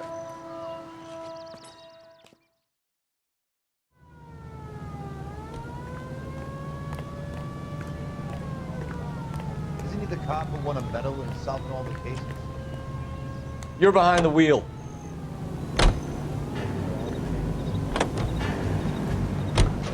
Is Audie serious? Is the LAPD turning a blind eye to narcotics? Keep your shirt on, Phelps. Drugs are prohibited. Doesn't mean people don't want to take them. Limiting supply doesn't mean that we have limited demand. I understand that. I know that the average Joe needs to unwind a little, let his hair down at the end of the week, but morphine? Heroin?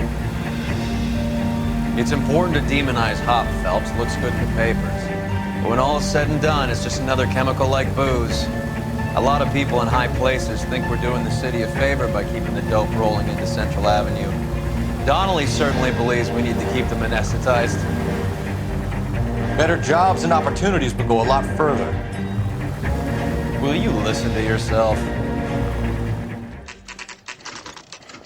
The factory is closed. And it's been for years. Not much call for ice anymore with all those newfangled refrigerators. Save it for someone who wants to hear it. How many janitors carry a gat? That's one way of announcing we're here. Give it up, Finkelstein. Your brother-in-law will get you a good lawyer. My brother-in-law hates my guts. Come and get me if you want some daylight with that suit of yours.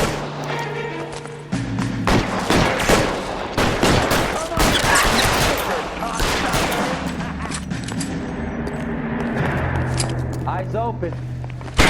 Somewhere. I got you!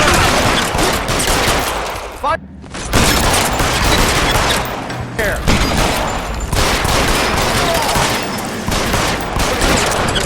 Right between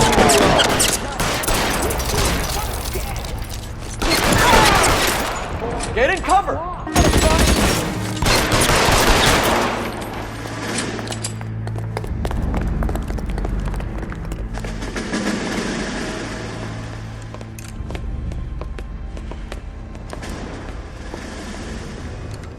They're all dead, Finkelstein. Leave the weapon and put your hands up now. Put my hands up. Sure. Then what? Cop to peddling the dope? Cut a deal? Ship me off to the queue? As soon as I get locked up, some old friend puts an ice pick above my ear? No thanks. Only one other way out, shitheel.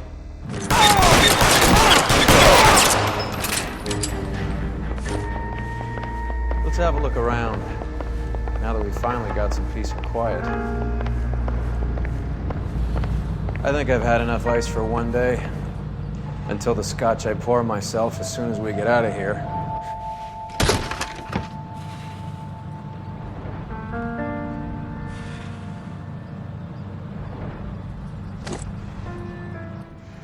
This stuff has got to be worth at least $100 grand.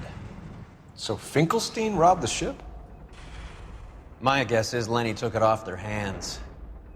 This is big. This is gonna make the papers, Phelps. As senior investigator, I'll do the talking.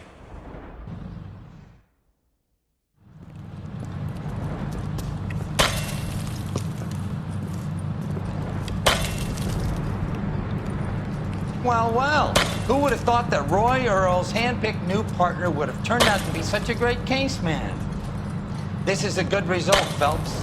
As far as we can tell, Lenny the Fink was moving the morphine across the city and as far north as Frisco. This makes the feds very happy, and it makes Mickey Cohen look bad. I won't lie to you, kid. I like the headlines. I like them a lot. You keep this squad in the papers, and we'll get along just fine.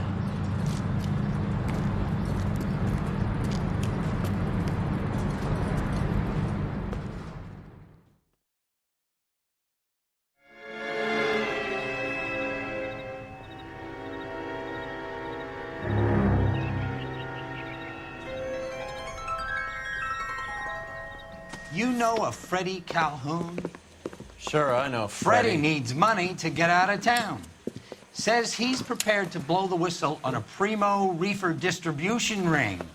Says he Has he said how much it's gonna cost? $50. And the department will front me the 50? You can put in an expense claim. He's over at Mike Lyman's on Hollywood Boulevard. See what you can find out. I was door knocking all morning, but I got a make on the car in the end. Ordinance says it's going to take at least a week to get an ID. $50? Do they think I'm made of money? No, you just look like you're made of money. Oh, very good. The kid's on form. I'd say on a scale of dull to scintillating, you're a solid tedious today, which you can be pleased with. Do you ever listen to yourself? I don't have the same voices in my head as you do, Cole.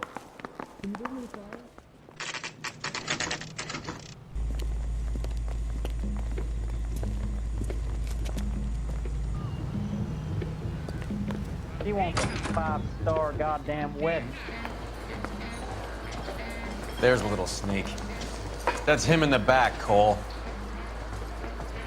Root beer's all over. Freddie, you're looking good. You're gonna help me, right? That's what I'm here for. You got the money? The 20? Sure, right here. 20? I said... You want the money or the alternative? Tell us about the reefer, Freddie. Who's he? Another good Samaritan. Answer the question. Brass comes from Tijuana. They bring in 50 pounds a week. 50 pounds? Are you hallucinating, Freddie? Gets stashed at a house at 1452 North Las Palmas. Names, Freddie. The guy at the house is a by the name Juan Garcia Cruz. Now be careful. He likes guns. Now, do I get my money? Do me a favor, Freddie. Spend the money on a bus ticket. You can't last forever on a snitch jacket. Let's go visit this Cruz character. 50 pounds of dope. Crazy.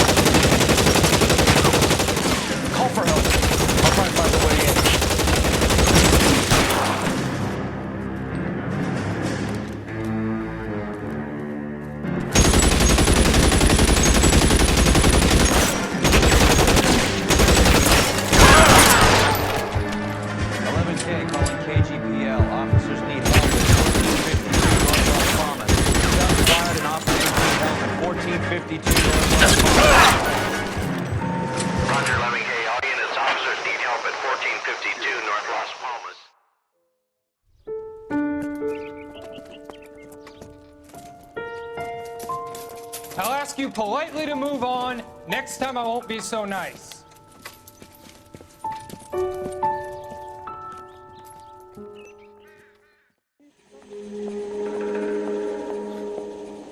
You guys don't half leave a mess. What happened? Dope peddler, Juan Cruz. He opened fire and, well, the rest of the story tells itself.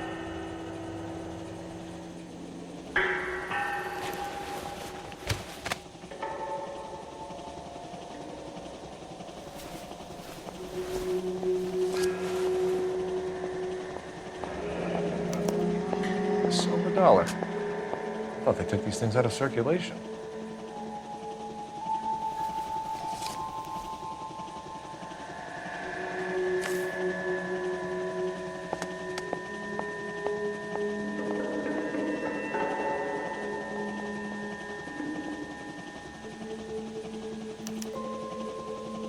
Juan Garcia Cruz. This is his address, but this place looks like a front.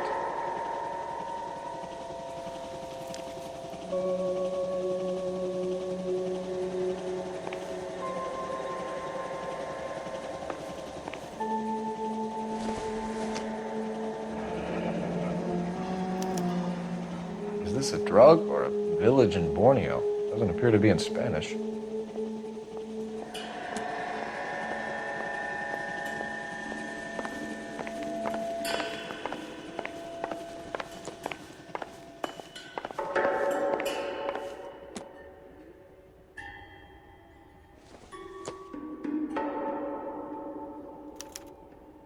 Doesn't anyone eat regular meals anymore? Junkies feeding on popcorn and grasshoppers living on soup.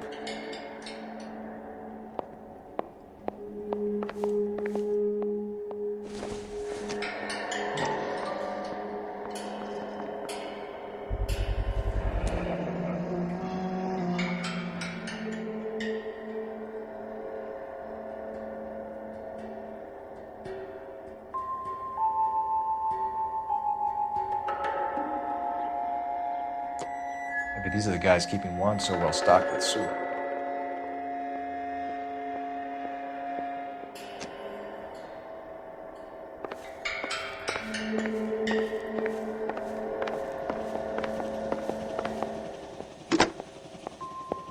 Operator, message for KGPL. Putting you through now. Phelps, 1247. How could I help, Detective? I need an address on a Parnell Soup Company, a head office or factory in the Los Angeles area. Just a second, Detective. Only one address listed, 6310 Fountain Avenue. Thank you.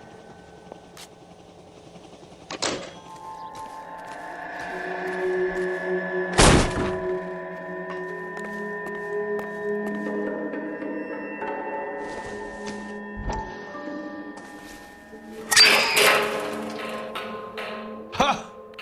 Phelps, you jump like a girl.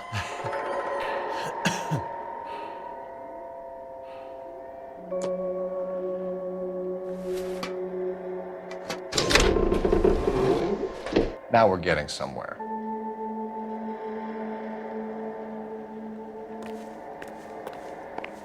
More soup? Who in the hell keeps a secret stash of soup?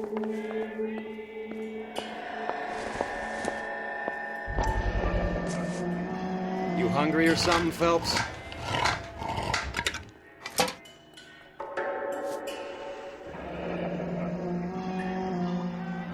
I'd say that's pretty good value for 12 cents. Factory sealed. Someone at the cannery has a lot of explaining to do.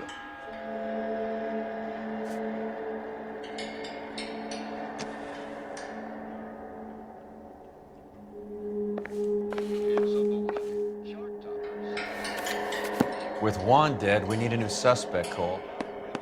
This guy EJ seems to be bringing in most of the serious weight.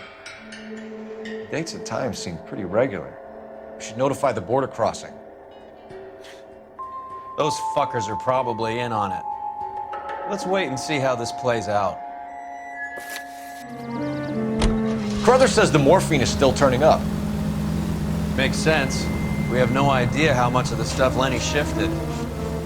there's been no comeback from Cohen as yet.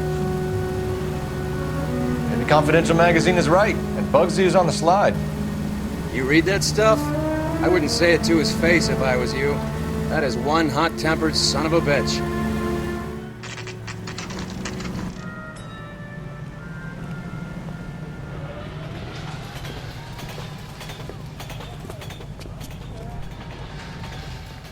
Right. Let's see if we can find out who's been over-seasoning the soup in this place.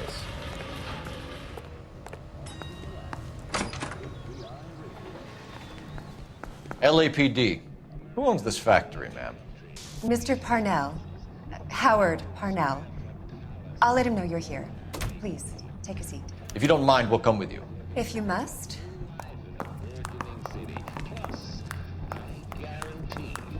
You just wanted to follow her, didn't you? You sly dog. I must apologize for my partner's roving eye. He hates saying goodbye, but he loves watching them leave. Give it a rest, Roy. If you could show these men in to see Mr. Parnell, Doris. They're from the LAPD. Follow me, gentlemen. What is going on? LAPD. Sit tight, fatso. You could be in very serious trouble. There's no reason to be rude. Take a seat, gentlemen. I'm sure we can sort this all out. Maybe you can explain why we found $5 bags of marijuana in sealed Parnell soup cans. That's an outrageous allegation. How do you explain it, Chubby? We found at least 30 cans, all sealed up tight with your label on them. Can I get a list of your employees? Of course. We have nothing to hide. Doris, can you bring me in the current employee listing? Here it is, Mr. Parnell. On the desk, please.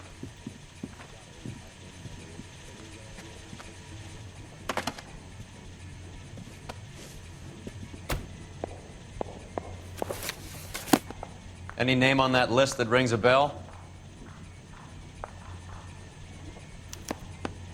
This is familiar. 1452 North Las Palmas. A Jorge Garcia Cruz.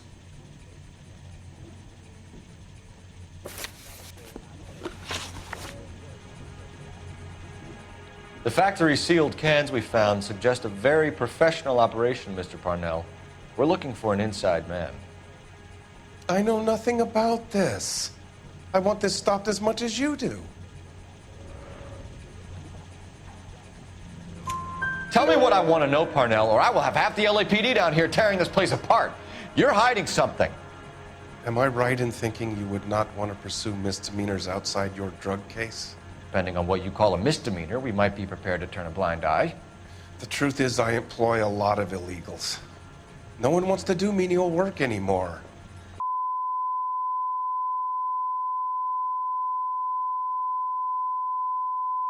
Presumably because the pay is a lot better. How are your sales, Mr. Parnell? Just fine and dandy, son. We're entering a new era of prosperity. I hope you're both big soup eaters. Mr. Parnell, do you know what kind of trouble you're in? Come clean with us. Okay, so things are a little flat. We're deciding whether to lower production. It's taken a while to adjust to not having any military contracts. You know, we sold Uncle Sam 5 million cans of minestrone. Ever heard of Juan Garcia Cruz? Not that I know of. He has a brother employed here. You know him? We employ large numbers of Mexicans. I'm not familiar with them all. That's funny, Parnell. He has the same address as his brother Juan, who we shot dead less than an hour ago. You better give me something. Look, I'm not involved in this. I'm getting enough grief from Washington. There's an investigation going on into profiteering. Like a guy shouldn't be able to turn a buck while the war is on. I'm sure thousands of dead Marines sleep soundly knowing that you did okay. Tell us about Jorge Garcia Cruz. Jorge? I had no idea of his last name. His team does daily maintenance on the conveyor belts and cookers.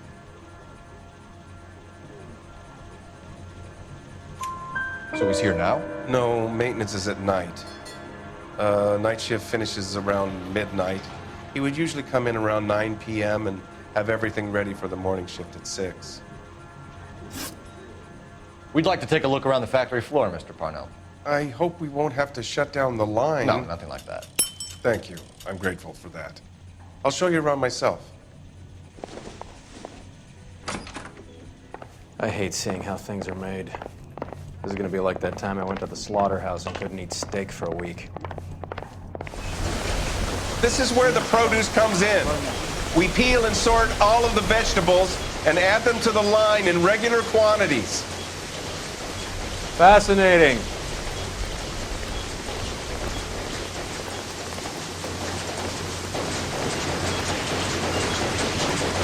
Why don't you keep quiet? I learned something. Oh, good God. This really is turning into some nightmare school trip flashback.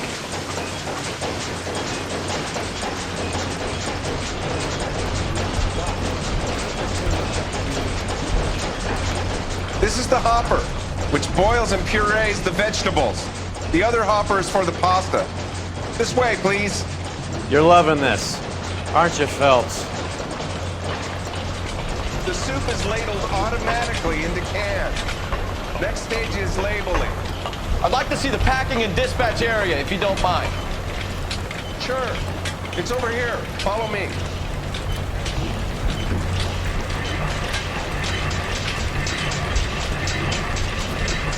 This is one of our dispatchers. Sergio, right? Yes, sir. These men are from the LAPD. Sergio here records our outgoing deliveries. They all go in the book, just there on the desk.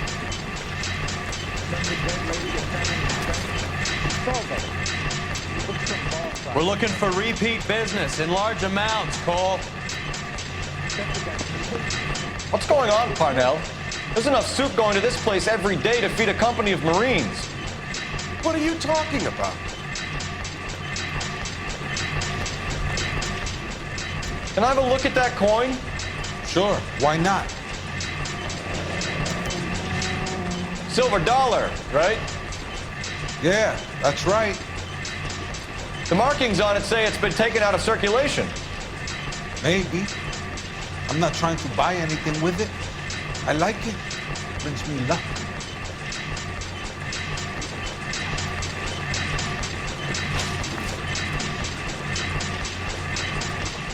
Do you have access to the canning area? I do. But I keep to my station. Loading and unloading. Don't care much for soup. Sergio, if you don't give me something, I'm gonna go to Immigration Services and have you deported. We get a shipment once every 2 weeks. Ernesto does the driving. I don't know his full name. Gets delivered here at night, or he gets it canned up. From here, it gets sent all over the country. What do you know about the 20th century market? Nada. I get the orders from upstairs. I send the goods where I'm told. And you don't know Juan Garcia Cruz? No, not me. You're a liar, Sergio. You're in it, and I'm gonna break you for it. You're loco, Placa. I got nothing to do with Juan Garcia.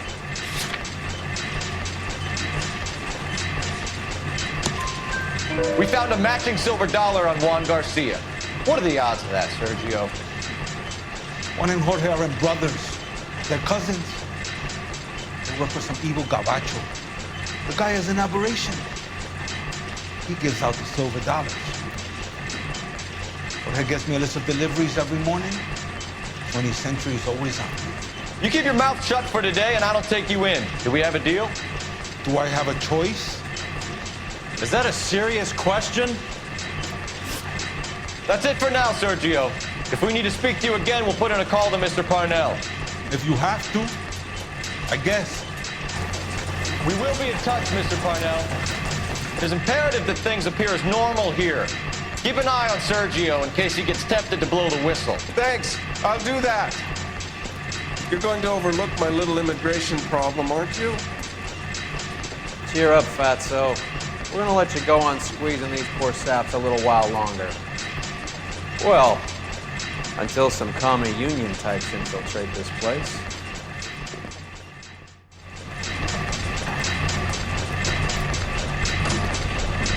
I am glad to be out of that place.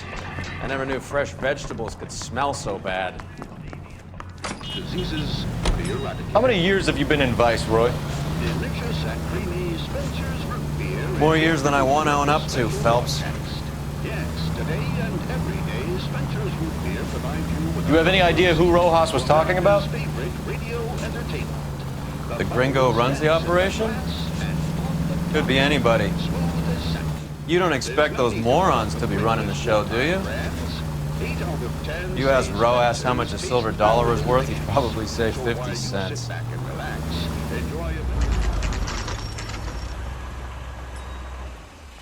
Sit tight. Let's take a look at what's going on.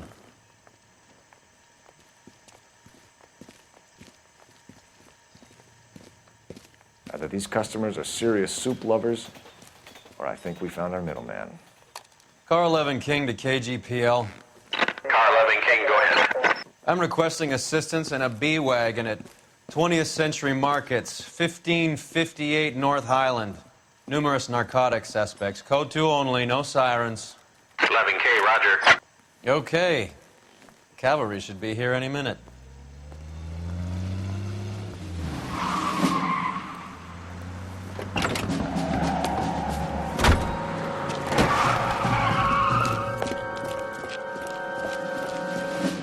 LAPD, nobody move! I'll take my chances.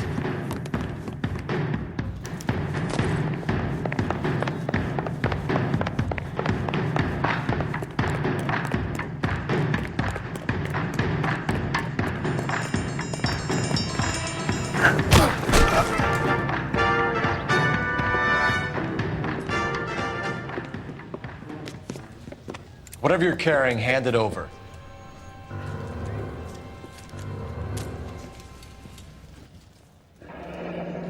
I'd say he's got about half a can left. I guess that makes me a pessimist. You can't take me in. Take you in? Be glad he didn't shoot you. I wouldn't have chased you. If it was up to me, you'd be talking out of a hole in the back of your head. I want information. Senor, I would like to help you, but I got a family in Mexico I have to provide for. And my compadres are very unreasonable. Your compadres? Turn out your pockets.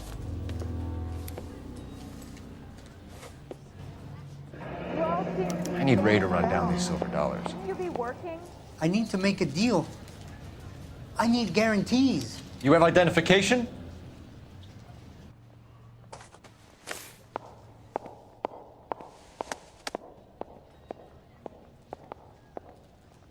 Sanchez Erto, Mexican, Tijuana address.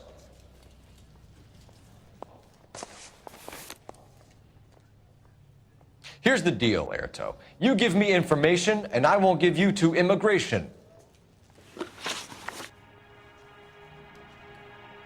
Give me EJ, the driver bringing in the shipments, or I'll make you for it. I run the shop. That's all I do.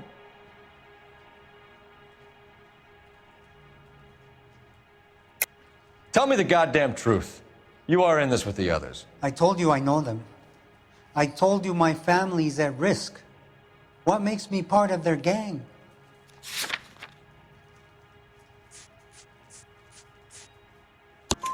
You have a silver dollar, Erto, just like Juan. I'm sure Ernesto and the rest have them as well. The silver dollars are his mark. Whose? Give me a name. None of us are allowed to see him. His creatures carry his orders to us. If I gave you his name, I would be buried alongside my wife and children. If you don't give us something, you will rot in jail while your family starves on the street. Ernesto Juarez, tonight at 1 a.m. He's bringing the truck into the soup factory. Please help me, sir. Ernesto can be very cruel. Tell me about the soup cans. The soup is very popular, as you can see. It's real funny, wise guy. You want to try saying that again with no teeth? I get a delivery at 7:30 every other day from the factory. Jorge organizes everything. We know about Jorge and Juan. Juan is dead. Tell us how you know the Cruz boys. Ernesto put together this thing. He brought in Juan, Juan brought in Jorge.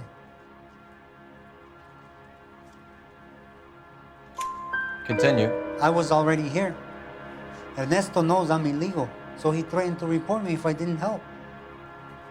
And the money is good. The gringos and the gringas, they love the reefer. And I didn't want to have to leave and start again in San Francisco. You're breaking my heart. You're under arrest, Erto. I'll speak to the DA and see if he will agree to not seize your assets or deport you. That's the best I can do.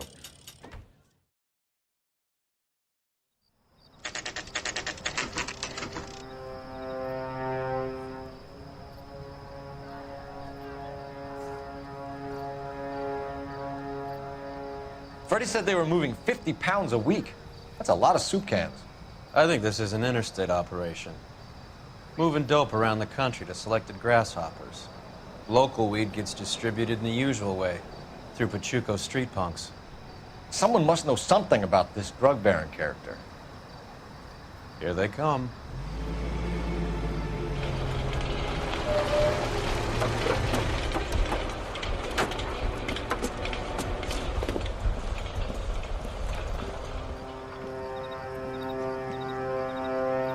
Let them unload the goods first.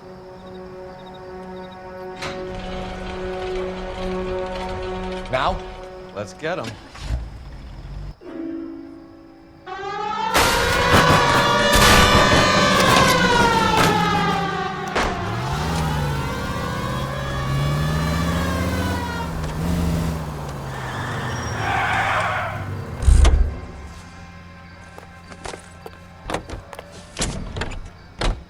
All right, move. Move! Let's go!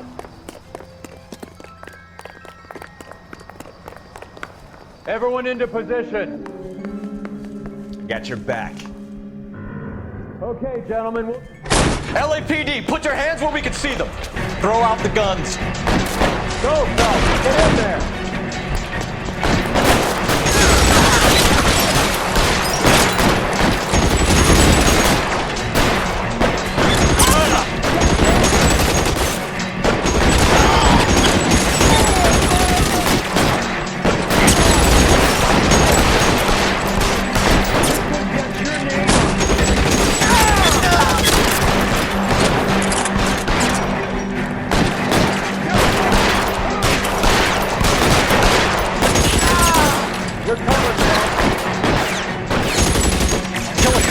And it's the electric chair.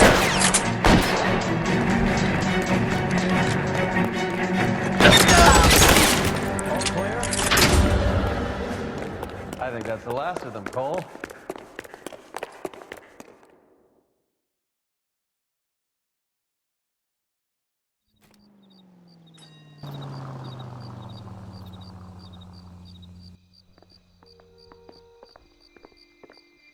Detectives, found something here you probably want to see.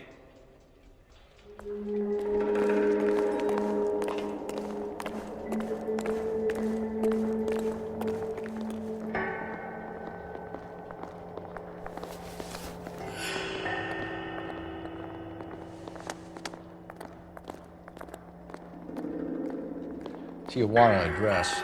We should see what the federales have on him.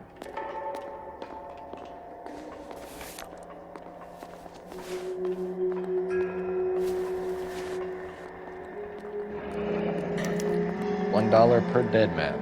Doesn't seem like much for a human life.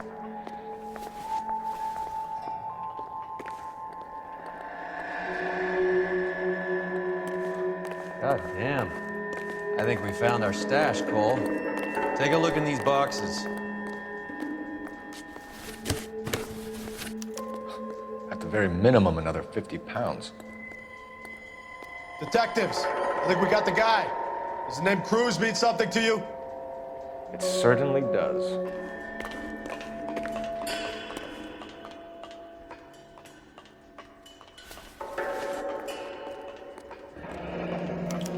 Yet another silver dollar. Phelps, Earl, looks like quite a bloodbath. What was this all about? Drugs and money. What else? Speaking of money, where did that roll go? I picked it up for safekeeping. The department owes me 50. Ray, I have another 2 coins for you. Great. I've got something to show you. It's all set up on the table over here. There.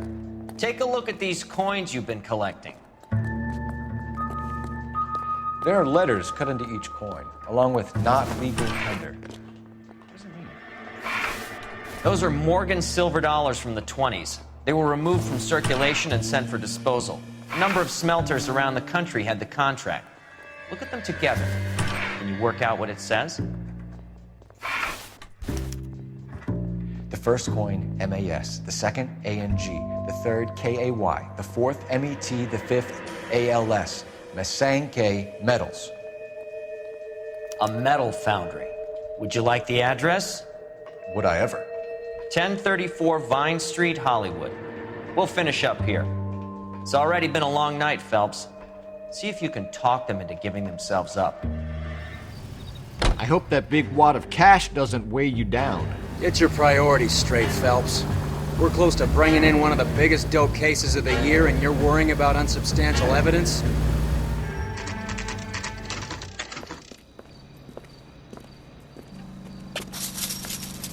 Locked. We need another way in. Full house. Kings over 5. God. Cover the back door, Roy. You win one more hand, Andy. I'm taking my money and going home. And fuck this credit is the mine shop. What can I say? I got lucky. Bullshit. Throw out the guns. I'm gonna catch you at it before the night is out. Now, hey, who the fuck is that?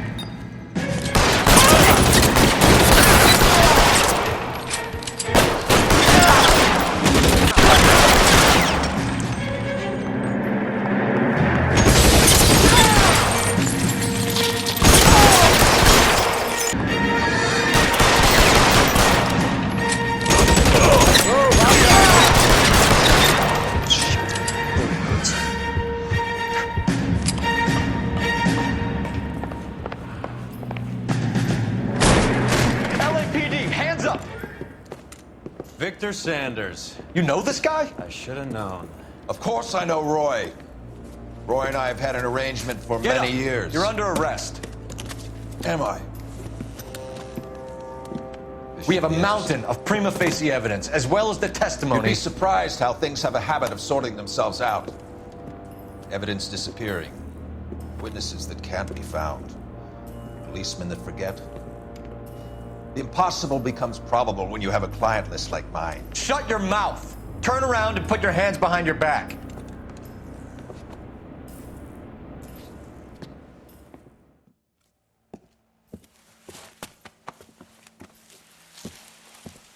Working vice can be a thankless task, Phelps. But on behalf of the brass and the moms and dads and the concerned citizens, I'd like to commend you and your partner for smashing this dope ring. Reefer is almost as big a threat to the children of this city as communism. What about Sanders, Lieutenant? Leave Sanders to me, Phelps. The chief will be looking after that one personally. He will be brought to trial. Phelps, we are celebrating your success. Don't push your luck. Sanders is no longer your problem.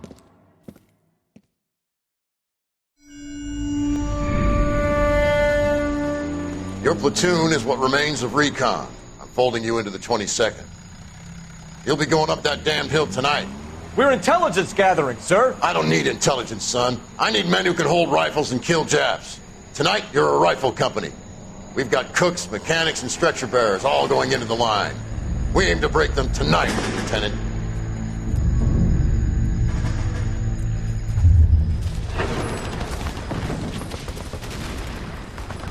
Good to see you, Hank. You too, Cole. How's your war? Not quite what I expected. As long as I live, I will never get over that sound. Hey, who's that medic? He'll be killed going out there. It's Sheldon, the guy from the Asakawa Bridge. That guy's got no fear.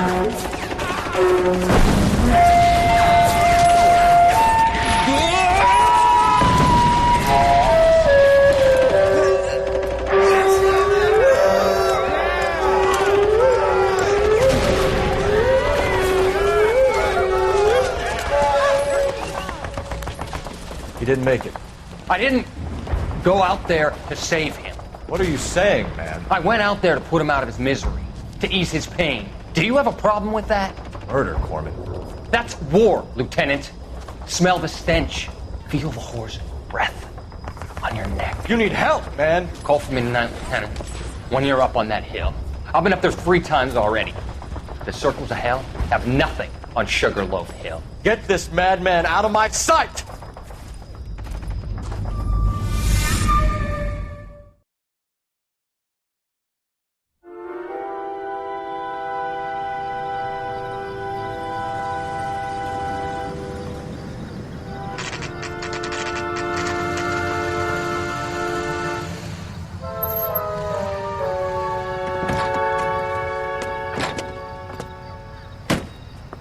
You like the fight game, Phelps?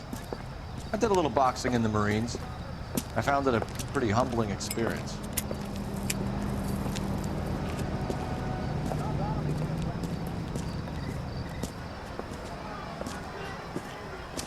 Fix you a sandwich, buddy? Corned beef and egg salad, 12 cents. Bologna and ham and cheese, 10. It's strictly a mug's game. You'll like this fight, though. A plucky limey's about to take a beating from an up-and-coming Negro. You sound pretty sure about the result. I ought to be. I got $50 on the black kid.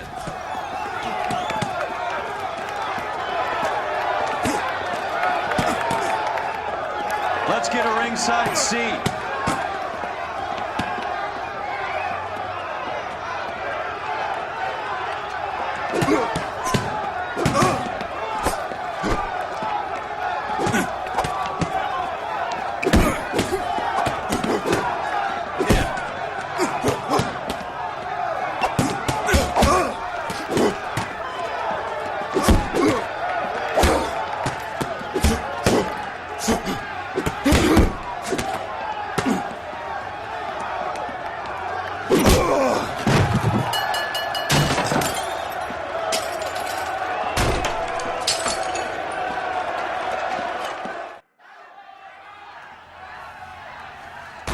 That son of a bitch Hammond made a run for his dressing room. Let's find out what's going on. God damn you, Albert! You get out here right now! Step back! LAPD! What's going on? Son of a bitch Hammond has jammed the door. And who are you? Carlo Arcaro. I'm his manager. I'm his trainer. Interesting attitude to have towards a victorious athlete. Victorious? We had an arrangement. We had a goddamn arrangement! That limey bastard was paid to take a nap. He reneged. And you were out of pocket? Damn right. Me and a couple hundred other people. Stand aside.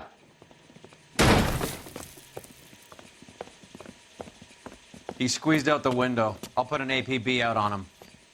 Why would we do that? He won the fight fair and square. To prevent him from getting clipped. He was paid to flop. There was big money riding on this So are we fight. here because you lost money or because we're investigating a prize-fighting racket? Very funny. Look around and see what you can find. Which is Hammond's locker? Over by the pinboard, second from the end.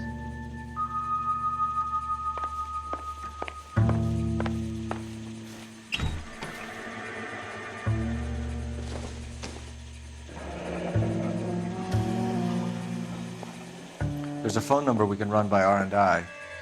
Plus a bunch of names and odds. You're not the only one who likes a flutter, Roy.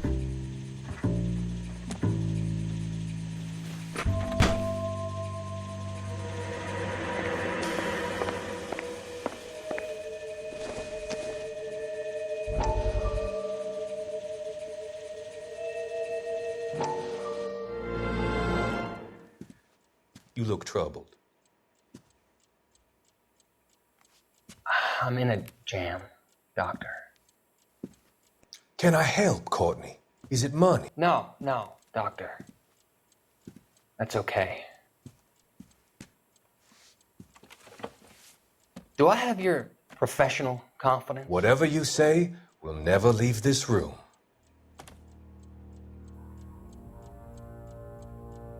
I talked some of the guys in my old unit into doing something, and it's gone wrong. I guess I did it for the wrong reasons, for short-term gain. We came home from China on the Cool Ridge. The morphine robbery. That was us. I thought I could get the guys a fair share. Some sort of benefit for the sacrifices that they made in the war. Those guys deserve it, Doctor. Oh, I'm sure they do, Courtney. But the deserving aren't always rewarded. Tell me about it, Doc. We shifted our stuff onto this mob-connected guy, and it's been turning up all over town. It wasn't meant to be like this. The presumption was rather naive, Courtney. I know that now, Doctor. But people are dying. Might I venture a few questions? Sure. Do your underworld contacts have all the morphine? No, they don't. We doled it out, hoping we could control it. Are they pressing you for further allocation? That's the polite way of putting it, Doctor. I may be able to help you, Courtney. Thanks, Doc. It helps just to talk about it. I mean, I have a solution that will help you financially and salve your conscience. I'm all ears, Doctor. I will transact to take all the narcotic off your hands. And you can rest assured that it will all be medically administered. I will use the funds that I no longer require for the purchase of medication and invest them in housing developments. Housing? The developments in question are housing projects for former servicemen. Your return will come from the sale of the properties, and your investment will benefit those that you care for most. Does this arrangement meet with your approval? You're a magician, Doctor.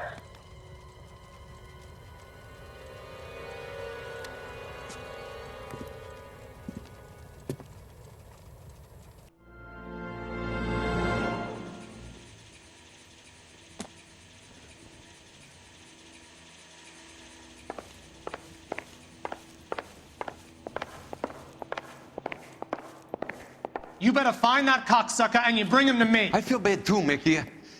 He guaranteed me he would take the flop. I guarantee that you will be fish food if you don't bring me... Roy, you out of pocket too? Mickey? Seems that way. Don't worry about it.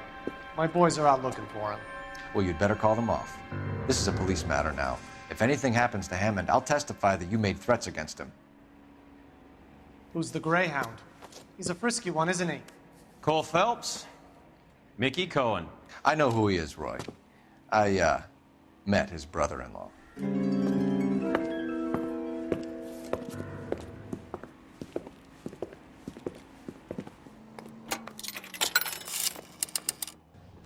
Operator, give me dispatch. Putting you through now. Phelps, badge 1247. How could I help, Detective?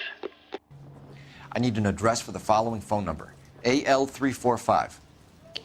The address for the phone number is the Hotel El Mar, 6294 Leland Way, Hollywood. Thank you. And creamy. You seem to have a pretty cozy relationship with Cohen and Stompanato. Do I note a hint of reprimand in your tone, Detective? Talking to gangsters comes with the turf. You should try out Mickey's place. He's got a haberdasher's up on Sunset. See if he can get you out of those old man's clothes that you slink around in. It's a front for his illegal activities. It is that, but he does carry some very sharp suits.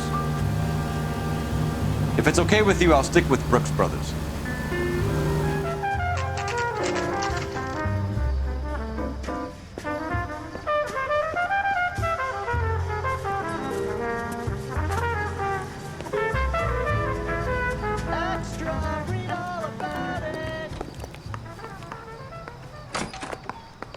Yeah, what do you want?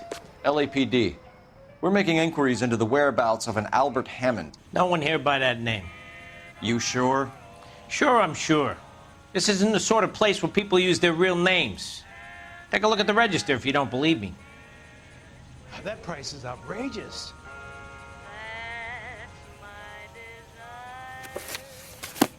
Okay, so look for prominent Tommies. That should narrow it down.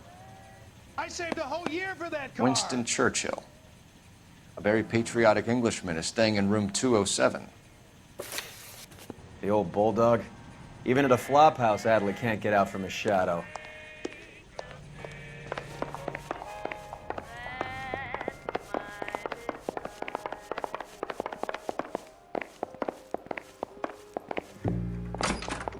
Door's unlocked. Looks like he's had a broad up here.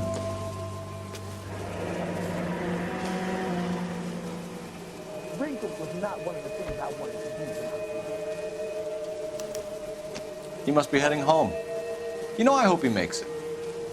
That crooked son of a bitch? No chance.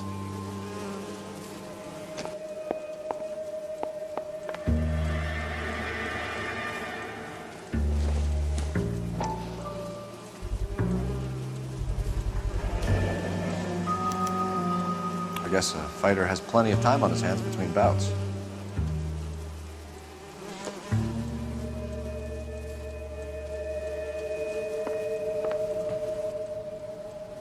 Instaheat.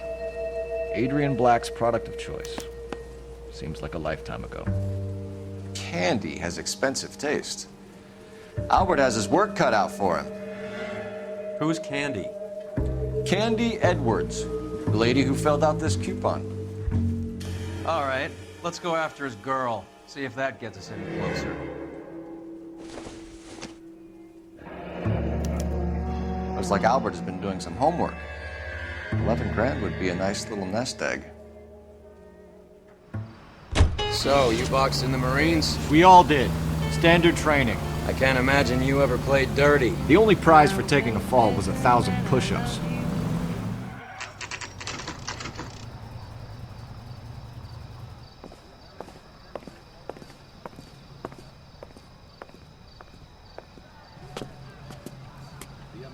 Century Broadcasting Company salutes our veterans. We need to know which room is Candy's. That price is outrageous. LAPD, ma'am. We're looking for Candy Edwards. Apartment 7. You take the outside stairs by the parking lot and turn left at the top. You friends of the Italian guy? Italian guy? Yeah. Sleazy type? Gave his name as Carlo. I didn't like the look of him, but Candy has some funny friends. Thanks. This Candy broad must be as sweet as she sounds. All these gentlemen callers. Give it up, Sounds bitch. like we're missing all the He's fun. gone Get in there, fuck Phelps. You know where he's hiding. Now tell me where he is before I cut you. I told you. Like hitting women, do you? This isn't gonna end well for you, friend.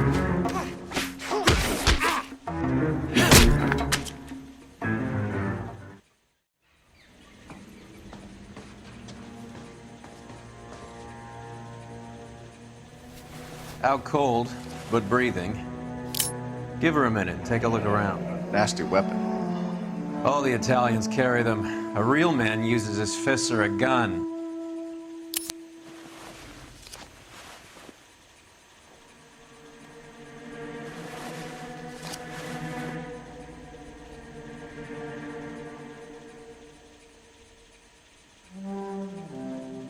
Carlo here seems to have the same friends as Hammond.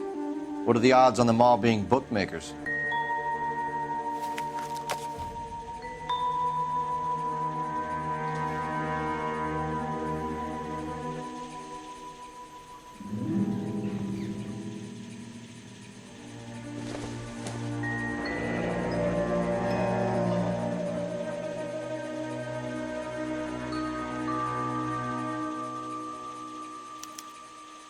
Single ticket, one way. I guess there isn't a lot for Albert in Ohio.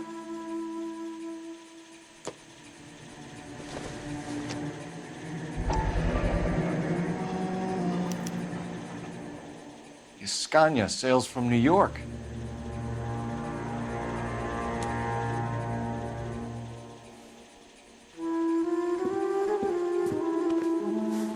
Take a seat, Miss Edwards. We have some questions for you to answer. Look, I haven't done anything wrong. Ever?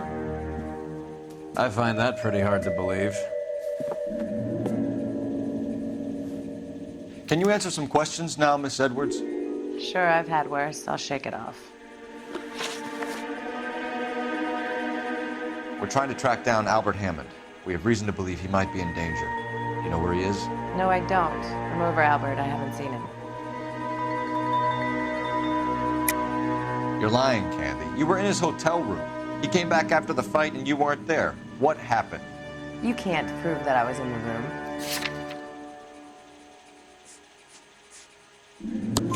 How do you think we found you, Candy? You wrote your name and address on a coupon. Look, Albert was supposed to take a fall. We were all supposed to make a little money out of it. But Albert got too goddamn stubborn. Said his pride was all he had left. So I told him, shove it. Let's see his pride keep him warm at night. So you walked out before the fight? Yes, I did. What's the problem? I didn't take anything. Do the names Harry, Mervyn, or Ray mean anything to you? Could be anybody. How the hell would I know?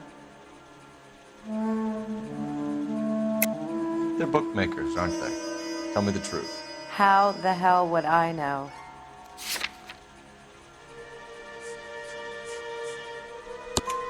Albert wrote his winnings down on a notepad in the hotel room.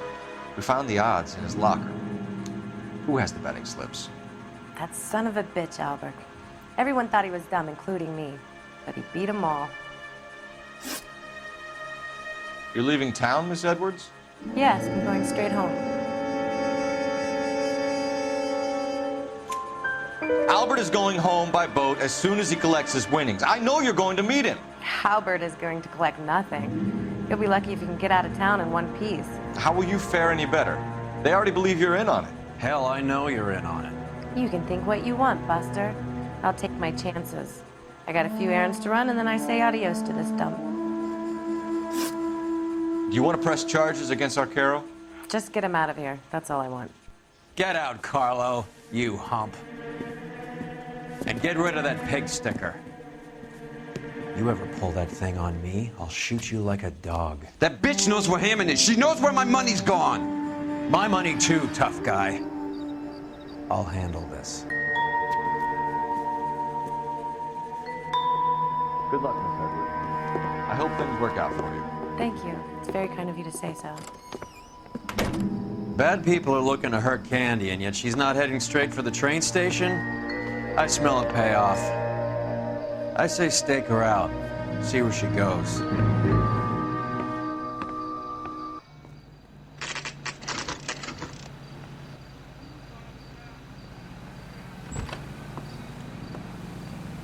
Tail this broad. Don't let her get away, but don't get spotted. I'll bring up the car behind you.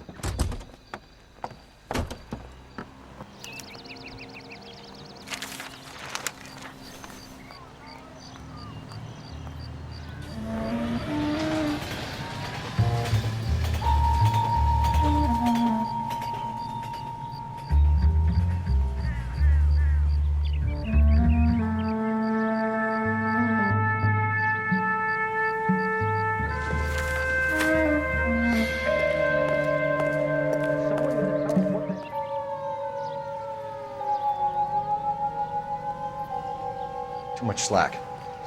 Gotta get closer.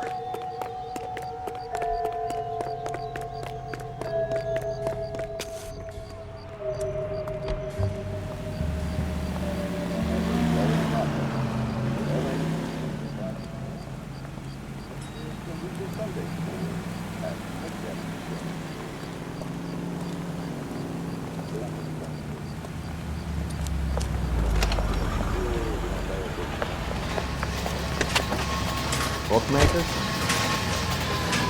Surprise, surprise.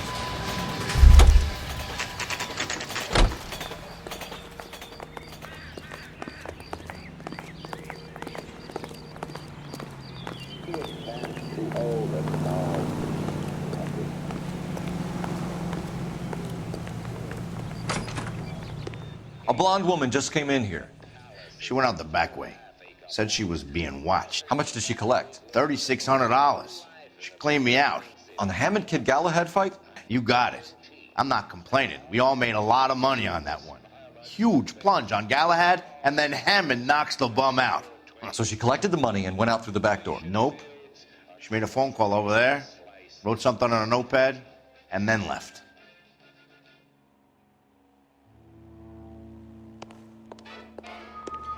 What are you doing? An old intelligence trick from the Marines.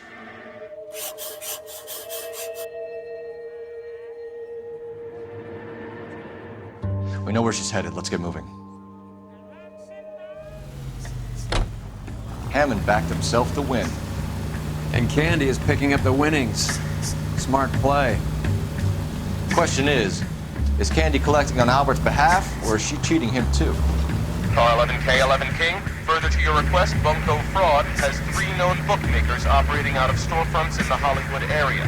Thrifty Liquor, 6106 Santa Monica, the Examiner Drugstore, and a Max Spirits at 1658 North Cherokee. KGPL cleared.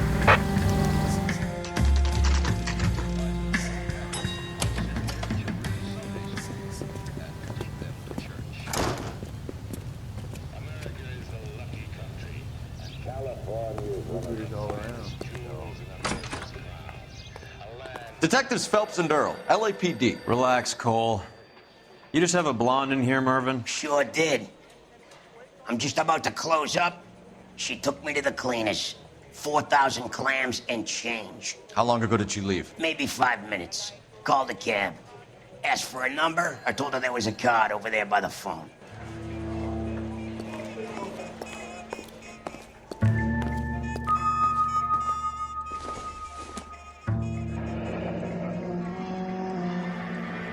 Yellow cab. We need to get after her, fast.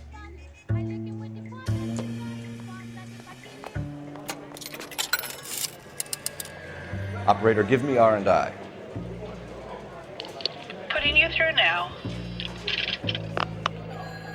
Can you connect me to the Yellow Cab Company, Hollywood 2187, please? This is Detective Phelps, LAPD. You dispatched a cab to 1487 Ivar Avenue, Hollywood? Yes, sir. Sent 1 round from the pool. Do you have the number of that cab? Number 179. Thanks. We're done playing around. Get Mervyn to give us an address on Ray's place. Do you have any idea who Ray is? Sugar Ray? Not now, Mervyn. Cole doesn't have much of a sense of humor at the best of times. Ray runs a shop up on North Cherokee Avenue, just south of Hollywood Boulevard.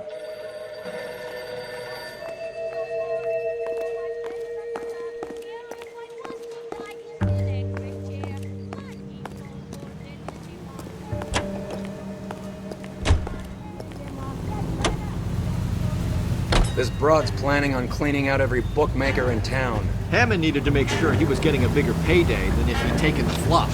Never trust the limeys, especially where a fight's concerned. A mistake we can't seem to stop making.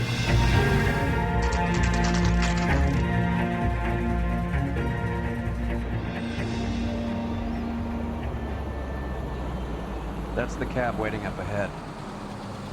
She's not in the car. Don't get too close. She must be inside.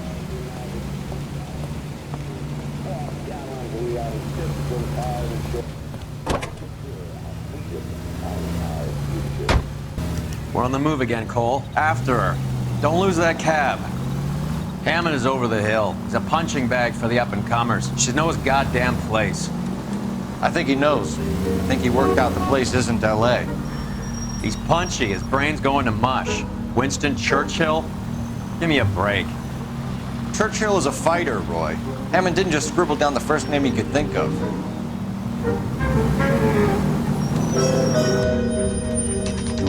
Pull over. She's heading inside.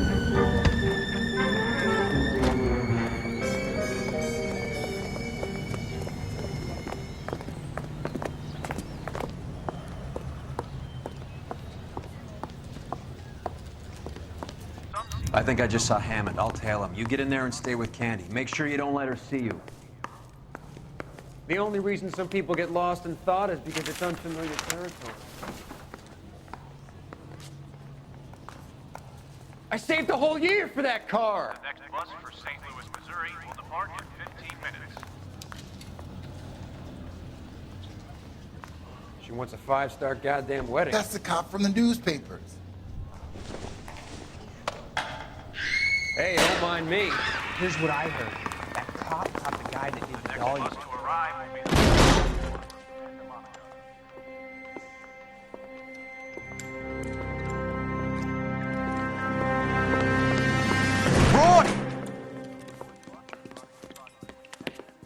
Call an ambulance. Hammond got away. He said... Just try and sit still, Candy. Make Who me shot you? pay. Was it Albert? Car.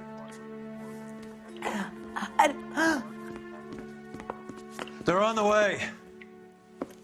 I have a patrolman searching the depot. The chief's putting together a manhunt for Hammond. He got the money, right? Looks like it. A tough bird, our limey friend.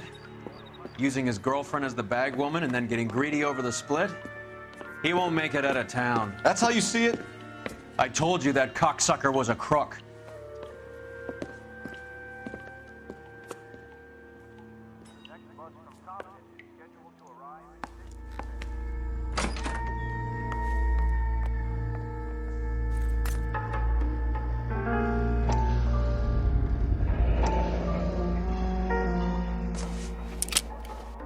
.32 caliber. One shot fired.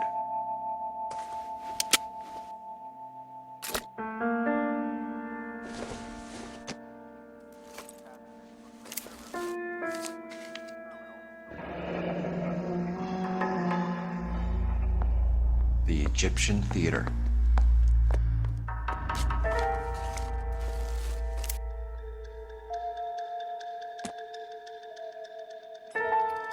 So, what now?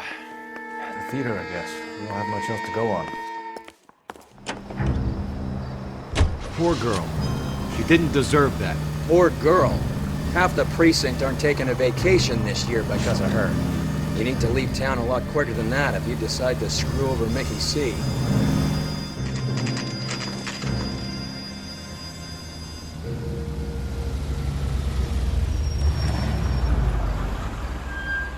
This seems like a long shot. Aren't they all? Car 11K, Car 11K, come in. Car 11K. Message from the coroner. The cause of death was a knife wound. Repeat, a knife wound. Revolver appears to have belonged to the victim. Son of a KGB all clear. bitch. He stabbed her. I thought you said real men use their fists, not guns. That guinea cocksucker. You think he got the money too? Come on, Roy. We're bringing this whole tragedy to its conclusion. Why'd you kill her, Carlo? Your gripe was with me.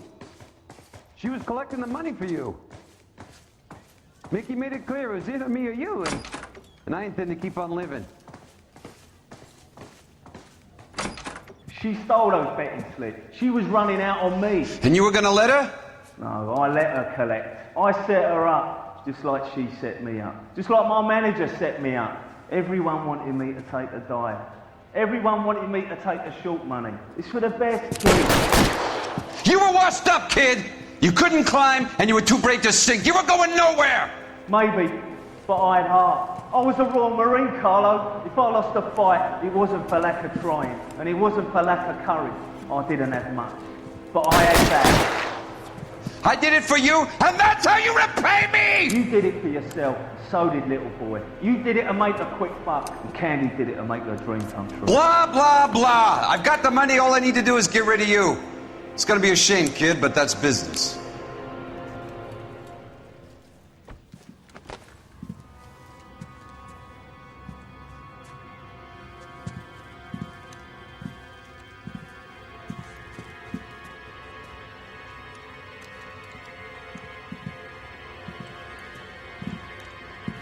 We've heard enough, Arcaro. Put down your weapon. You're making a big mistake, Arcaro.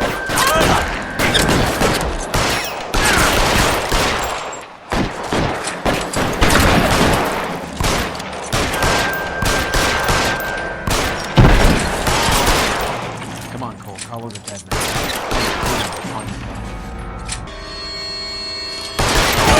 I got you.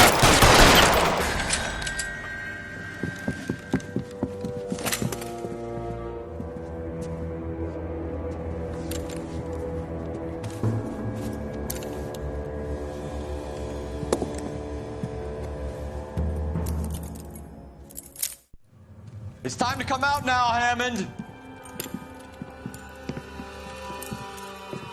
Put the gun down, Roy. That son of a bitch owes me a lot of money. Catch. The Scania sails from New York, Hammond. Be on the next train and don't ever come back. Why? Because I was a Marine and I once lacked courage. Everyone deserves a second chance. Now beat it.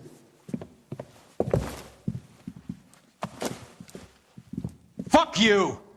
That English prick is getting away with my money, Phelps!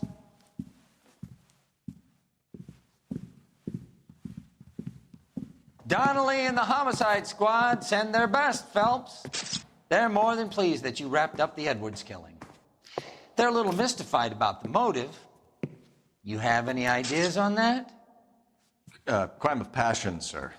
Looks like some sort of love triangle between the manager, the fighter, and his girlfriend. No sign of the scrapper? No, sir. Looks like he left town after the fight. Okay. It's homicide's problem now. Good work, gentlemen.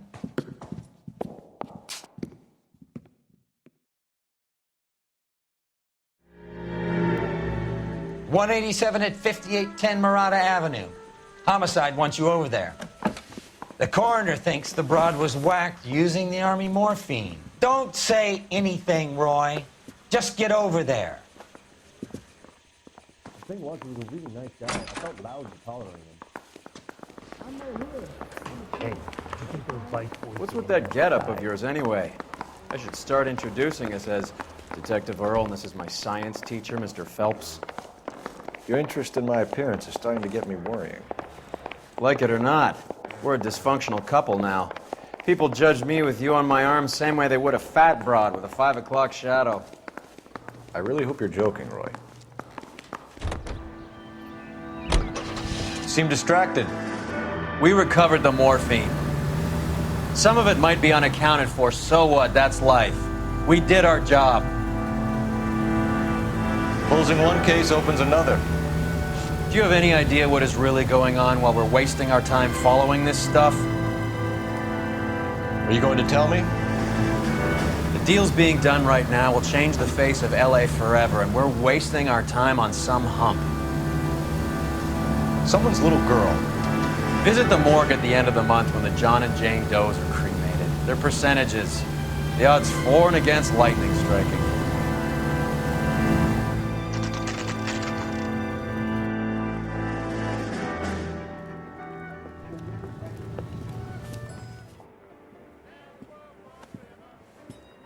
Bukowski, you made homicide. That I did. Good to see you, Phelps. You two want a hug? Or can we get on with it? Relax, Rusty. 26 years old, fashion model. Found in the tub by the cleaning lady, Mrs. Reynoldson. She called it in. We heard Carruthers thinks... Carruthers likes to make work for people. Overdose of sleeping pills. Falls asleep in the tub. Rest in peace. Case closed. Here, here. Mal is 100% that it's murder. Do you mind if I take a look around? Sure. Go right ahead.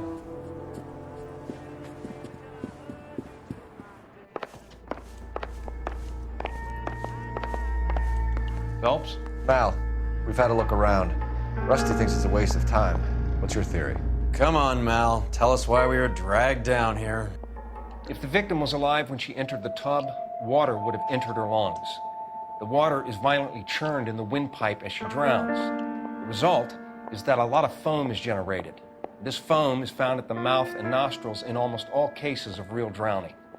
Notice anything about our Vic? May I take a look? Be my guest.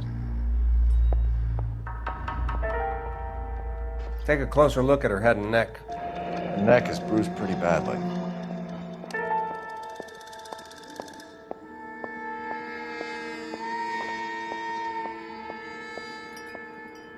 Very unusual ring. I could be wrong, but it looks like a black sapphire.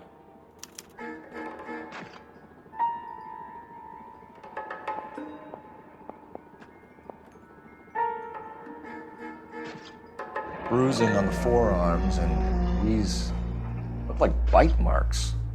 Very good. The eyes are a classic sign of morphine, and the bruises tell their own story. I think one man held her down and another held her arm and injected her. They put her in the bath to try to cover it as a drowning. And spread a trail of barbiturates. Take a look around outside on your way out and see if you can find the syrettes. It would make my theory. And morphine would have been very quick, and there wouldn't have been much of a struggle. Okay, so find two guys who recently bought syrettes and weren't junkies, and you might be onto something. This is her in these photos? She's something else. Yes. Miss Julie was... Quality English smoking jacket. I don't know anyone under 45 who would wear one. Couldn't take it anymore. So she ran herself a bath and down some pills, and then she just drifted off.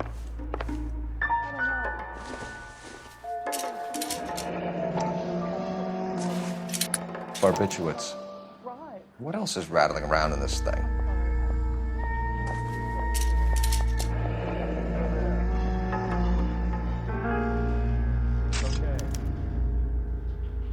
We should speak to a doctor.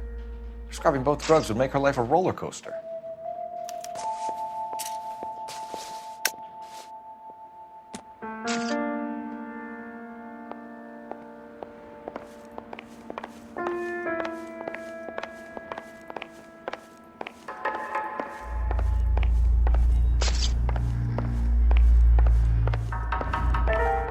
What now? Once you've checked the bathroom, Cole, you better take a look around. It's been a modeling assignment.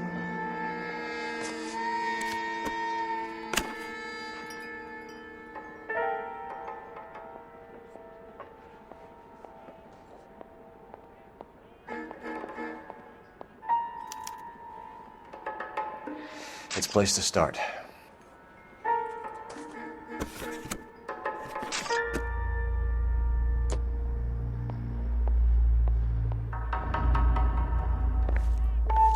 I'm Detective Phelps. I'm here to try and help Julia. Do you mind answering some questions? Virginia Reynoldson, I'm just so shocked. I feel like there's something I should be doing, someone I should call. We can make those calls, ma'am. Who needs to be notified? That's just it. I don't know. Miss Julie doesn't have any family in town. Someone has to set her affairs in order. Mr. Henderson, maybe? Who else is there? I don't know. If you give the details to the other detectives, ma'am, they can try and get in contact. Was Miss Randall depressed about something? Upset? No more than normal. What are you hiding here, Mrs. Reynoldson? Julia was obviously disturbed about something. I have no idea what you're talking about.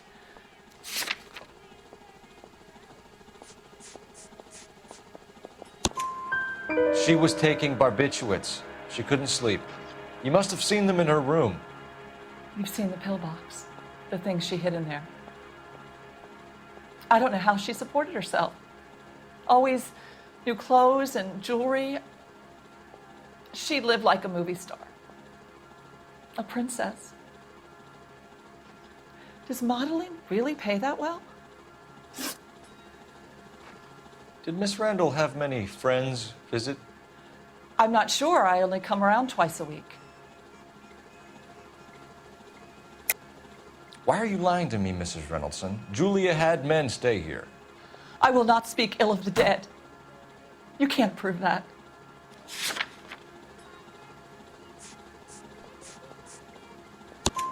Who owns the smoking jacket? I wouldn't like to tell tales, you understand. That's Mr. Henderson's. An older man, very distinguished looking. He seemed very much in love with her. Where would we find him? I'm sorry. I don't know. He said he lives in San Francisco. What was it like working for Miss Randall? Perfectly fine, officer.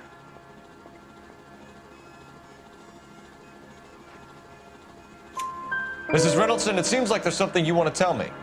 She was very high-strung. Lovely one moment and screaming at you the next. She wanted it all, and she wanted it damn quick. Of course, being so beautiful, it seemed like she was going to get it. Not the way it's turned out, though, is it? Thanks, Mrs. Reynolds. You've been very helpful. One of the other detectives will take your statement, and then you can go home.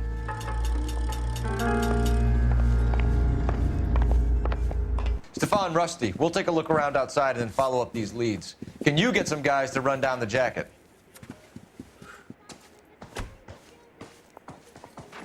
You think Carruthers has called it right? He rarely gets it wrong. I don't know. I'm with Galloway. I've met enough girls in my time who can't handle their dope.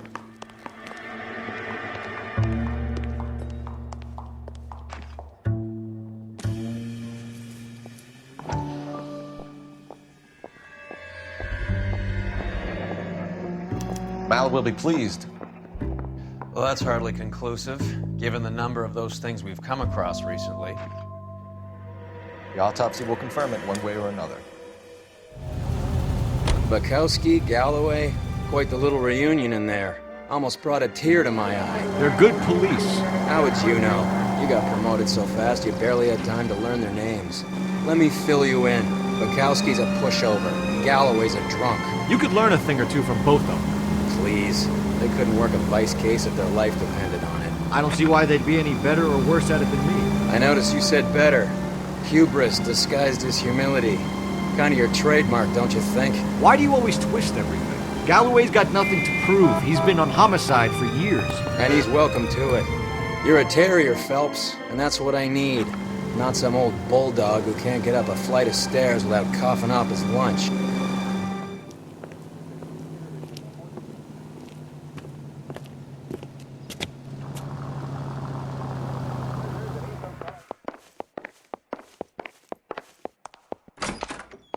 Yes, sir, your name? LAPD. We'd like to see Dr. Stoneman. Dr. Stoneman is with a patient. Would you like to wait? No, we wouldn't. Tell him we want to see him now. There's no need to be rude. Save it, sister. Dr. Stoneman, I have some gentlemen from the LAPD here to see you. Send them in, please. I'll see this patient again after they've left.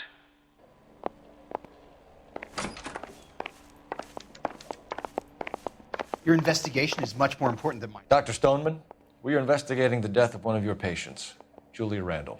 I'm very sorry to hear that. Do you mind if we ask you some questions about Ms. Randall? Not if it doesn't compromise doctor-patient privilege, Detective. How well did you know Ms. Randall? Barely at all. She'd only been a patient 6 months or so. Julia Randall has been your patient for nearly a year. I'm sure you know that. Do you doubt my veracity, Detective? Do you have access to my patient records?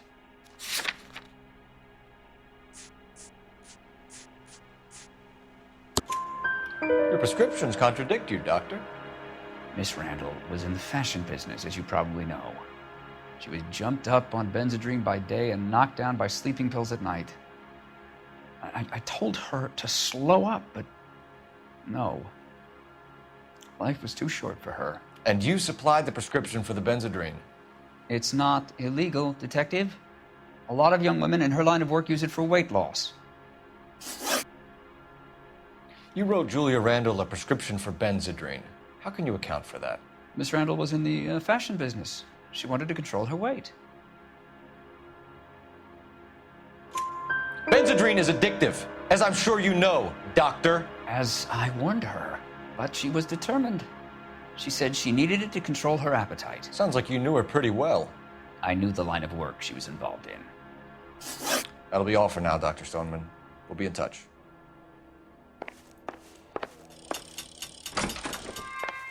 The old boy's lying. About what? I don't know. He looked relieved when you said she was dead. That's a strange reaction to have to the death of a young patient. Have you noticed how Croakers only pull out the physician-patient privilege card when they got something to hide? There are certain things people have a right to keep private. Until it gets in the way of police work. And it's only private when it suits them. A couple of drinks and every doctor I've met will spill your darkest secrets in a heartbeat.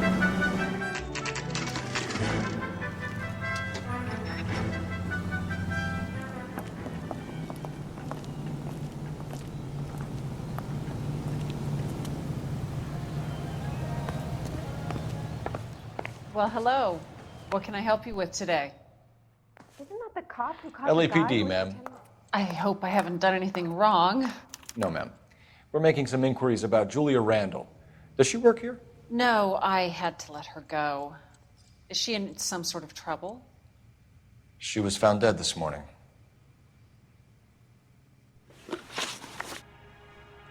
How long had Julia worked as a model? Well, she worked in New York before coming here. She was a very beautiful girl. Could you tell us why you let Miss Randall go? Husbands sometimes come in here with their wives. When Julia Randall modeled, the husbands were often more interested in her than they were their wives' dresses. The wives weren't happy, and neither was I. Did she have any close friends here? Actually, yes. Heather Swanson. Would you like to speak with her? I'd like that very much. Please don't inform her about Miss Randall's death. Very well, officer. Heather? These gentlemen are from the LAPD. I'm Detective Phelps. This is Detective Earl. I understand that you worked with Julia Randall, Miss Swanson? Yes. Julia helped me get my job here. She's not in any kind of trouble, is she? She's a hellraiser, isn't she? Lives a fast life. Oh, no. Maybe Mrs. Stanley would call her that, but I wouldn't. She's full of life, a wonderful company. That's a lovely engagement ring. Do you like it? Henry gave it to me. I'm very interested in engagement rings. Do you mind if I take a closer look?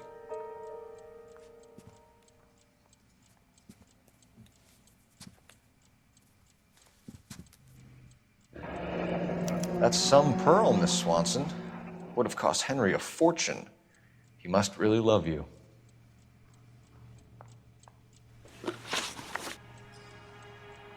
How did you meet Julia?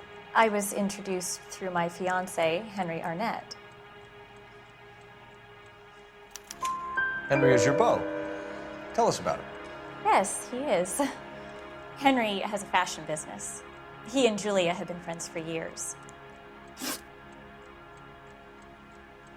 Are Miss Randall and Mr. Henderson engaged? Who's he? She was wearing a sapphire engagement ring. Someone must have given it to her. She never mentioned a man named Henderson to me. That's all for now, Miss Swanson. Could you ask your fiancé to visit Hollywood Police Station? It would be very helpful to our inquiry. Now, wait a moment. I don't think I'll pass on that message until you tell me why you're asking all these questions. Julia Randall was found dead this morning. What?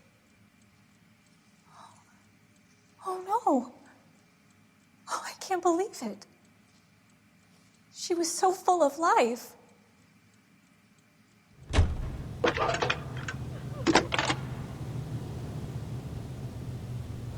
Phelps, 1247. How can I help, Detective? Messages for me, please. Yes, Detective. The coroner's been asking to speak to you. I can connect the call if you like. Please, thank you. Al? Cole, can you get over here? We just finished the autopsy. Sure thing, Mal. We'll be right over.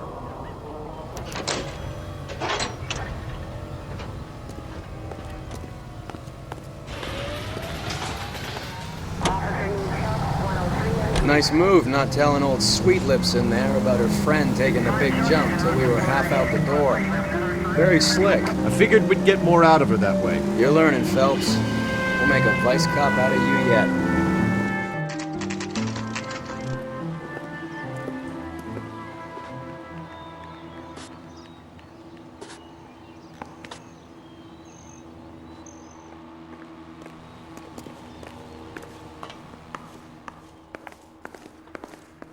Detectives Phelps and Earl here to see the coroner.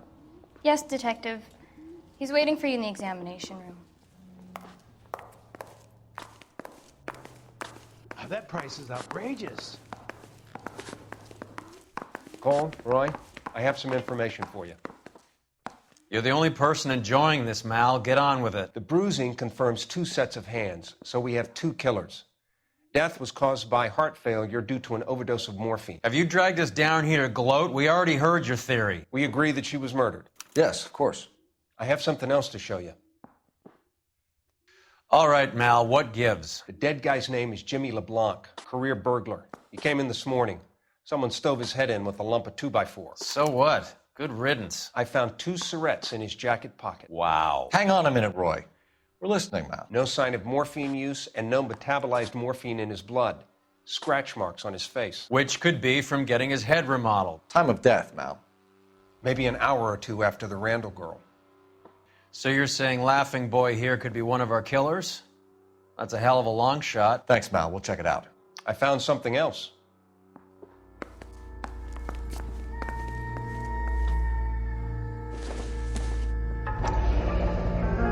Sorry, I don't play. I don't know if it's significant. His wallet was empty. The only other things he was carrying were the harmonica and the morphine.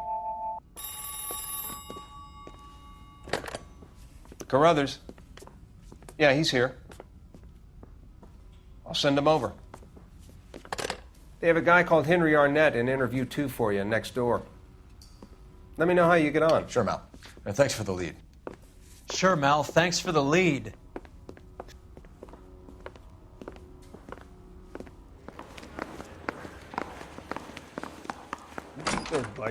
Mr. Arnett, I'm Detective Phelps. This is Detective Earl. Thanks for coming in. Call me Henry. It's the least I could do. Terrible news about Julia. How well did you know Julia Randall? Vaguely. I'm in the clothing business, and Julia occasionally modeled for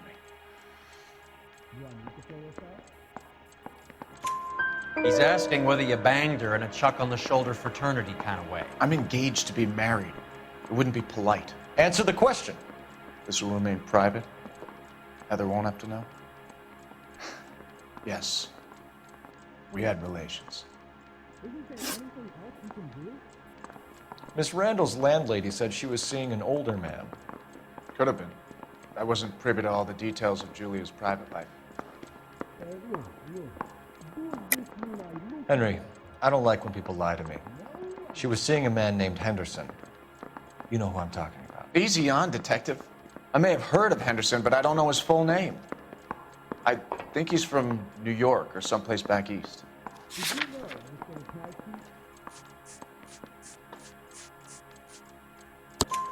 That's funny.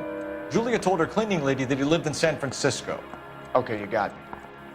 I don't know where he's from. Julia wanted money. She always wanted money. She thought she could get something from this guy. She was wearing a distinctive engagement ring. You think she might have convinced him to buy it for her? Maybe he did, yeah. Maybe he and Julia were getting serious.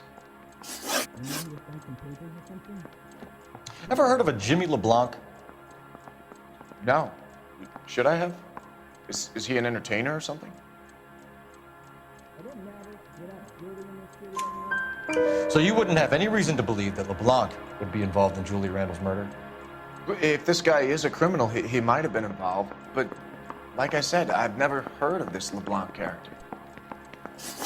Heather told us that you were in fashion. That's right. Mouthpiece tore script off me at the grand jury. Case was thrown out. Now the DA wants my head. Has anyone seen my pen? You're some kind of traveling salesman? Once I got out of the Corps, I used my... You were in the Marines? Sure. I'm proud of it. The Fighting Sixth. You were in the 6th Marines? Yes. I was a captain. Which company?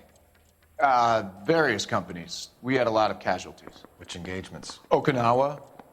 A couple of other places. That will be all for now, Henry. You've been very helpful.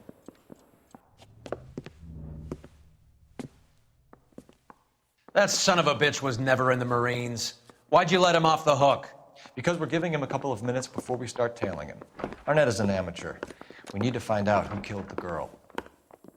Can you pass this on to Bukowski? Have him check the place out and go through his records. Sure, I'll pass it on. Thanks. Can you also have R&I run the records on a Jimmy LeBlanc and find out who was his last arresting officer? Have them get in touch via KGPL when they have some information.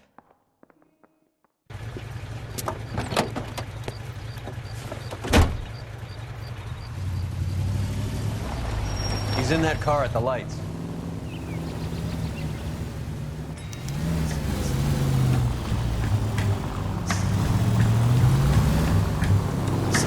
He was squirming like a worm in there. Don't you love it when they pull the war hero excuse?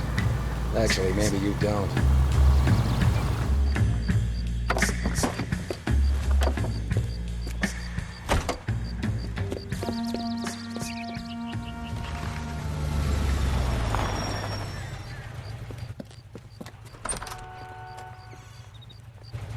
He needs money and fast.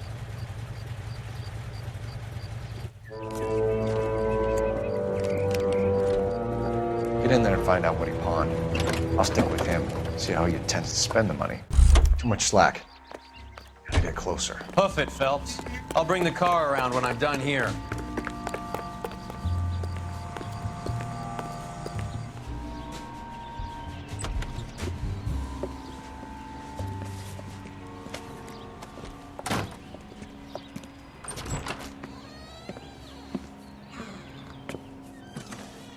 That's right, Mexico City. One-way ticket, please. Next available seat. That would be 1 day from now. Is that okay? It's going to have to be.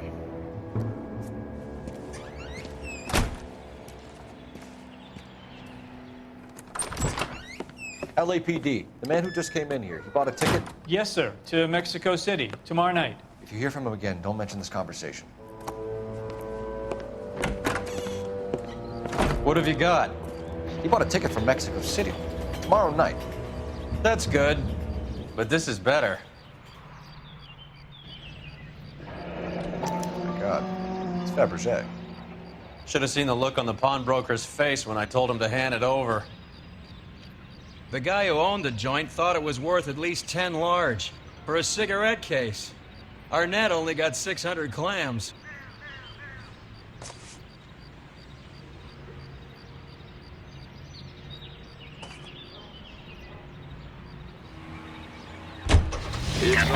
Car 11K, come in. Go ahead, KGPL. 11K, go to Hollywood Station.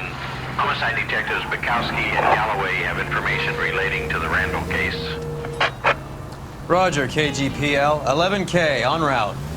Car 11K, Car 11 King, come in. Car 11 King, go ahead. R&I reports the last arresting officer for DOA Jimmy LeBlanc was Patrolman Fred Wallace, who's working a shift on Hollywood 9th Beat, Sunset Boulevard between Gordon and Wilcox. Car 11K, en route. A one-way ticket to Mexico.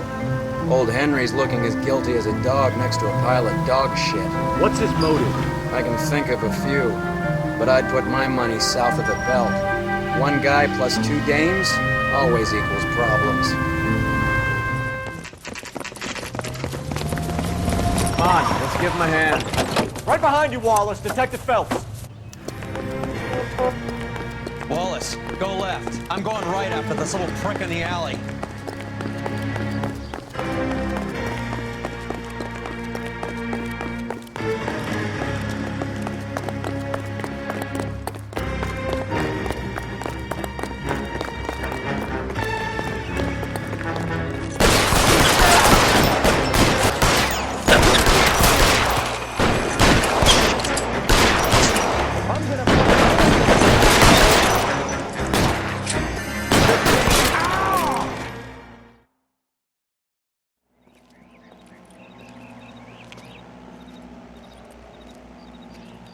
Thanks.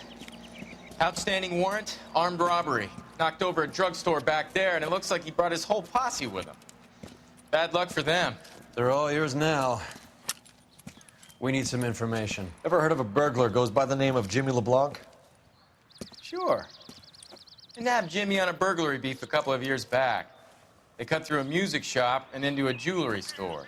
He got 4 years. I missed his partner, though. His partner? Big guy. I had him cornered, and he picked up this huge display case and threw it out a plate glass window. Then he vaulted out of there like something out of Barnum and Bailey. Got away. I would have had him, except for LeBlanc yelling, "Run for it, Willie!" And you think he was an acrobat of some sort? More like a strongman, a wrestler, or a boxer, that kind of thing. Thanks. You've been a big help. You haven't done too badly yourself. You're suggesting LeBlanc is still working with Willie? A strong man held down Randall while someone administered the morphine. Someone with muscle opened up LeBlanc's skull. Could be.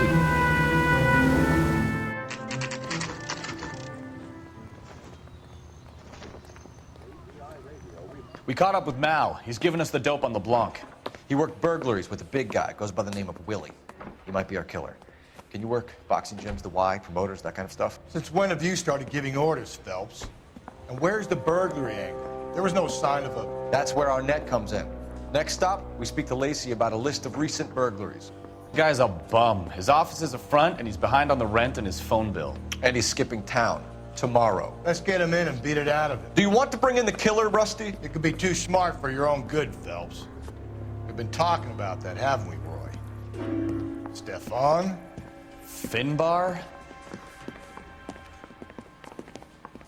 Sir, I need the contraband list. Items stolen over the last year. Hang on, I'll dig out a copy for you. Here you go. Thanks. Is the cigarette case on there? It's here. Arnett must be out of his mind trying to move this while under a murder cloud. Julia Randall's ring. It's here. Seems Julia wasn't the first bored society girl to hide her bennies in that pillbox. Even the engagement ring was purloined. Arnett is a cad. So you and Rusty have been having discussions. Anything you would like to tell me, partner? Phelps, don't be so touchy. Rusty had his best ever clearance rate working with you. Even if the cases he worked on can't be discussed. We were just comparing notes. You're a Booneroo case man, Phelps. One of the best I've ever seen. Thanks. You gotta learn to take a compliment, Phelps. Nice house.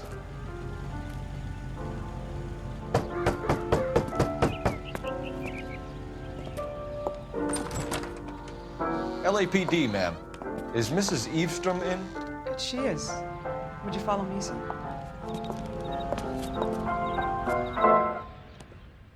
I am Mrs. Eavestrom. How may I help you?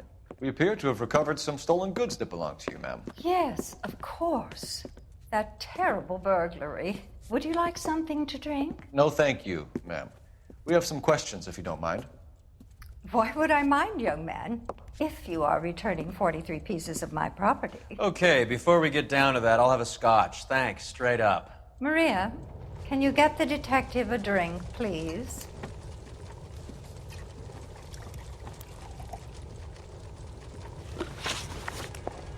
Can you describe to us what was stolen? It would be easier to describe what wasn't stolen, Detective. A priceless tiara that has been in the family for 50 years. A Fabergé cigarette case that was worth $25,000. Why are you lying about the value of your jewelry, Mrs. Eavestrom? Who do you think you are, making heinous accusations in my own home?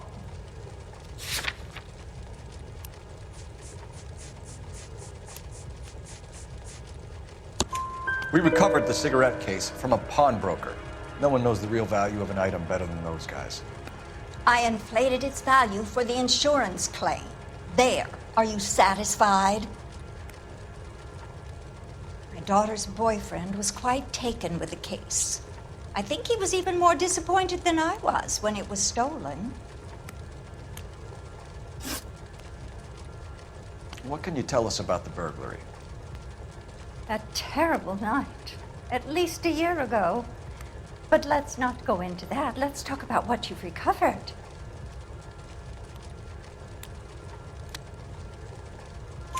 Were you in the house when the burglary took place? Good heavens, no.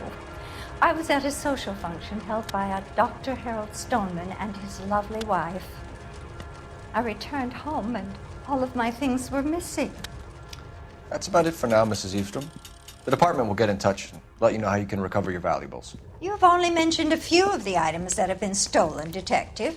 What else has been recovered? You see, Phelps? That's why you get the drinks in early. Hello, Mother. Hello, detectives. What is going on? We'd like to ask exactly the same question. You have met my daughter? This morning at work. Oh, mother and father divorced. I took my father's name. The detectives recovered some of the things that were stolen, darling. Well, what did you find? A sapphire ring on the corpse of Julia Randall. What are you talking about? Your engagement ring, Miss Swanson. Would you be surprised to know that it was part of the proceeds of a burglary? That's an outrageous allegation! Yes, it is. I suggest we go straight to Henry Arnett's place and sort this mess out.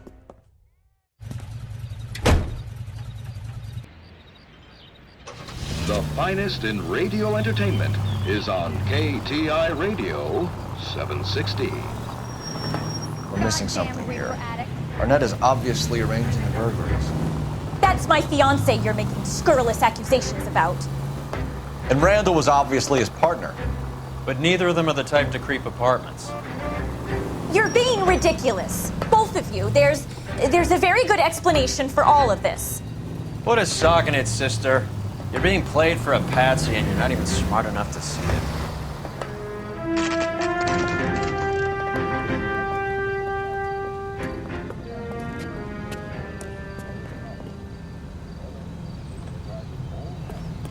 Come on, sister.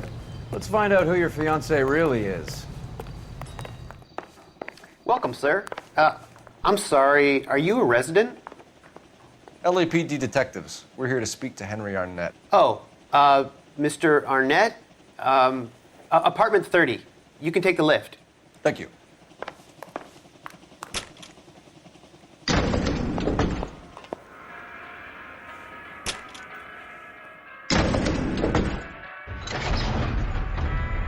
Well, isn't this just nice and awkward?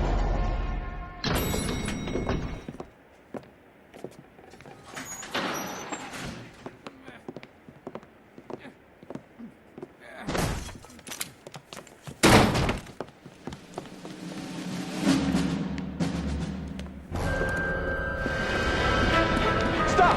Don't kill him, Cole. This guy's our case. Go on, get after it. Put your hands in the air.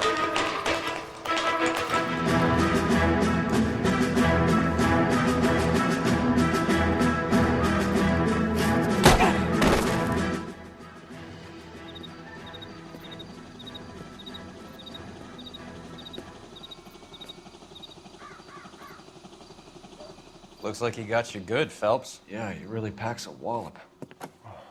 How did I get back here? Under your own steam, miraculously. You came in through the window, said hello, and then keeled over. How was Arnett? He's coming around, too. He's all hopped up. Good time to get some answers. You missing something, Henry?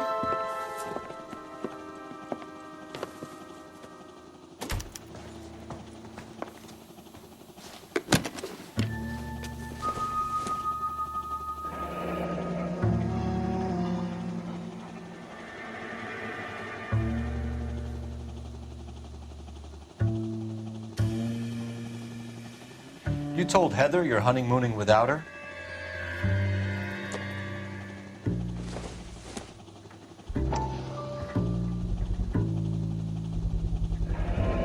Vacheron Constantine. It's an extremely expensive watch, Henry. A graduation present from my parents.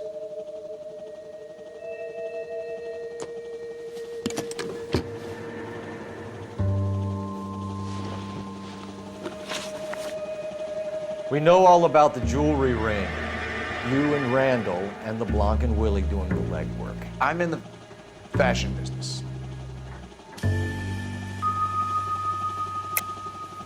You're lying, Henry. How can you prove that I'm involved, detective?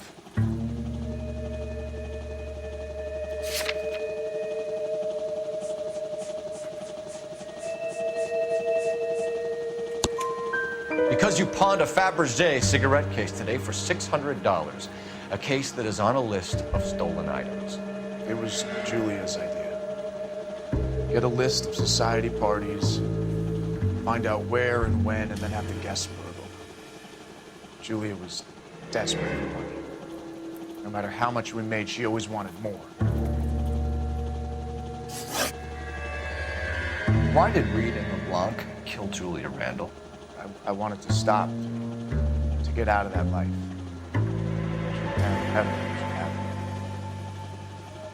Julia told the others that they were out, that she was going to create a new gang.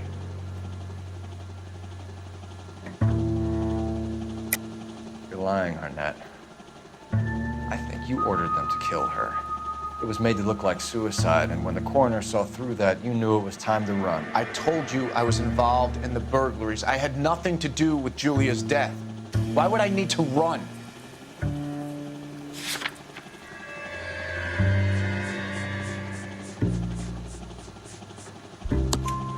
Have you told Miss Swanson that you're leaving for Mexico City tomorrow night? That it's a one-way ticket? Henry, tell me it isn't true. I had no choice. I wanted to marry Heather. I told Julia I wanted out, and she laughed in my face. I had to pay Willie and Jimmy a fortune to do her, and now I'm completely broke. What you are, Buster, is under arrest. Who is Henderson, and what is his involvement? Tell them what you know, Henry. I'll stand by you if you'll only tell the truth. There is no Henderson. Tell me about your first burglary, and don't lie. I can't remember. I don't keep a list of these things.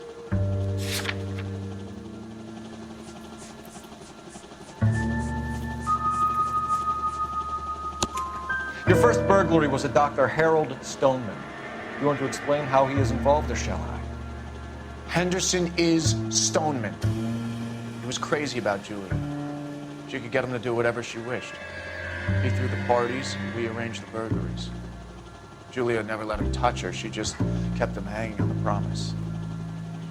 Drove the good doctor almost insane. Henry Arnett, you are under arrest for burglary and for the murder of Julia Randall. Henderson is Stoneman, all right? I'm not the guy you want. Go talk to the good doctor. Oh, we will, knucklehead. Meanwhile, we're fitting you for convict stripes.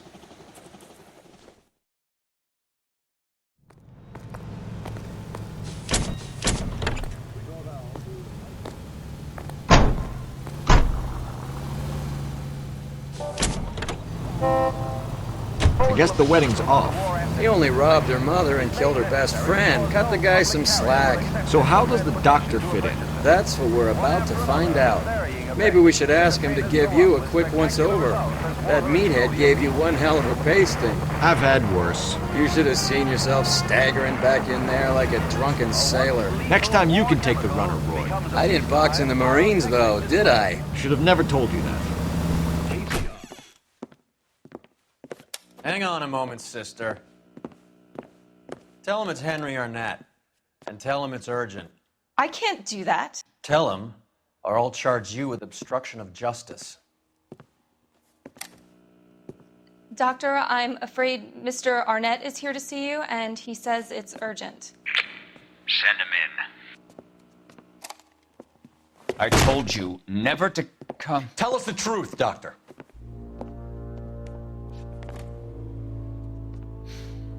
I'm so glad you came. Prison will be better than insanity, and I'm already half insane with grief. Do you know that I loved her? I ruined my life for her, and yet I still love her. Will you testify in court that Arnett and Randall did these robberies? They organized the robberies. Julie would get the names of the guests attending my wife's parties. Didn't matter how much money I showered upon her, it was never enough.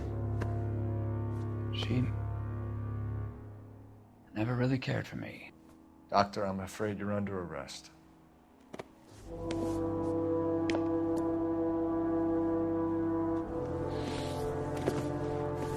The practice. You'll call Dr. Gerard. No, please don't cry. want to see no one. Not my wife or my children nor my friends, and I don't want a lawyer. Just lock me up and throw away the key. What have I done?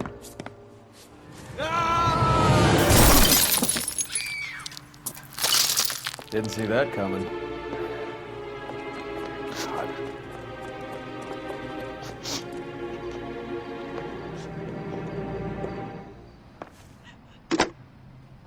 Operator, give me R&I. Putting you through now. I need an ambulance and the coroner immediately to the offices of Dr. Harold Stoneman, 1646 Ivor Street, Hollywood. En route, Detective. You have a message. Detective Bukowski says the suspect is named Wilson Willie the Wolf Reed, former wrestler. Last known address is an apartment building at the corner of Hollywood and Vine. Detective Bukowski says to meet them there. On our way. We have an address for the runner. Let's try and wrap this up then. That old boy really fell for that broad. She was incredibly beautiful. Would you throw it all away for a woman? Life has a way of making you pay for your pride. You're quite the romantic, Phelps. Stick with the percentages. Broken hearts are for chumps. You're talking from experience. I certainly am. Oh, I like women as much as the next guy, as long as they're in their place and doing what they're told.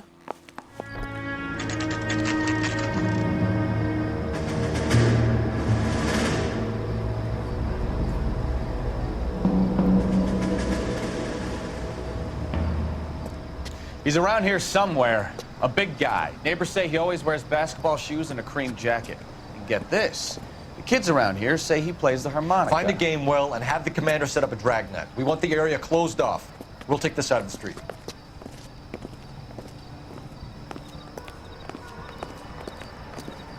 A harmonica playing wrestler. That's a weird one. Think he knits as well? Just keep your eyes open and your mouth shut. We don't want him to bolt on us. Wait. Pull. You hear that?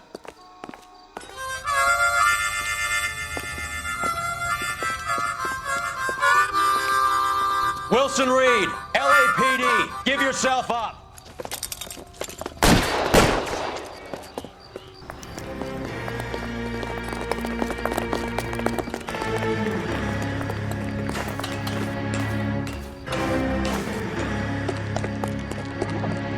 Hold it.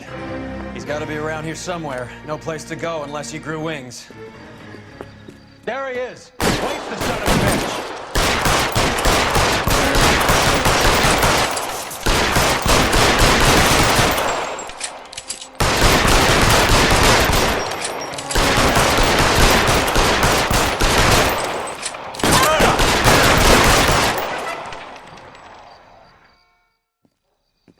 Son of a bitch really picked a spot for it up here, didn't he?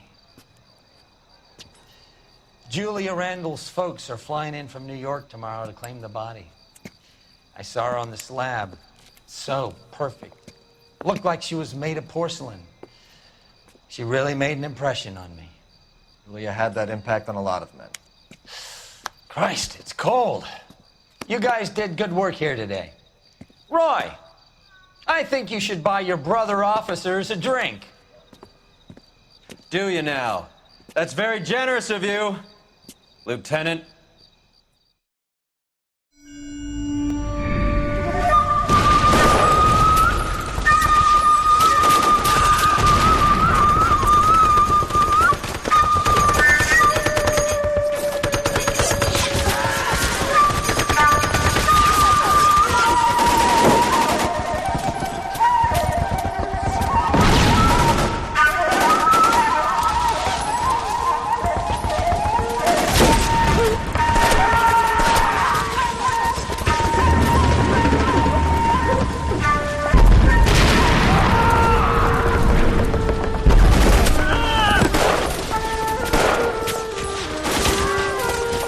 The whole company is gone, Hank. The Major is dead. We're being overrun. We have to get off of this hill. That's one of our 50 cows still firing, Cole. The 22nd are still fighting.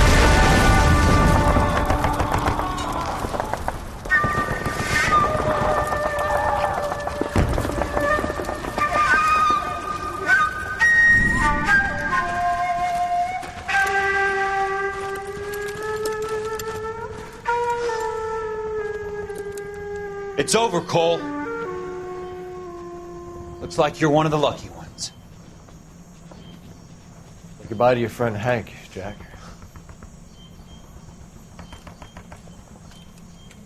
He was your friend too, Cole. Is this how you're going to leave him? Are you wounded? Not a scratch, Kelso. Well, get up and get out of that fucking hole! Find a stretcher while you're at it so we can get him out of here. Who's the senior officer here? I guess that's you, Cole. You were up here all night? Yes, sir. And your command? Gone, sir. Sorry to hear that, son. But God damn it, we have beaten these bastards back. It's the beginning of the end, and it was one here. You're a goddamn hero, son. What's your name? Lieutenant Phelps, sir. I'm recommending you for the Silver Star, and promoting you to First Lieutenant.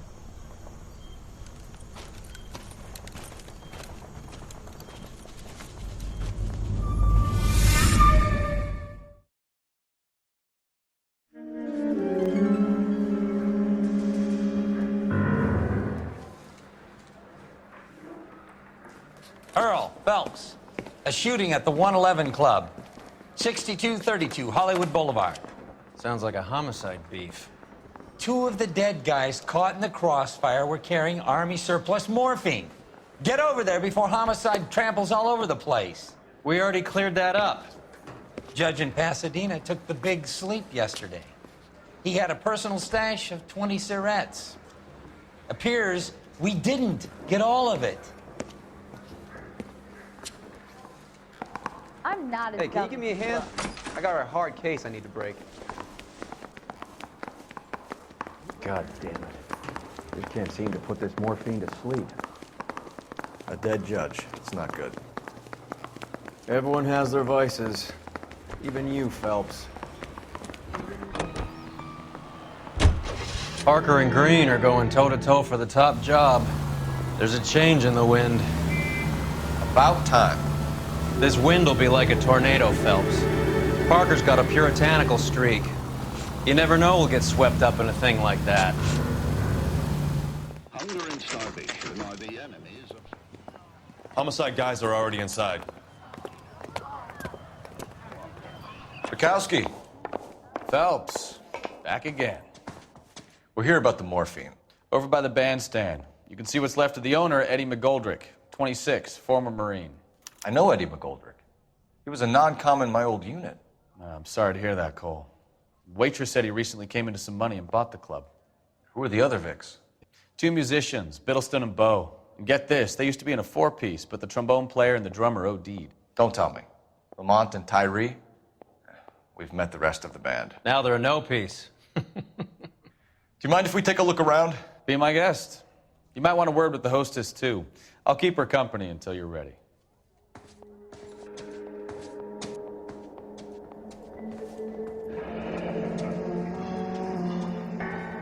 Pumped a dozen rounds into him. Certainly sends a message.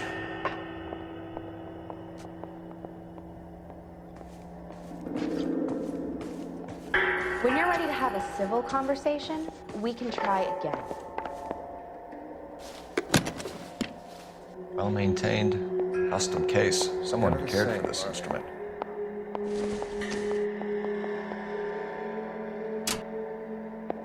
What's that click?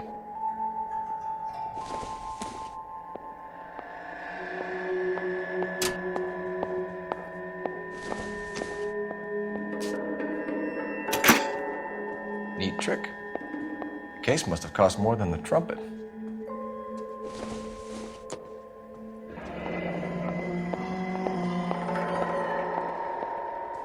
We should follow up on the musician angle.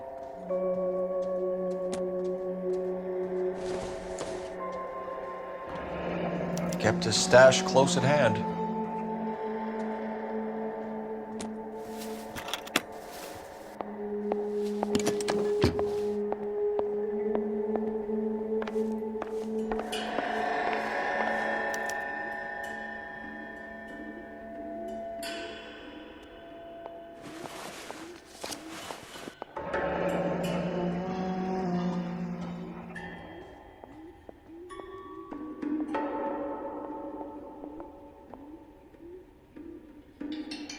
Do we have a news source, or is this coming from what's left in circulation?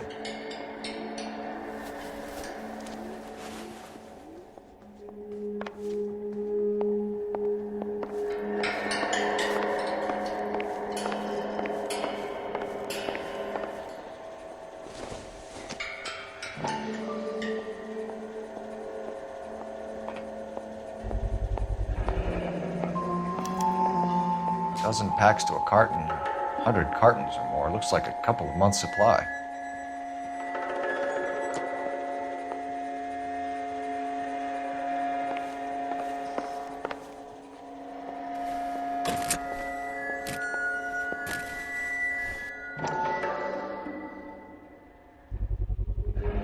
These look brand new. Never fired. Haven't been degreased yet. We could check on the serial numbers. Is this guy hunting for bear? Look at these things. They're BARs. You get the odd guy who sneaks one of them home from the war. How did he get 3 of them? Army surplus morphine, Army surplus weapons, Army surplus valors. Sound familiar? We should get back to the station and check the details of what exactly was lifted from that ship.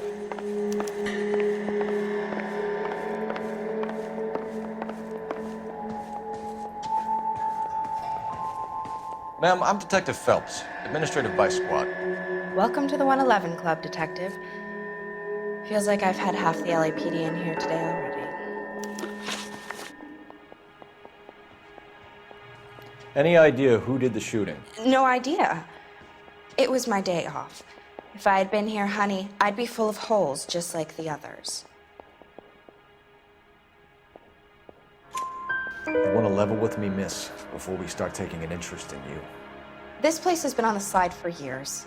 Eddie turns up, buys the club, then we start getting visits from tough guys. Next thing you know, we have the St. Valentine's Day massacre. Are you getting the picture? Tell us about Eddie. Eddie didn't know a thing about running a nightclub. He came into some money and waltzed in and bought the place. The previous owner thought all his Christmases had come at once. Where do you think he got the money? My guess was that he was selling the sort of quality product that you don't need to advertise. Thank you for your help, ma'am. Eddie was in over his head, but he was a decent boss.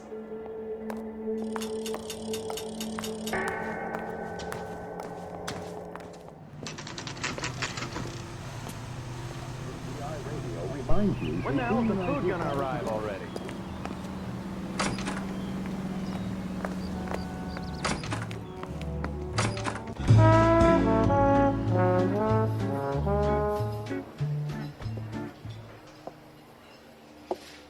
Take a break, boys. We would like them to stay, Miss Lichtman. We're making inquiries into the recent deaths of 4 musicians. Since when have the police cared about dead black men? Good point. We don't. What we care about is 2 tons of Army surplus morphine showing up on the street.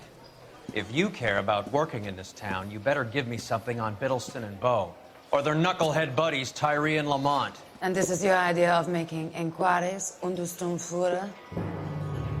I've told you 1,000 times about speaking that German gibberish at me, Elsa. Roy! How about you get a drink while I see to this?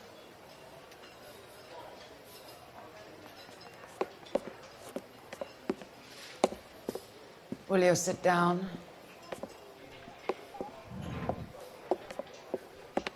Why antagonize him, Elsa? You know what he's capable of. Ask your questions, head officer. We have work to do. People are dying of overdoses. If you know anything about it, you need to tell me. I can't help you. A lot of cats are into the thing. There's nothing special about your boys. You can do this the easy way with me, or I can call my partner back over. I can assure you he's a lot less sensitive. You think your threats frighten me? Black man don't supply nothing. You think there's a black man in this town holding on to 2 tons of morphine? He'd be dead in a minute. White man supplies, black man buys. My partner mentioned a couple of names. You recognize them? I have no idea what you're talking about.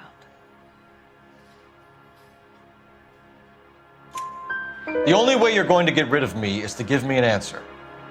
I knew Cornell. We worked together a few years ago.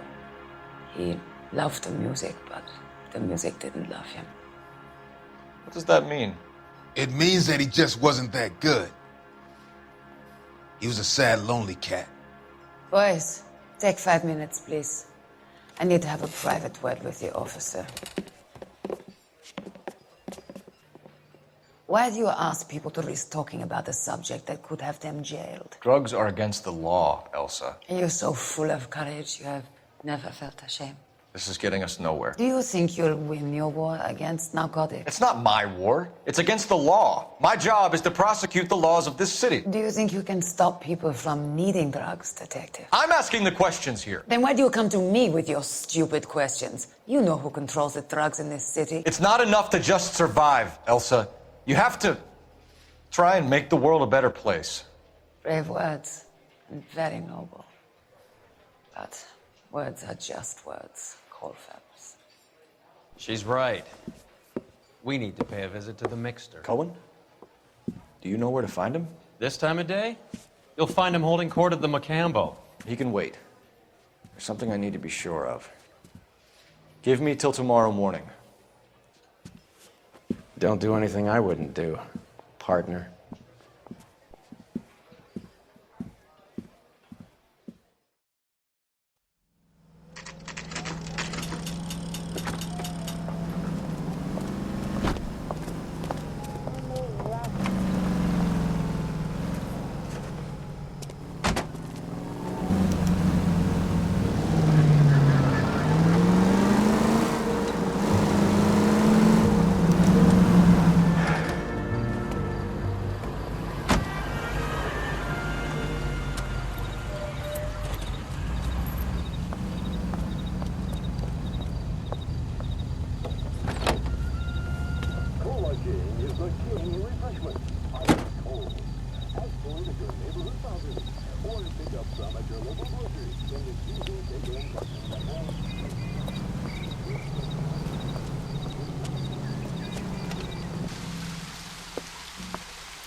LAPD, we're looking for Mayor Cohen. I believe he has lunch here. There's not going to be any trouble, is there? Which table? Number 3, if you'll follow me. I can't decide between the tuna fish and the chicken. Boy, that steak has seen better days. My acting LAPD. says I have real We have some talent. questions Hi, regarding... Mickey. How's it hanging? Fine. Just fine, Roy.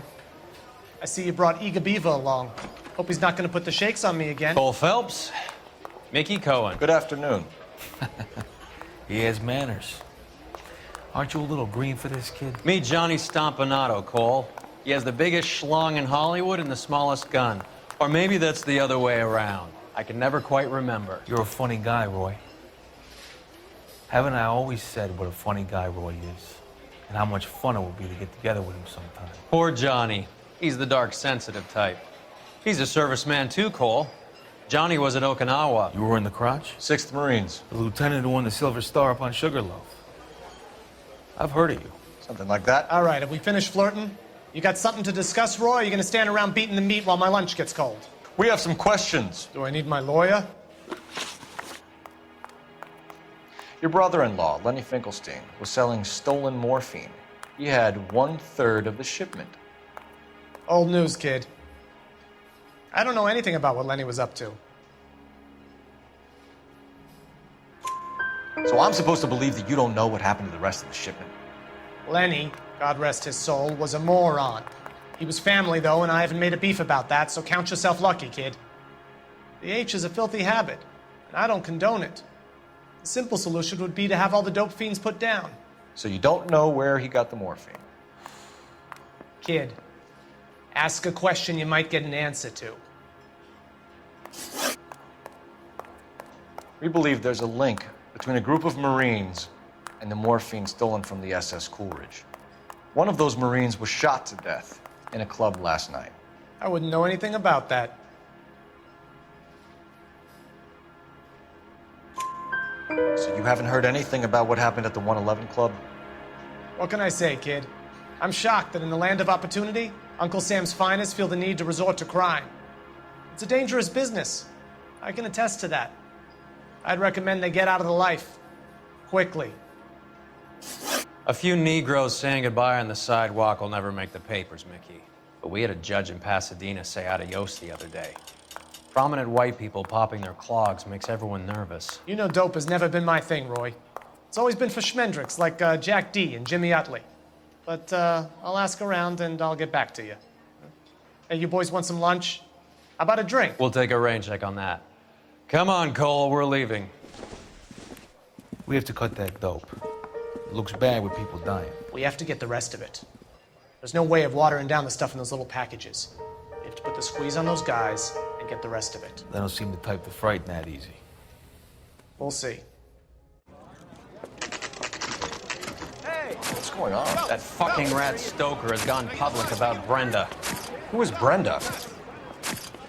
Brenda is L.A.'s most famous madam. And everyone knows it? Of course everyone knows. Brenda pays her way. Are we cops or a collection agency? Whores have been around since the Bible.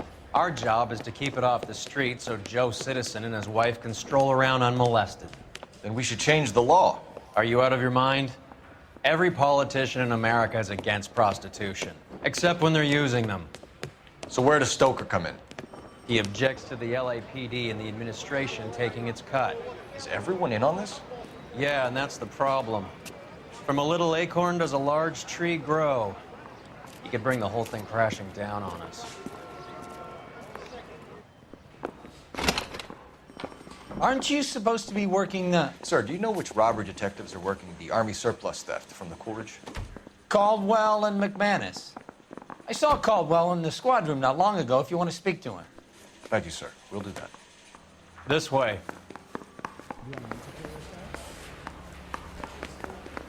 Are we going to the Mocambo this Friday? Guy gave his wife a tap. I'd say all's fair in love and war.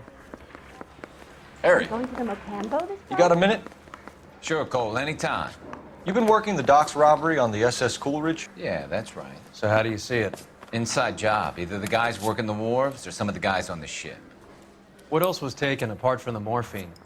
Case of BARs, case of Thompsons, crate of Valor smokes. Homicide just recovered 3 BARs and a mountain of cigarettes at a shooting at the 111 Club. No kidding. I better get over there. Do you have a copy of the manifest? Yeah. Here it is. Yeah, I'm thinking. So, how do we connect the docks robbery to the mess at the 111 Club? Yeah, the bum took a swipe at me. Put him down with my sap. 500,000 cigarettes loose on the streets of L.A. That desk. This is the crate we recovered. Here's our backroom arsenal from the 111 Club. The bum took a swipe at me. So I put him down with my Enough to sap. arm 3 companies. Some of these guys are from my old unit. They must have finally shipped home. Kelso, Sheldon, McGoldrick. McGoldrick was on the boat? Sure, we checked him out. McGoldrick bought the 111 Club, Harry. His brains are all over the bar. Looks like whoever stole the dope is getting muscled. By whom? Dragner or Cohen, they control the hop. Detectives, KGPL's going crazy. Shots fired at 1384 North Bronson. Some guy with an automatic spraying a Hollywood bus. They want every car. Go! All units, officers need help at 1384 North Bronson. 1384 North Bronson, shots fired. Any units to handle identified. Code 3.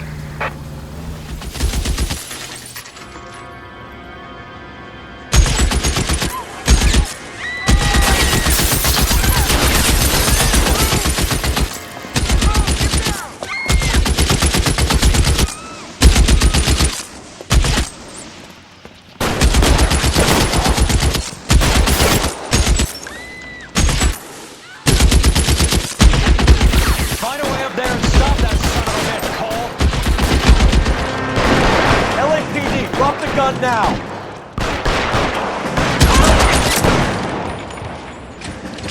You're clear, go!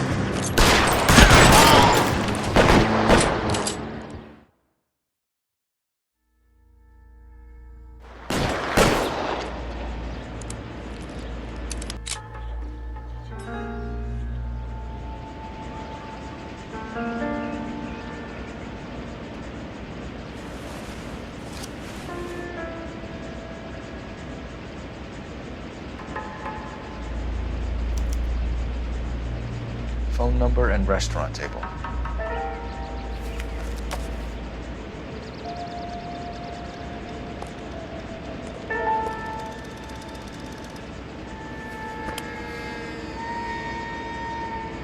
It's one of the BARs.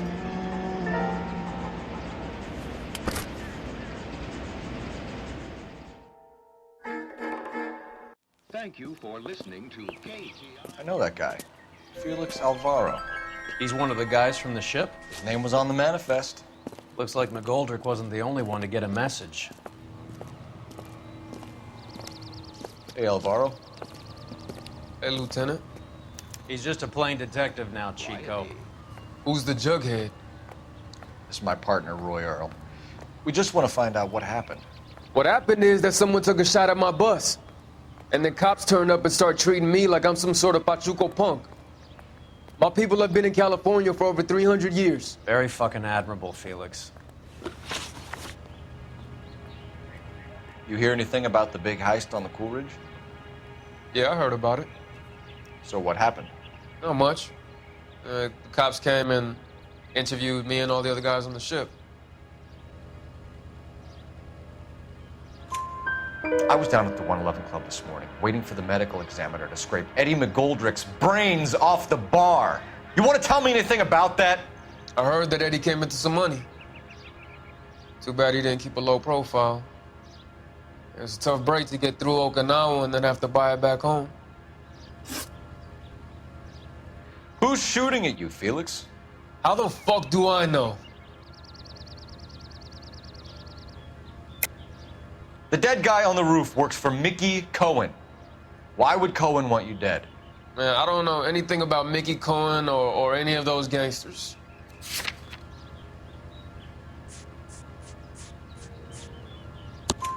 Your name was in the sniper's notebook.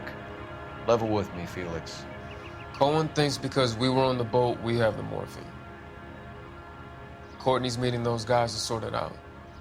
Courtney Sheldon? Yeah. You remember Sheldon, don't you, Cole? We'll be in touch, Felix. You heard that Jack is in L.A.? I saw his name on the manifest. He's been here a couple of months. Sure glad to see you got over your wound, Lieutenant. I mean, Detective.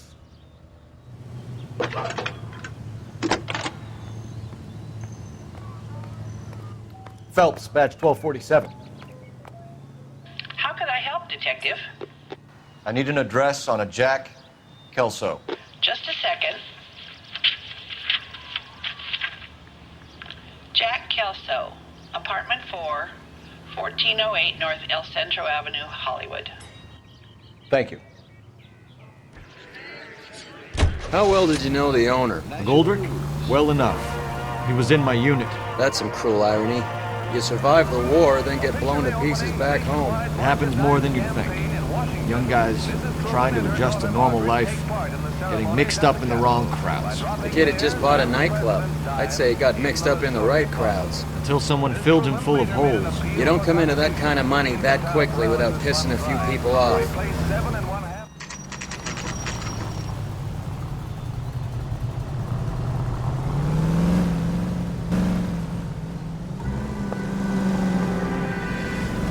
Hello, Jack. This is Detective Roy Earl. Hello, Cole. We would like a word. Would you like to come inside?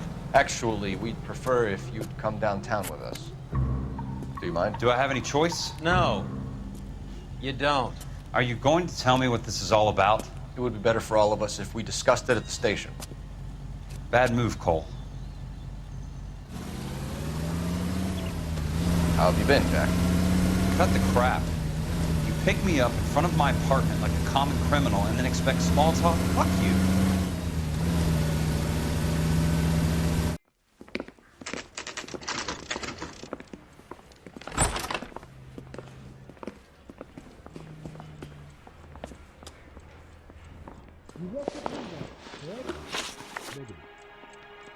Do you know that there's a gang war going on in L.A. trying to recover that stolen morphine? That has nothing to do with me.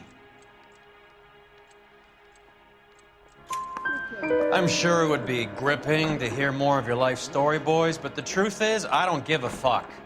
You were on the boat, Kelso. What happened? Do you really think a bunch of Marines could muscle in on the dope rackets in this town? Between the Vice Squad and the mob, I hear it's pretty sewn up. You better watch your mouth.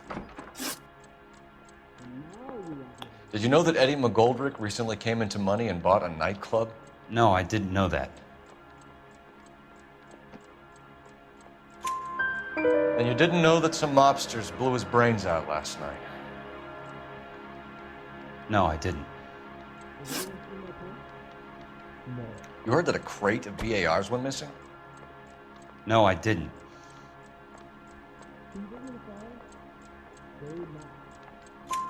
I saw Felix Alvaro today. Good. How was he? A little pale.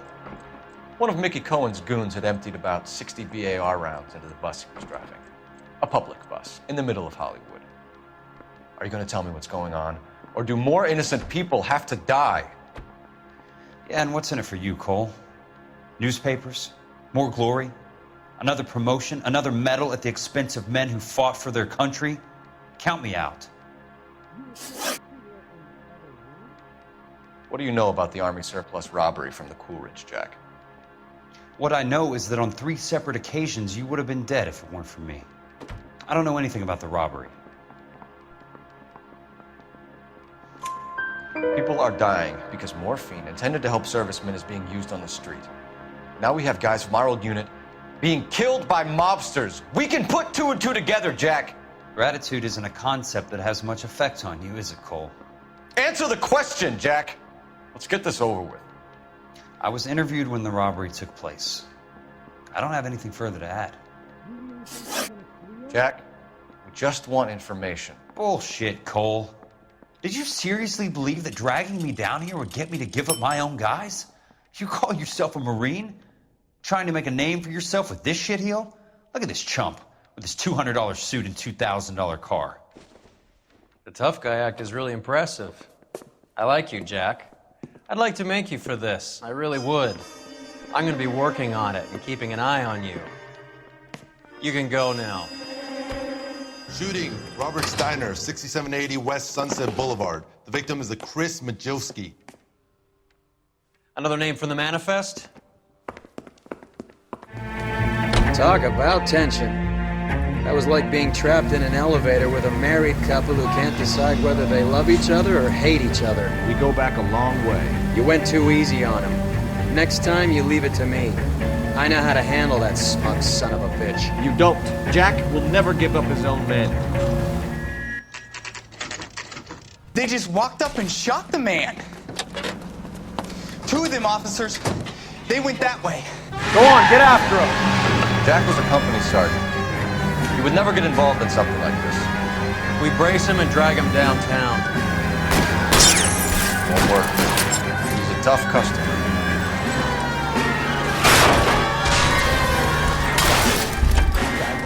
quietly.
LAPD file.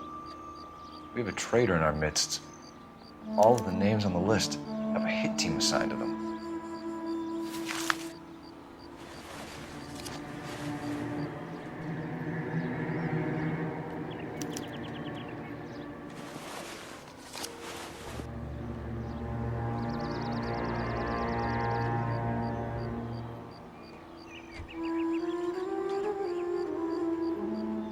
Cohen is meeting with Sheldon tonight.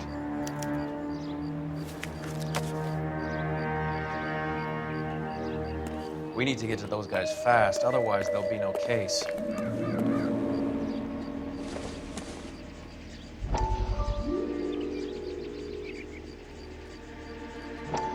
We have to look at damage limitation. We can't allow that strumpet Brenda Allen to bring down the whole administration. We've got to put a lid on the press. Can't someone talk to Harry over at the Times? It's too late. The Times would look ridiculous if we dropped the story now. Who is this Stoker? Stoker's a lily-white. Nothing that will fix this in the short term. My law and order credentials are disappearing as we speak. Can we get Brenda to leave town? Yes, we can, but she won't go quietly. Brenda has extensive records. Can she at least lay low? That's already been taken care of. Mayor? District Attorney? Who is this guy? And what does he want, Horrell? Name's Roy Earl, detective, administrative vice. Aren't you one of the clowns that got us into this mess? Oh, I think that the orders regarding Brenda come down, not up, Mayor. I have a human interest story.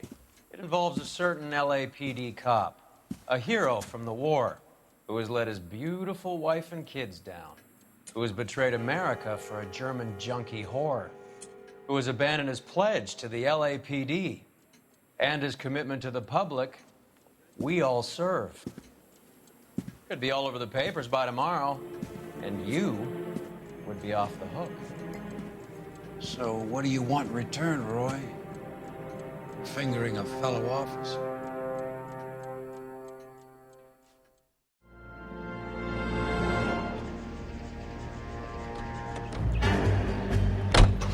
Taking out all the guys from the ship. Why? How does that get them the dope? They obviously don't know who has the morphine. They're waiting for someone to crack.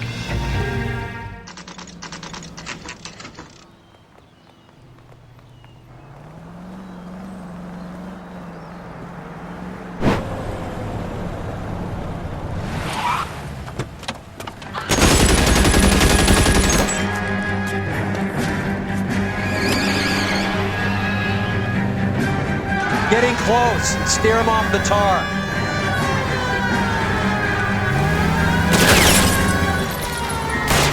Hit him, Cole. Spin him out.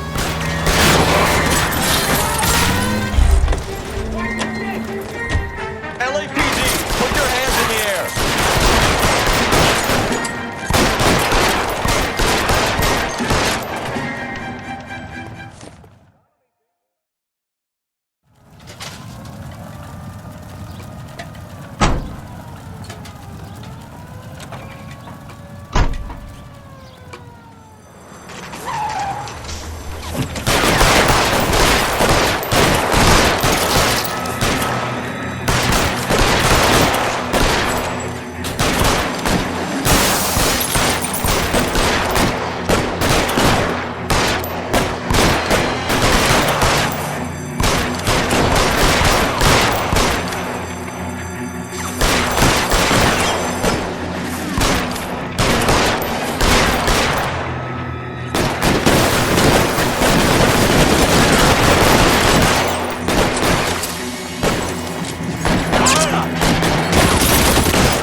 the guns.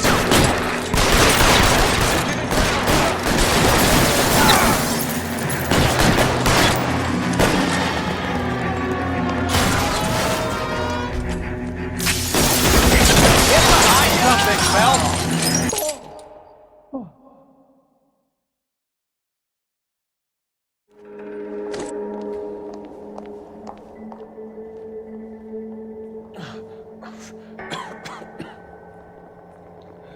Tell Courtney. Bad luck.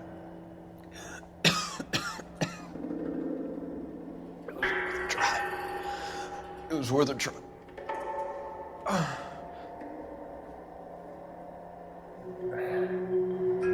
God.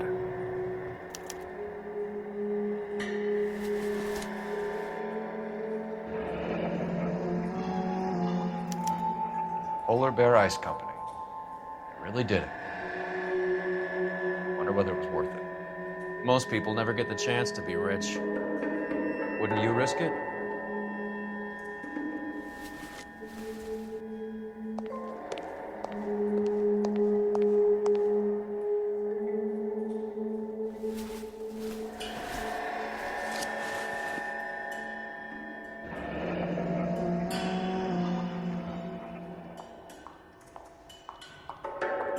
Looks like Sheldon is bringing his own fire team with him.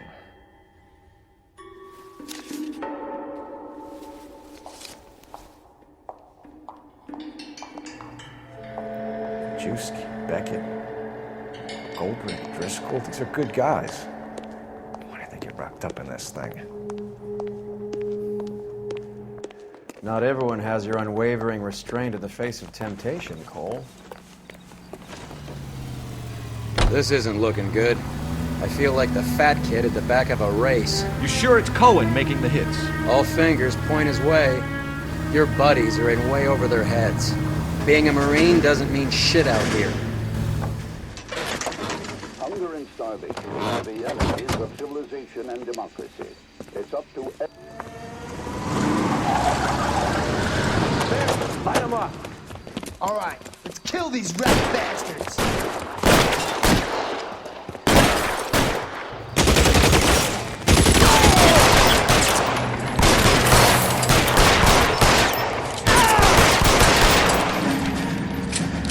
On the roof, Cole, nail him!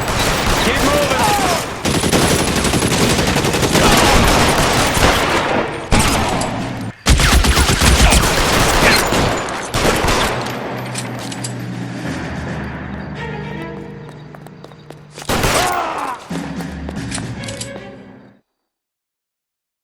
I'm gonna put out an APB on every one of the sons of bitches on that KGPL to car 11K. Car 11 King, come in. Car 11 King.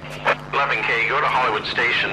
Hey, Courtney Sheldon is at Hollywood Station requesting an interview with Detective Cole Phelps. Well, I'll be damned. That's not correct protocol, 11K. I'll take that as a roger. Car 11 King en route.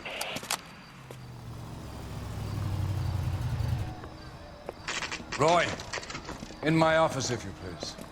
I'm working a major case. I'm not close, Cap. It's gonna have to wait. Let Phelps do the interrogation. But, Cap. No buts. This is more important.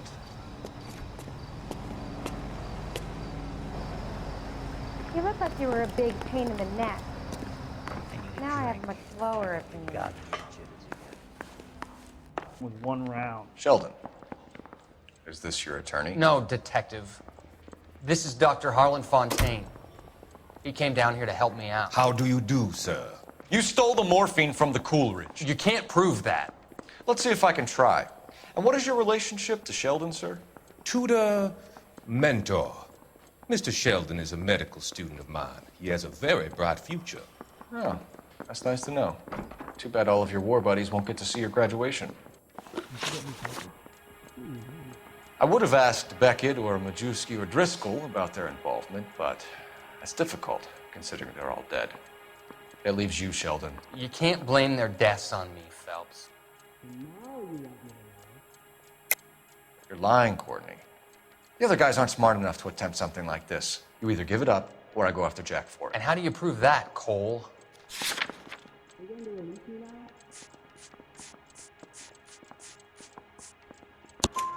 We know about your showdown with Cohen. We found notes on your guys.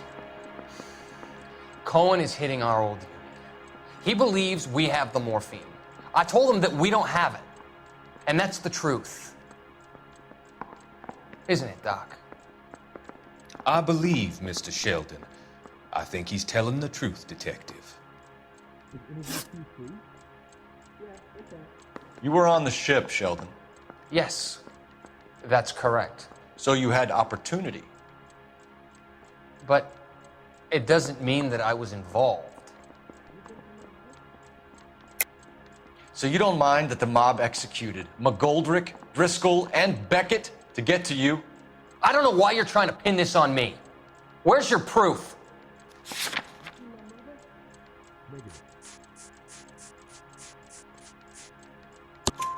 Beckett had a message for you before he died. Bad luck. It was worth a try. I feel bad about Beckett, Phelps. He was a hard charger. Those guys deserve more. I don't blame them for taking their shot. Have you finished, Detective? I'm just getting started. You have an answer for everything, Courtney. Let's hope Jack does, because now I'm going after him. Is there anyone you're not prepared to sacrifice? Jack is not in this. He's a good guy. You were Jack, Courtney. I don't care who goes to jail. I just want the morphine off the street. What are you offering, Cole? Don't be ridiculous, son. This man is gambling. What's your offer? Doctor, good to see you. I'm conducting an investigation. Upstairs in my office, now. This man is about to confess. As of now, you're suspended from duty, pending a fitness review. What are you talking about? You heard the man, Phelps. Upstairs and face the music like the hero you were.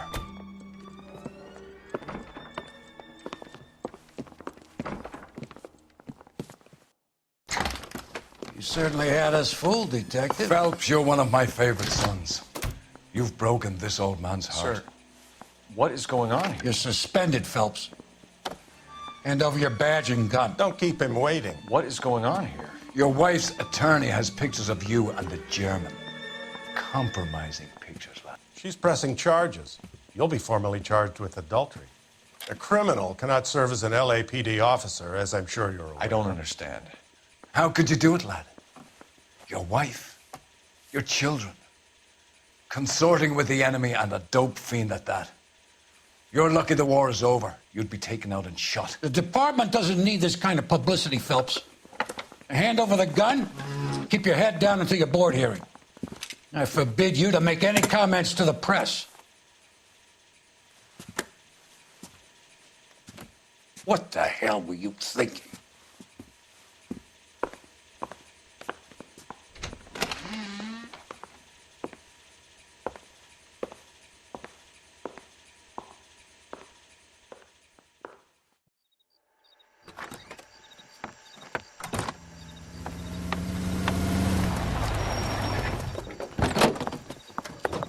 Marie, listen, Marie, I need to explain.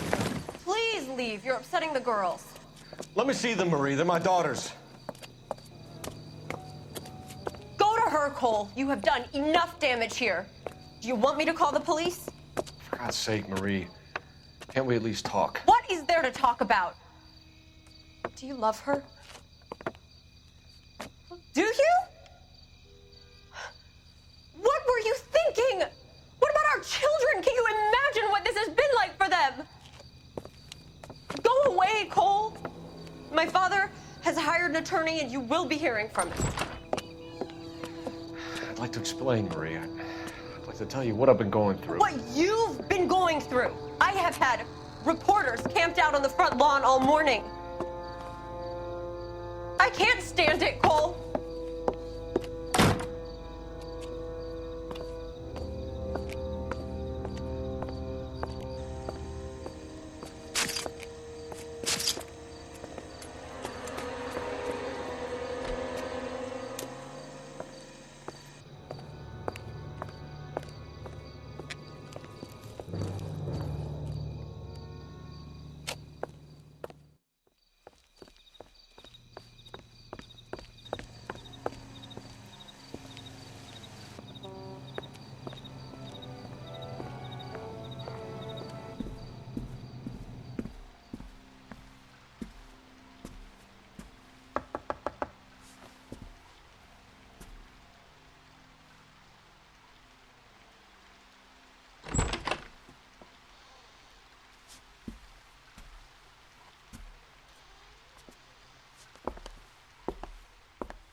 Okay, everyone, keep it down.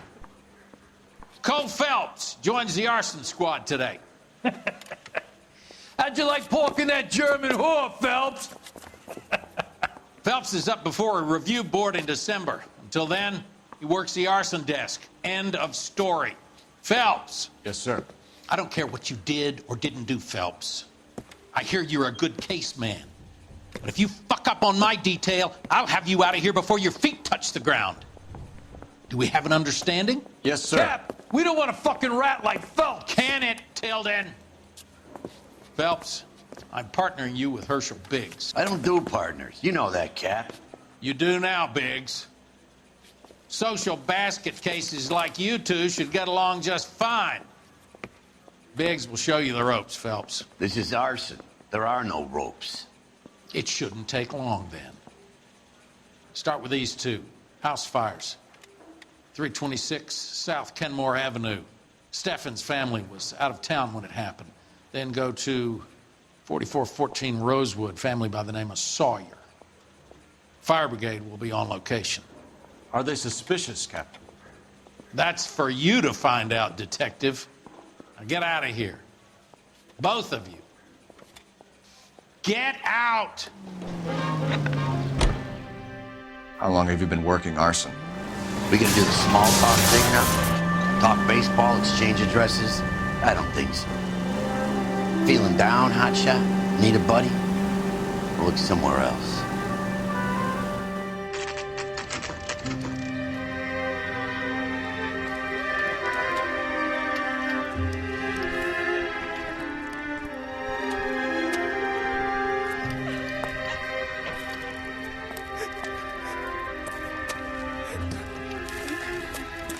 There isn't much left. There never is if the job's done properly. You think it was deliberate? Nah, that's real pain in her face. They would have moved out the things they care about if this was insurance. There's no mileage in this. Hello, Mike. Hey, Hirsch. Cap this one. Yeah, Mike Brannigan, Cole Phelps. It's okay, Brannigan. His name may be dog shit, but there's none on his hand. No offense, Phelps. None taken. Do you have anything? The fire started late last night. Steffen's family at Catalina Island. Won some kind of competition. Looks like the only thing they ever won in their lives. You come home to this. I'd say they were pretty lucky, really. They don't have any insurance. Everything they own, including the house, is not a pile of rubble. Where are they sleeping? In the car. It's lucky the whole block didn't burn down. Word is they're bulldozing this whole neighborhood to build new homes for GIs. That's the man in the house. In the ruins. Terry lady is his wife. We'll take a look around. Come on, Phelps. 30 cops from the newspaper.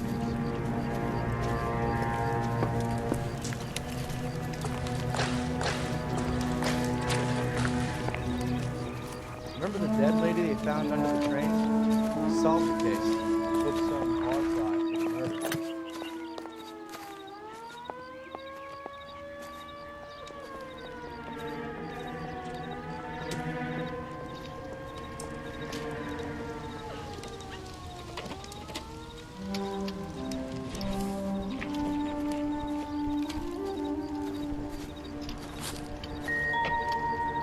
Recently serviced. Could be something to go on.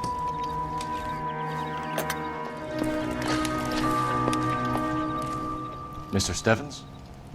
Cole Phelps and Herschel Biggs, LAPD. I know it's a difficult time, but could we have a word? Don Steffens. You were out of town. We won a prize. We had a wonderful time. Came home to this. Do you still have the tickets? Sure.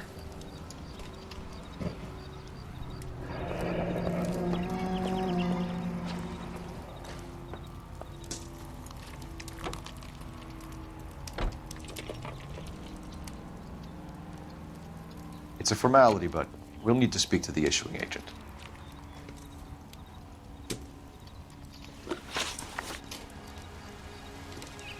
Can you tell me any more about the prize that you won, Mr. Steffens? Weekend at Catalina Island. My wife got this flyer in the mail from the Suburban Redevelopment Fund.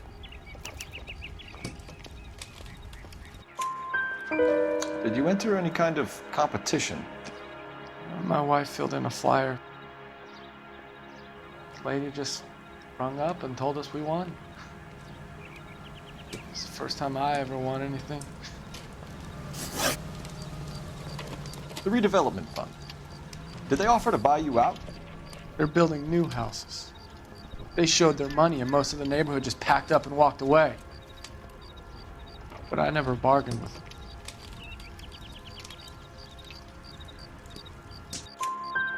Everyone else is selling, but you're the holdout, aren't you? I was the last. I thought I could hold out for a better price.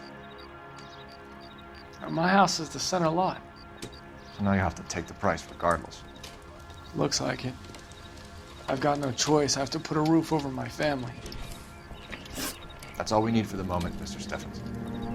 All right.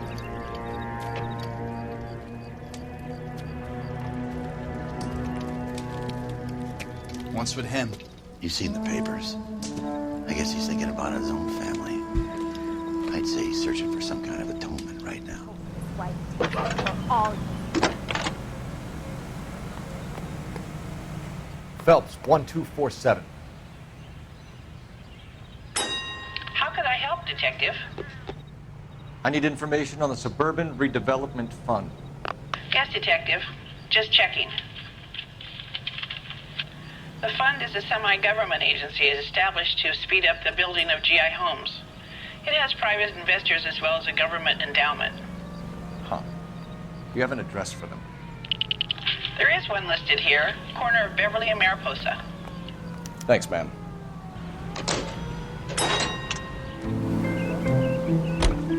Have there been any other house fires? This is arson. We get an average of 2 a night. Does that answer your question?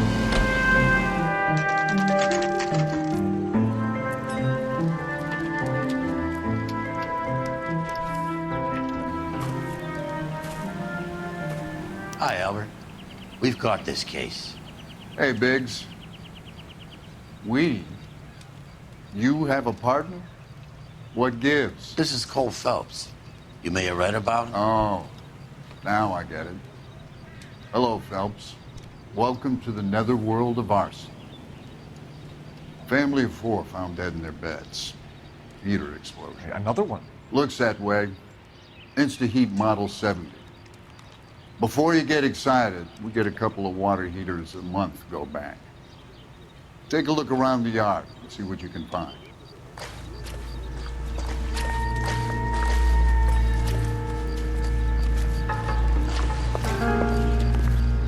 Mal. You gonna stick it out, Cole? I'm gonna try, Mal. What have you got? Family by the name of Sawyer. Mother, father, and 2 kids. All in bed from the looks of it. Well, I'd say carbon monoxide poisoning. The burns are superficial. Time of death? I'd say about midnight. Anything more exact will take some time to determine.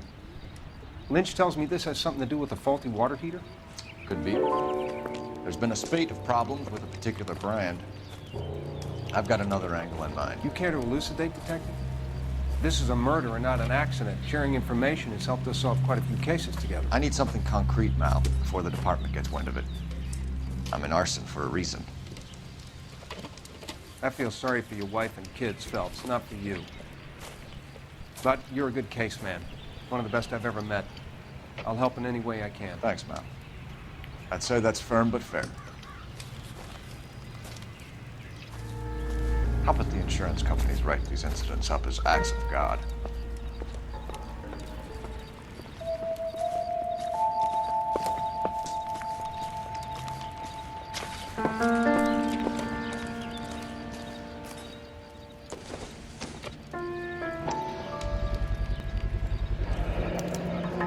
Hey, Biggs, is this significant? Regulator valve. Good find. Detectives, this is the next door neighbor, Detective Phelps. Can you help? They were supposed to be going away. They won a trip somewhere. But little Henry got sick, so they had to cancel. What are the chances? Do you know who ran the competition? Gulliver's Travel, up on Santa Monica Boulevard. Thanks. You've been a big help. Phelps, guy across the street. I've seen him before. He likes fire. Hurry, you can still catch up.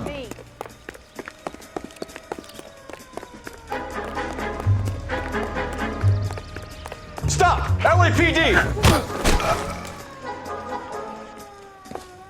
What's your name?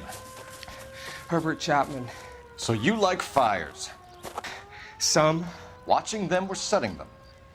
I don't want any trouble. Turn out your pockets.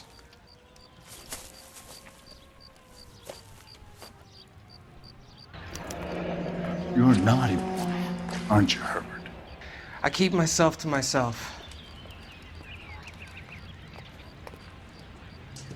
Cigarette in a matchbox gives you a 5 or 6 minute delay. You want more time, you use a mosquito coil.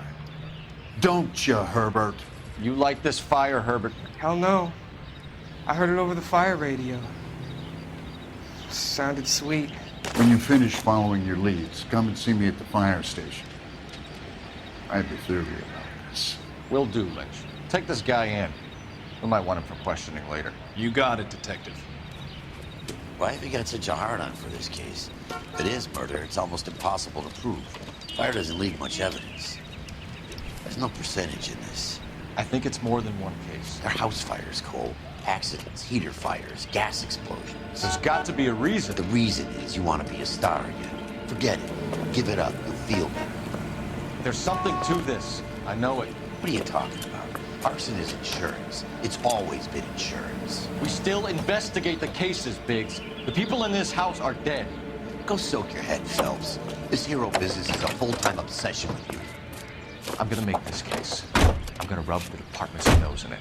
Help me or stay out of my way. You got it?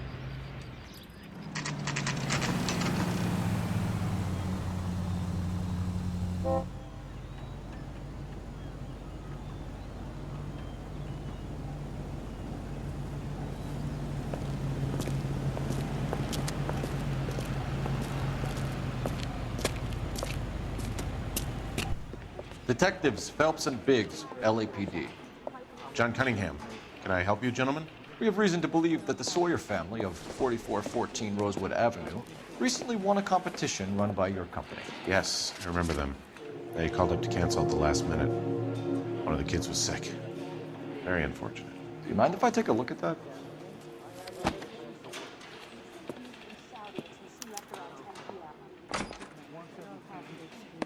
Here they are. Steffens. The Sawyer family, Rosewood Avenue. Tell us about the Suburban Redevelopment Fund. There's not much to tell. They run a promotion. Our promotion's mailing list covers half of L.A.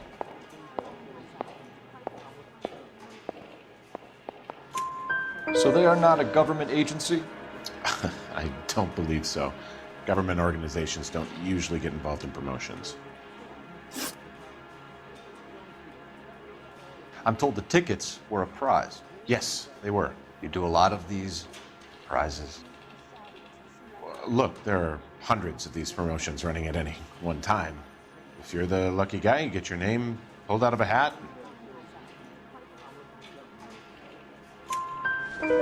While the Sawyer family were supposed to be at Catalina Island, their house burnt down. You consider them lucky? Christ. I'm sorry to hear that. Can you tell me who offered the prize won by the Sawyer family? Sure. Look, there's supposed to be some sort of supervised draw with hundreds of tickets. But the reality is the Suburban Redevelopment Fund calls me every couple of weeks and tells me exactly who has won. Thanks for your help. No problem. Just wish I could do something for that family. You could put round the hat. A few bucks would really help them now. I suppose so. Good. I'll put you down for 50. I could tell you were a Samaritan the minute I walked in the door. 50? Are you... Good man, Cunningham. You're all right. Yeah, I'm great. Poorer, but great. Let me guess. You want to check out the Suburban address? Great partners must think alike, Herschel.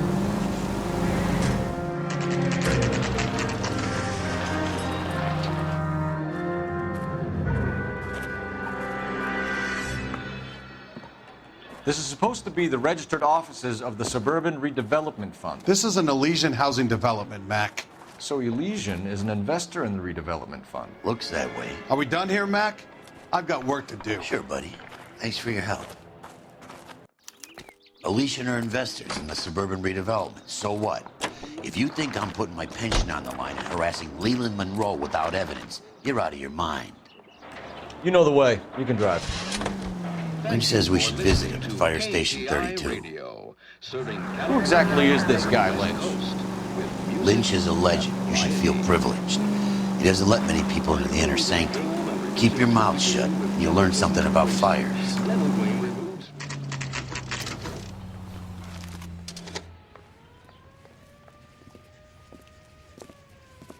We came as soon as we could. I'm out of here. Lynch. Biggs, you two investigating the house fire on Kenmore Avenue as well? Yep. Why? I had a look around the place while I was out there. Do you believe the fire? I deal in facts, Phelps. Evidence of an explosion. No obvious sign of accelerants. Wiring looks intact. Come and take a look at this. This the heater from the Sawyer fire, Al? Yes, it is.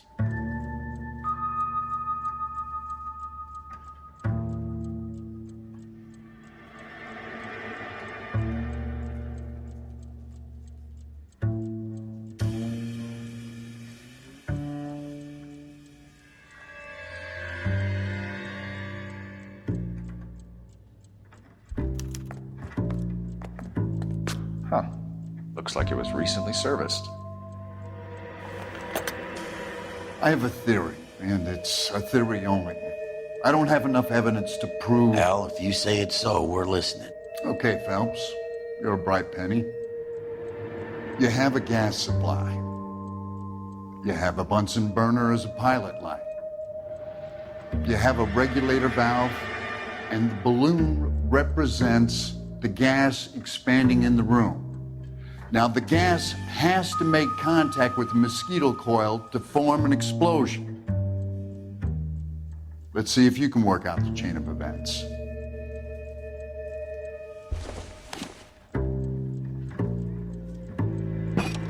The gas bubble needs to be next to the coil if it's gonna ignite. Okay, I'll light your pilot and turn the gas on. You pull the lever on the left to turn on the gas.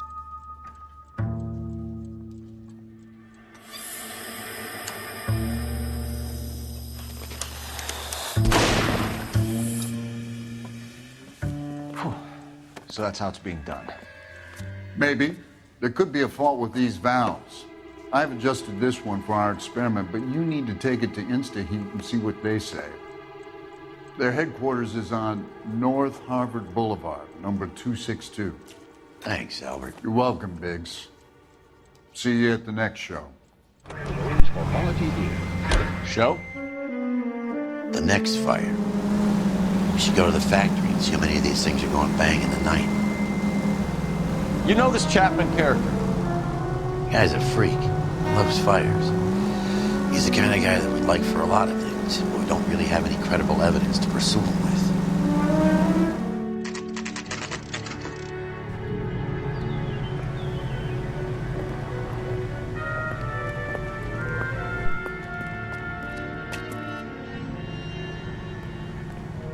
The nerve of some people. LAPD detectives, ma'am. We need to speak to someone in charge. I see. Well, duty manager for today is Mr. Rasick. You should find him in his office. You think talking's cheap? Try hiring a lawyer. Mister, a man like you always loses a battle of wits because you're unarmed. Detective Phelps and Biggs, arson. We're investigating a couple of house fires. What can you tell us about this? Pressure regulator from a Model 70, yeah. Let me take a look.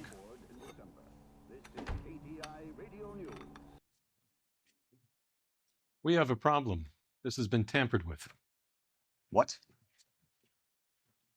You see this diaphragm? It forms a seal across the saddle here.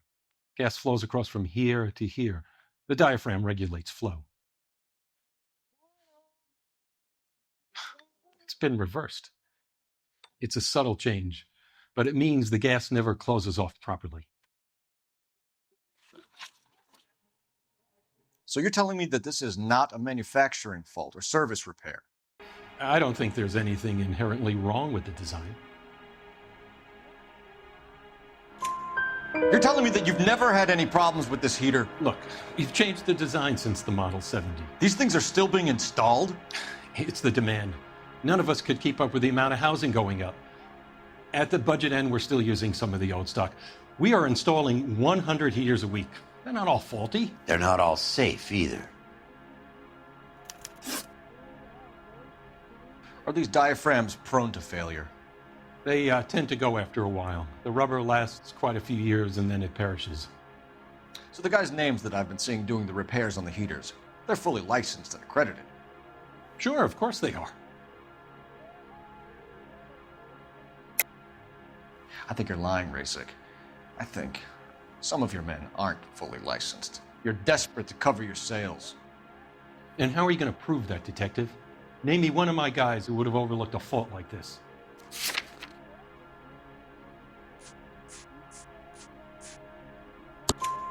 What about Reginald Varley? You know about Varley. He's on the run for a divorce interstate. It's not so bad. You in the habit of hiring criminals, Rasik? I need guys, Detective. This boom is a once-in-a-lifetime opportunity. I want you to get me a copy of the list of your installers. Okay, I'll get it for you. What the hell? There, around a dozen of them. Housing business is going crazy at the moment. You want to grab me two with ketchup and a root beer? Keep walking This is down. a long shot. We are not going to roust that whole list. I want to run it by R&I, cross-reference for arsonists. See if any of these guys have any previous. Sir, I need to use your phone. Go right ahead.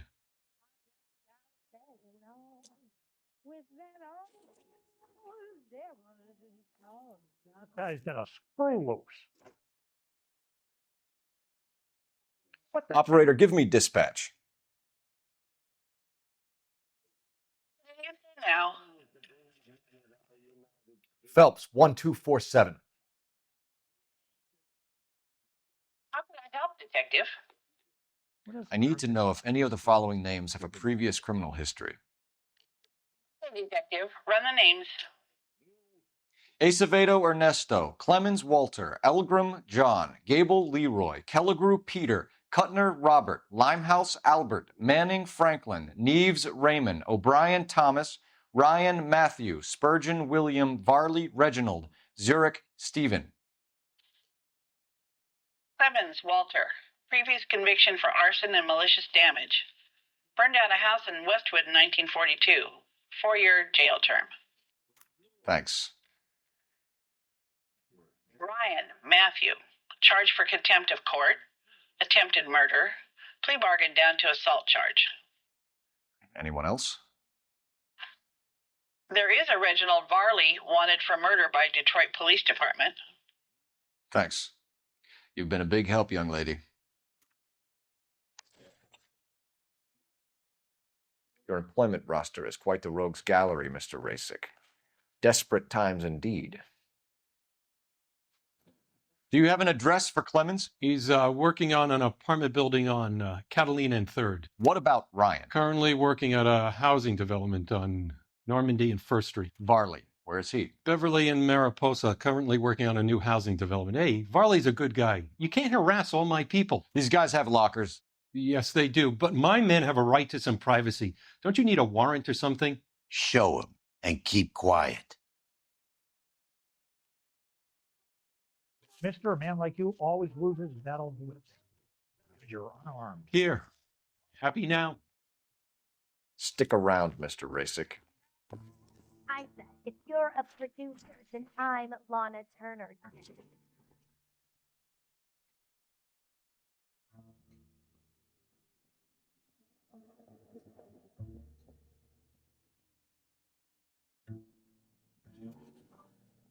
Clemens is a fellow traveler.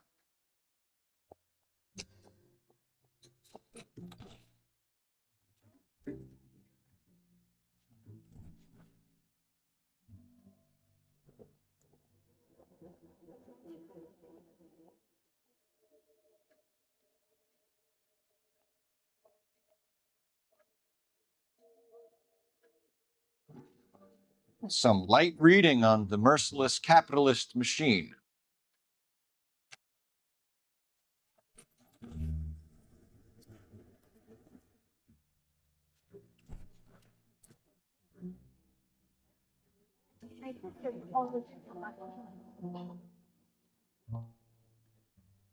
The company went through thousands of these in the war. Still got eaten alive. Varley has a problem with bugs.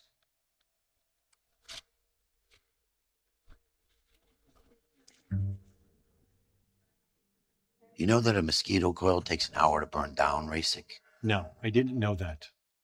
It's the favorite choice of ignition by arsonists. Gives them time to get away. You're crazy. He probably lives near the canals in Venice. Mind if I leave you to it? I got work waiting. 3 birds. Clemens, Ryan, Varley. Where to, Phelps?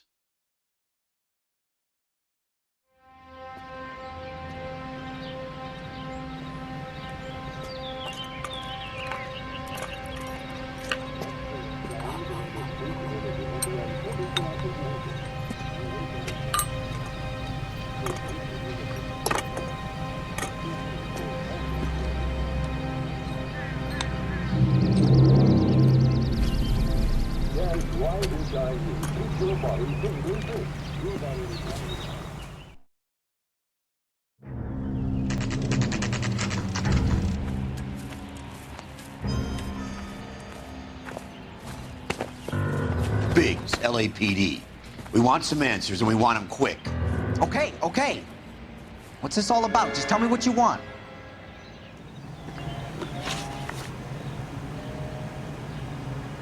You know Reginald Varley? No? Can't say I do. Detroit PD is after Reginald Varley for murder. You want us to run you in for aiding and abetting, Clemens? Whoa, whoa, whoa, whoa, whoa. All I know about Varley is he gets kickbacks from some developer. He does their work first. Spreads it around if he can. You're licensed and work for InstaHeat? I contract for them. So what? InstaHeat hires arsonists, does it? I've worked as a fitter all my life. Put everything I had into that house. And my fucking mud shark of a wife gets awarded it in settlement. She's blowing spics 2 at a time while I'm at work. And she gets the house. Yeah, I burnt it all right. Set fire to that fucker and watched it burn to the ground. I did my time and I'd do it again. Sorry about the rouse, Clemens. You did the right thing. Do you know Matthew Ryan? No. Don't know the name.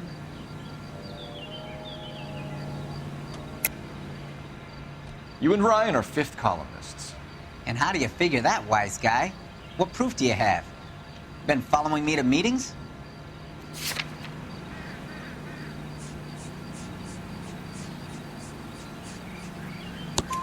We found a pamphlet in your locker, Clemens. We can add your name to the register. HUAC might want to interview you. That shit was from Ryan. He's always pushing that shit on people. Drives me nuts. He's got it in for the company. All right, Clemens. You're off the hook for the moment. Can I get back to work now? Let's get out of here, Phelps. He ain't our guy.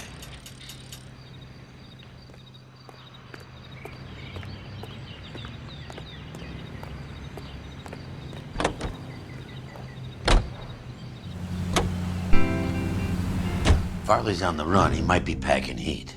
If he's wanted for murder, we say we take the doubt out of the equation and let him have it. You nervous? It's been a while. You were in combat.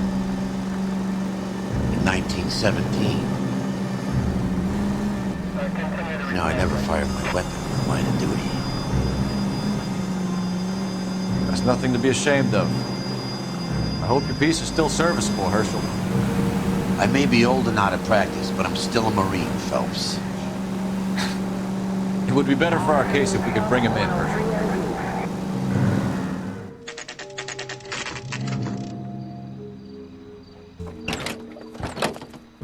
LAPD, Varley! Stop or I'll shoot!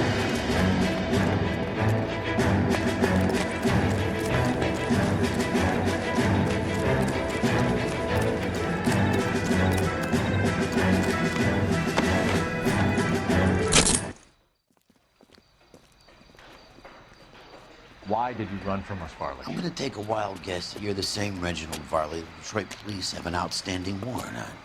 How am I doing so far? I need a lawyer before I talk to any of you. Reginald Varley, you're under arrest for committing a series of arsons. You're also under arrest for murder. Detroit PD will be putting in a request for your extradition. Until then, you're a guest of the scene. Arson? You can't hang that rap on me. Be quiet. Be thankful we don't shoot you. Are all the cops in this town crazy? Take him away, officer.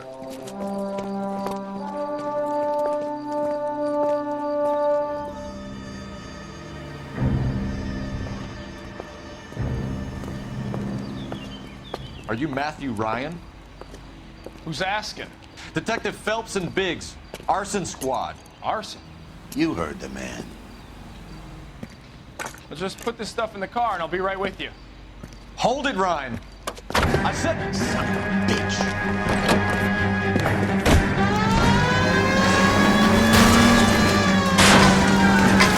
Those are GI's backyards he's crashing through. The damage is only cosmetic. He's a one-man wrecking ball. Move in. I'll take out the van. Smash the son of a bitch's rear wheels.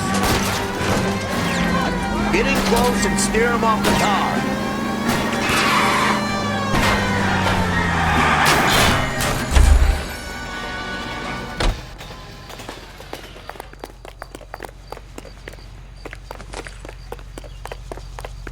Show me your hands. Why did you run, Ryan? I was scared. You got a reason to be scared, Ryan? Matthew Ryan, I'm arresting you on suspicion of committing a series of arsons.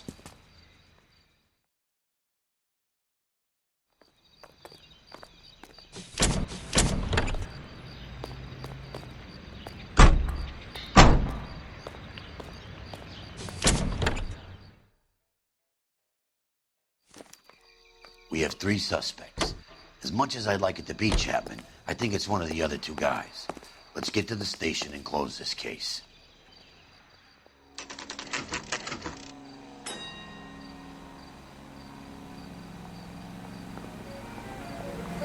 Goddamn captain's making me resubmit paperwork. I have 2 suspects. Phelps, you got nothing. Biggs, Ryan's waiting for you in interview 1. Varley's in 2. Hey, Hopkins, you practicing your asshole routine again? Come on, Phelps. He just refuses to accompany me to church. Well, this day was a total waste of makeup. I was door knocking all morning, but I got a make on the car in the end. We have Matthew Ryan in custody, Varley. I think all we need to do is ask him about this, and he'll rat you out. Fuck Ryan, that pinko bastard. Have you ever worked on a place on Rosewood Avenue? Family by the name of Sawyer? Maybe. I'm from out of town. I go where they send me. I don't do a lot of repairs, though. I'm flat out on new installations. Why are you lying to me, Varley? If Suburban wants their new installations completed, why are you bothering with wrecks like the Sawyer house? So I'm lying just because I can't remember if I was there or not? How can you prove that I was?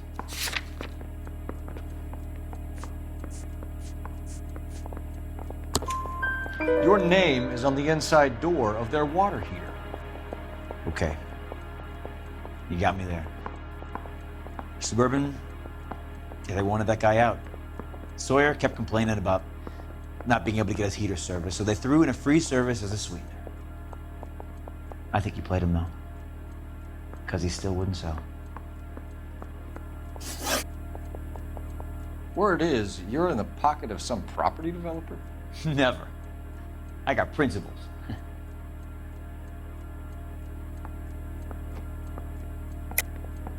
How did Suburban put the squeeze on you? Did they find out about your record? There's no way you can link me to Suburban. You're wasting your time.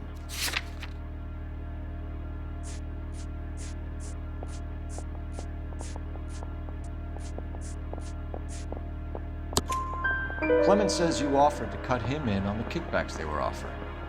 I'll testify in court. Suburban, they got real-time pressure on getting some of the big developments finished. There's some big date that they can't afford to miss. So yeah, I took their money, but so did a lot of guys, all right? Carpenters, electricians, plumbers. It's no big conspiracy. What would reversing the diaphragm of an Instaheat Model 70 do? Yeah, I made that mistake before. You get a big bang when you turn the pilot back on. So you didn't deliberately sabotage the water heater at the Sawyer house? No, I did not. You out of your mind? I don't believe you, Varley. I think Suburban wants homeowners who don't want to sell out of the way. I think you're out of your mind. Where is the evidence that I have done anything to contribute to this fire, huh?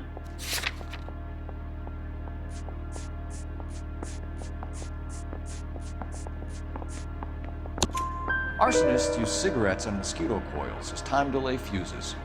We found an open box of mosquito coils in your locker. Whoa, hang on! Those things, they belong to Ryan, all right? He asked me to hold them because his locker's full of stupid pamphlets. I thought he used them for camping.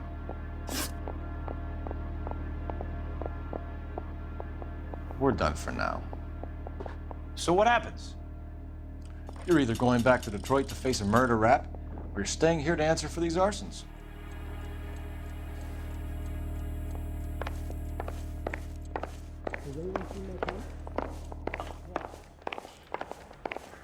Well, you don't see that every day. Save yourself some time and get this thing off your chest. If that's your opening gambit, you better try again.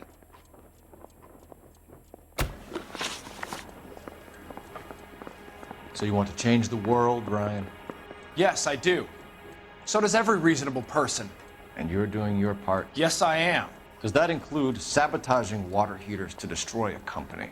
I have no idea what you're talking about. This is industrial sabotage, Ryan. It's all part of your campaign. You're delusional, detective. What campaign?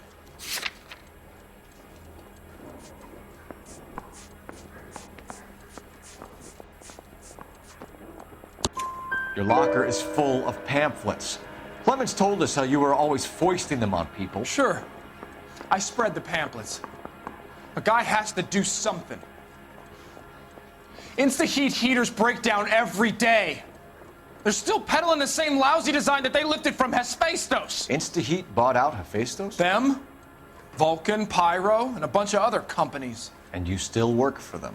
A guy has to work. And the directors of the company. How do you feel about them these days? You work it out. You know how to reverse a diaphragm in the regulator valve of a Model 70 heater? No, I don't.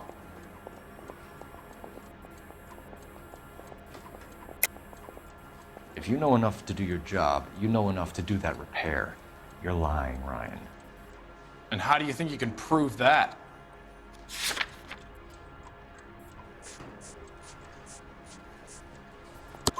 Your boss at Instaheat said that you've all been trained to do it. It's a common repair. Are you calling him a liar? Okay, so I know how it's done. But what would be the point? You'd just end up with a gas leak and then a small fire when you turn the pilot back on. And if you didn't reset the pilot and the gas spread, what was the cause of the fire in your own home, Ryan? I won't tell you. What can you tell me about the Suburban Redevelopment Fund? Nothing.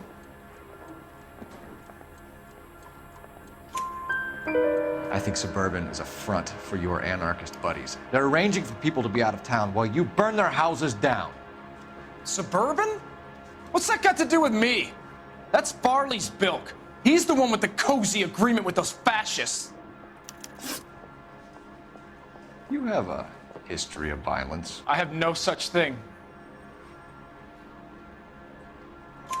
You were charged with attempted murder, Ryan. It was a court case. No criminal liability was the verdict. They said that they couldn't have known that the faulty heater installation would cause a fire. All I know is I lost my whole family. And the company that was responsible got away with it. What would you do? Which company? Asbestos Water Heater Company. Matthew Ryan, I'm charging you with committing a series of arsons and for the murders of Hank Sawyer, Edwina Sawyer, Henry Sawyer, and Jessica Sawyer. You're putting an innocent man away here. You hear me? I didn't set any fires. I didn't kill that family.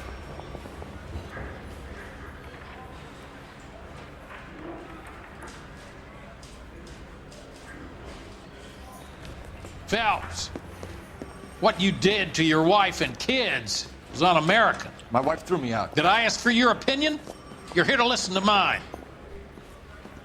What I was going to say, before I was interrupted, was you did a good job on the Stephen Sawyer case. We don't often get results in arson, so well done. What about me? Do I get a little stamp by my hand or a lollipop or something? What you get is another case. A bad one, unfortunately.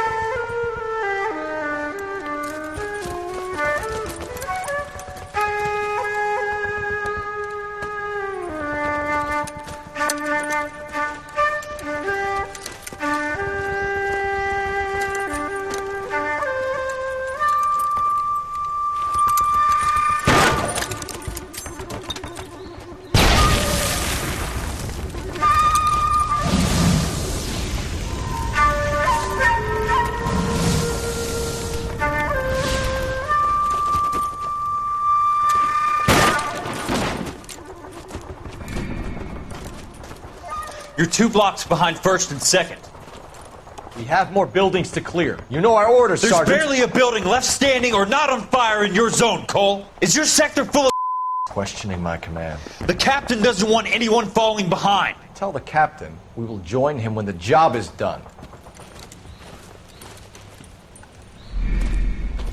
Just give us the word, Sarge. We'll take care of him. He should be sectioned. That is a fucking liability. We're here to kill not our own people. Star-crossed son of a bitch. No one wants to serve under him. He's bad fucking luck. Can it? We have a job to do here. If I can live with it, you can too.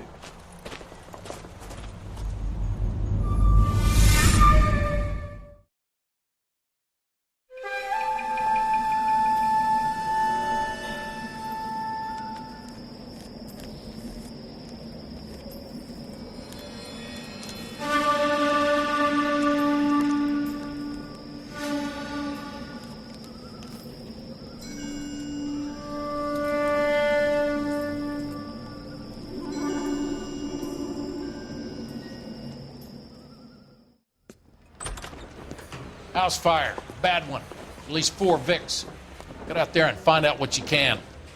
The address is 650 North Hobart.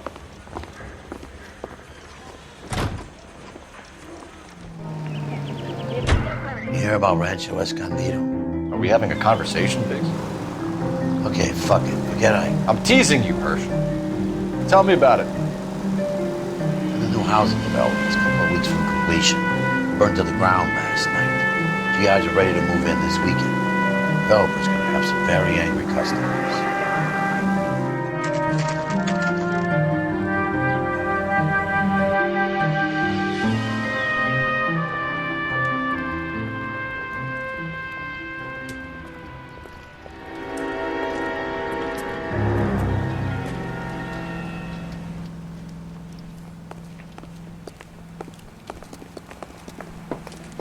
You guys better see this.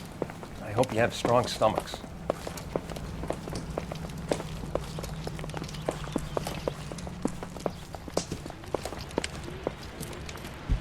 Do you have a name? Morelli, Mike. We recovered a picture of the family. Okay. Anything else? To be honest, I just got here, Phelps. Best you talk to Lynch. He's the expert. Doesn't make any sense. Why aren't they scattered around like the rest of the debris? I think they've been moved. Ooh. I think someone moved them after the explosion and before the fire. Can you explain that, please? I'm almost positive the cause of death is asphyxiation due to gas inhalation. Look at the parts of their bodies that aren't scorched. The coloring around the fingertips is typical. They wouldn't have felt a thing. I think the fire damage is post-mortem. I think someone moved him into this room after the explosion. It still doesn't make any sense. Why would you run into a burning building? What are they doing? Prayer effect is from the fire.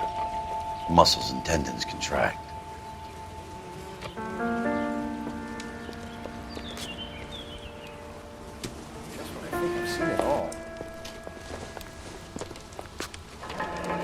You ever think about how many people have died in this world? And how big heaven would have to be to accommodate them, Biggs? No, I have not. Show some respect. It's our boy. I think he watches the fires. I think the Sawyer fire went wrong. So what about the guy we have in jail, Phelps? We got the wrong guy. That doesn't explain why he ran into a burning building. What would make anyone do that? Guilt. For the fires? For his mistake. This guy wants to burn houses, not families.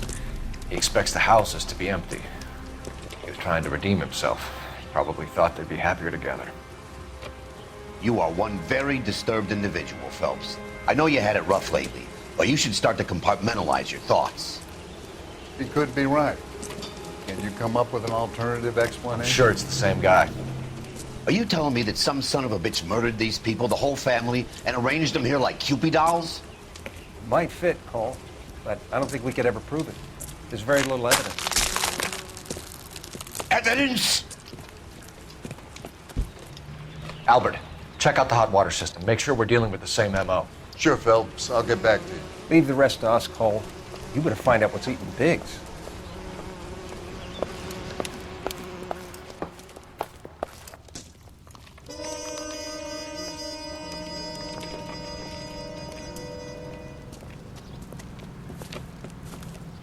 So something finally got to you. You want my help, pretty boy? You got it. You keep riding me and you won't be pretty much longer. We can get this guy, Herschel. You think you've seen everything, Phelps? I was with the 2nd Marines at Bella Wood. The things that went on in that farmhouse. My own guys on fire screaming for a way out. You're not gonna get this guy. There's gonna be no photos and no citations. We're gonna kill this miserable fuck. End of story. You getting this? You remember the list from the travel agent? Sure. The Morellis were winners too. Their name was on that list. Christ. We should take a look around, work the neighbors, see what they know. I'll go across the street. Okay, I'll try this side. I haven't done this for years.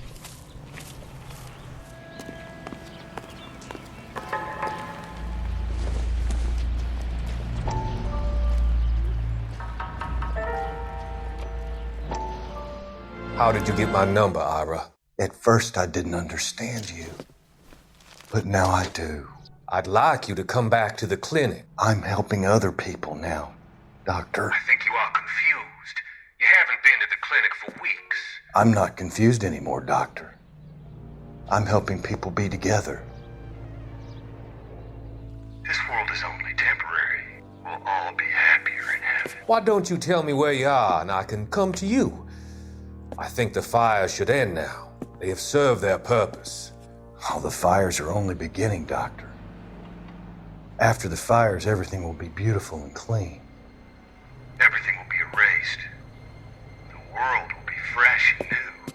I can see my purpose now, Doctor. And you helped me to find it.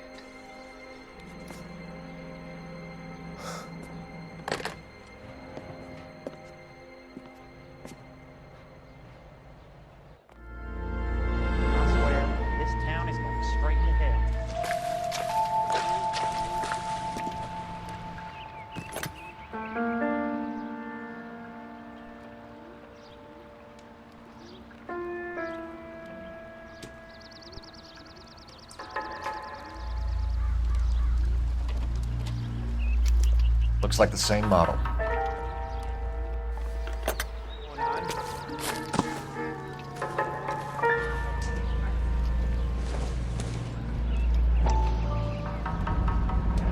Someone was keeping watch. Looks like they were here for quite a while. Brand looks distinctive.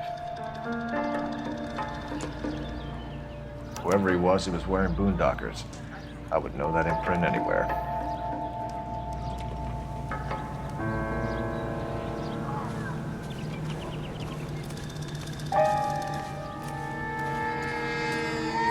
LAPD. Can you tell me anything about the fire next door? Terrible luck. Imagine after having won that weekend away. What's your name, sir? Foreman. Dudley Foreman.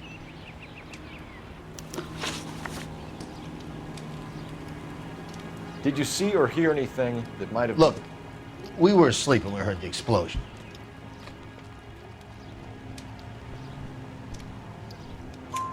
You didn't like Morelli, did you? Some neighbors you get along with, some you don't. Guess they should have sold up. What do you mean? They're knocking down all these old houses and building a new subdivision for GIs. Morelli was being difficult. Did you see anyone hanging around the Morelli's home prior to the explosion? Nope. Can't say as I was looking out, though. You sure, Mr. Foreman? There are signs of someone hanging around over there by the fence. Hey, now that you come to think of it, there was a guy. Kind of tall. Skinny, though. Anything else? Orange lumber jacket, a beat-up hat, and no hair. I thought he was the pest exterminator guy who was working around here the last few days. But that guy had hair. You said someone is knocking these houses down? Elysian Fields. You must know them. They're billboards. That Monroe character beaming down at you. We've had an offer for the house. Did the Morellis want to sell? I don't know. Whatever you thought of Morelli, his whole family is dead. They couldn't have all deserved that. I want you to help me here, Foreman. Morelli was pig-headed. He built the house himself. He didn't want to sell. Stubborn fool was ruining it for all of us. You said the Morellis had won a weekend away to Catalina Island? Yeah, that's right. First thing I thought after the explosion was, thank goodness they was away. But then I find out they were still in there. Who was running the competition? What? I don't know. You didn't enter yourself? I'd already agreed to sell. The competition was an incentive for those who were still thinking about it. Thanks for your time, Mr. Foreman. Sure. Hey, if you're interested, I have one of those competition flyers in the kitchen. I could get it for you if you like. That would be great. Any luck, Cole? A couple of things. What did you pick up? Folded piece of paper. Looks complicated. Japanese call it origami. Can I take a look? Sure. Paper crane. There's a legend about them. You fold 1,000 of these and you get a wish.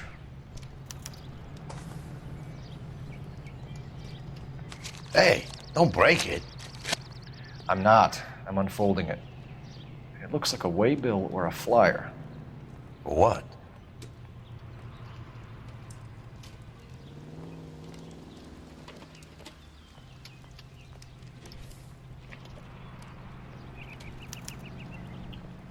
For Elysian Fields developments.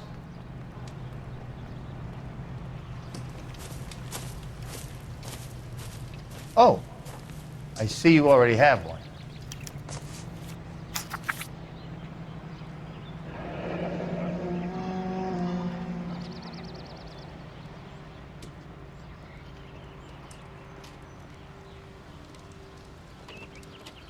When did the flyer arrive in your mailbox?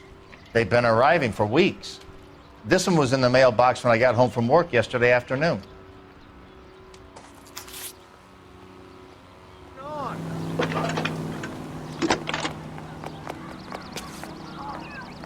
I need an address for a property developer. Elysian Fields Developments. One moment, Detective. The address is 748 North Oxford Avenue, Wilshire. Anything else? Messages, please. You have a message. Contact Captain McKelty immediately. Thanks. Can you put me through, operator? Of course. Here you are. Commander? Blades on the Morelli fire. We're about to go and visit Elysian Fields developments. You're about to do what? Leland Monroe? He's a personal friend of the mayor and the chief. Are you out of your mind? I'm warning you, Phelps. Commander, we have a line of inquiry. You have something, you bring it to me. You're hanging by a thread, Phelps. Do you understand? Yes, sir. Good. Have a report on my desk today. Son, you're a couple of slates short of a full. Kelty has warned us off over Elysian. Makes sense. It's a dead end. We should check out Rancho Escondido. You know the place? Sure. Corner of Fountain and Wilton. A shame about Shep. The arson desk has been trying to nail that son of a bitch for years. He's still in custody, Herschel. Want to bet? Fella kicked him loose already. Can't hold him for misdemeanor cigarettes and matches.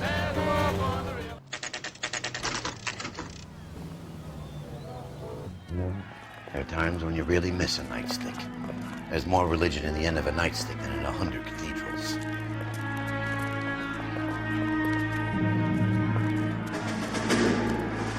I'm not gonna tell you again, sir. Don't tell me when and how I can come and go on my own property. It is not This is safe, America, sir. dickhead. Now step back, or I'll lock you up for a Smart break. mouth son of a bitch! Come on, then! Had a bad break, but this isn't the answer. These poor saps. You're going. I'm gonna bust you right.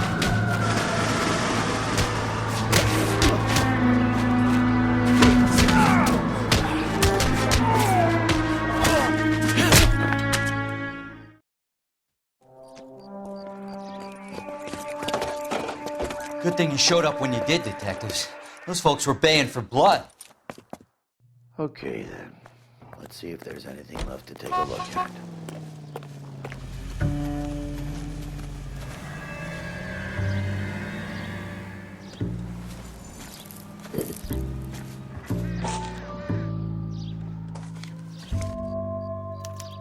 Mortar is like dust. Is that normal in a fire?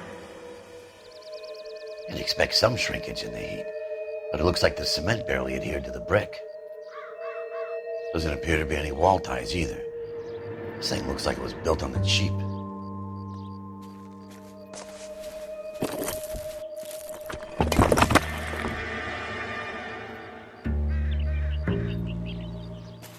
If we're paying a visit to Elysian and ruining my career, let's bite the bullet and get on with it.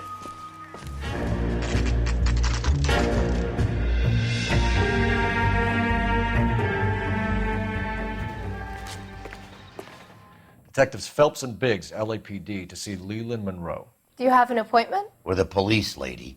We don't need an appointment. Can I tell him what it's about? It's an official investigation. There are 2 police officers here to see Mr. Monroe. Send them through. And that's our cue. Thanks, ma'am.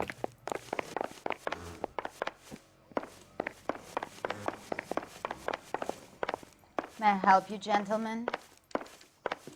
We would like to speak to Mr. Monroe. I'm afraid it's impossible. Mr. Monroe's schedule is booked weeks in advance. Cut to the chase, sister. Is he in? I'm not at liberty to reveal that, officer. So he hired you for your intelligence? I find that offensive. You have every right to. This is getting us nowhere, miss. Casino. Would you like us to return with a warrant? That won't be necessary, gentlemen. Come into my office.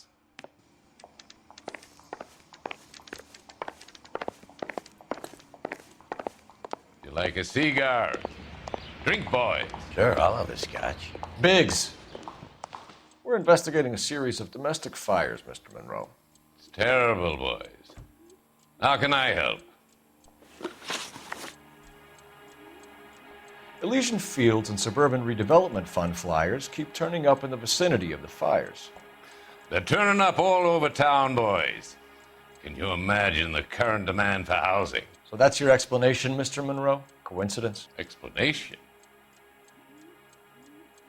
Why, what's to explain? I advertise on radio and billboards for buyers, and I advertise for sellers using waybills. We found a family burnt out in their home. Another house burned to the ground. Another Elysian Fields flyer. Our information is that they didn't want to sell. Are you saying that's something to do with me? Is that your point? Point is, every time we find a family barbecued, we find one of your flyers. Is that good advertising? What do you know about a competition for families to win free vacations to Catalina Island? My company runs many promotions. I'm not familiar with that one. Level with me, Mr. Monroe. You know all about the vacation offers. You can believe whatever you like, son. You're missing the vital ingredient called proof.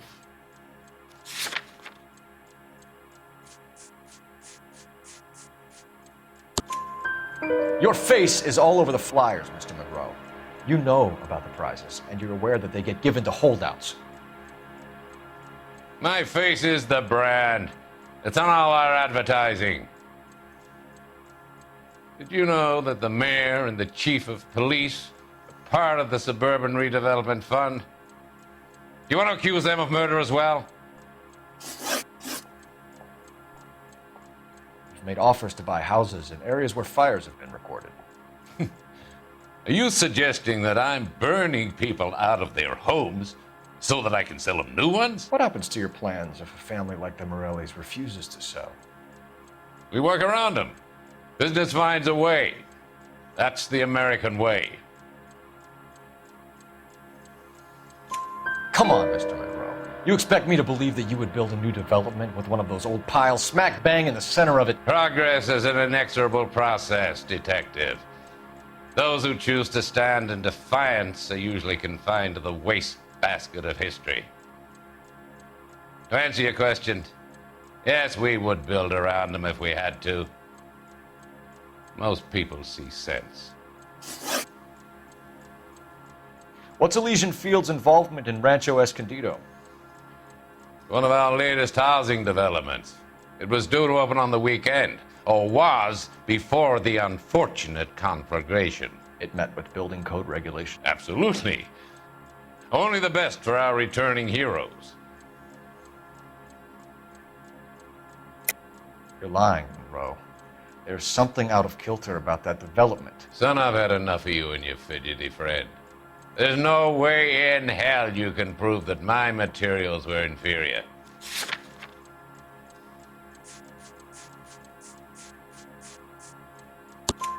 I'm no expert, but I think we'll find that the bricks being used on those houses are undersized and the mortar is faulty. And there's no wall ties connecting the masonry to the frame.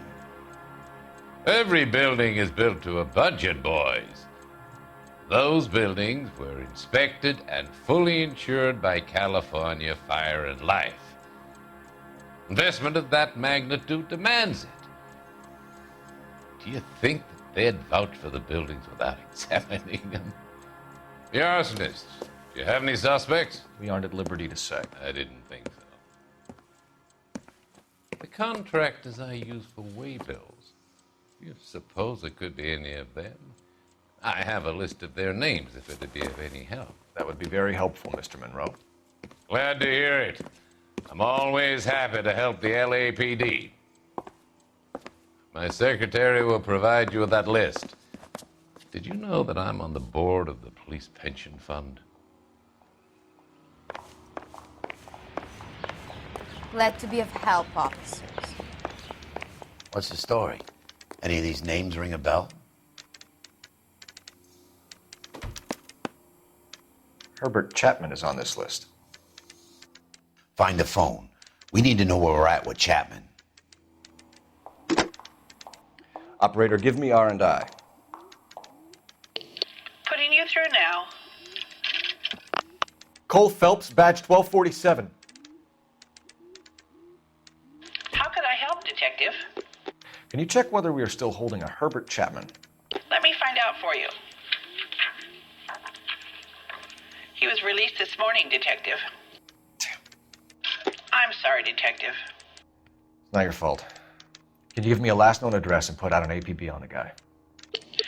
I'll get back to you, Detective. APB will go out over KGPL shortly. Thanks.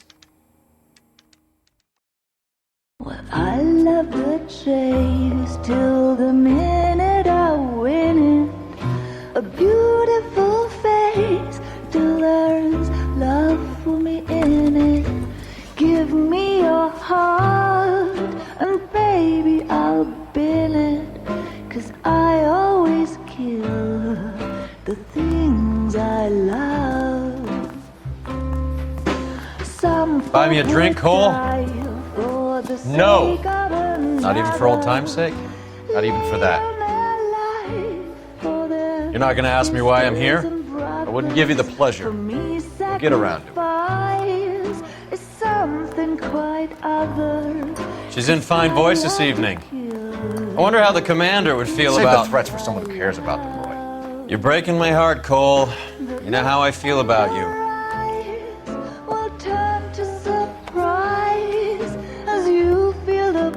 Stay away from Elysian Fields. I should have known that you were playing errand boy. You and your doofus partner. You have been warned. Thanks for your cooperation, officer. I love you. Stay away. You have no idea the type of people that are involved in that company. I have a pretty good idea, Roy. The same kind of people that sent you here.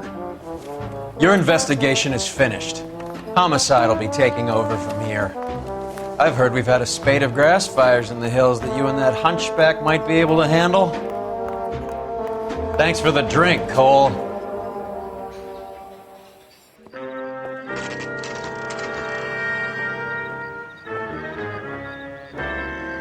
You get the message about Monroe? Yeah. Earl delivered it. You? McKelty. He started making noises about my pension. Sorry about that, Herschel. I didn't mean to drag you into this. Save it, Phelps. Monroe's an asswipe. And so was Earl. And so was McKelty when it's all said and done.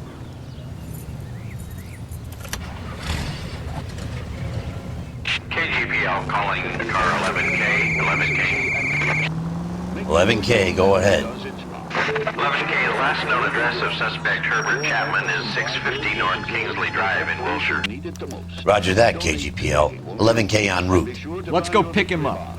Available at your favorite movie theater. You fought at Sugarloaf, didn't you? I did. But I don't like to talk about it. You come across a guy called Jack Kelso out that way? You know Jack Kelso? He's an insurance investigator over at California Fire and Life. Our paths cross from time to time. For some reason, seeing you makes me think of him. Has, Jack spoken to you about his experiences on Sugarloaf? Or the rest of the campaign? Jack keeps stum just like you do. I know what it feels like to get back from conflict. You gotta respect that.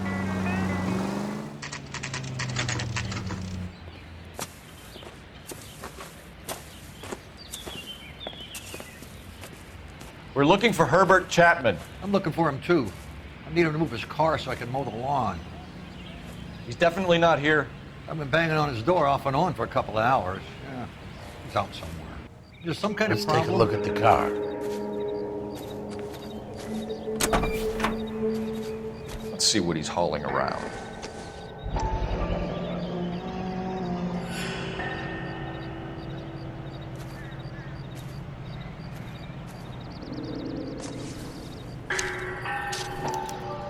Motive, opportunity, and hard evidence. He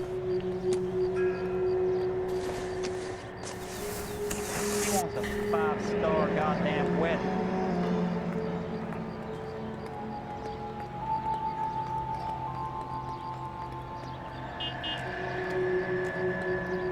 That's the swine. Look at him. Should advise the APB. He's clearly armed.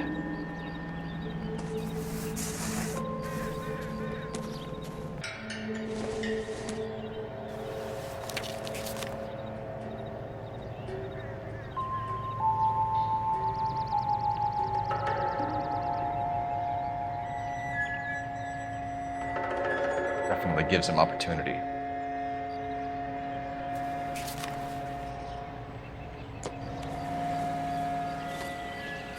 Hold it, Cole. There he is. It's Chapman. He's coming out of the laundromat. Shit! He's seen us. Cops! Again!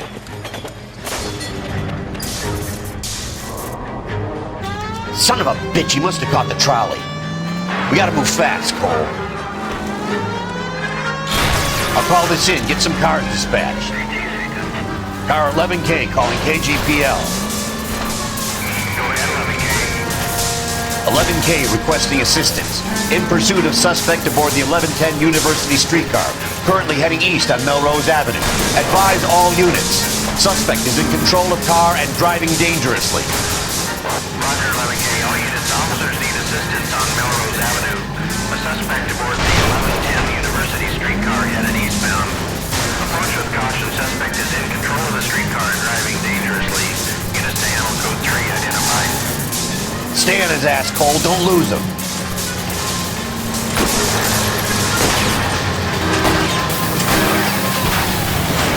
End of the line, you little prick. Come on, Cole.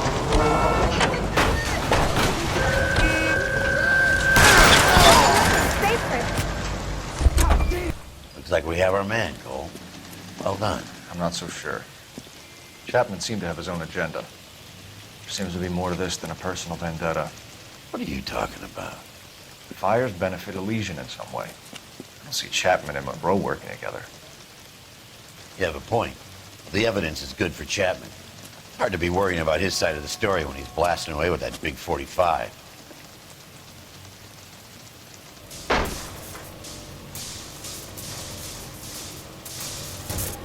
Nice work, gentlemen. Put yourself at considerable risk stopping that trolley and probably saved a lot of lives. Anyone else but you, Phelps, and you'd be up for a bravery award. We've had our eyes on that slippery son of a bitch Chapman for as long as I can remember. Couldn't be happier than to wipe him off the scoreboard. I hope this puts to bed that crazy stuff you had going about Leland Monroe. What were you thinking, Phelps? Calling Richard Nixon a crook next.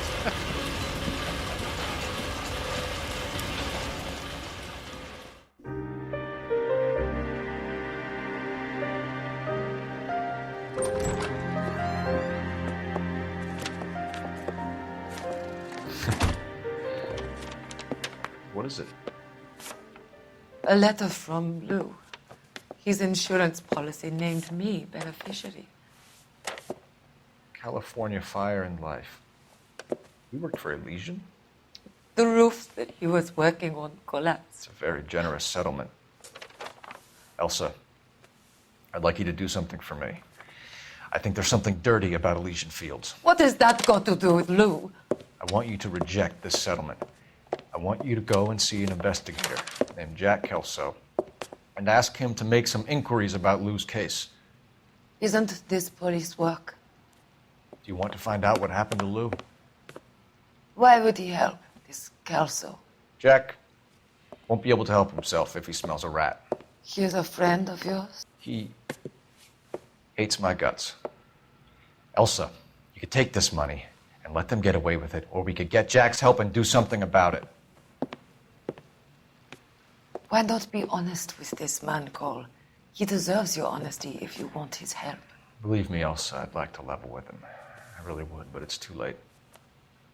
Years too late.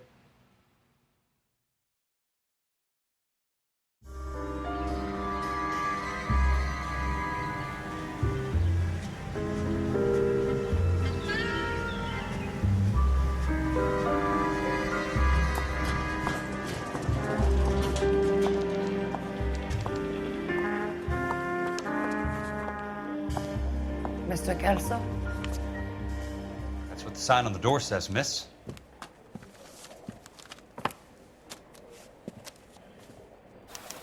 I like you. People say I have no taste, but I like you. I'm going up to the lake to watch the races on Saturday. Apologize immediately.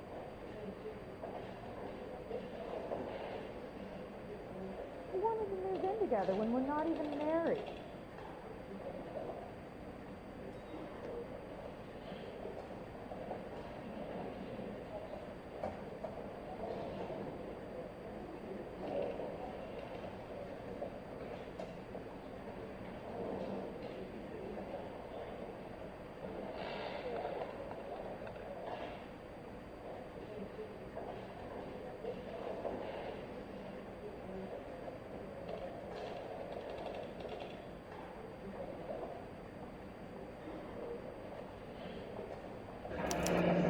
There's no need to come into the office, Miss Lichtman. If you accept the settlement, all you need to do is sign here. I don't accept the What do you mean you don't accept? I think you're pushing your luck, lady. This seems to be a ridiculously generous settlement. A $200 policy with a $20,000 payout? You should... I don't want the money. What do you mean you don't want the money? I want you to investigate this case. I feel my friend may have been the victim of foul play. Okay. Let me get the case file.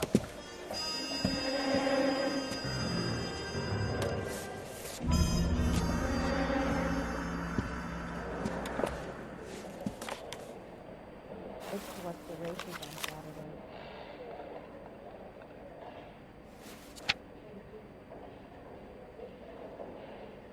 Apologize immediately.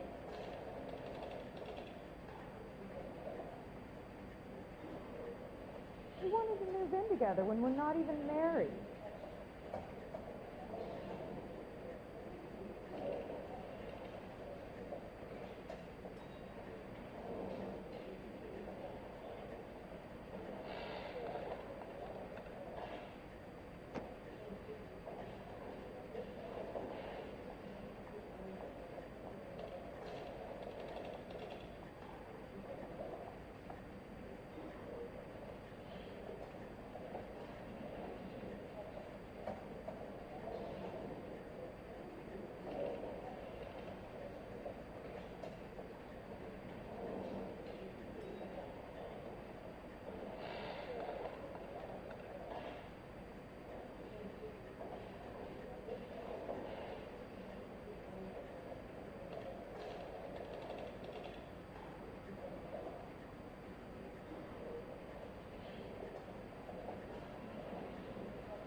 Sounds like your friend took a hell of a fall.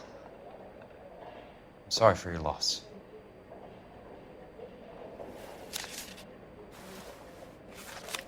Do you mind if I ask you a couple of questions? Of course not. What basis do you have for your claim of foul play? Lou Buckwalter was a craftsman. I don't believe he would have made a roof that would collapse. You want me to reopen this case based on your woman's intuition? That isn't going to happen. Take the money. I've already told you I do not want the money. There's something wrong with that house. You and Buckwalter weren't married? No. Then how did you become his beneficiary? We were family friends.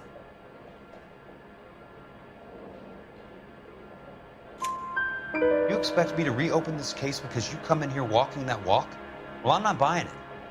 I think you should tell me what the hell is going on. You really want to know? Yes. We were interned together on Ellis Island.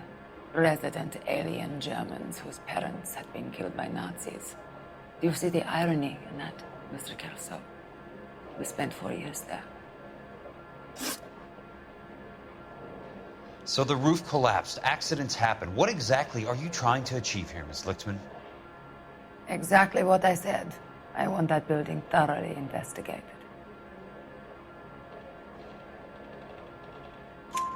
I'm intrigued, Miss Lichtman. I really am. But you're going to have to give me something if you want me to get involved in this. There is a conspiracy surrounding Elysian Fields and the new houses they are building. I believe your insurance company is involved. That's pretty heady stuff, Miss Lichtman. Flimsy, but heady. I've told you what I know, Mr. Kelso. What are you going to do about it? All right, Miss Lichtman. One final question. Yes. What's your address? Is that usual? Is there anything usual about this case, Miss Lichtman? The address is on the letter, Mr. Kelso. The address, not the phone number.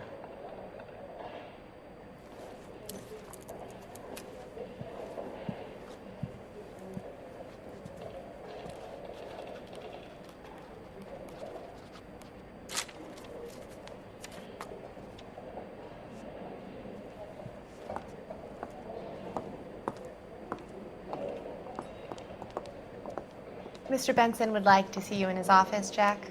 Upstairs.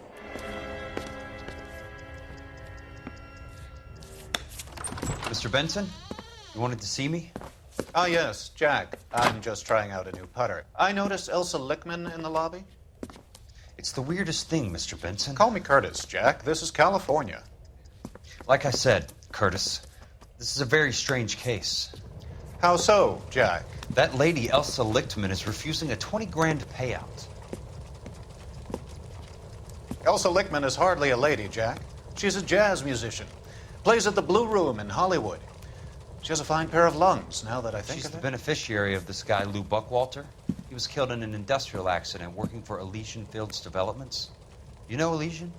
I'm familiar with Leland Monroe. We move in similar circles. Well, Miss Lichtman is making some pretty serious accusations. She says the case stinks and that She's a something very happened. highly strung girl, Jack. Strung out might be a better way to put it. It's a pretty generous payment, Curtis. I think I should look into it. Is there anything wrong with the paperwork, Kelso? No, there isn't, Mr. Benson. I didn't think so. Pay the case out and get her off our backs. I can't make her take the money, Deal sir. with it, Jack. Do your fucking job. Do I have to do everything? No, sir, you don't. Fine, Jack. Fine. You know I have the greatest confidence in you. Thanks, Mr. Benson.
That's not how my pop taught me to mix it. Someone is cutting corners.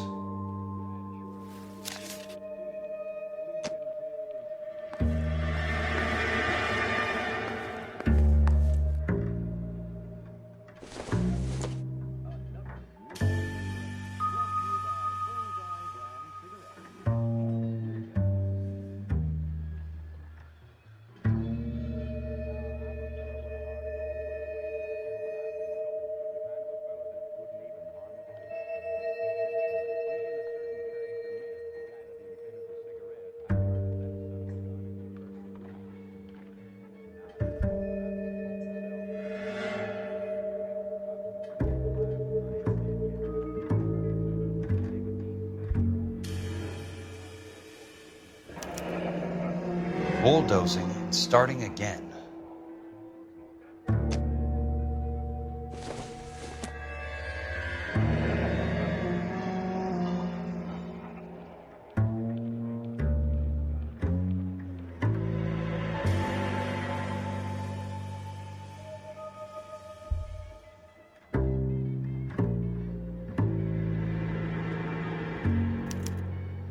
Leland Monroe, the man with the grin. Looks like he doesn't like to be disappointed.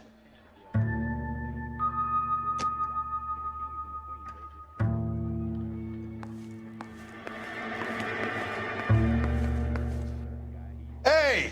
You just can't be walking around down here. I'm Jack Kelso, from California Fire and Life. I don't care if you're from the Vatican. Buzz off. I'm investigating the accidental death of a Lou Buckwalter, and... You deaf? Do I have to beat on you? Looks like you do.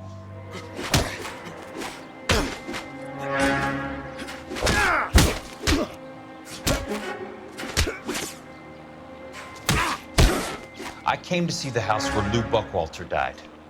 You were just about to offer to show me the way. It's out the gate and 3 houses down on the left. Don't know what you're looking for, smart guy. There's nothing there. Then I'll poke around in the rubble. Fine.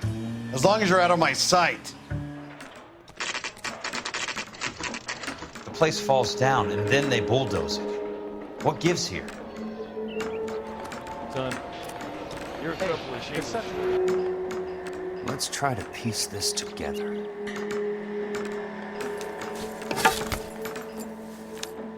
Am I missing something here?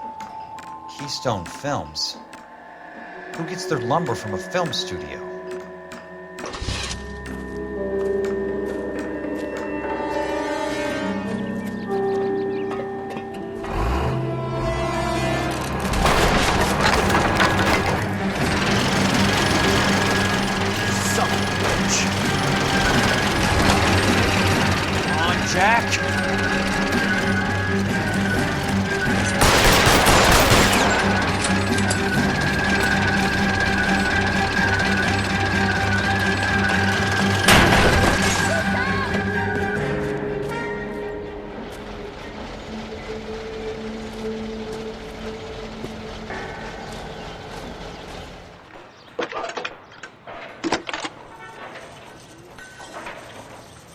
Jack Kelso, California Fire and Life investigator.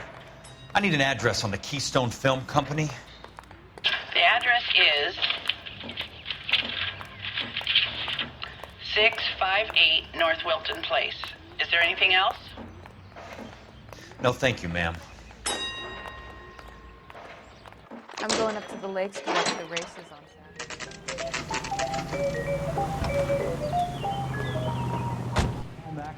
I work for California Fire and Life. I'm looking into an industrial accident. Here? No, not here. At a housing development over on Normandy Avenue. So? I found some lumber over there, had the Keystone name printed on it. We've been closed since '41. Never quite made the transition to talkies. The Suburban Redevelopment Fund are pulling the place down. Know anything about the Suburban Redevelopment Fund? Nix. Mind if I take a look around? I'm kind of hungry. If someone was to leave a couple of bucks here, I might wander down the street and get a cup of coffee. Is there a key to the gate? No. The only guys who go in or out are some delivery guys from Elysian Fields. They're working on a housing development over at Wilton and Santa Monica. You'll have to hop it.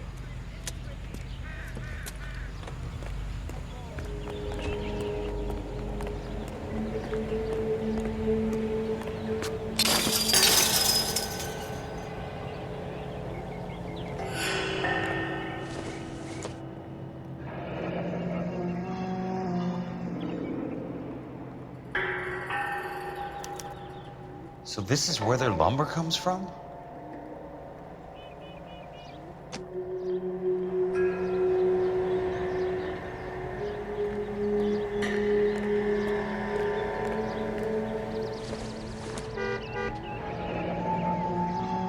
It's one way to keep your costs down. Too bad it won't support a roof. Gotta be something else around here. Wonder what's left in the buildings.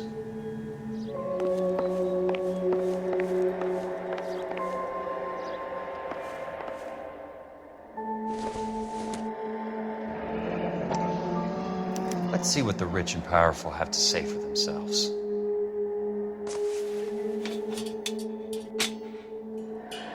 The reel should be nearby.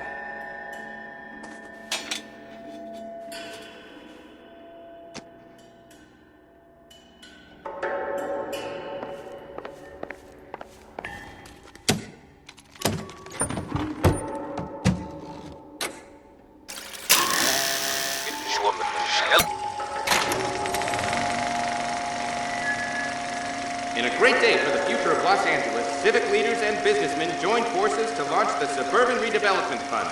The Suburban Redevelopment Fund pledges to speed up housing development for returning GIs. Gentlemen, this is Dr. Harlan Fontaine. He's our latest investor in the Suburban Redevelopment Fund. Doctor, this is Curtis Benson. He's Vice President of the California Fire and Life. Pleased to meet you, Doctor. Ray Gordon, editor of the Times. Doctor. District Attorney Don Sandler and Police Chief Warren. Gentlemen, I am delighted to be in such exalted company. You're making quite a name for yourself, Doctor, amongst the thespian fraternity. I find that those of artistic temperament are often of a fragile mental disposition. It's a short step from miscreant to recidivism, Doctor. Very true. But I think we could all agree that the City of Angels does rather well basking in the reflection of the motion picture industry. Hear, hear. And it's something that every sucker getting off a train at Union Station wants a part of. Gentlemen, we're here to sell the American dream, and Hollywood is our greatest advertiser. So, how is your new development selling, Leland? Cannot throw them up fast enough, Ray. And that's part of the problem, Leland. Washington is receiving steady complaints. There's a clamor for public housing. God damn it, Ray. Public housing is tantamount to communism. Now, that's why we fought this goddamn war. I'm telling you, it's Reds via the back door. You can't have it both ways, Leland. The new freeways are being built to service all your developments out in the boondocks. They're all being built with government money. The GI Bill is government money. There's a difference. What difference? The GI money ends up in my pocket. I hope you mean our pockets, Leland. We're all investors. Of course, Curtis. So, when will the freeway bond be passed on? It still has to be ratified. It takes a long time to raise $3 billion. I need to find a game well or a telephone. Operator, I'd be glad if you'd put me through to police dispatch. Putting you through now. This is Jack Kelso, investigator for California Fire and Life. Can you put me through to Curtis Benson, please? Just a moment, please, Mr. Kelso. Jack, how can I help? Do you know anything about the Suburban Redevelopment Fund, Mr. Benson? I've heard of them, Jack. Building new homes for GIs. With green lumber that was used on movie sets. Jack, are you working the Buckwalter case? Mr. Benson, are you part of the Suburban Redevelopment Fund? Jack, I want you to listen very clearly. Call Miss Lickman. Call her as soon as you hang up. Arrange to see her tonight and get her to agree to the settlement. Do it tonight. Do you hear me? Yes, sir. End of story, Jack. I don't want to hear another word about Elsa Lickman or Lou Buckwalter. Can you put me through to Michigan 221? Putting the call through. Hello? Ms. Lichtman, it's Jack Kelso. Yes, Mr. Kelso. I've been looking into your case. Yes, and what have you found? It doesn't look good. I need to see you. Meet me at the Blue Room. I work there tonight. I take a break around 9. I'll be waiting at the stage door. We can talk then. Auf Wiedersehen, Mr. Kelso. Thanks.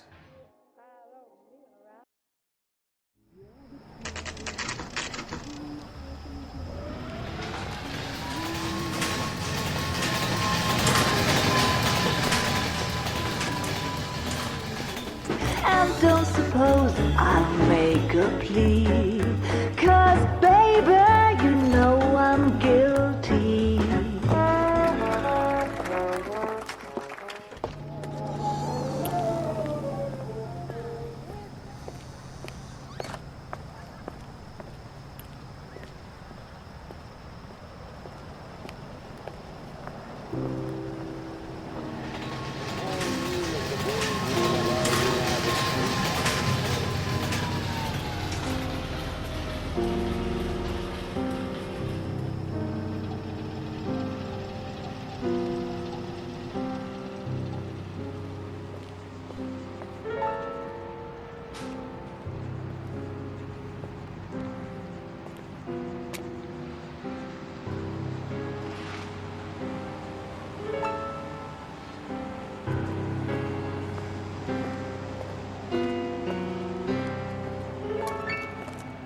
What were you doing with him? I was doing what you asked. I didn't ask you to meet him in an alleyway. Why do you snarl at me? Your friend came to ask me to accept the insurance. He's not my friend, Elsa. I think he's a brave man, and you have placed him in great danger. You've involved him in something, and he has no idea of the risk. Can you live with that, Cole? Elsa, I need his help, and he hates my guts. Forget the past, Cole. He deserves a chance to say no. If he helps you, let it be on his terms. I'll go see him in the morning.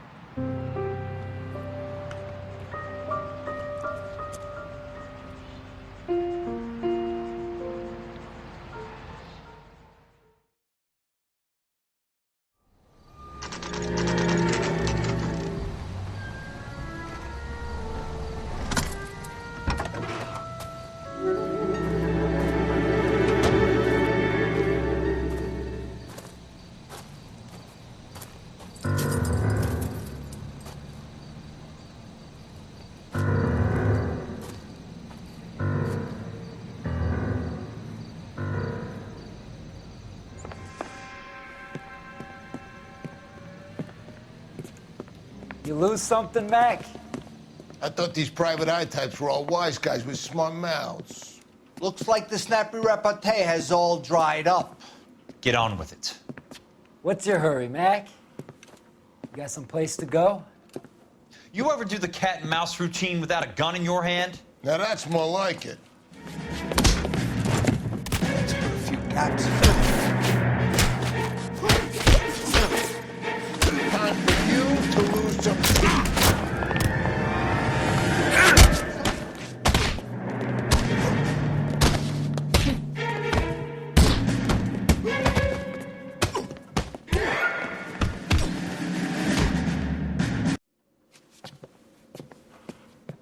You're a worn, tough guy. You should learn to take a hint.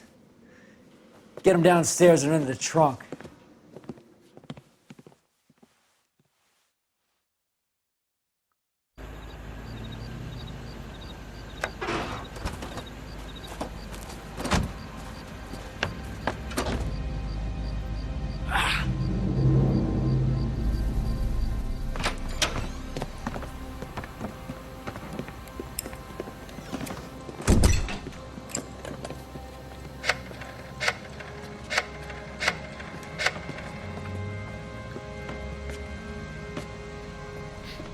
Sure, he turned up all right. He's wishing he didn't. He's in the trunk. He's going nowhere. The boys introduced themselves.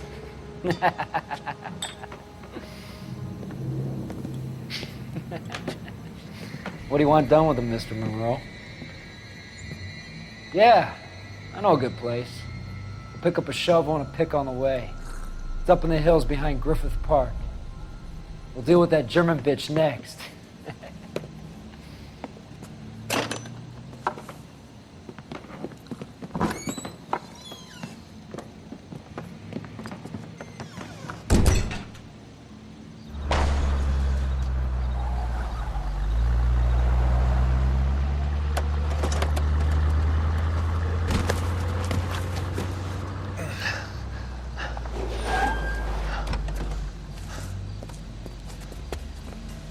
Elsa.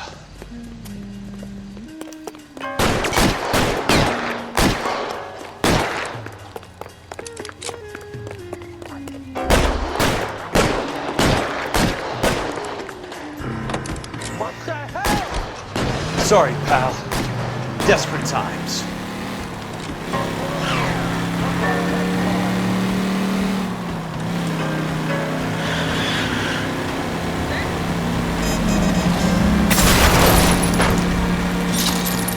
Monroe owns the city, owns the cops. I need to find Elsa.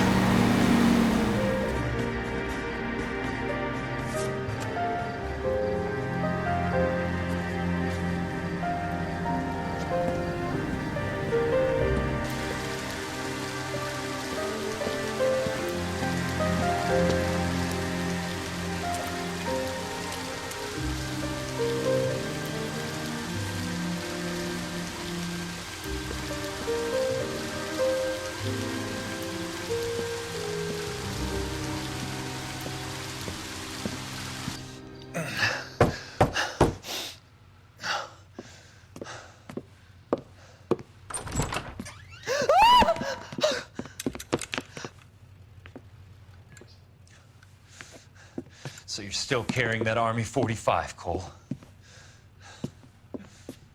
For God's sake, Cole! Call an ambulance!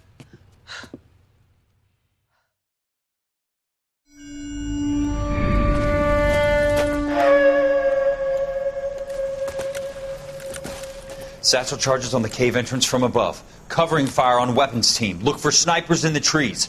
You know the drill. No risks, no heroes, no prisoners. You want some roast on this one, Sarge? No, you guys have done enough. Head back to Webb's. We are going to blow every cave we come across. Close them down and move on, people. Damn.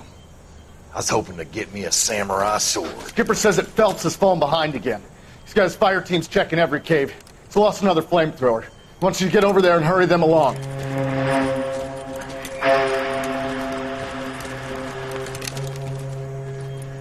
Hogaboom.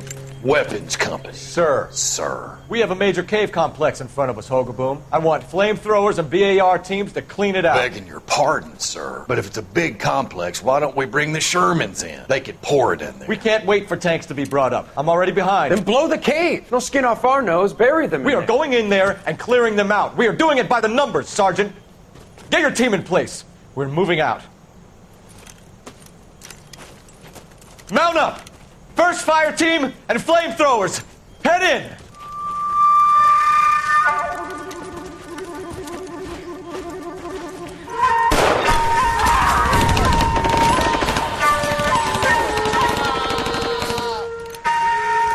Where's he going? Where's who going? The big cowboy. He's going in. Who gave that order? You did.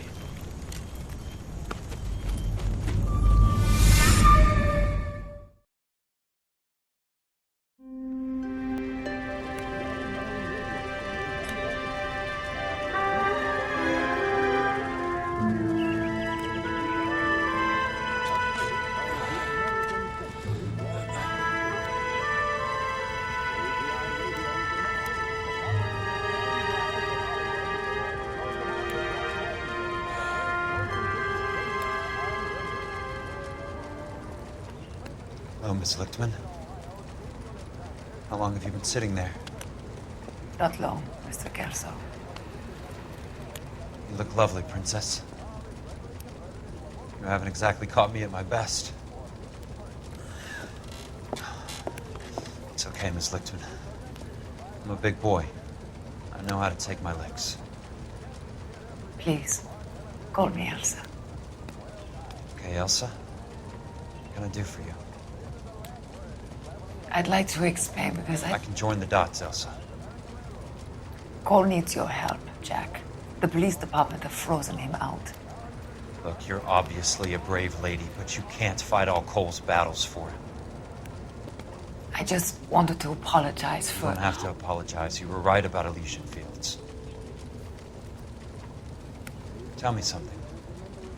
What was Lou Buckwalter's regular job? He was a carpenter. He built sets for RKO, Warner Brothers. Set carpenter? Perfect.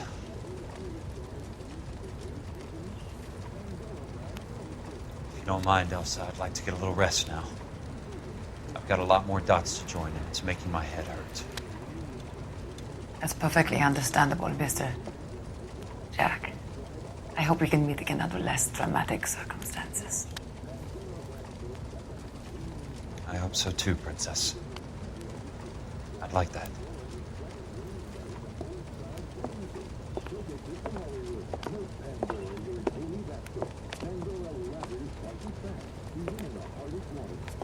You Kelso? Who's asking? Peterson, Assistant DA. You're in the wrong building, Peterson. This is a hospital. A wise guy. Let me tell you a story, Kelso. Can I get the abridged version? My head hurts. You're a funny guy, Jack. What do you want, Peterson? A colorful character mentioned your name.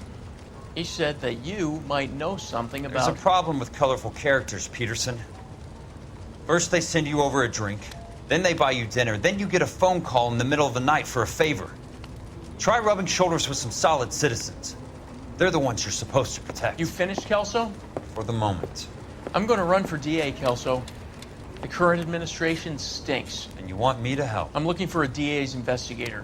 You get a gun and a badge and $120 a month. I get $150 a month now. I'm going after the Vice Squad, Kelso. It's gonna get me elected. I've got something better. How about Leland Monroe? The property developer? Do you think I fell down the stairs?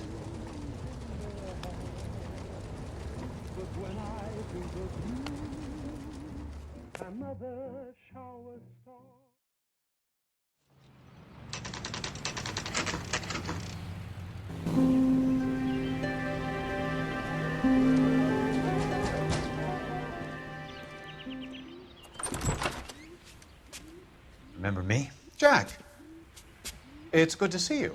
You've caught me at a slightly inopportune moment. Can we do this some other time? Back off, Curtis. Move away from the door. Jack, there's no call for that. You're smooth, Curtis. I'll give you that. You try to get me killed and you still manage to be polite about it. Jack, how could you accuse me of having anything to do with that? I want to know all about you and Monroe, Curtis. You give it up or I beat it out of you. Get the fuck out of here, Jack. You're fired. Who do you think you are?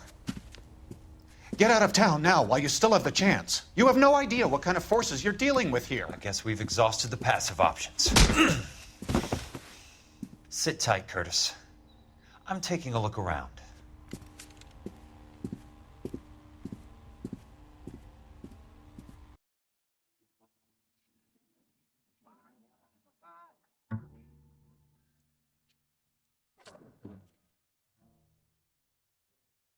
How old are you, Princess? 16, mister? How old are you really? Nearly 13. You take love where you can find it as you get older. Love? That has nothing to do with love, Curtis. Some might find your romantic notions endearing, Jack. I find them very tiring. You're finished, Curtis. That remains to be seen, Jack. I haven't told you about my new job, Curtis. DA's investigator. Who do you think the DA reports to, Jack?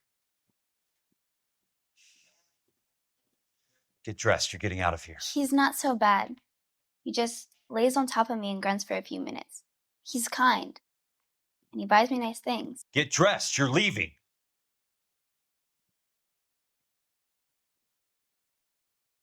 She will only come back.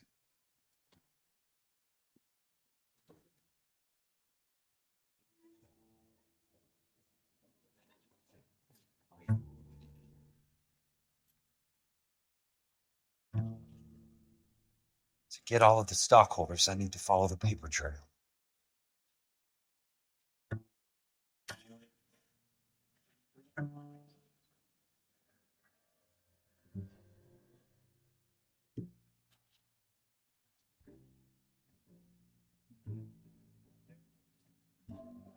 What exactly do you expect to find, Jack?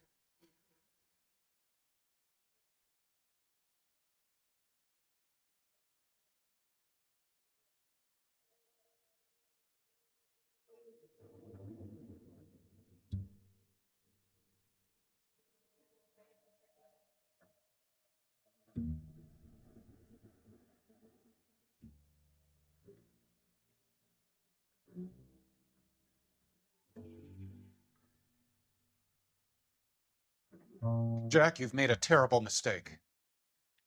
Get out while you can.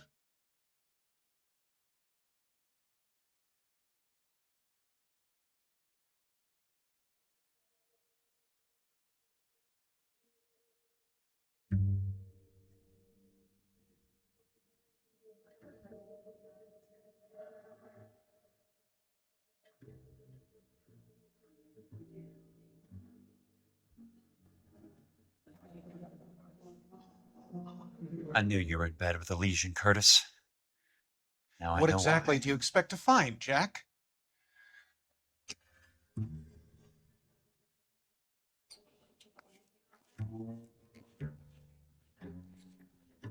I want answers, Curtis. So pay attention. Please, Jack. I'm not a violent man. I don't get it, Curtis. You're vice president of the company. Why take the risk?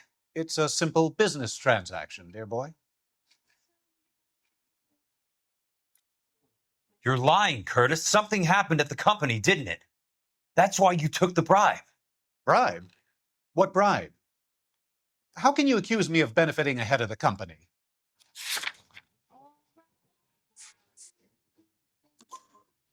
I noticed that the share certificates are in your name, Curtis, not the company's. What did you use as collateral? Those sons of bitches in Sacramento. They passed me over for president. Sent me here because they believed it was a backwater. But they were wrong. Los Angeles will become the capital of the West, not San Francisco. This place will be the city of the 20th century. And I'm going to get my cut, Jack. You're going to jail, Curtis. You and your cronies. We'll see about that, Jack. Tell me about the Suburban Redevelopment Fund. You're talking about the future of Los Angeles. You cannot interfere with these plans. Information, Curtis. Business people who have joined forces to meet the demand for new homes. You're lying, Curtis. They're going to burn those movie sets they call houses, and you're carrying the insurance on them. And how do you prove that, Jack?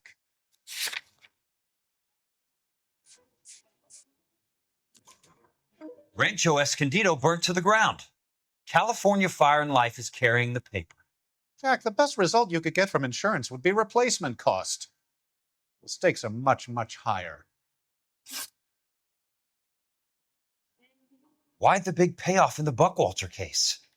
It was bound to bring it to attention. Who could have predicted this particular confluence of events? Elsa Lichtman as the beneficiary who spurns the cash, the brilliant but flawed detective becoming her lover, and you, Jack, taking their bait. You buy green lumber and use it to build houses. How do you expect it to end? Mr. Monroe has a fine reputation for building houses. What would I know about his choice of building materials? Give me what I need or I'll beat it out of you. It's all there in the case file, if you know what to look for. Very neat, Curtis. Maybe I can't work it out, but Phelps can. He may be many things, but he is one of the best detectives the LAPD has ever had. Your card is marked, Jack. You'll have an unfortunate accident if you don't leave town. Your California isn't the same as mine, Mr. Benson. Not at all.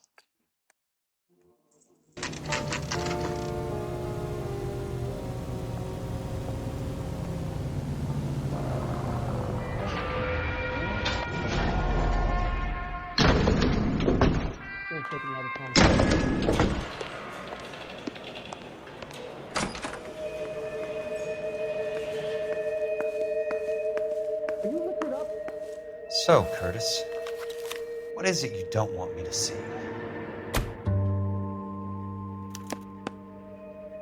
"34 degrees, 4 minutes, 29 seconds north. 118 degrees, 17 minutes, 58 seconds west."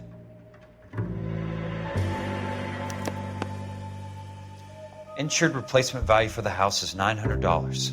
Current value of the house and land is $3,500. Christ, how many of these dumps are we carrying on the books? I have a Detective Phelps of the LAPD here to see you. Have a seat, Cole.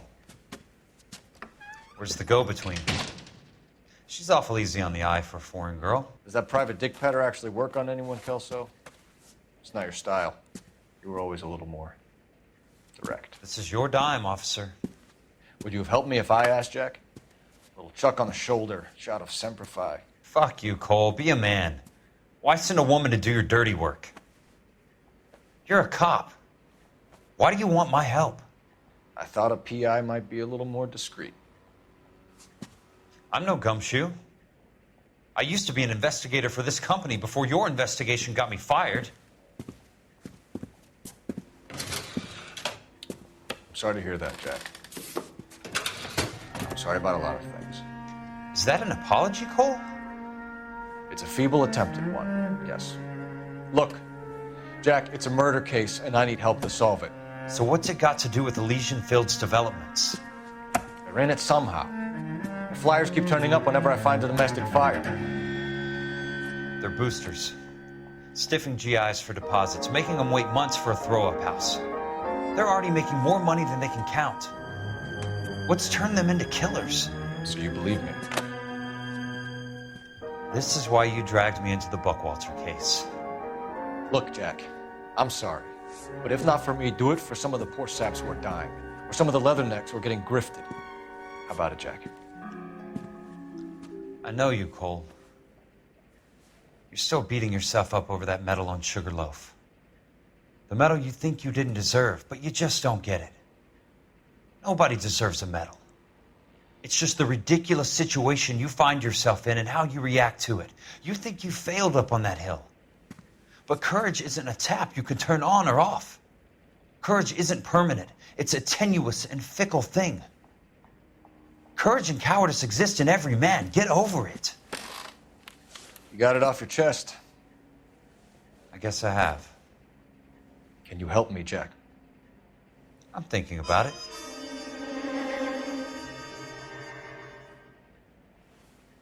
The Hall of Records is the place to start.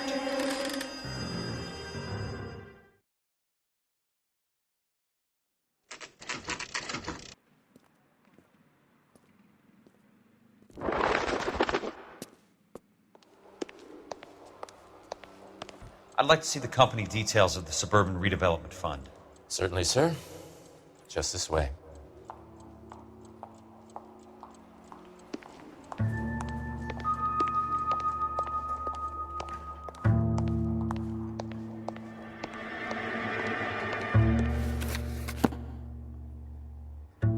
All those suburban sons of bitches ought to be listed in here.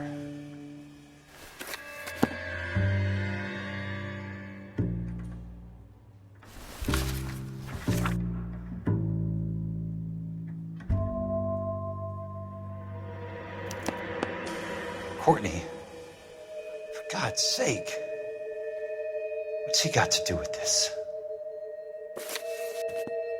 I'd like information on a plot of land. Okay, do you have the address? Not exactly. It's a new lot. I have the coordinates. 34 degrees, 4 minutes, 29 seconds north. 118 degrees, 17 minutes, 58 seconds west. All right, that makes it a bit more difficult. Come with me. I believe that is in the Wilshire area. Here. 30. The lot number's 1876988. Unfortunately, that is just the beginning.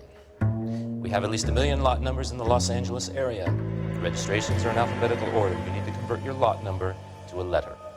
How do I do that? Over here. Use this adding machine. There are 90,000 entries to a book, so divide your lot number by 90,000. 1876988 divided by 90,000. Yes. 20. A starts at 0, so you want to add 1 to your number. 21. That number is your letter of the alphabet. Once you have the letter, find the right aisle, and you are in business. You do this every day?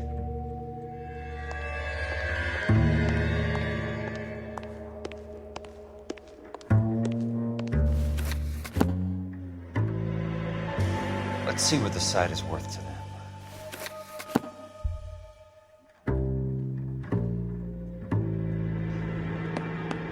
The book value is $350. With the new home in place, the improved value of the property is $3,500. They can make a killing. But how do they pull it off?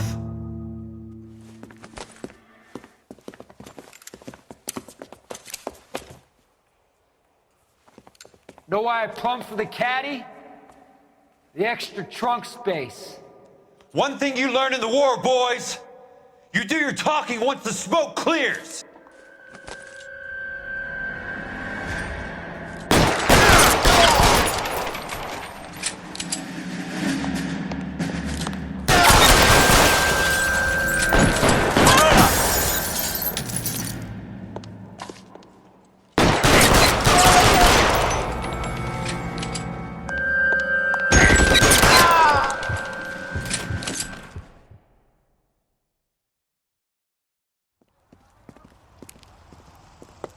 I need a word, Courtney.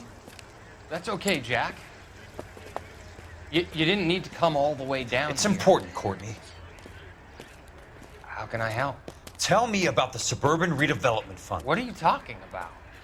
Don't fuck with me, Courtney! Jack, I swear, I don't know what you're talking about. How does your name appear as one of the investors in the Suburban Redevelopment Fund? You're out of your mind. I was down at the Hall of Records checking on a property company called Elysian Fields Developments. Their funding comes from the Suburban Redevelopment Fund. Seriously, Jack, I have no idea. Your name is there, Courtney, with some pretty interesting company. The mayor, the district attorney, some dirty cops, and your buddy, Dr. Harlan Fontaine. Dr. Fontaine? Spill it, Courtney. I want all of it. Fontaine and the rest.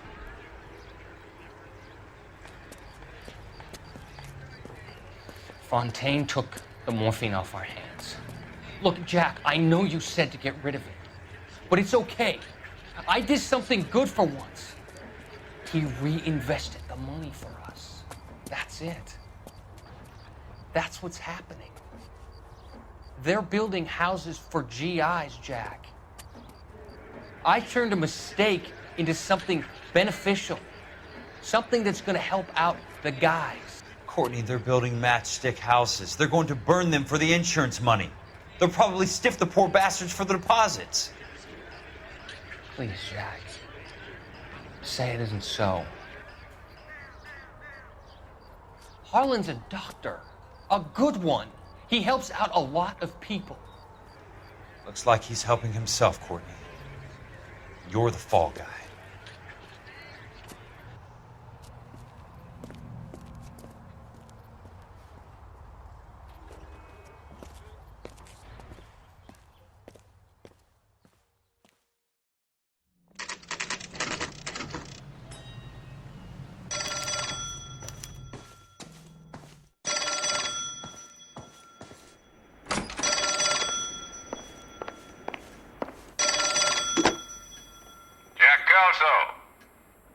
Who's asking? Leland Monroe. I was wondering when you'd get around to calling. I'd like to meet with you, Mr. Kelso. I bet you would, Mr. Monroe. But I value my skin highly enough to not want to meet with you. Why don't you just send some more of your boys around and we'll have a nice cup of tea?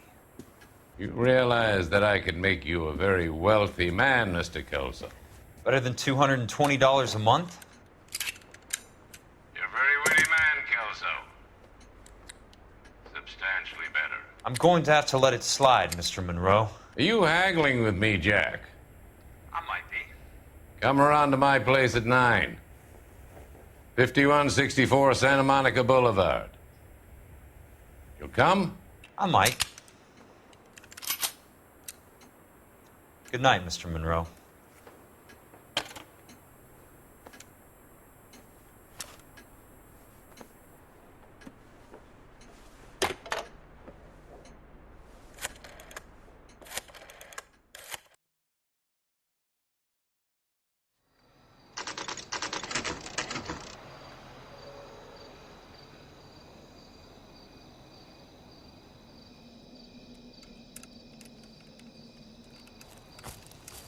I appreciate the help, all of you.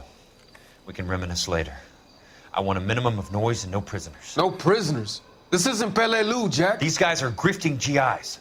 That's what they do for a living. It's okay, Jack. We all feel the same way. Just hasn't turned out quite the way we imagined. Let's get it done.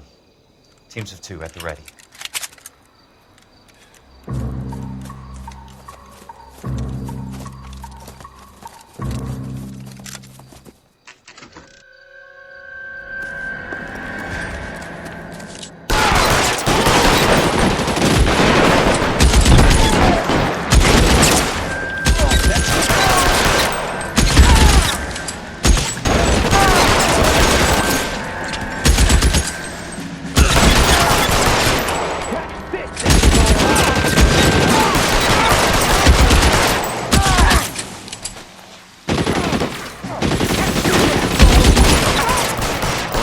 Hold the perimeter. I got personal business with Mr. Leland Monroe. There he is!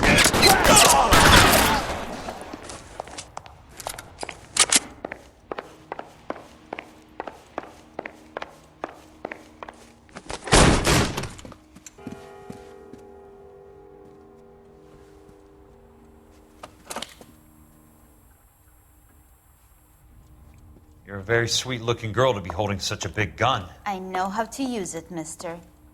I'm sure you do. So how about pointing it over there in the direction of Hollywood instead of at me, Princess? You're quite the wise guy. I don't normally shoot women, Princess. How about putting the cannon down?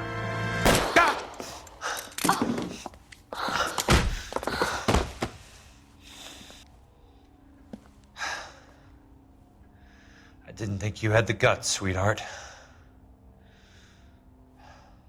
I was never very good at reading women.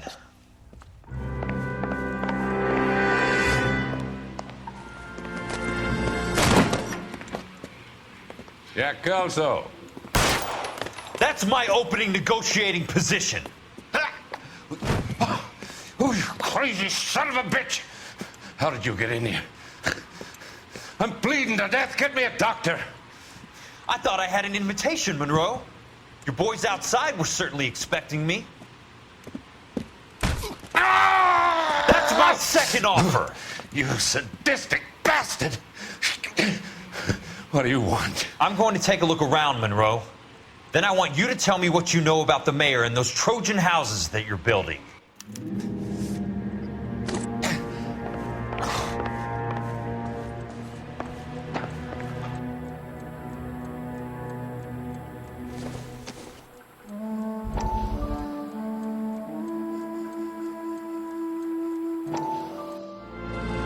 Dr. Fontaine, I need to speak with you urgently. Sit down. Please, sit down. Tell me about the Suburban Redevelopment Fund. It's the fund we are using to channel money into the development of new houses. Why is my name on the board of managers? Technically, you are a major contributor. Please, Courtney. Those houses are a sham, Doctor. They're going to be burned for the insurance. That's a scandalous allegation, Courtney. Do you have any proof? Jack Kelso, an investigator for California Fire and Life, has seen them. He was almost killed when he found out what was going on. I don't know what to say. I feel that I have been duped. Who do you think is behind this subterfuge? Jack says it's a property developer named Monroe. He said it goes all the way to the mayor. You cannot have believed that I was involved. I don't know what to believe anymore, Doctor. I hope that you weren't involved. Thank you for your trust, dear boy. Be still, Courtney. All of your troubles are finally over. Let them go.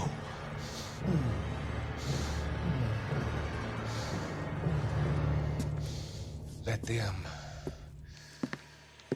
drift away.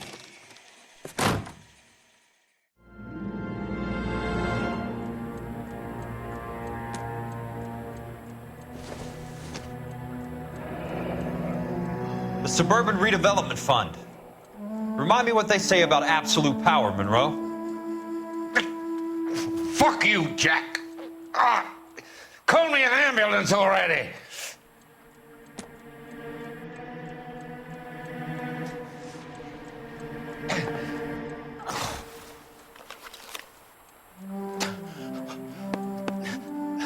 Some sold up. The others obviously didn't know the lengths these sons of bitches would go to.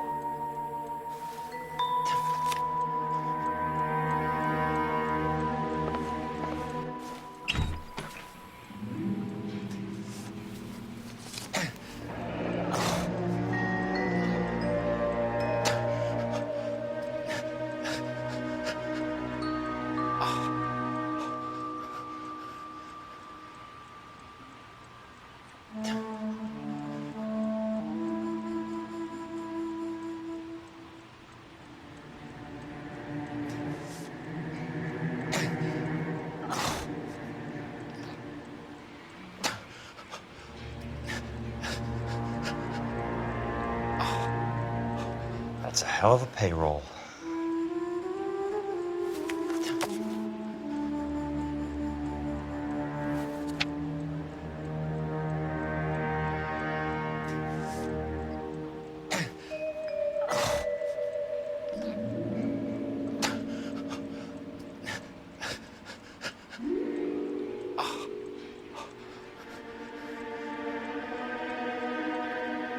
I'm guessing Benson's portfolio is only a fraction the size of yours, Monroe.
Smart.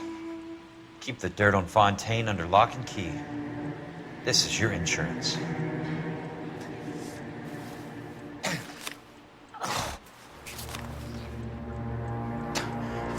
It can't be stopped, Kelso.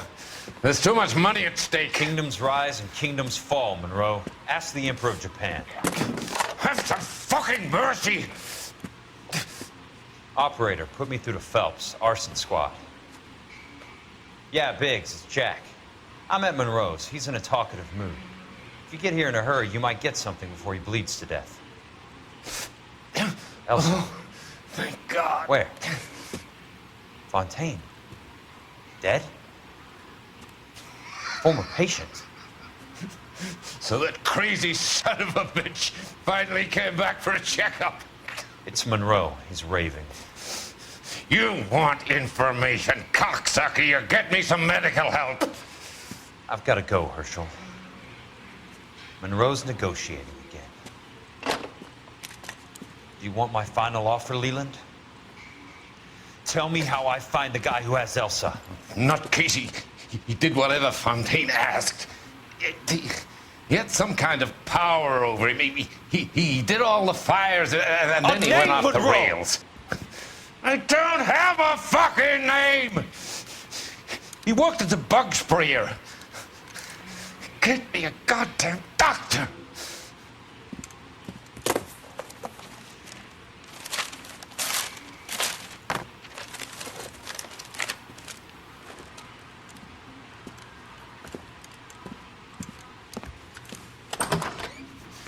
Kelso, you son of a whore! Get me a goddamn doctor!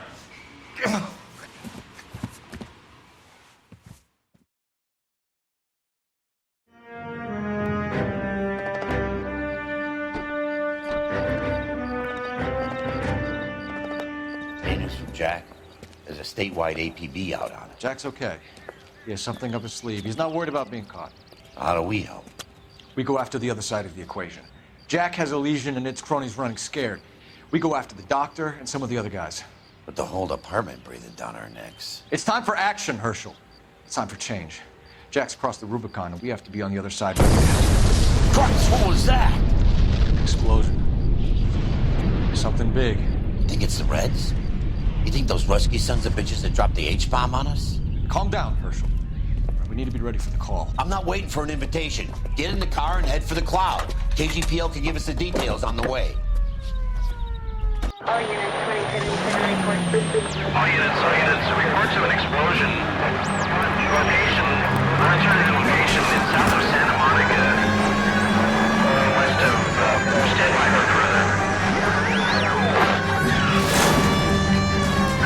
All units, car 88K reports an explosion downtown. Repeating, 88K is reporting an explosion downtown. All units, stand by for further.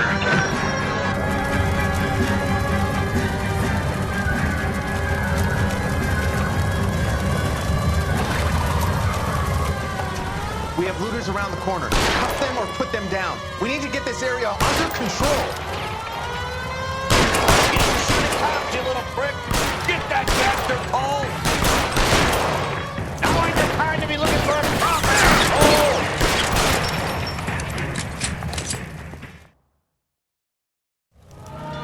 Commander will want us at the scene. Let's go. Jesus. I've never seen nothing like this. I wish I could say the same. It's like a bomb's gone off. Jesus Christ. Poor people. We gotta find out what went down.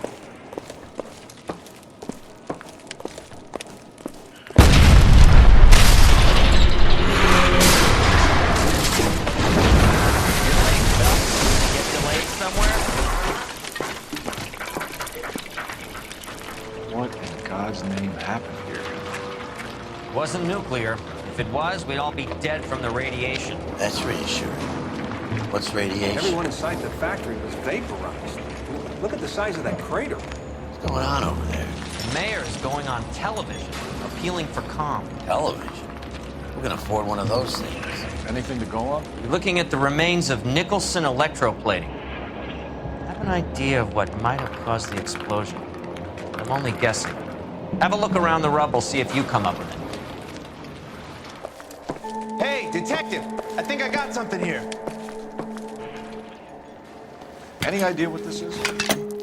A very large egg cup? A Viking helmet? How would I know, Phelps? Try putting it back together. Looks to me like some kind of machine component. An airplane part, maybe.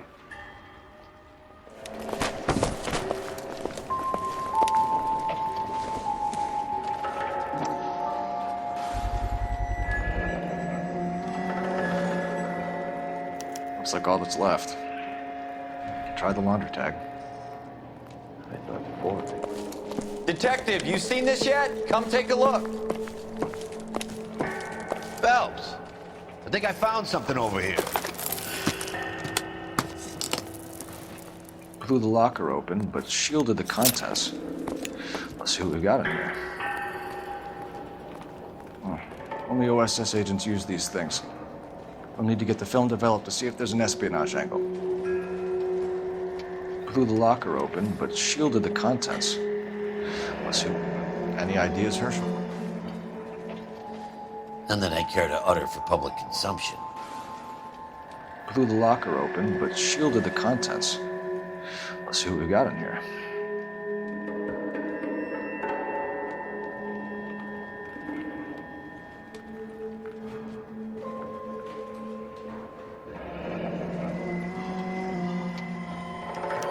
Tomoko Akamoto. Japanese name. What is it? A substitution cipher. The Germans used them in the war. These are cipher rings. You know what to do with them? Maybe. They used them in OCS. His first letter to the cipher key. The rest of the message should align itself. That's an address. 133 North Vermont Avenue.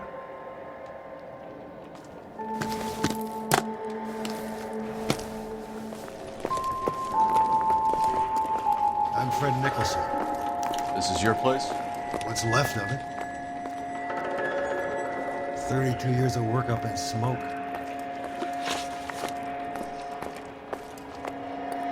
Can you tell us what happened? Our chief chemist, Harold McClellan, was using this area to test the new process. What exactly is this new process? That's classified information, son. A lot of people died here, Mr. Nicholson. I'm prepared to go to the press and tell them it was your fault. What is the new process? A way to chemically polish aluminum. It's traditionally done by hand. It's extremely labor intensive. The process could be worth millions. Who is Tomoko Akamoto? Dr. McClellan's personal assistant. She came highly recommended. Akamoto was involved in industrial espionage. Was she working for you or for a foreign government? That's a ridiculous assertion. How can you possibly say she was a spy?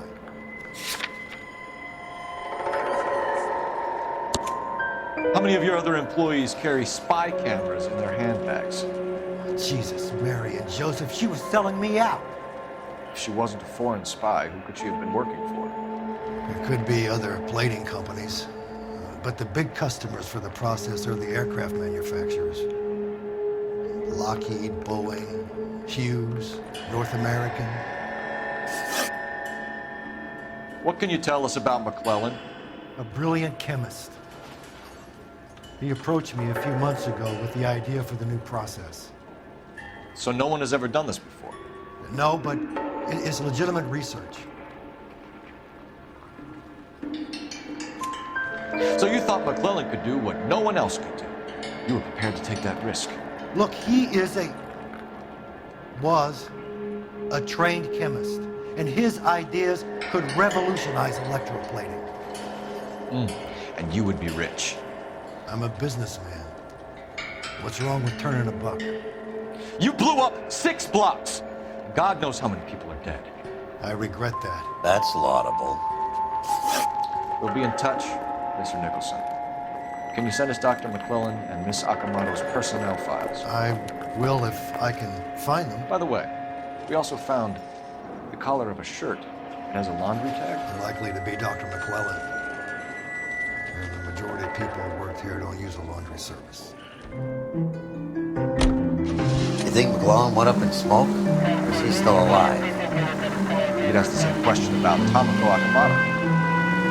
I guess you could. You got an answer? Not yet. But I'm working on it.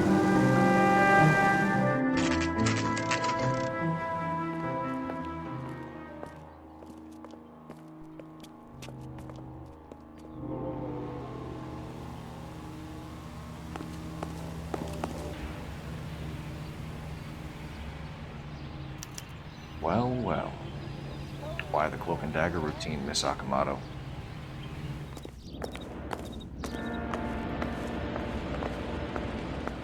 Somebody turned the place over.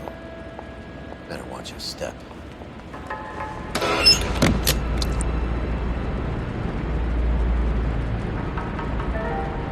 you think I could fit in there? I couldn't fit in there. I'd like to think you would have had something more to say about getting shoved in a fridge, Herschel.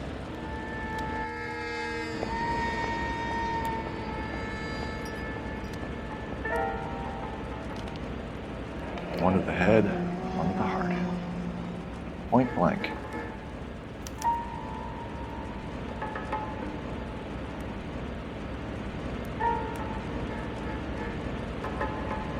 Jeans Lindbergh. Very expensive watch. Favored by flyboys. I always wanted one as a kid. That's funny. As a kid, all I wanted was some food on the table.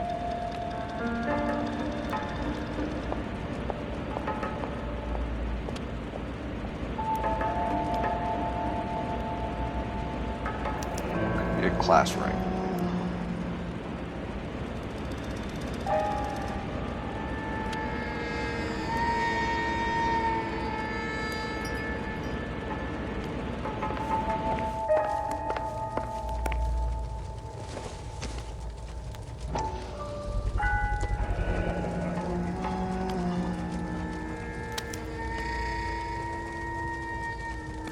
You know what this is, Biggs? Sure. That apartment gives you one of those when you retire.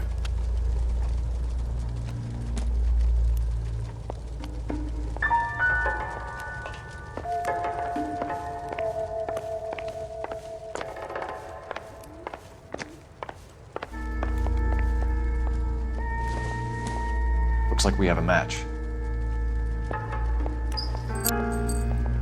Interesting dame, this Sakamoto.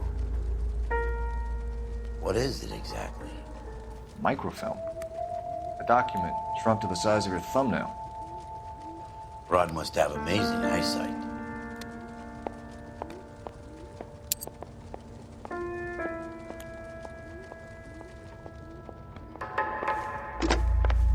Biggs, page 525. I'll need a couple of black and whites at 133 North Vermont Avenue, Wilshire. We'll need an ambulance in the corner. And probably a team from technical services as well.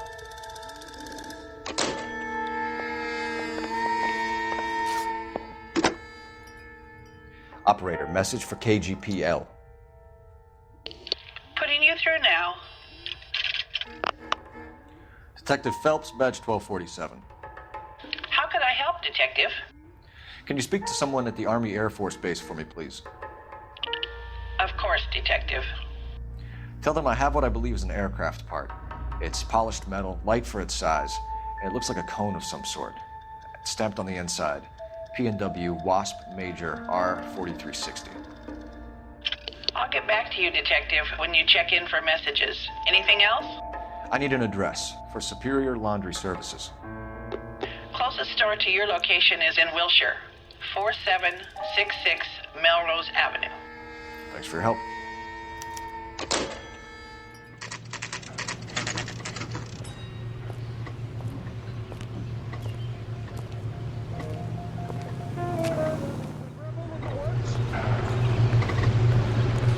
What do you need?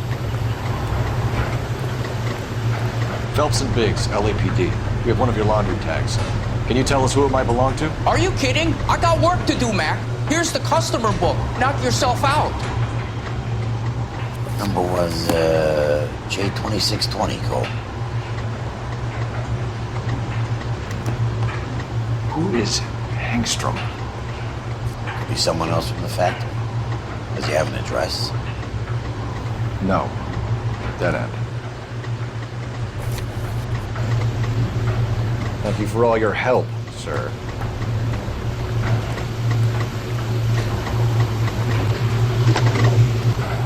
Operator, give me dispatch. Putting you through now. Detective Phelps, badge 1247. Messages, please. You need to call Ray Baker urgently. It's ringing now. We're on our way in. Nix that. I got a message from Lindbergh Field. An airplane tech there identified your part. What is it? He said it was a prop spinner from either a Corsair or a B-50. A what? Fits over the center of the propeller and protects the pitch gearing. So it's a military part. Could be, but get this. The Spruce Goose runs 8 Wasp R4360s. I think you better get over there and check it out. You're on it. I need an address for an Oscar Hangstrom. Checking. No residential listing for anyone by that name, Detective. Sorry. Thanks for your help.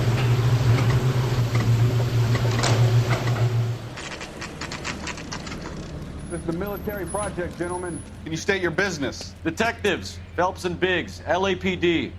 We're investigating the explosion. We have reason to believe there may be a link to Hughes' aircraft. I'm sorry, I can't help you there, Detective. Without authorization from military HQ, you won't be allowed onto this facility. What seems to be the problem, gentlemen? Hey, Biggs. You're not still with the LAPD. Afraid so, mates. Can you help us out here? Sure. What seems to be the problem? We're working the big explosion at the electroplating plant. I found a part there that belongs to one of your planes. I work head of security for Mr. Hughes now. I'll take full responsibility. I'm sure we can clear this up. Follow me. It's the big hangar. You can't miss it. Who is Mates? What's his connection to Howard Hughes? Vernon Mapes used to work Advice. Word is he runs fuck pads for Hughes' starlets. A pimp. Earl and Mapes would seem. Mapes was the role model for creeps like...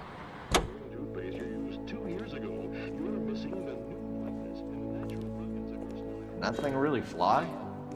Mr. Hughes believes so. Amazing, isn't she? So, this is the spruce. Jesus Christ, Biggs, you want to get me fired? Mr. Hughes hates that fucking name. It's the H4 Hercules to you. You mind answering a few questions, Mr. Mapes? Call me Vernon, kid. Fire away. You know anything about the explosion that happened at Nicholson Electroplating this morning? No more than anyone else. Heard the boom while I was shaving. Almost shit my pants. Thought it was Pearl all over again. But you had no personal contact with any of the employees. And you have no idea what caused the explosion. I'm in security. I handle Mr. Hughes' personal interests, if you get my meaning. I'm not directly involved in manufacturing. Do you know Tomoko Akamoto? Never heard of the broad. Why? You don't happen to wear an LAPD tie pin, do you, Mapes? Sometimes. I have a couple of them from my days on the force. Do you know the chief chemist at Nicholson Electroplating, a Harold McClellan? I've heard of the guy. He was pitching some fancy process to the company.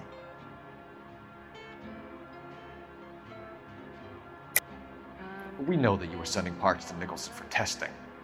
Question is whether you were going through Nicholson or cutting your own deal with McClellan. Interesting theory, kid. How you gonna prove any of that? We found a prop spinner in the wreckage. We believe it belongs to this aircraft. We sent them some aluminum parts to test.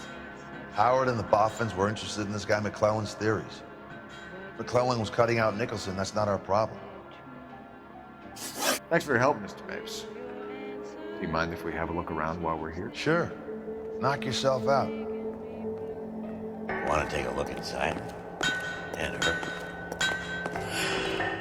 Is that a Pratt & Whitney 4360? Sure is. You know your motors. Do you mind if I take a look at the prop spinner? We're getting her ready for sea trials, so be quick about it.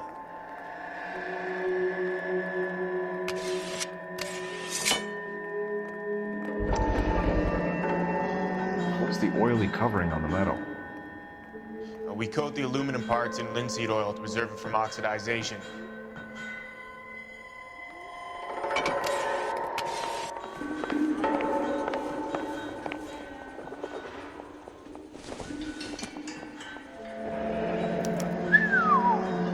That is Marie the Body McDonald. Does Hughes have her on contract to RKO? Yeah, I bet he does.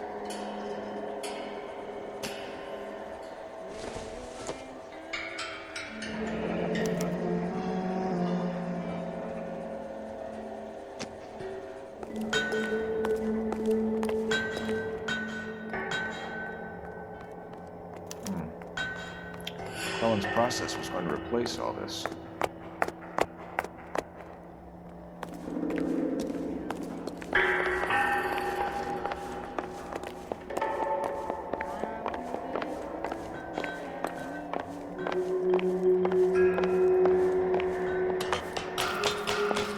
Great.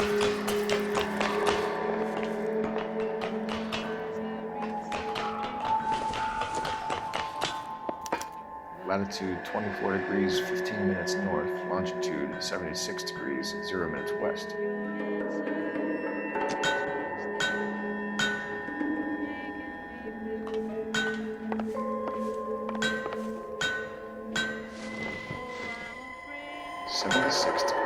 West.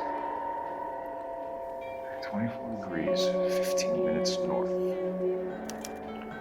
Let's see where this is exactly. The Bahamas. Somebody's already got their maiden flight planned.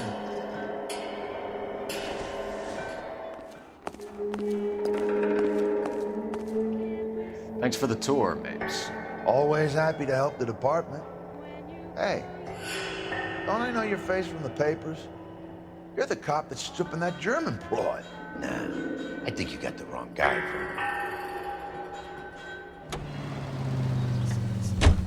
So McClellan was selling his new process to Hughes and cutting out Nicholson. Seems that way. This would never go. Rid of middlemen dealing with stuff.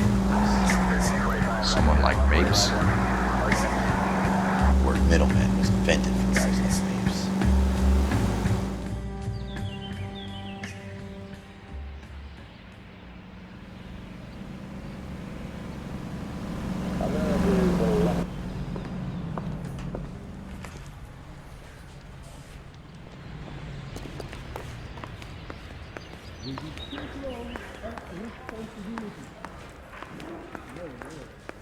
Guy gave his Any messages for me, Hopkins? Not many you'd want to hear.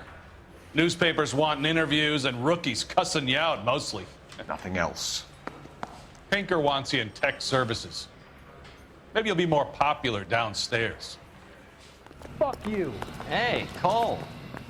You're not winning any popularity contests upstairs, you know. Where do you stand? I think you're a good cop, but I try and stay out of politics. Everybody tries to stay out of politics, Ray. Well, don't quote me on it, but I'm hoping that Parker will get the job and clean this place up. I have your photographs. You can use the magnifier. There's quite a lot of detail. Very funny. I think you're right, Ray. We have our man. You take a nice photo, Phelps.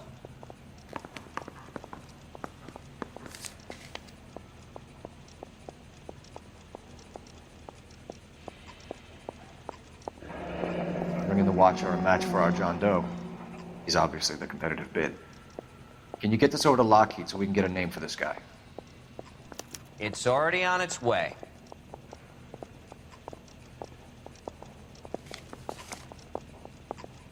Howard Hughes, millionaire, industrialist, aviator, and playboy, and Vernon Mapes, ex-dirty cop and business fixer.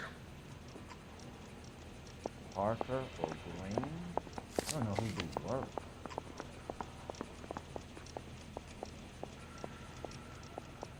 Excellent photography, Tomoko. So Tomoko had the goods on McClellan. Too bad they blew the place to hell.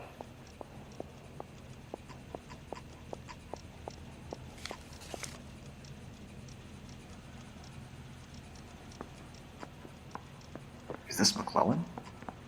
Can anyone make out the street number behind him? Are you kidding? With my eyesight?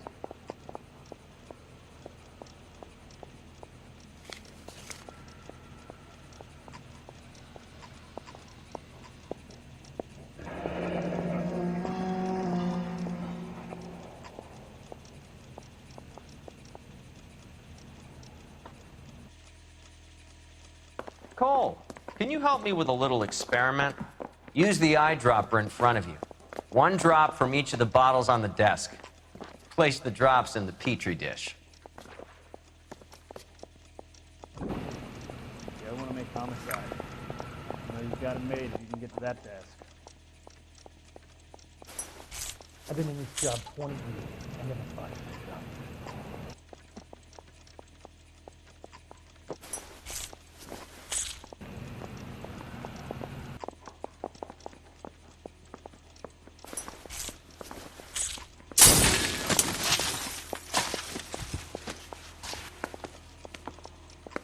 It's okay, guys. Just a little experiment. Can you guys knock it off?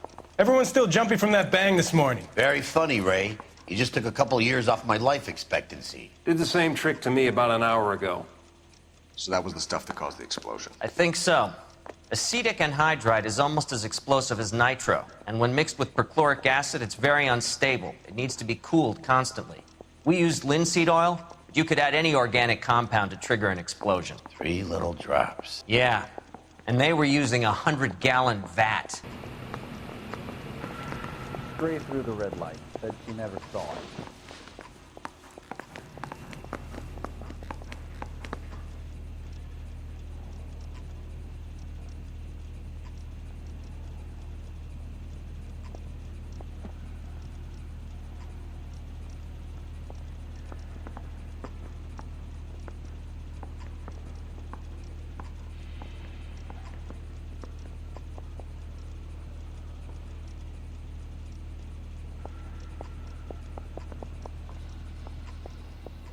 McClellan's patent application.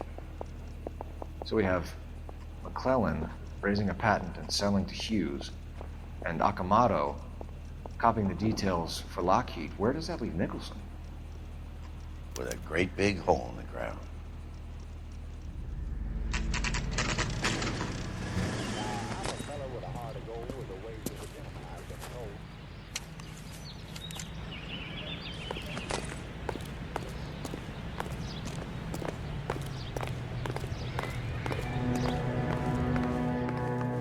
Stinks of petroleum. Avgas, if I'm not mistaken. It's all around the floor.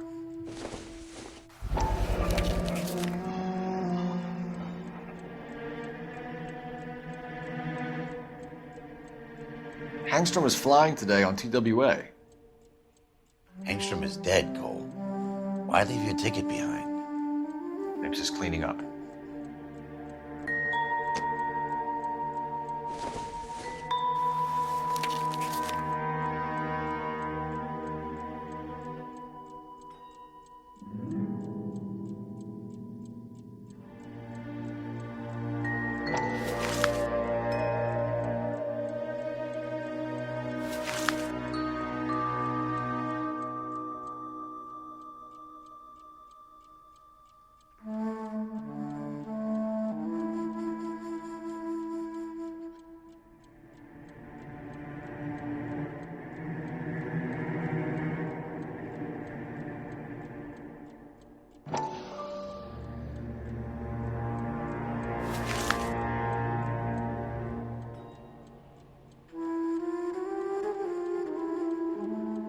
Hangstrom and McClellan are the same man.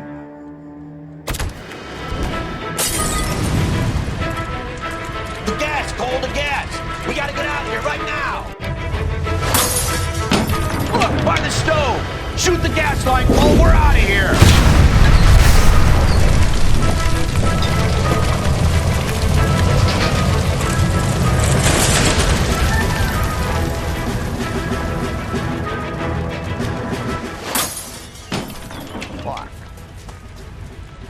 There you are, shitheel. Come on, he's not getting away from us.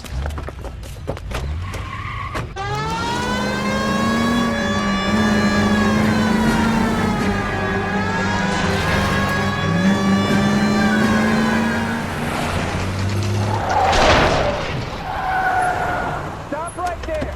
Get out of the car slowly. Fire a warning round.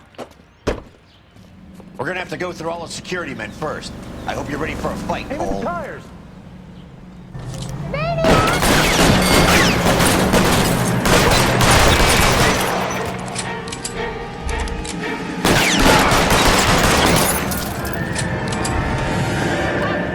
Give me some cover!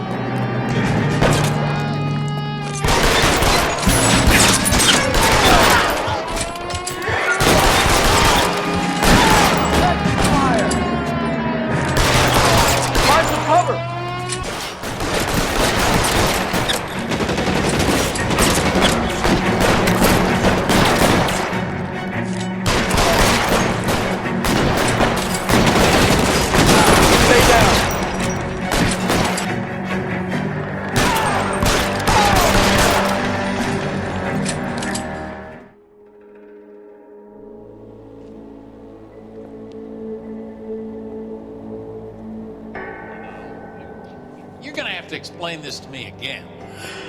So the guy at the chemical plant, he's planning on selling his magic formula to another company and skipping town with his assistant, but he blows himself up before he can manage it. So why the dead body in the refrigerator? Mapes, Captain. He was eliminating all competitors for the process.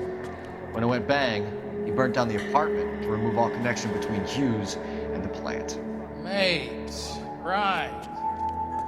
I remember Vernon Mapes. The guy had good, honest cops hanging their heads in shame. Glad he's finally out of commission. I don't know if it'll do you any good, Phelps, but between the spruce goose and half the city exploding, you might just have made the case of the decade.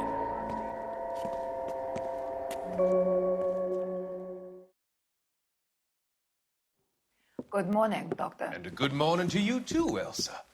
You look radiant. Thank you, Doctor. We haven't been seeing much of you lately, Elsa.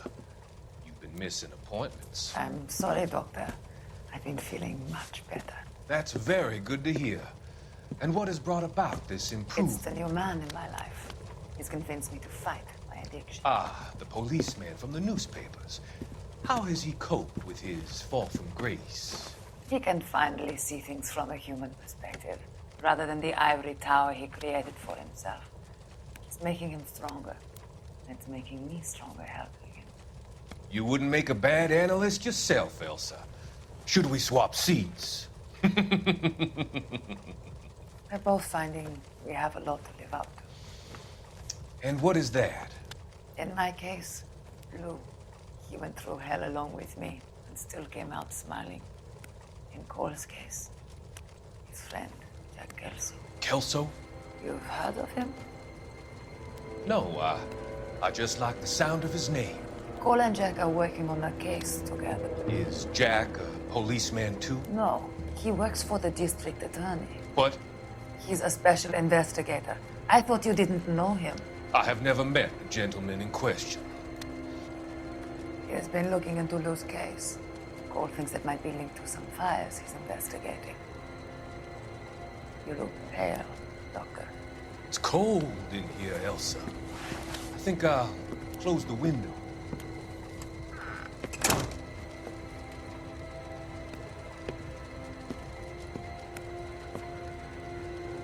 Why are you looking at me like that, Elsa? You arranged for Lou to work at Elysian Fields, Doctor.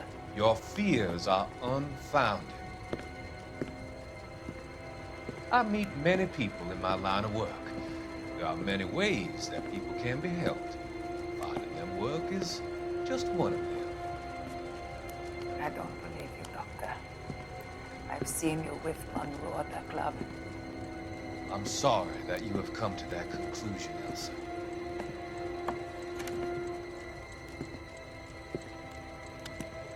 I've always so enjoyed our conversation.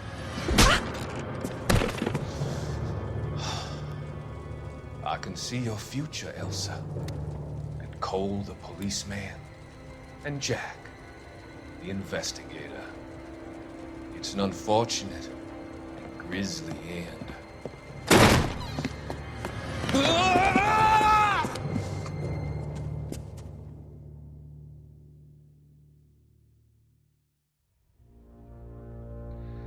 I've come to help you, Doctor. To help you cross over. All your sins will be forgiven in the next life.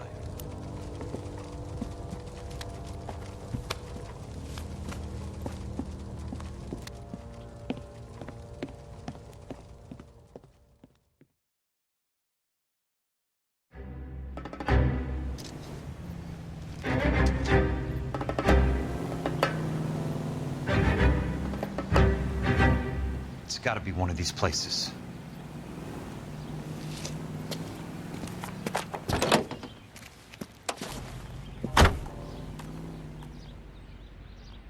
The arsonist's a bug sprayer. He must have worked at one of these joints.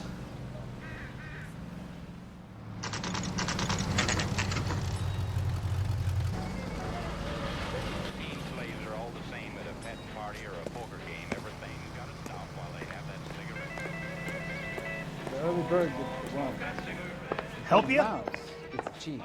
How many guys you have working here, Pop? Who's asking, son? It could be official or unofficial. Depends on how you want to play it. You should get to a hospital, son. That arm of yours appears to be letting in daylight. Save the pity for the other guys. They're the ones who need it. I'm looking for a big cowboy who works pest control. Does he work here? We don't have anyone like that here. You sure? I'm not the type of guy you want coming back. Yeah, I'm sure. Look, that's the latest thing.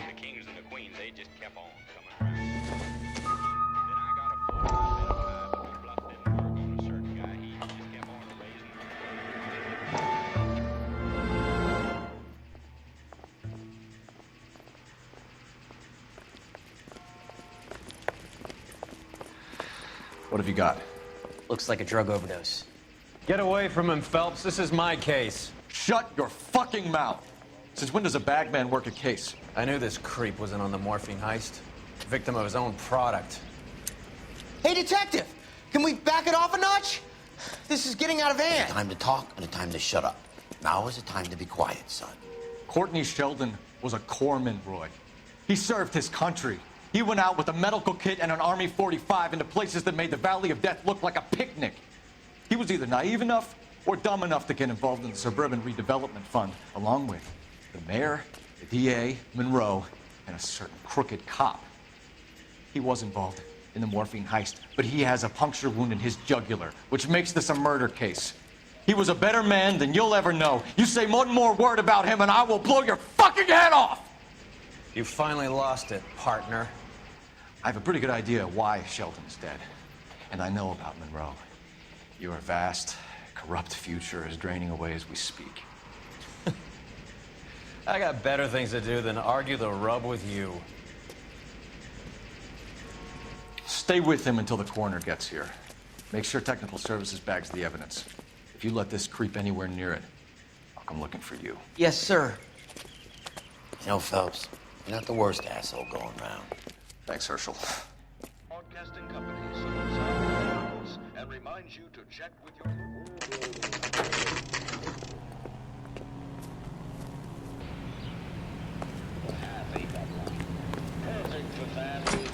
Welcome to Nuclear. What can I do you for? I work for the DA.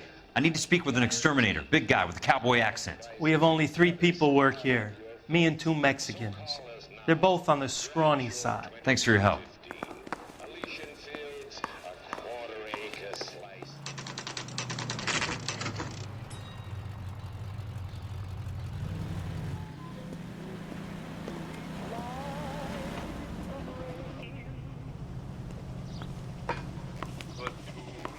I work for the DA. I'm looking for a big cowboy, does extermination.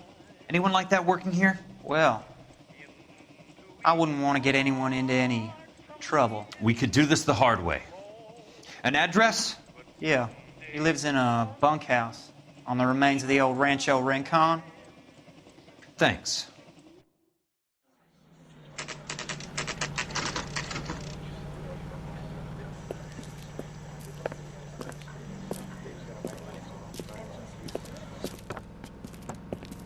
Cole, you made it. What's this got to do with me, Rusty? Dr. Fontaine, prominent shrink, dead in his patient's room, spine snapped like a twig. The suspect is one of his mental patients. I've met Fontaine. His last patient was Elsa Lichtman, Cole. She's missing. Nurse said that she saw some big Boris Karloff type carry her out of here. The best thing that you can do to help me, Rusty, is let me take a look around. Sure thing, Cole. This way.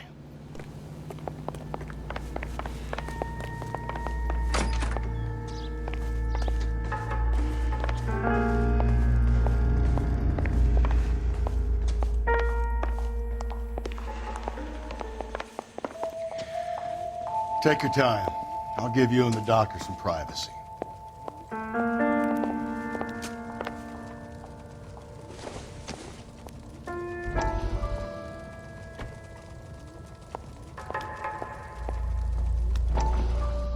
That goddamn pet lunatic of yours is burning down our houses. Keep your voice down, Leland. Control is of the essence. Keep your voice down. You know how much these sons of bitches charge for lunch? Fuck them. Leland, we will not solve our problems by announcing them to the general public. We only speed ourselves on our way to the gallows. He's your imbecile, Harlan. Get him under control or get rid of him. Speaking of which, I've had to dispose of our young medical student. What? Certainly are a cold character, Harlan. He has a friend called Kelso who knows all about the development on Normandy Avenue. I know about Kelso. And you thought it unimportant to inform me. I thought I could take care of it. Have you? No, I haven't. Kelso works for Benson. Is he reliable? No, he's totally unreliable. But he has so many pernicious habits, he's got nowhere to run. can you take care of Kelso? Don't push me, Harlan. Get rid of the fruitcake. No longer necessary. I'll take care of Jack Kelso.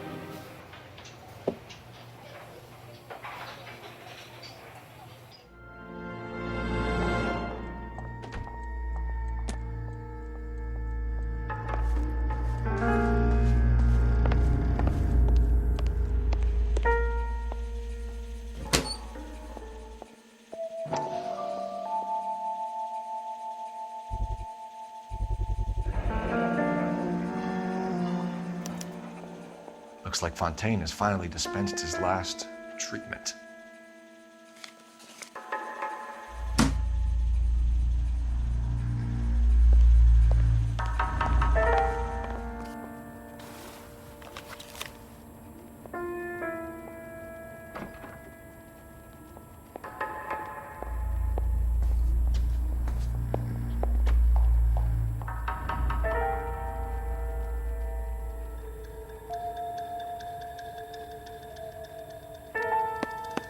Fontaine was having the houses burned from Monroe.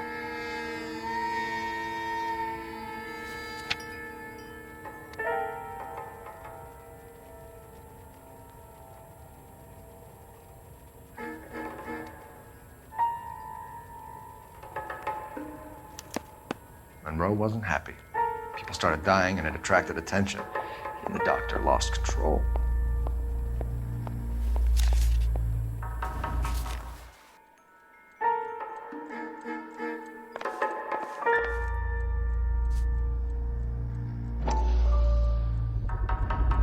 So much for your foresight, Doctor.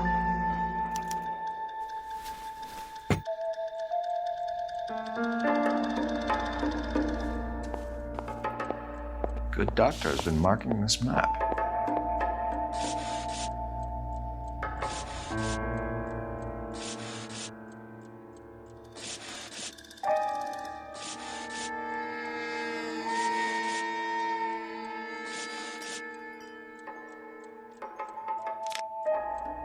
Edgewood Grove, McCarthy Vista, Crescent Heights, Rancho Escondido. Do those names mean anything to you, Herschel? Yeah. How come?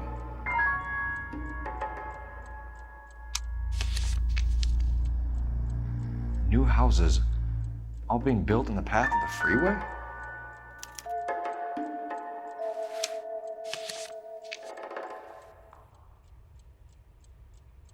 Jack was wrong.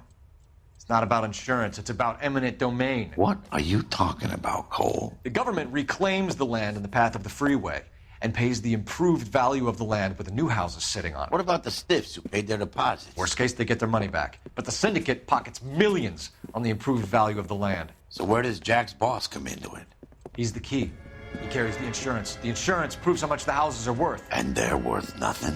Firewood, all of them. That's about as neat a scam as you can imagine. How are we going to prove any of this, Cole? Doctor's dead. Monroe nearly bled to death. If they get Jack... We need the firebug. The Okie cowboy. Get him, get Elsa. Get him, get all of them.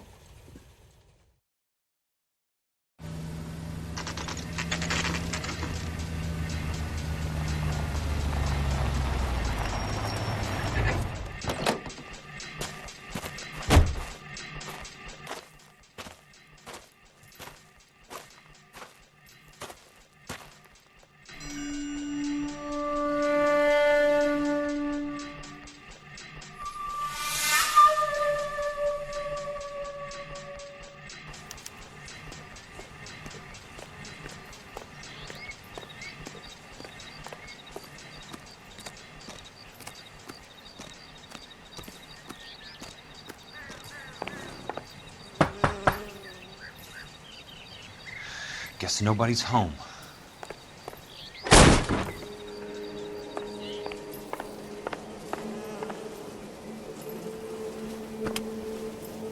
Most guys bring home a 45 or an M1. This is pretty extreme.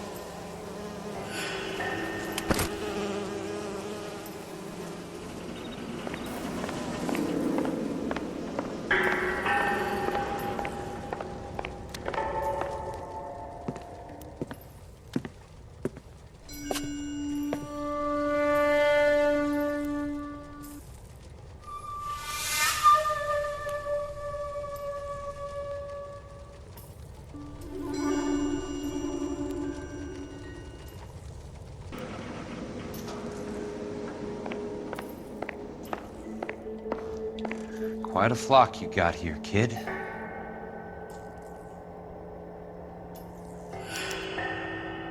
The river tunnels. This guy's a tunnel rat.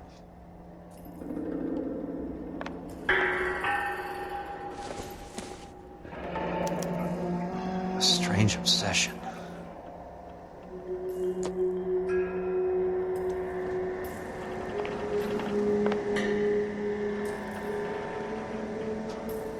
I know those faces.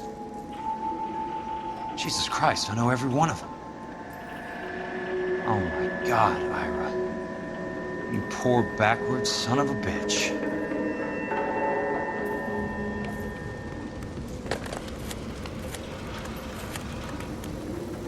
Peterson, I'm going to need some help. I've got Monroe, Fontaine, and all the others.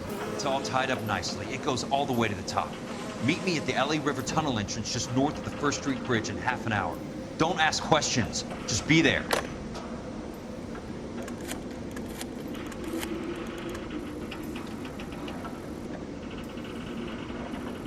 This is DA's investigator, Jack Kelso. I have an urgent radio message for Detective Cole Phelps.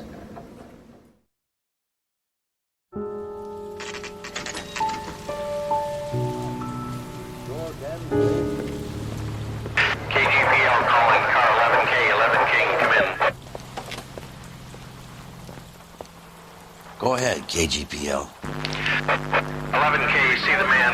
A 207 just occurred on the spillway north of the 1st Street Bridge.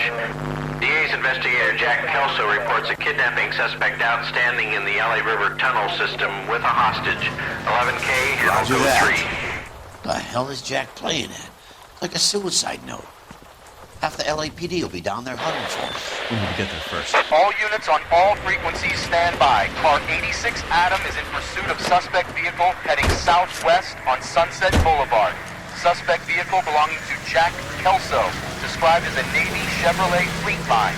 License number 4, William 0286. Car 86 Adam is in pursuit. They picked up his car. I'll need help to make it to the river.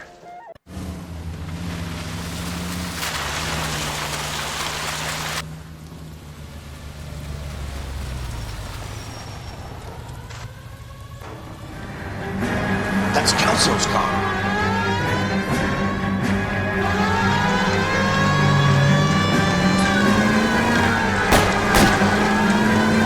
All units, Chief Morrow reports that the suspect is armed and extremely dangerous. Repeat, extremely dangerous. Suspect vehicle to be disabled immediately. If necessary, use of deadly force is authorized. The suspect vehicle headed west on 5th Street. Repeat, the Chevy Fleetline Navy Blue. Westbound on 5th Street.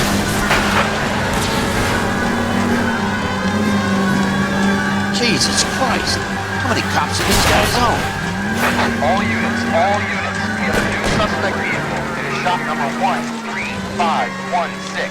Repeating, shop 13516 is a second suspect vehicle. Described as a green Hudson Commodore. License 3 Sam 0102. Reported to be aiding suspect Jack Kelso. Use caution and continue pursuit. All units, stand by for further. All units, suspect vehicle sighted heading northeast toward 3rd Street on the embankment between 3rd and 4th.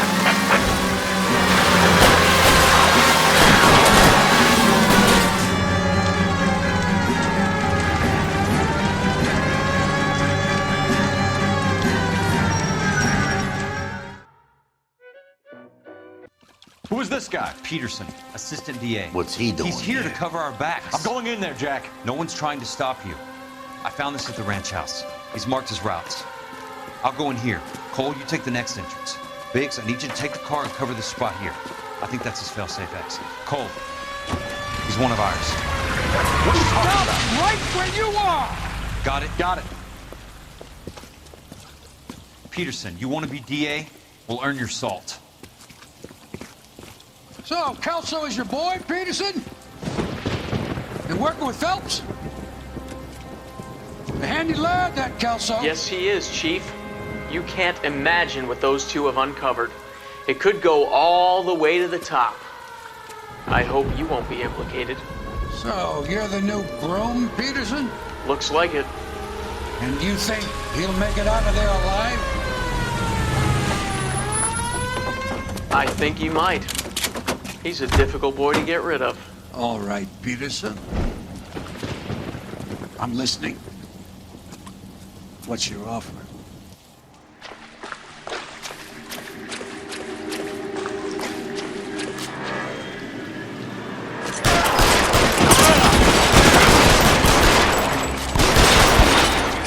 Keep on going, Jack.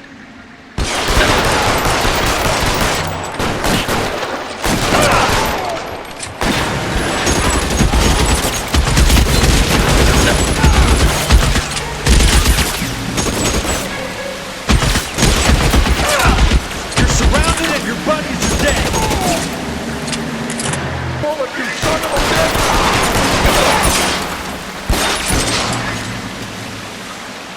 I'm gonna put holes in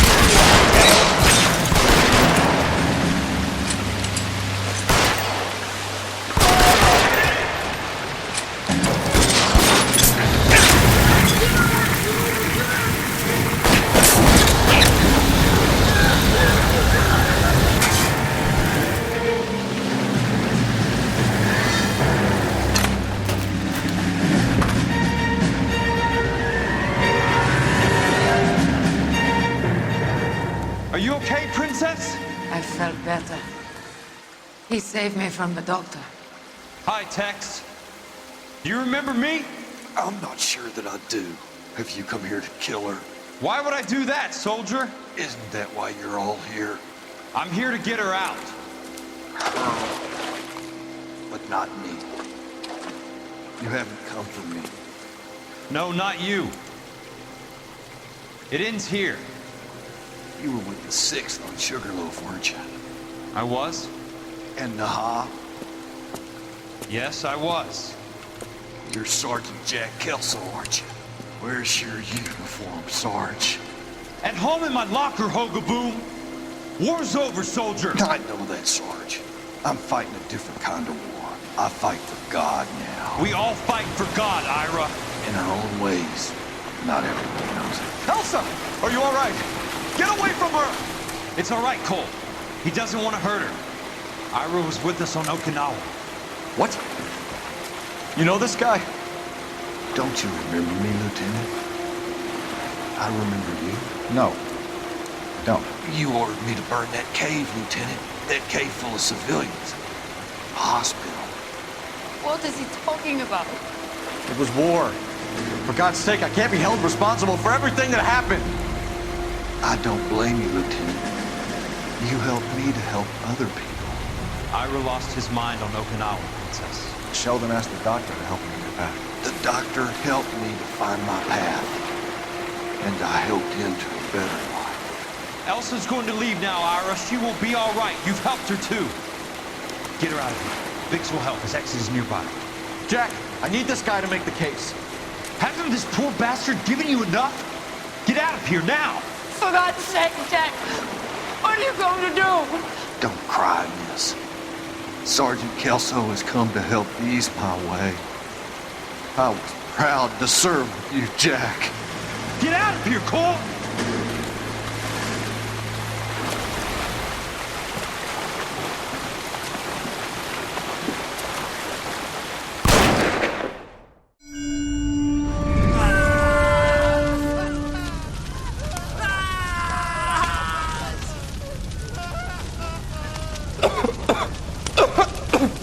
What do we do, Lieutenant? Jesus, look at all the kids! Stop the goddamn screaming! I need to think! And how do you expect to do that, you fucking maniac? They're burned to a crisp! Finish them off. Do it humanely. We are leaving this place. You do it, Phelps! Get your own fucking hands dirty! I'm on morphine! Put these people out of their pain. Now! That's an order!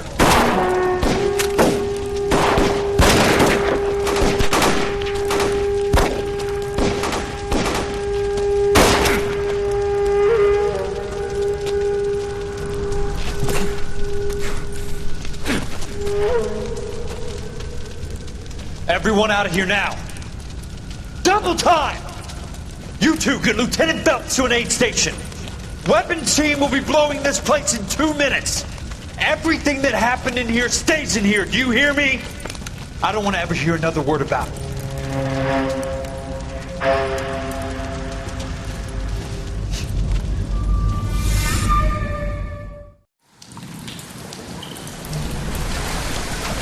Killed that man! He was doing him a favor, Elsa. Cole, up here! I'll get this grader. Where are you hurt? The water's rising! You're first. Hand her up! Get out of here! You're not Jack! I'm not arguing. You're wounded, Jack. Let me help. What are you waiting for? Jump, Cole! Jump for it!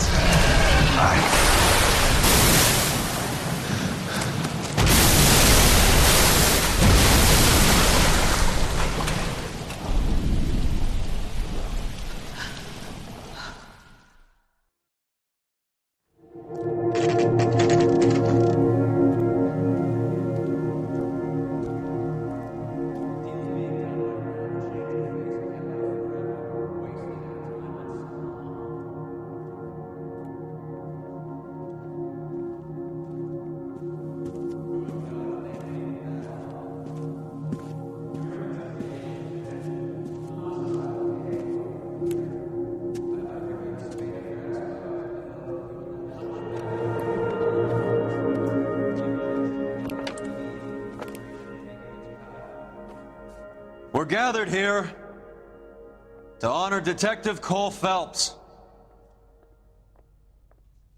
Cole Phelps was the best kind of man. Hear, hear. A war hero who led his men with true valor. And through his personal bravery achieved one of his country's highest honors. A cop wrongly accused who never lost his faith in the LAPD and the system. Fine. You belittle his memory. Elsa. Get out of my way, Jack. You call yourself his friend. A detective who fought to expose the evil corruption of the murderous Dr. Fontaine and the rapacious property tycoon Leyland Monroe. Go to her. Will you, Herschel? A reformer who You were never his recognized friend, the need to Jack. remove the odd bad apple from a department right. made up of good men. Herschel? A man who never gave up. Yeah, Jack. Who continued never to to his fight enemy. the good fight. I think you knew that, Jack. The fight that cost him his own life. A good husband. A good father. And may I say, a good friend.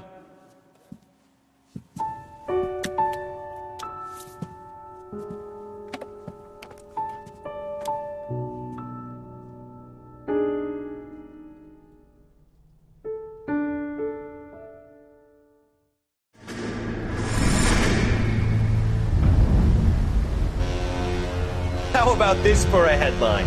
Guess which former 6th Marine hero has been promoted in the LAPD? No idea. Well, could be anybody. You give up? Tell us or hand over the fucking paper. The Shadow, boys. Our very own Silver Star winning son of a bitch. Phelps? He didn't die, Jack. He did just fine, and that's all we're going to say about it, right? The one and only. Look at this picture. Golden boy getting his badge, wife and kids in tow, and looking awful humble in the process. Well, he's That phony bastard. I wonder if they've been holding my job for me after all this time. What job was that? Mechanic. Ain't you seen all the war bond movies, Sarge? All the best mechanics is women. You're gonna have to work as a gigolo from here on in. I was a bus driver in Santa Cruz.